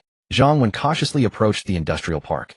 In the pitch-black night, he saw a flashlight beam coming from the main gate of the park's fence. A white banner was hung on the fence. Mutual Aid Alliance recruitment men and women welcome women preferred. We have a factory stocked with food and a safe living environment. Survivors are welcome to join. Damn, who copied his idea. They were competing for business. But Zhang Wen wasn't worried. He wouldn't tolerate any other faction establishing a presence near his shelter. He hadn't heard of this mutual aid association in his past life either, which meant they probably didn't amount to much later on.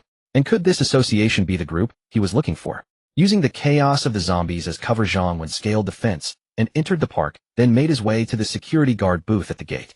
Inside, he found only a young man sitting there with a bitter expression. Zhang Wen observed for a while, confirmed there was no one else, and saw no gun on him. The park was also free of zombies, so the man wasn't particularly alert. Zhang Wen swiftly opened the door to the guard booth, aiming his gun at the young man. The young man was startled by the sudden appearance, and especially terrified when he saw the gun. He whispered, "Boss, take whatever you want. Please don't shoot. If you do, the zombies will go crazy, and you won't be able to escape either." Zhang Wen looked at him and asked, "Are you part of the Mutual Aid Association?"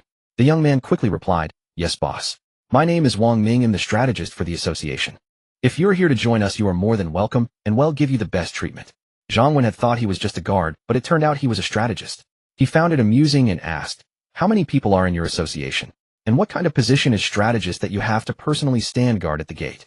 A flicker of embarrassment crossed Wang Ming's face, clearly reluctant to answer. But fearing he might anger Zhang Wen, he quickly said, "Boss, we have over 30 people in our association, definitely one of the strongest forces in this area. As for me being the strategist, I don't usually have to guard the gate. I just wanted to rescue a few more survivors." Rescue a few more survivors. Zhang Wen was skeptical. The apocalypse had just begun, so maybe there were still some genuinely good people around. "Let me ask you something. Did your association send anyone to set off firecrackers near that shelter not far from here?" Zhang Wen asked, though it was just a casual question. He was certain that even if the association was responsible, Wang Ming wouldn't admit it. However, he wasn't about to let any highly suspicious group off the hook. Even if they weren't the ones who did it, establishing a force near his shelter was a transgression in itself. "Boss, it was our leader and second-in-command who ordered it." To Zhang Wen's surprise, Wang Ming confessed before he could even proceed with his plan. This caught Zhang Wen completely off guard. "Why are you admitting this so readily? Aren't you afraid your boss will come after you?" Zhang Wen looked at the man before him, still curious. "They are not good people," Wang Ming simply replied. "Not good people?"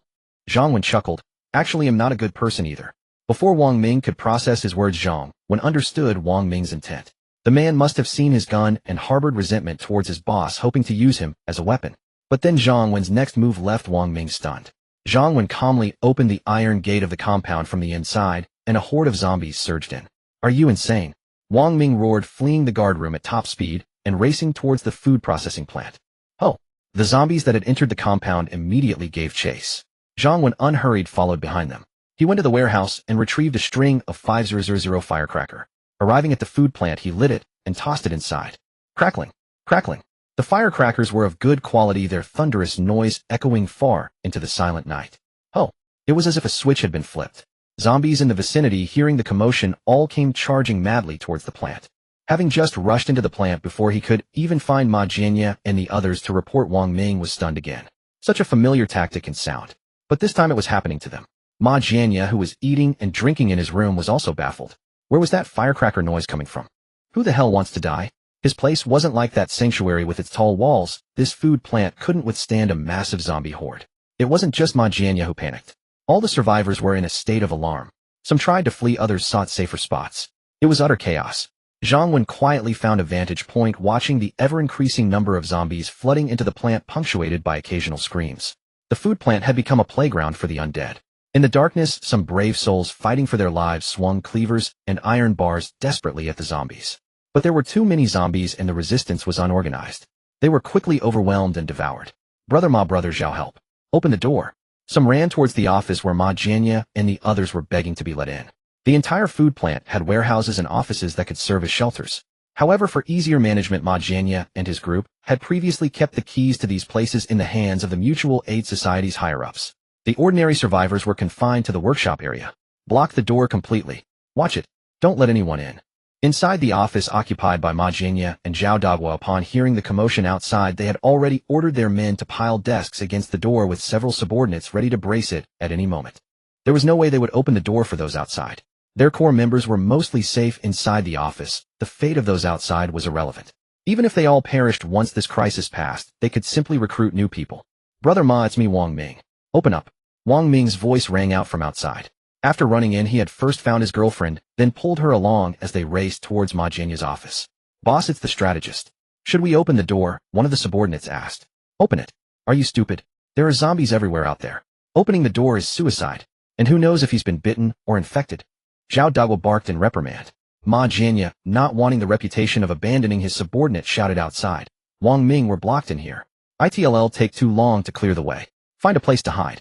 Once the zombies thin out, I'll personally come to rescue you." Standing outside the door, Wang Ming's face was ashen. He should have seen their true colors long ago. "Wang Ming, what are we going to do?" "I'm so scared, I don't want to die," his girlfriend sobbed beside him. Feeling her fear, and recalling the words Ma Jianya and the others had said earlier.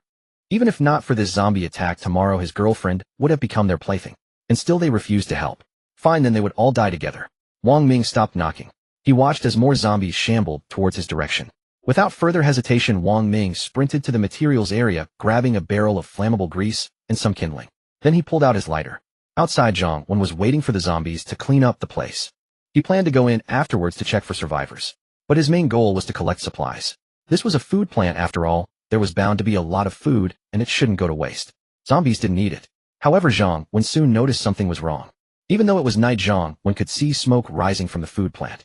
Before long, he could see the glow of flames. Damn, who was this ruthless? Did they know they were doomed and refused to leave any food behind for him? But Zhang Wen quickly calmed down. Since a fire had started, he certainly wasn't going to risk going in. So what if that food was lost? In his past life, every single piece of bread might have been precious. But in this life, not only did the sanctuary already have food, he also had his new ability to be immune to zombies. How could he fear a lack of food? Watching the flames grow larger, Zhang Wen immediately left the area. Even if someone managed to escape, they wouldn't be able to cause any more trouble. He checked the time. He had been out for 2 hours with 1 hour of his zombie bane time remaining. Zhang Wen thought for a moment. He wasn't in a hurry to scavenge for supplies. Instead, he decided to carefully survey the terrain and surroundings of the sanctuary. He planned to devise a strategy tomorrow, creating more safe buffer zones around the sanctuary to further fortify its security. He needed to absolutely prevent any random person from being able to approach the sanctuary and do things like throwing firecrackers. Zhang Wen's plan was this: the area inside the sanctuary walls would be the inner city. The area extending 80 to 100 meters beyond the walls would be designated as the sanctuary's outer city. This outer city would also be considered part of Wenshan's sanctuary's territory. He would then set up fences, barricades, and warning signs. No one would be allowed to enter easily. Signs would clearly state that anyone entering this area would be attacked. No mercy. Finally, he would designate the area from 100 meters to 500 meters outside the sanctuary as the sanctuary's affiliated zone. This affiliated zone would be an area under the sanctuary's control and management. All survivors within this area are forbidden from forming factions and must register to receive an ID card. Outsiders must proceed to designated floors and await confirmation from the shelter's registration. Those who violate the rules will bear the consequences. From now on, Zhang Wen would conduct regular patrols of the territory, and any unregistered individuals would have to be dealt with. In the apocalypse, such cleansing was far less gentle than in the days before. After circling the shelter with a flashlight, Zhang Wen had a rough plan in mind. Returning to the south gate, Zhang Wen stopped by the market to collect some food. Unfortunately, much of the meat had spoiled and some vegetables had rotted. However, the fish kept in tanks were still edible, and hearty vegetables like potatoes, tomatoes, and cucumbers had lasted well without going bad. The market also held plenty of grain, frozen goods, and seasonings that remained unspoiled. Of course, the market was vast, and with his limited zombie bane time, he couldn't possibly collect everything at once. But Zhang Wen wasn't worried. After all, the market was teeming with zombies, so there was little risk of looters. He stored the edible fish along with grain, cooking oil, and salt from a grain shop into his warehouse before heading back to the shelter. It was nearly 10 in the evening when he arrived. In the small villa where everyone was usually asleep by now, no one had retired for the night. "Director Uncle, you're back." As Zhang Wen entered the drowsy little Tong, Yao perked up instantly and ran into his arms with joy. "Why aren't you asleep yet?" Zhang Wen chuckled, lifting the little one. "Everyone was worried because you hadn't returned, and I was worried too," Tong Yao said, hugging him tightly. "I'm fine, sweetheart. I even found some tasty treats and fun things outside. I'll give them to you tomorrow. Now off to bed like a good girl." He patted her little head gently. Children at this age were truly the most endearing. Yuan Jing came over to take Tong Yao and asked with concern, "Any danger tonight?" Zhang Wen shook his head. "No trouble. Those who try to break in are done for. I've filled the bathtub with warm water for you. Go take a shower and rest." I'll put Yao Yao to bed, Yuan Jing said, as the little one was long past her bedtime. Having someone waiting for him having a bath drawn, it was a feeling Zhang Wen had never known before. Once Yuan Jing and Tong Yao left, Lu Feifei also took her sister to bed. Honey, since you're safe, we'll turn into staying up late age as a woman, and I can't risk that now. Otherwise I might get left behind. In this apocalypse the only downside is the fierce competition for good men. Tang Xian shot Zhang Wen a seductive glance. He took her in, her milky white fitted top accentuating a slender waist and full curves. With her bright eyes and radiant smile, she was stunningly beautiful, even more alluring than when Head first met her. Her figure was striking. And she was sensible too, truly captivating. If she claimed work pressure, Head believe it, but fear of being abandoned. Only a fool would buy that. Unless Zhang Wen was a fool too. So Zhang Wen stopped Tang Xian and said with a straight face, I strained my hands carrying rice earlier, and they're cramping. I might need a little help with my bath. Li Shui, sensing where things were heading, decided not to press further. I'm going to bed. Zhang Wen nodded, but didn't forget his earlier promise to Li Shui. Alright, you go ahead. I have something to discuss later. He'll come by for a meeting. Li Shui didn't reply, only quickened her pace. From behind, he heard Tang Xin's laughter. Honey, you're truly insatiable. The night passed. Zhang Wen woke in the soft bed and checked the system. Head gained 165 vitality points yesterday, another bountiful day. It seemed the shelter residents were quite stirred by his excursion. Apocalypse shelter system host Zhang Wen vitality points 170, residents 30 total population 96, functions 1. Territory 1 Shan shelter, level 1 territory 300 meters. 2. Walls level 1 5m high 1m thick. 3. Warehouse level 1 300 cubic meters. 4. Defense arrow towers x4 198 arrows Gatling gun x1 no ammo. 5. Resident management 30 people. 6. Medical inactive 7. Sub-territories inactive 8. Director's safe room established 9. Custom inactive 10. Zombie Bane body level 1 3 hours daily of zombie disregard. Now he had 170 vitality points again. After some thought, Zhang Wen spent 5 vitality points to exchange for 500 arrows and another 5 for 100 rounds of Gatling gun ammo. No need to stockpile excessively, just enough to be prepared. If an emergency arose, he could always exchange for more. Though trading vitality for Gatling ammo might seem more cost-effective than arrows, that wasn't quite the case. Even with the bullets, Zhang Wen wouldn't use the Gatling gun's automatic fire function unless absolutely necessary. Not only because the Gatling gun's roar would attract hordes of zombies, but also because its maximum fire rate of 600 rounds per minute meant 100 bullets would last barely over a minute. The arrow towers were far more practical.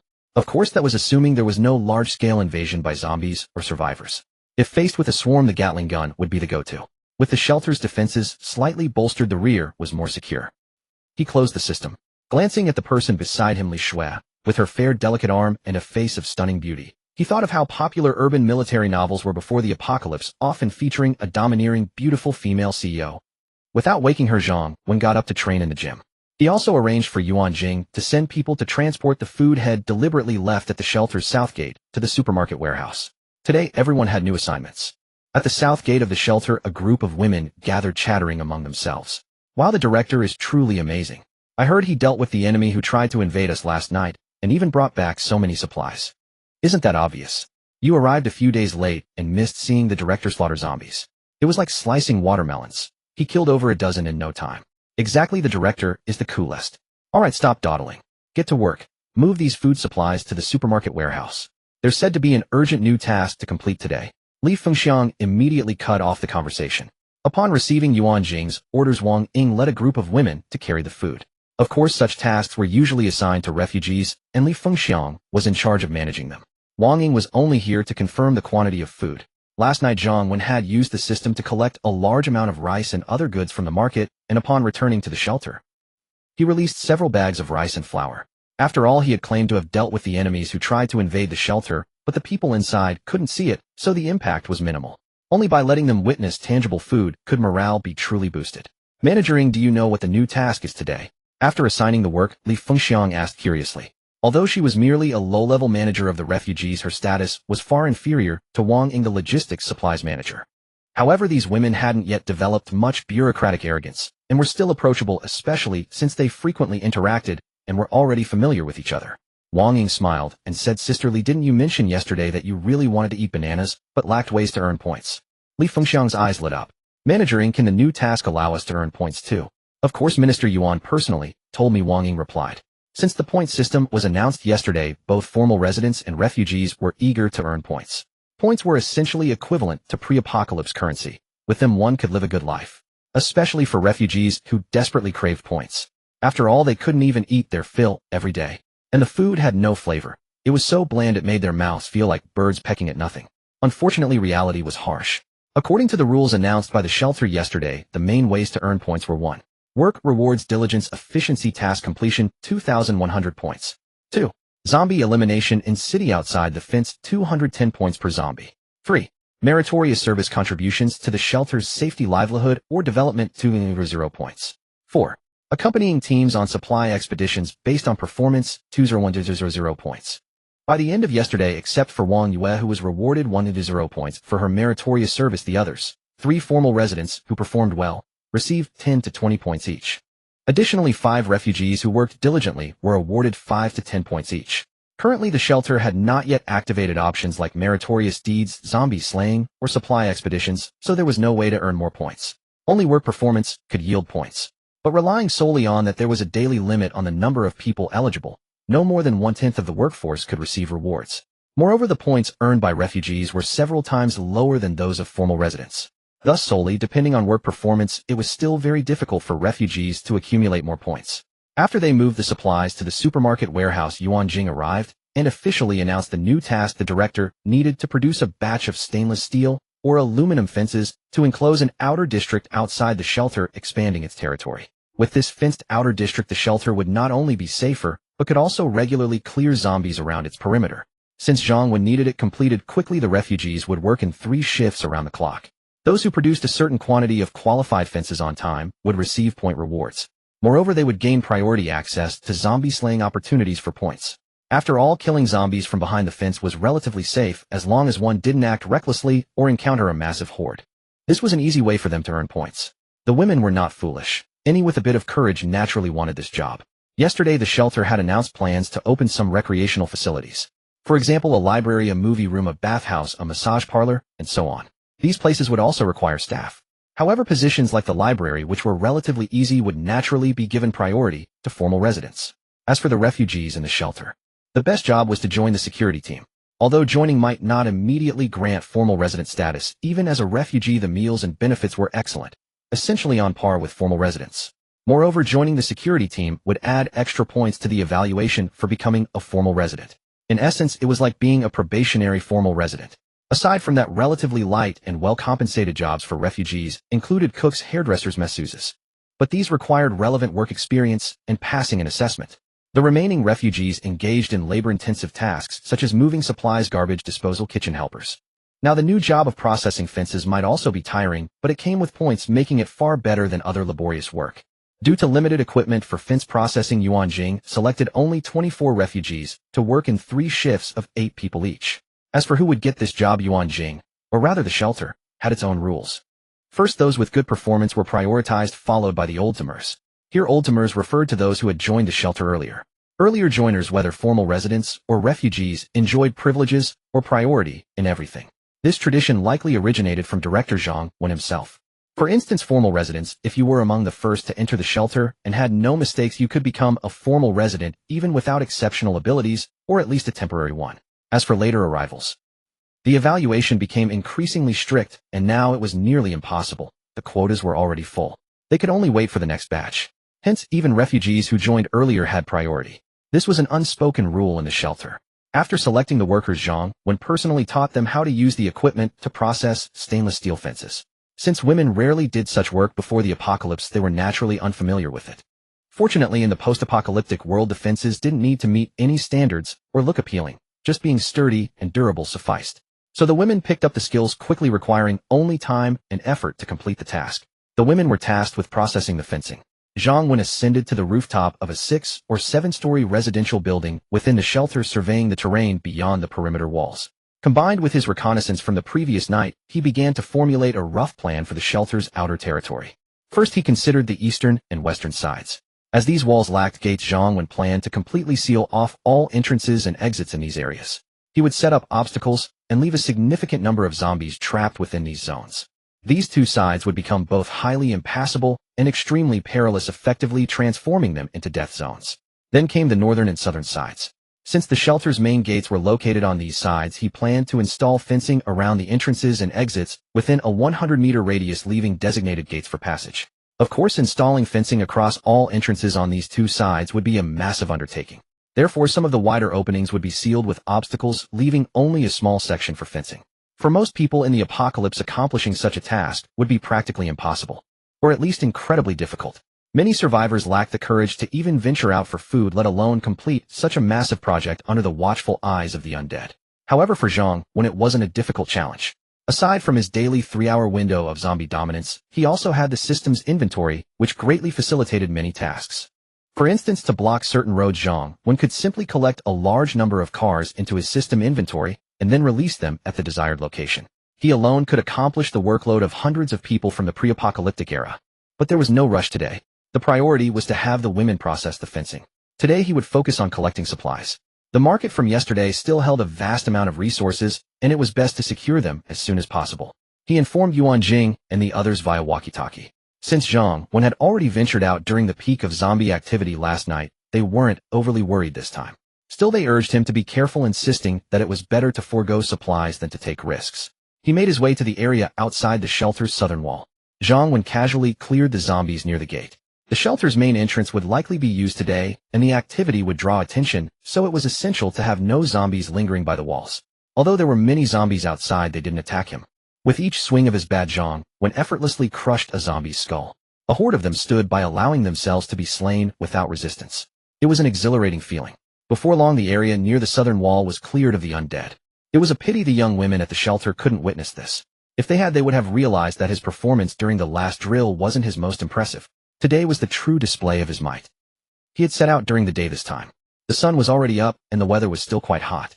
He took out his phone and set an alarm.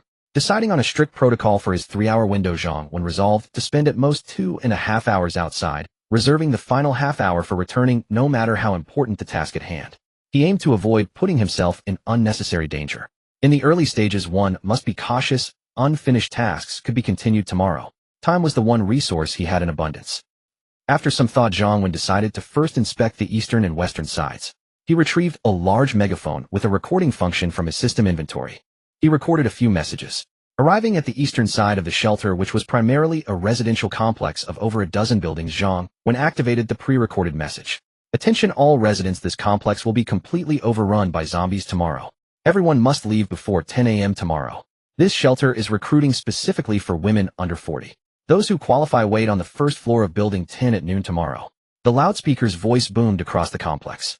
It not only attracted the attention of the zombies, but also the surviving residents. They stared in bewilderment at the man below, strolling and broadcasting through a megaphone. Who was this madman? They were always careful when venturing out, terrified of attracting the undead. Yet he seemed to be doing his best to draw them in. Zhang Wen walked a full circle around the complex before turning off the speaker. This wasn't a sudden surge of altruism. He recalled that previous recruitment efforts had mainly targeted the northern and southern areas. There might be some female survivors on the eastern and western sides. The shelter would need a larger population for future upgrades. He didn't want to waste the opportunity. As for the other people in the complex, including the men, he wasn't lying to them. After tomorrow, anyone remaining in this complex would face certain death. Zhang Wen's goal was to secure the safety of his own territory and eliminate surrounding threats, not necessarily to kill every man. If they heeded his warning and moved far away from his shelter, they might have a chance to live. If they didn't, it was their choice. They could stay and perish. He took the megaphone to the western side and broadcast the same message. Of course, while he wouldn't completely seal off the north and south, he certainly wouldn't allow any survivors to remain within the outer bounds of his shelter. Survivors on the north and south sides either had to leave on their own or they would never leave at all. Just as Zhang Wen was finishing his circuit of the western side and preparing to head back towards the southern market, he heard it.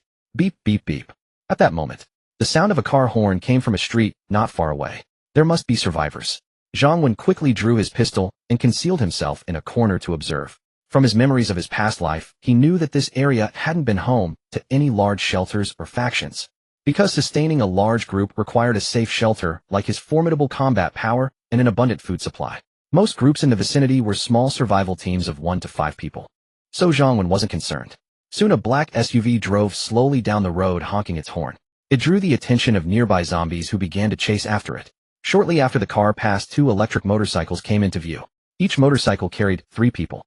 One had a man and 2 women, while the other had 3 men.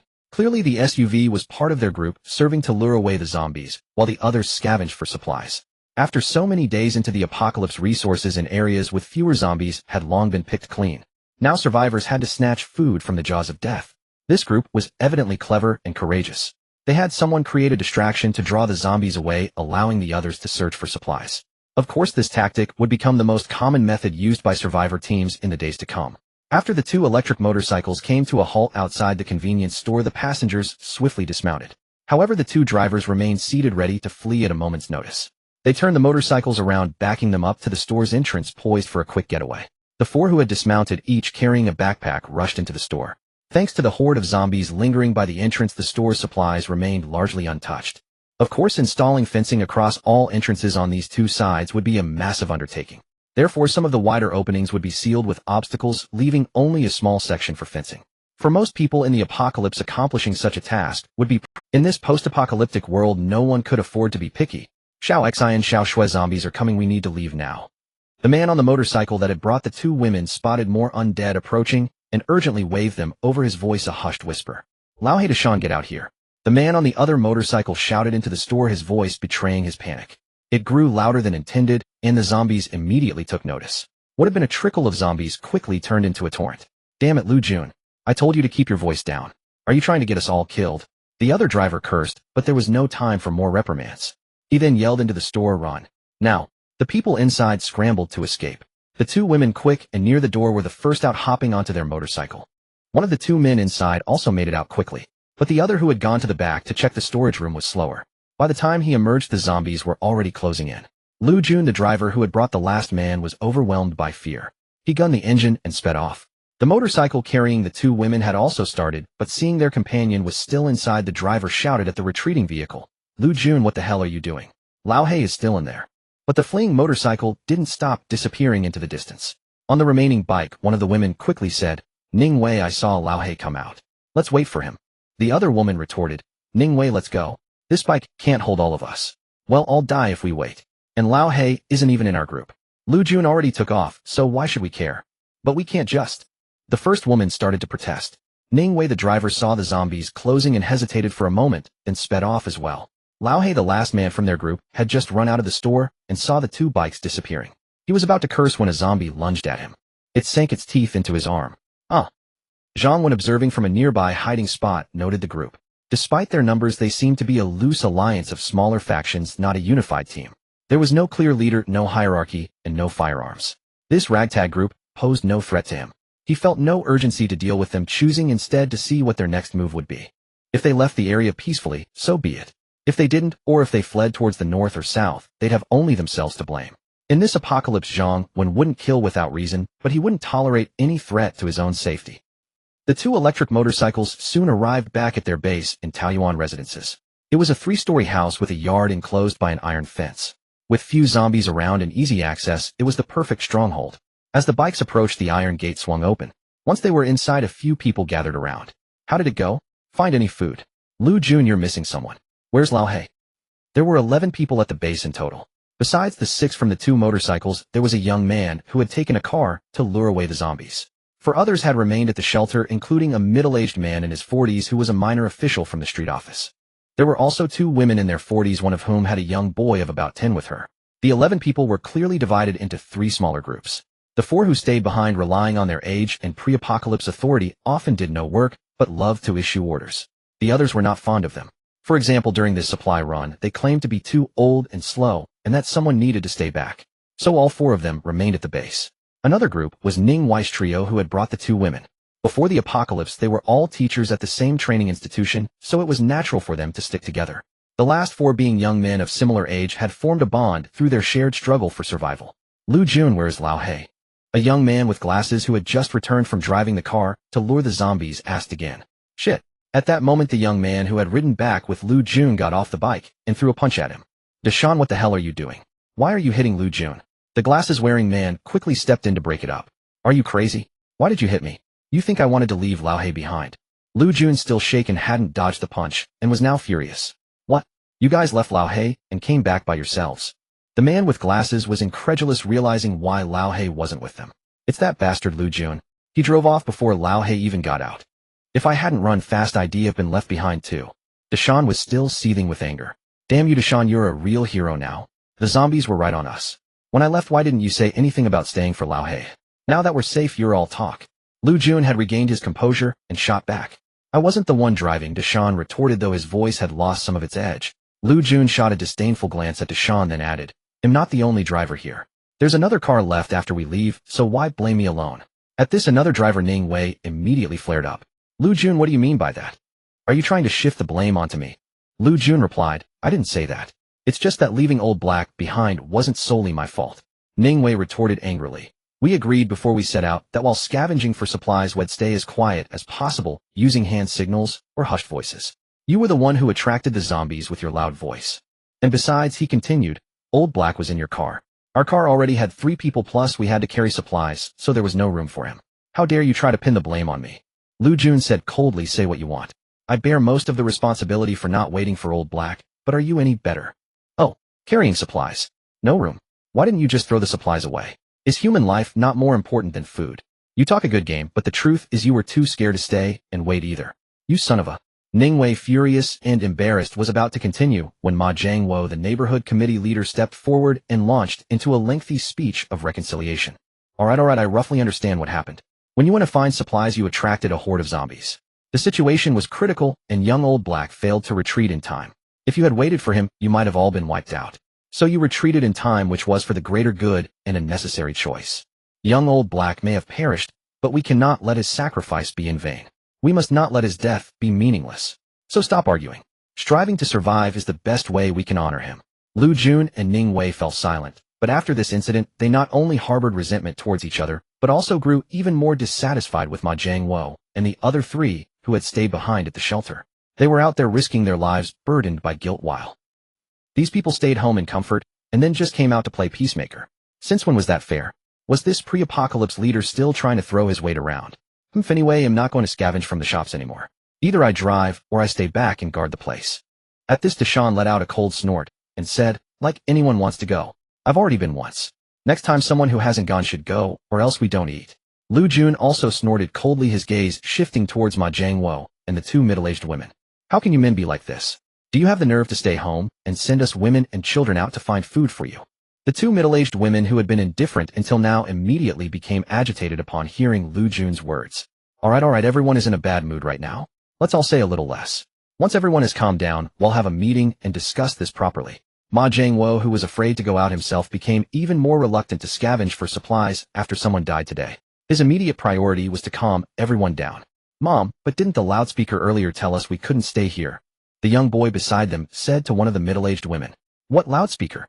This piqued everyone's curiosity, and they all gathered around. It's nothing much. Earlier, some madman was using a megaphone to shout all over the place, saying that this place would be overrun by zombies tomorrow, and that everyone here must leave immediately. He also said their shelter was recruiting, but only women under 40. Ma Jiangwo dismissed it casually. But Ning Wei asked, he mentioned a shelter, is it the one behind that wall across the street? Ma Jiangwo replied, probably. But even if it is, how would they know a large number of zombies are coming here? They're just bluffing to get us to leave so they can hog all the supplies here. Ning Wei nodded, clearly sharing the same thought. However, the other middle-aged woman chimed in. If it's the shelter behind that wall, then I could join them. It must be very safe in there. No more sleepless, anxious nights. Ma Jiangwo snorted. And why do you think they only want women? I don't need to spell out what happens to women once they're inside, do I? The woman was unconcerned. It's just about that man-woman stuff. I've been through it all. As long as life is good in there. Ma Jiangwo continued to discourage her. Besides, they only recruit women under 40. You have no chance, but if Wu Xian and Zhao Xiaoxua wanted to go, they'd meet the criteria. He then glanced at Ning Wei. It was common knowledge that Ning Wei had feelings for Zhao Xiaoxua. If Zhao Xiaoxua and Wu Xian wanted to go to that shelter, who knew what Ning Wei would think? Why don't we leave this place and find another base further away? Deshawn suggested at that moment. In truth, he wasn't the only one who had his eye on Zhao Xiaoxua. He liked her too. After all, Zhao Xiaoxua was sweet-looking and a dance teacher with a great figure. Of course, the other one, Wu Xian, was also decent. He had planned to perform well and win Zhao Ziox's heart. If she didn't fancy him, he'd try to win over Wu Xian instead. After all, first come, first served. But if those 2 moons went elsewhere, how could he make his move? Coupled with the warning from the people at that shelter, Deshawn thought it best to leave the area first. However, Ma Jiangwo disagreed. We worked hard to clear the zombies from this base. The surrounding supplies are good, and we're familiar with the environment. How can we just give it up? I agree with old Ma. That shelter is just trying to scare us. I don't want to leave either. After the death during today's outing, many were reluctant to leave this relatively safe environment. Xiaoxin, what about you two? Do you want to leave and find a new base, stay here, or join that shelter? Ningwei didn't rush to decide, but looked at Zhao Xiaoxue and Wu Xian. Wu Xian hesitated. I don't know. Let's see what happens tomorrow. Zhao Xiaoxue, however, responded without hesitation. I want to stay. It's too dangerous outside, and that shelter doesn't seem like a good place. Ningwei felt relieved and immediately said, then I'll stay here too. I won't go anywhere. They'll protect you all. Back at the vegetable market in the south, it was time for Zhang Wen's favorite part, scavenging for supplies. In his past life, scavenging in the apocalypse was only filled with tension and fear, just like the survivors he encountered today. Every trip out was a heart-pounding gamble on whether he'd make it back. But now things were different. Scavenging in the apocalypse had become one of his favorite pastimes. It was like the blind box craze from before the apocalypse. You never knew what you'd find, but it could surprise you at any moment. Zhang Wen's first stop was the fruit store in the market. Many of the fruits had rotted, emitting a foul stench. Yet a good number remained unspoiled. Apples, bananas, pears, watermelons, cantaloupes, and even durians. These were all fruits that could be stored for a long time and were common to every fruit shop. After collecting all the fresh produce, he said, "Excuse me, boss lady, let me check the warehouse in the back for anything good." Ignoring the zombies that littered the store, he gently nudged the zombified shopkeeper aside with his bat and headed to the rear storage. During this season, frozen watermelons and cantaloupes were the best sellers and the most profitable. Many fruit shop owners could count their earnings until their hands cramped just from selling watermelons in a single summer. So the warehouse was packed with watermelons along with several crates of other fruits. Zhang Wen wasted no time and took it all. Leaving the fruit store, he visited the convenience store next door. The goods there were mostly still intact, and without much thought he swept everything, including the stock in the back warehouse, into his own storage. Of course, as always, he didn't take everything. He took all the food and drinks. For daily necessities, items like toilet paper, sanitary pads, and ultra-thin raincoats. These were a must. With so many women in the shelter, the first two were in high demand. Of course, Zhang Wen wasn't feeling generous with such essentials. In the future, only official residents would receive a small, free weekly allowance. For anything more, they'd need to use their points. As for the refugees, they got nothing for free. He could, however, provide some free cloth. In his memory, that's how women managed during the apocalypse. If refugees wanted toilet paper or sanitary pads, they'd have to earn points or strive to become official residents. Zhang Wen would never give away too much for free. The raincoats were for his own use, and he used quite a few daily. Even with a substantial stockpile, he grabbed some more. He didn't linger at the convenience store and quickly moved into the main market. The first shop was a seasoning store, a treasure trove. All sorts of chili sauces, fermented bean curd, and lao gan ma. They might have been unremarkable before the apocalypse, but now they were highly sought after. There were also various soy sauces, cooking wines, and hot pot bases. These items had a long shelf life and greatly improved the quality of life in the apocalypse. There was no need to think twice. He took everything. Next to the seasoning store was a dried goods shop. This was also a great find. There were various nuts, including his favorites like pistachios and pine nuts. These would be premium snacks in the future, perfect for enjoying with the women at the villa while watching TV. He was sure the little ones like Xiao Tongyao and Lu Qianqian would absolutely love them. Next were the grain stores selling rice flour and soybeans. These staples were essential. There were also vegetable stalls with produce that hadn't spoiled yet, like potatoes, sweet potatoes, carrots, and peppers. The stench from these stalls was quite strong, so Zhang Wen put on a gas mask. His phone alarm eventually went off. He knew his time was up for today, and it was time to head back. The market wasn't large, and he had already collected most of it.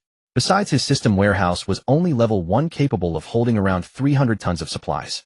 He had already stored over 200 tons. The bulk of the space was taken up by grains, with over 80 tons of various rice. There were over 30 tons of millet, corn, soybeans, peanuts, and noodles. He also had over a dozen tons of cooking oil in various sizes, 1 liter, 8 liters, 5 liters, and even 20-liter containers for restaurants. After thinking it over, Zhang Wen decided to move some of the supplies from his space into the shelter when he got back. Items that didn't need to be kept in his space, like food and supplies that could last a long time outside, would be stored in the shelter. He'd have Yuan Jing clear out a dedicated area for them. As he reached the market exit, he spotted a fruit truck parked in front of the fruit store with the keys still in the ignition. "This one's mine." Zhang Wen tried starting the truck, and it worked fine. This small truck had a legal load limit of about 2 tons before the apocalypse. But who cared about overloading now? He transferred 10 tons of supplies from his system warehouse into the truck, including 200 bags of rice and dozens of barrels of cooking oil. He drove the fully loaded truck to the south gate of the shelter. Some zombies had wandered back since they'd cleared the area. He turned off the engine, got out, and cleared the nearby zombies again. Then he opened the shelter gate using the system, floored the gas pedal, and drove the truck straight in. As soon as the truck entered the shelter, a few women from the security team in uniforms ran over. Zhang Wen was quite pleased with their quick response. They were truly well trained by Lu Feifei. They had improved so much since the team was first established. Zhang Wen opened the driver's door and stepped out. "It's the director," they said, visibly relaxing when they saw it was him. They all greeted him, some curiously eyeing the truck. It looked like the director's trip was even more fruitful than last night. When the news of the truckload of supplies reached Yuan Jing, she quickly came over with a group of women. She arranged for Wang Ying to lead the unloading while she walked over to Zhang Wen. "Are you alright?" Yuan Jing asked, her eyes full of concern. "I'm fine," Zhang Wen said, shaking his head. Then he grinned. "If you're worried, we could head back to the villa, and you can give me a thorough checkup." He took safety protocols, especially for anyone entering the shelter from outside, very seriously. This was crucial because in the future, not only would outside survivors be coming in, but they'd also be sending people out daily to clear zombies near the fence and even to scavenge for supplies. They couldn't afford to be careless. They needed a comprehensive inspection mechanism and procedure. Zhang Wen decided to set up security booths and quarantine rooms at both the north and south entrances.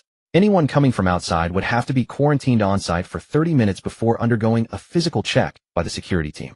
Generally, if someone was truly bitten or scratched by a zombie, the mutation would occur within 30 minutes.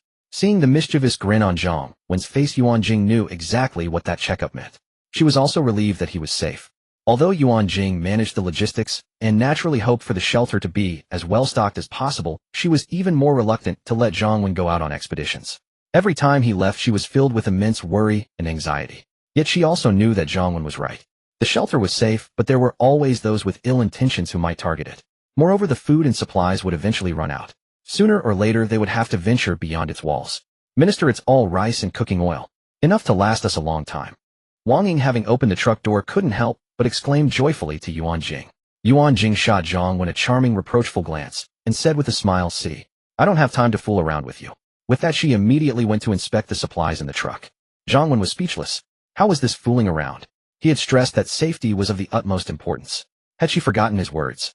He decided that tonight he would definitely have a serious, albeit less formal, meeting with Yuan Jing to educate her on the importance of safety. Of course, in front of others, Zhang Wen still had to save face for Yuan Jing, as she was currently managing dozens of people.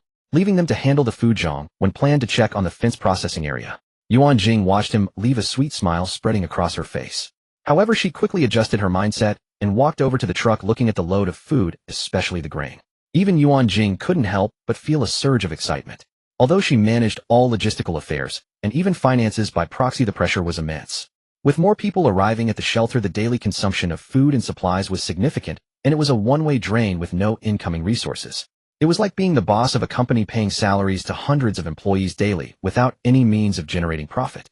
Watching the company's assets dwindle day by day, how could one not be anxious? That was the feeling Yuan Jing had before. Although Zhang Wen always appeared calm and collected, she was still worried. She just didn't show it in front of him, and deep down she didn't want him to take such risks. But Zhang Wen always returned safely, and the supplies he brought back were increasing. She was of course happy, especially this time. Just the rice alone seemed to be 100 to 200 bags. Even though the shelter had many people, even if they used one bag a day, it would last them over half a year. The weight on her heart could finally be lifted. Yuan Jing smiled and said, "Wang Ying arranged for them to move all the supplies back to the supermarket and register them." Wang Ying immediately replied, "Yes, Minister." The 3 capable subordinates she had promoted were all of good character and competence, and she trusted them with these tasks. Arriving at the fence processing workshop. To minimize noise, the louder processes had to be done inside the room. With no air conditioning or fans, and it being the middle of summer, the conditions were clearly uncomfortable. When Zhang Wen entered, the only sound was that of the machinery. The women were sparsely dressed, yet still drenched in sweat. "Director, you're here." A girl with her arm in a sling and a slight limp immediately came forward upon seeing Zhang Wen. Zhang Wen naturally recognized her. It was Wang Yu. "Director! Director!" Others also noticed Zhang Wen and immediately stopped their work to greet him. This was the rule of the shelter: one must show sufficient respect to their superiors. "Wang Yu, didn't Yuan Jing give you leave to rest? What are you doing here? And who is in charge here?" Zhang Wen asked, frowning slightly as he looked at Wang Yu. For official residents, especially those who were capable and loyal, Zhang Wen always provided good treatment. Not just in terms of food, but also housing, daily necessities, work, entertainment, and even shorter working hours compared to the refugees. They had pledged their loyalty and provided vitality points, so Zhang Wen didn't mind giving them a better life.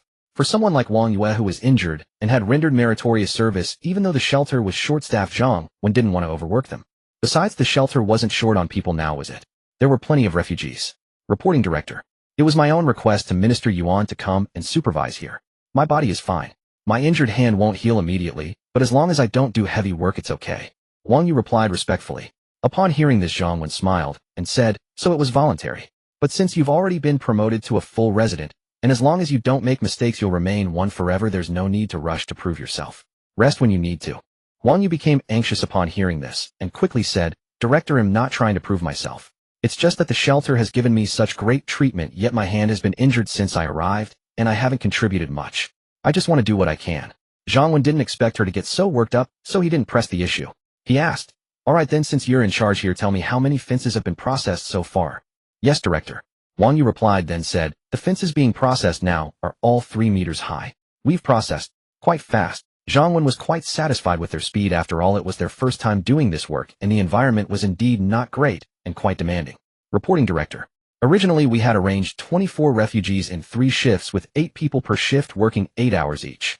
But because Minister Yuan said the fences were needed urgently, after consulting with the minister, I changed their 8-hour shifts to regular working hours. Those who volunteer for overtime get extra points, and the more tiring tasks are rotated. Also, because it's too hot in the room, we brewed some mung bean soup to cool everyone down, so everyone's work efficiency is high. Wang Yu reported earnestly. Not bad. If you have any good ideas, feel free to bring them up with Yuan Jing. Zhang Wen nodded in satisfaction. Not just this time, but in the future as well, as long as tasks assigned by him could be completed quickly, a few points as a reward were nothing. Of course, this was only for urgent or dangerous tasks. For regular daily work, rewards couldn't be given out casually. Yes, Director.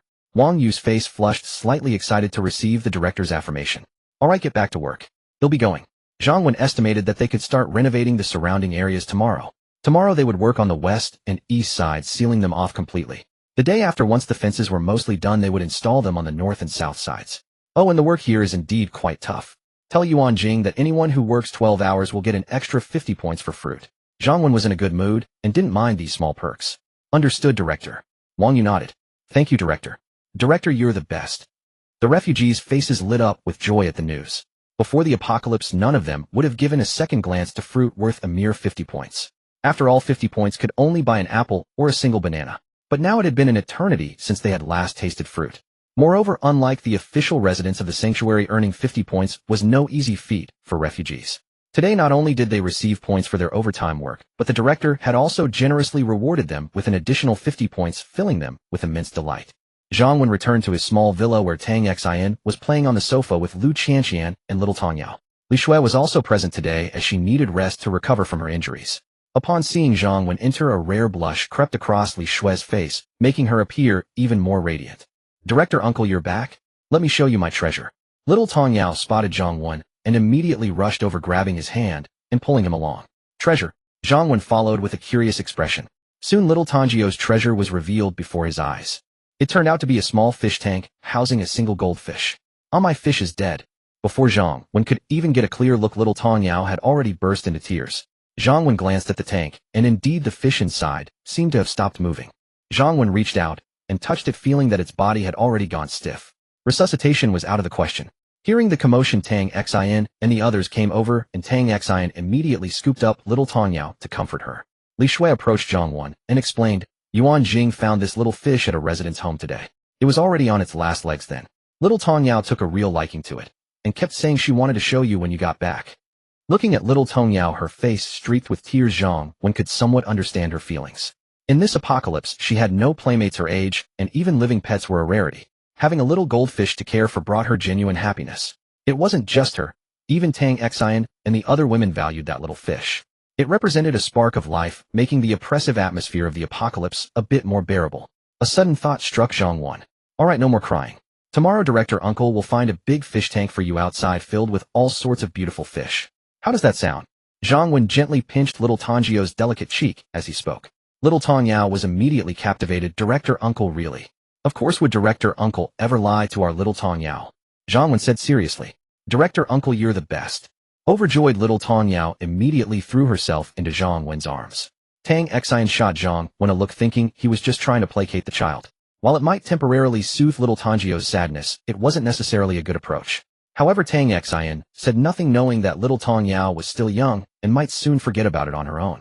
That evening at the sanctuary's cafeteria, in the refugees' dining area, all the refugees were gradually returning for their meals. Oh, Sun Yanan, you have pickled vegetables today.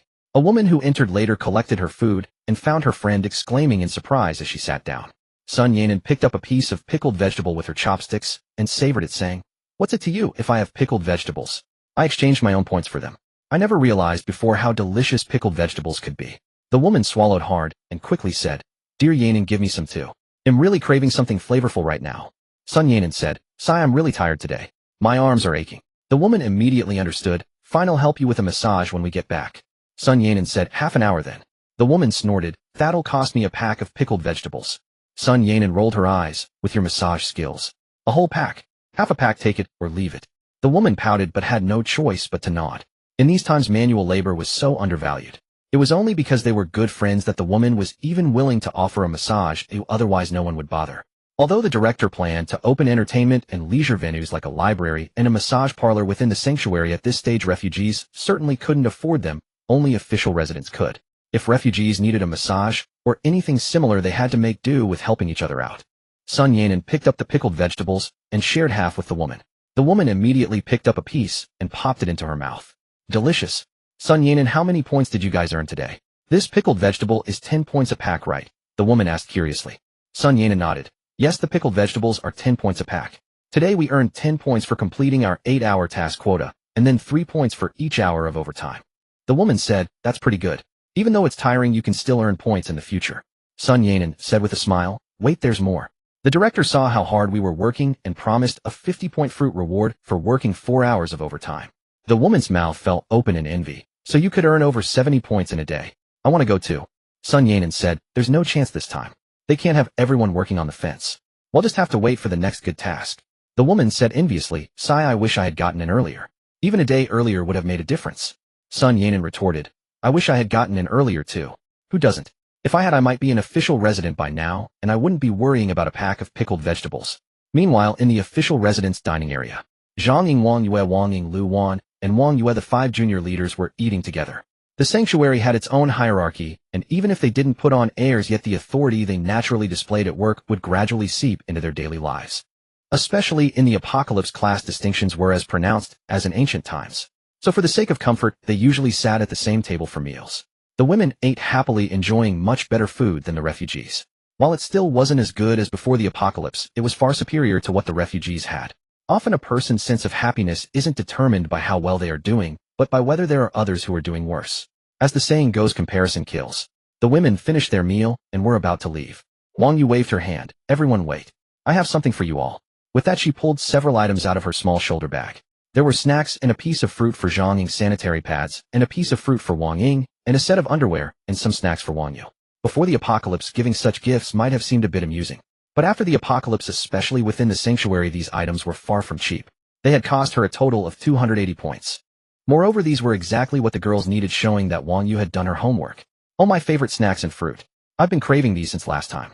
Thank you, Yaya." Sure enough, Zhang Ying beamed with joy at the 2 items, then giggled. "Xiao Yue, you're our little rich girl now, so I won't stand on ceremony with you." Wang Ying and Wang Yu were equally delighted. Wang Ying wasn't particularly interested in snacks, but she had just gotten her period and needed sanitary pads, which were in short supply at the shelter and causing her some frustration. Wang Yue, on the other hand, trained daily with the security team and needed fresh clothes every day, especially an extra set of underwear. "Thank you, Xiao Yu. You're so thoughtful." Wang Yu expressed her gratitude. Wang Yu quickly waved her hand. "It's nothing. You all took good care of me when I first arrived." Lu Wan waited and waited, but when Wang Yu showed no sign of continuing, she spoke up. "Xiao Yia, what about me?" Wang Yu grinned mischievously. "What about you? There are plenty of people here." Lu Wan feigned anger. "You little rascal, are you playing dumb with me? Who was it that raised you with such care?" "Stop." Wang Yu immediately cut her off, then chuckled. "Air Pang, call me Sister Yia, and you'll get what you want." "If I knew you'd be childish." Lu Wan scoffed but quickly turned and said, "Sister Yia." "Oh." Wang Yu replied with satisfaction, that sister's sounding sweet to her ears. "Where's my stuff?" Lu Wan asked immediately. Wang Yu pulled out the last item from her bag, a pack of sunflower seeds, and said, "I got it ready for you. We're on duty tonight, so we can share these." Lu Wan felt insulted, her dignity trampled upon. Everyone else got so much, but all she got was a pack of seeds. Granted, she liked seeds, but it fell far short of her expectations, especially since she had to trade a Sister Yaya for it. Who knows how much courage it took for her to say that, how much dignity she had to swallow. "All right, let's go." Wang Yu knew exactly what her chubby friend Lu Wan was probably daydreaming about. She whispered something in Lu Wan's ear. Lu Wan's face immediately lit up with a smile, and she linked arms with her best friend as they left together. At the small villa, After a hearty dinner, everyone enjoyed a relaxing bath. Then they all gathered in the living room. Tang Xin and the two kids were watching cartoons. Yuan Jing was reading a book. Li Shui, feeling particularly gentle and feminine tonight, sat close to Zhang when listening to his plans about adding security posts and quarantine rooms at the north and south gates. Lu Feifei sat quietly on the sofa, also listening. When Zhang Wen finished, Li Shui said, "That's no problem. The security team has plenty of people now, and their main task is duty and patrol anyway. Staffing the posts at the north and south gates won't be an issue. The question is the construction. Wouldn't it be a bit slow to build them ourselves? And the residential buildings are a bit far from the wall. What's your suggestion?" Zhang Wen asked, enjoying Li Shui's pleasant scent. Li Shui replied, "It's best to place the security posts right against the wall for easier management. Of course we don't need to build a permanent structure, that's too troublesome. The shelter has those prefabricated security guard booths that can be disassembled. That would work. As for the quarantine rooms, it's even simpler. Since we're already processing stainless steel fences, we can fabricate a few quarantine cells on the side, just covering the top with a sheet of iron or a lid." Zhang Wen nodded. "That makes sense." Li Shui shot him a look. But Zhang Wen offered nothing more. He smiled. "What's with that look? I said you make sense, so let's do it your way." Li Shui glanced at him coquettishly. "Humph did you use to annoy me on purpose? You always said I made sense before, but you never listened to me." Zhang Wen chuckled. "The you from before is definitely different from the you now." Li Shui's face immediately flushed with a beautiful blush.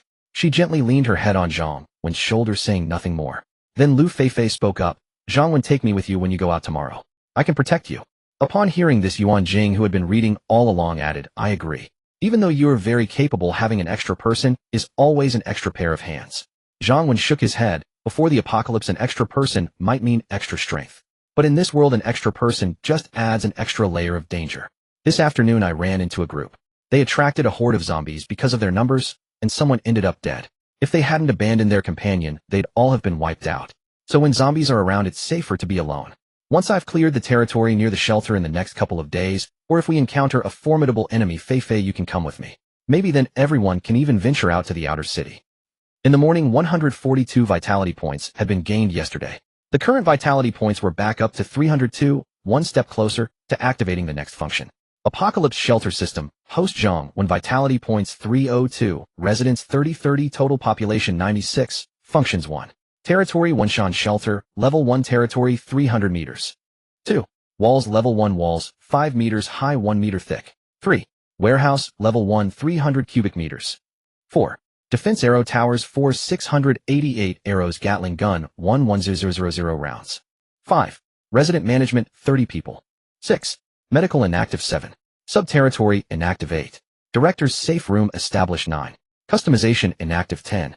Zombie Bane body level 1, 3 hours per day of zombie immunity. Looking at Yuan Jing sleeping beside him, her beauty like a spring night's dream, an infinite tenderness welled up in his heart. No matter how the world outside was falling apart, he just wanted to live a good life for himself in this lifetime. Of course, last night Zhang Wen had also fulfilled his promise, having a proper meeting with Yuan Jing to educate her on the importance of safety and defense. As for the details of that meeting, they need not be elaborated upon. Zhang Wen only remembered that they had initially disagreed with Yuan Jing, seeming a bit unconvinced, even pressing her point aggressively. To persuade her, Zhang Wen debated with her in depth for most of the night until his energy was nearly spent. Finally, Yuan Jing realized her mistake and broke down in tears. Only after she acknowledged her error did Zhang Wen conclude the meeting. Gazing at the alluring sleeping posture of the beauty, Zhang Wen couldn't resist planting several kisses until Yuan Jing fully awakened. "Come on, time to get up," Zhang Wen said with a smile. Yuan Jing shot him a coquettish glare, but obediently rose. She knew that Zhang Wen rarely bothered them about sleeping in unless there was something important. Indeed, Zhang Wen had something to discuss with Yuan Jing. He led her to a building adjacent to the small villa. "Have you searched this building? Do you have the keys?" he asked. The area near his own villa was off limits. He knew whether anyone lived in this building, but he hadn't paid attention to whether it had been searched or if keys were available. Zhang Wen had left those matters to Yuan Jing. After all, within the shelter, aside from the supermarket and some shop supplies, he had little interest in the meager resources from the residential buildings. He simply couldn't be bothered with them. Everything was directly stored in the supermarket warehouse. "I've searched it, and I have the keys. Do you need me to fetch them?" Yuan Jing replied. Now all keys to the buildings and storefronts found in the shelter were in her possession. Buildings that were temporarily unoccupied and had been thoroughly searched for supplies were locked up. She even had spare keys to the dormitory building where residents lived and the temporary security office. "Go get them," Zhang Wen nodded. Without further ado, Yuan Jing returned to the small villa to retrieve the keys. He then led her to a room on the 3rd floor, unlocked the door, and entered. The room was quite bare with all useful supplies already removed. Yuan Jing was still a bit confused, wondering why Zhang Wen had brought her here. For a thrill, a thought flashed through her mind, recalling some of their intimate moments together. She couldn't help but blush at the notion. She quickly dismissed the idea of blaming him for corrupting her thoughts. But soon she realized she had been overthinking. She stared in amazement at the scene before her, though not frightened. In the previously empty room, dozens of bags of rice had suddenly appeared. "You're not very surprised," Zhang Wen observed. Yuan Jing glanced at him and smiled. "Anyone else would be shocked or scared, but you forget. I was the first to follow you. When the entire supermarket supplies vanished, and the things Sister Li and I had gathered disappeared, I didn't see it happen, but I had my suspicions. I just wasn't sure." Zhang Wen nodded, recalling the incident. Although he had sent Yuan Jing and the others away at the time, the sudden disappearance of supplies was undeniable. However, aside from Yuan Jing and Sister Li, he rarely did such things afterward, so the women who joined later knew little about it. The reason Zhang Wen was now revealing this ability to Yuan Jing was twofold. She had earned his complete trust, and the official residents could neither betray nor harm him. Also, the system warehouse needed to free up some space. Of course, Zhang Wen only explained that he had some supernatural abilities, including spatial powers, without delving into details about the system. It wasn't that he didn't trust her, it was simply unnecessary. Next, he began releasing large quantities of food and supplies from the system warehouse into different rooms. There was no dedicated storage within the shelter except for the supermarket. Moreover, these supplies required a degree of confidentiality. So he chose the residential buildings around the small villa, which was a restricted zone. Though they were residential, they could hold a considerable amount. This residential building had 8 floors each with over a dozen apartments, roughly 6 to 700 square meters per floor. Based on the building's load-bearing standards, each square meter could safely support 200 kilograms. Thus, each floor could store at least 120 tons of supplies. Zhang Wen's system warehouse had a total capacity of about 300 tons, currently holding around 200 tons. Of course, he wouldn't move everything out.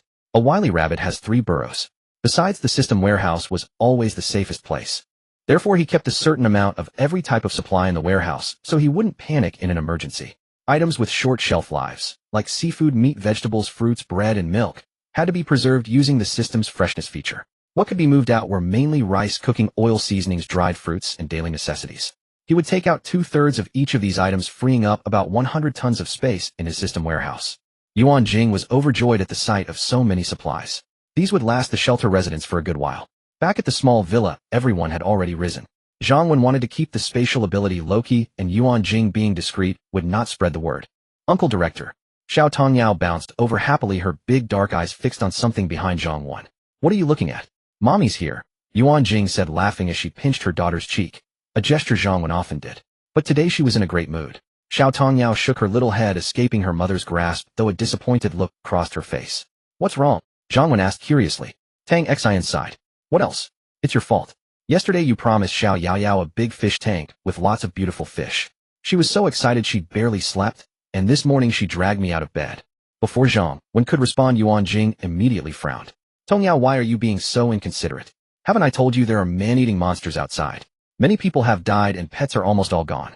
Where do you expect Uncle Director to find fish for you? And it's dangerous." Zhang Wen quickly interrupted, scooping up the sulking Xiao Tongyao. "Don't scold her. It was my idea yesterday, not hers." Then he said to the little girl, "Uncle hasn't gone out yet today. When I come back, I'll bring you lots of pretty fish." Zhang Wen had this thought yesterday when he spotted a shop with a large fish tank filled with beautiful fish, silver arowana, big goldfish, and others, all still alive. But at the time he was focused on the rich supplies at the vegetable market. Those pet fish were expensive but not edible, and there were few of them, making them troublesome to catch. He had ignored them entirely. Yesterday, seeing Xiao Tongyao upset reminded him. It was a simple errand, and having a fish tank in the small villa would be pleasing to the eye, lifting everyone's spirits in this post-apocalyptic world.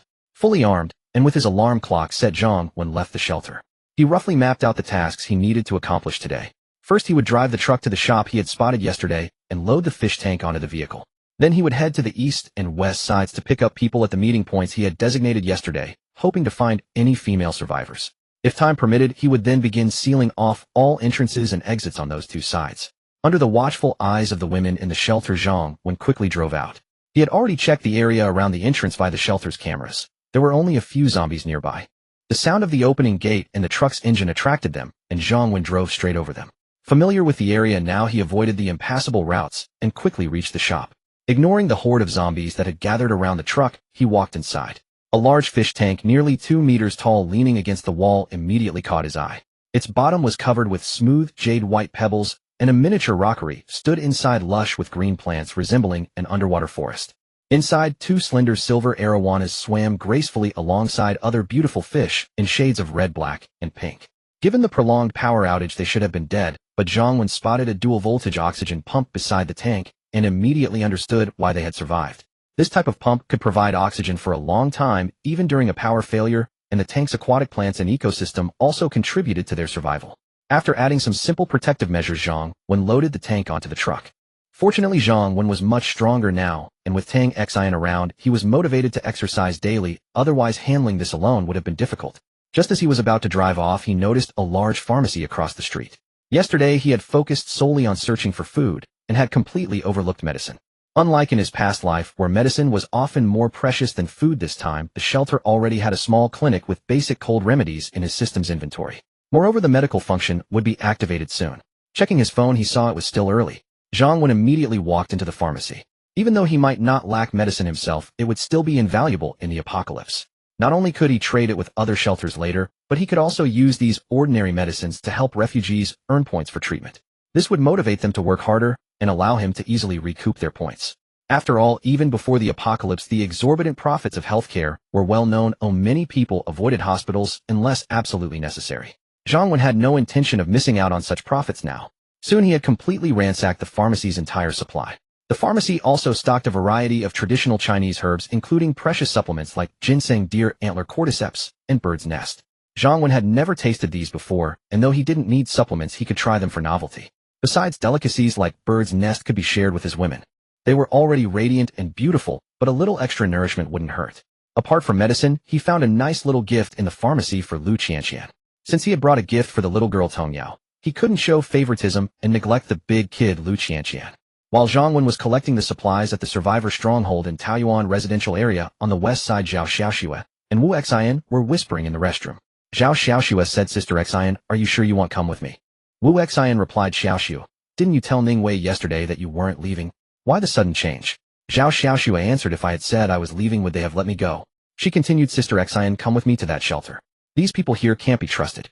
Next time they go out for supplies, they might just abandon us."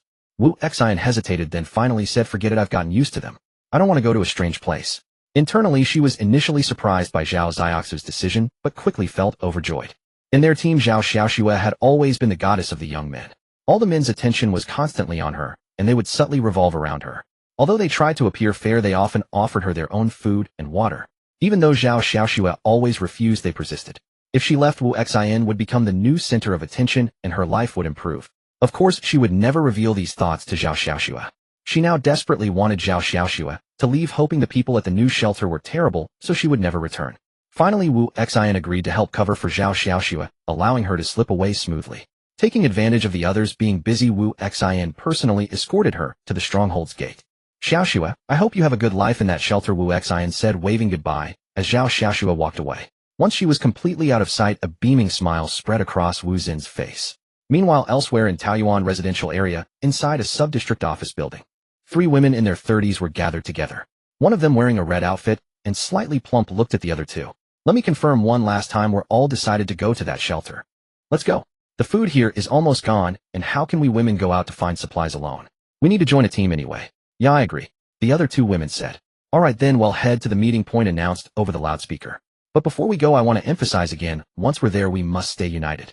Our strength lies in our numbers, and that's how we'll establish ourselves." The woman in red said seriously, "Don't worry, Sister Yangxiu. You saved us, and we'll follow you no matter what," one woman said. The other chimed in, "That's right, Sister Yangxiu, you're our leader. We'll listen to you." The woman named Yangxiu nodded with satisfaction, tightened her grip on her weapon, and said in a low voice, "Then let's go. Stay alert, and be careful on the way." While the survivors harbored their own thoughts, Zhang Wen had already swiftly collected the medicines from the pharmacy and driven his truck to the eastern side of the sanctuary. After the broadcast from yesterday, some people had already left. Yet there were still those who refused to depart, their gazes fixed on Zhang Wen's arrival. Inside a 7-story residential building called Happiness Tower on the east side, 2 men, a woman, and an elderly person stood on the 6th floor watching the truck that Zhang Wen drove in below. "Honey, he really came back," said the woman named Song Ping, her voice tinged with nervousness. The man Wu Xiaoqiang replied with a calm demeanor, "So what if he's here? He just wants those women. Once he takes them, he won't come back. And even if he does, what can he do? This building is our territory. We can block the stairwell if he tries to come up. What's he going to do about that?" Another man spat on the ground in disgust. Exactly. Who does he think he is? Only recruiting women, not men. He wants us to leave on our own. He's got another thing coming. But Song Ping was still worried. They have a sanctuary, so they must be powerful. We can't fight them. And they said this place will be overrun by zombies soon. I think we shouldn't take the risk, we should leave now. Wu Xiaoxiang cut off his wife. Enough. Haven't you noticed he always comes alone? How strong can they be? It's best they don't mess with us, or it'll make them regret it. Zhang Wen drove to a spot not far from the meeting point he had designated yesterday. He first parked in an open area, then took a string of firecrackers from his system storage, lit them, and tossed them far away. Crackle pop. The sound of firecrackers echoed. Grr. Nearby zombies stirred to life, shambling toward the noise. Zhang Wen immediately drove off, quickly shaking off the few zombies that had started to follow him. He hurried to the meeting point. Anyone here? Come out now if you want to ride. The meeting spot was a large fast food restaurant. There were no zombies nearby. Soon a dozen or so women rushed out from inside the shop. One of them asked, "Are you the ones sent by the sanctuary behind that wall to pick us up?" Zhang Wen didn't get out of the car, merely casting a cursory glance over the women. Though their number wasn't large, their ages seemed to fit the criteria. He decided to take them all back for now, but he was too busy to ask more questions. Head let Yuan Jing and the others handle the registration later. Without wasting words, Zhang Wen said yes. Open the back door of the truck and get on quickly. I'm leaving in 1 minute. Can you wait a bit? We still have some supplies inside. Yeah, we haven't gotten our stuff yet. Hearing they only had a minute, the women grumbled in protest. The sanctuary doesn't allow bringing things in. You have 50 seconds left, Zhang Wen said flatly. What kind of attitude is that? What kind of sanctuary is this, not letting people bring their own things? More women complained. However, a few hesitated for a moment before quickly opening the truck's back door and climbing in. Seeing others take the lead, more women followed suit. Compared to their possessions, their lives were clearly more important. Out of the 10 women, 8 boarded the truck immediately. The remaining 2 stood there hesitant, unwilling to leave empty-handed. One of them said, "Sisterly, go grab our stuff and grab the others' things too. Since they don't want them, well, just keep it all for ourselves and not give it back for running off so fast. He'll stay here and keep an eye on the truck so he can't leave without us." The woman called Sisterly nodded quickly. "All right, keep a close watch." She turned and ran back into the shop. At that moment, Zhang Wen started the truck's engine. Why would he want to take disobedient women like these back to the sanctuary? He wasn't short on people like he used to be. Since they hadn't yet grasped their situation, they could stay out here and learn the hard way. The woman who had been watching Zhang Wen noticed immediately and screamed, running towards the truck. "Don't leave. We haven't gotten on yet." Zhang Wen ignored her. If she wanted to die, she could throw herself in front of the truck. The woman didn't dare truly block the vehicle's path and could only watch helplessly as it drove away. Soon after, the other woman emerged from the shop carrying several backpacks. But she was met with the sight of the empty storefront and her companion cursing and stamping her feet in frustration. She was stunned. Soon, with the firecrackers silent, the commotion here attracted a horde of zombies. The female survivors on the east side were handled. Zhang Wen immediately drove to the west side and repeated the same process. There were more people this time.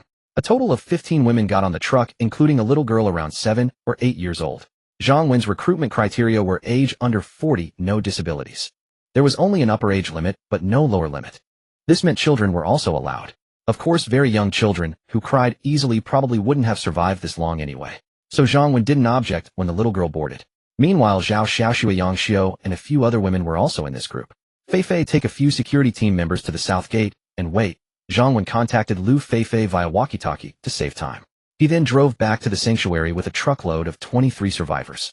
After entering the sanctuary, Zhang Wen first checked the friendliness levels of all the women in the truck.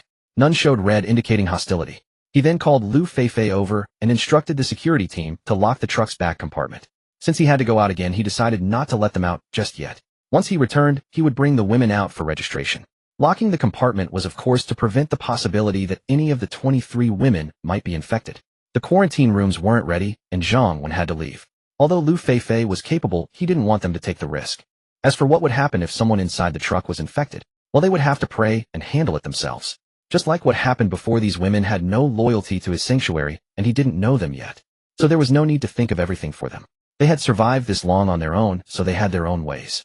The security team members were the best off and most loyal people in the sanctuary. They naturally carried out Zhang Wen's orders without question. With Lu Fei Fei in charge, Zhang Wen wasn't worried about any major problems. After making arrangements, Zhang Wen glanced at the time. There were still about 2 hours left. There was enough time. Leaving the shelter this time, Zhang Wen opted for the small door instead of driving. He found a bicycle outside and took out a loudspeaker. The vast horizons are my love. Under the endless green mountains, flowers bloom beautifully. What rhythm is the most swaying? With the volume turned to maximum, a lively square dance anthem immediately echoed through the skies. Nearby zombies surged forward as if invigorated. Zhang Wen took his time, only starting to ride the bicycle once the zombies were at a certain distance. More and more zombies joined the horde as Zhang Wen pedaled ahead, effortlessly capturing the cars he spotted along the roadside and storing them in the system's warehouse. The reason Zhang Wen decided to release the supplies from the system's warehouse today was to use them for collecting cars.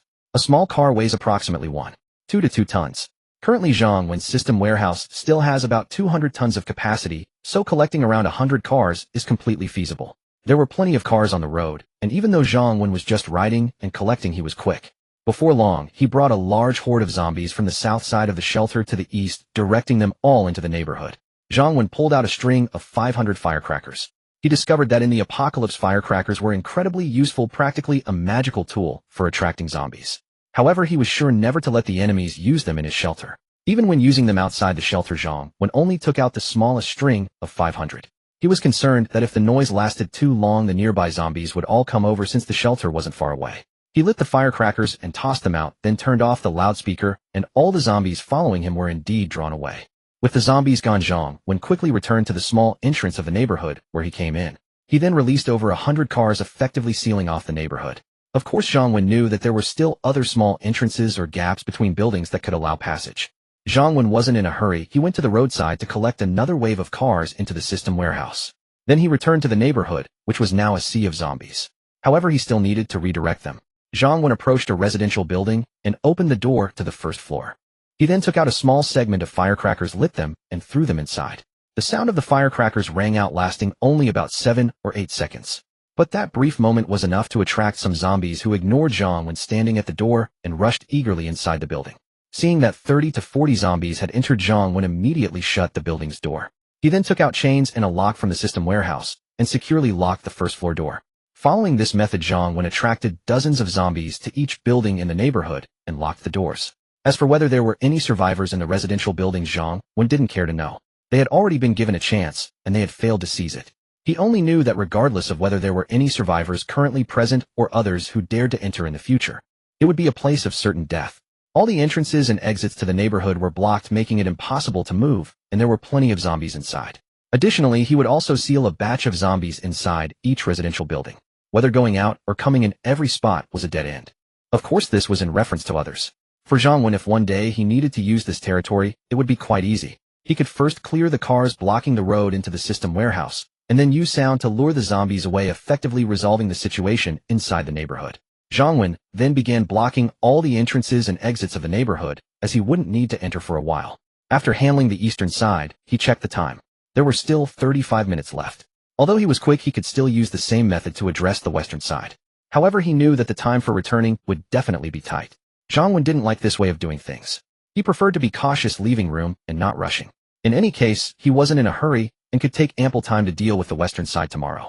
As Zhang Wen left, the residents of the previously happy building in the neighborhood saw the scene of Zhang Wen being chased by a horde of zombies into the neighborhood. They also witnessed Zhang Wen closing the door of the adjacent building, thinking he must be going inside to search for supplies. When Zhang Wen reached their building, Zhang Xiaoqiang armed his group and set up obstacles on the 3rd, 4th, and 5th floors, waiting for Zhang Wen to come up and clear the barricades so they could ambush him. After waiting for a long time, they heard the downstairs door open, then the sound of firecrackers for a few seconds, and shortly after the door closed again. Zhang Xiaoqiang and the others were somewhat confused.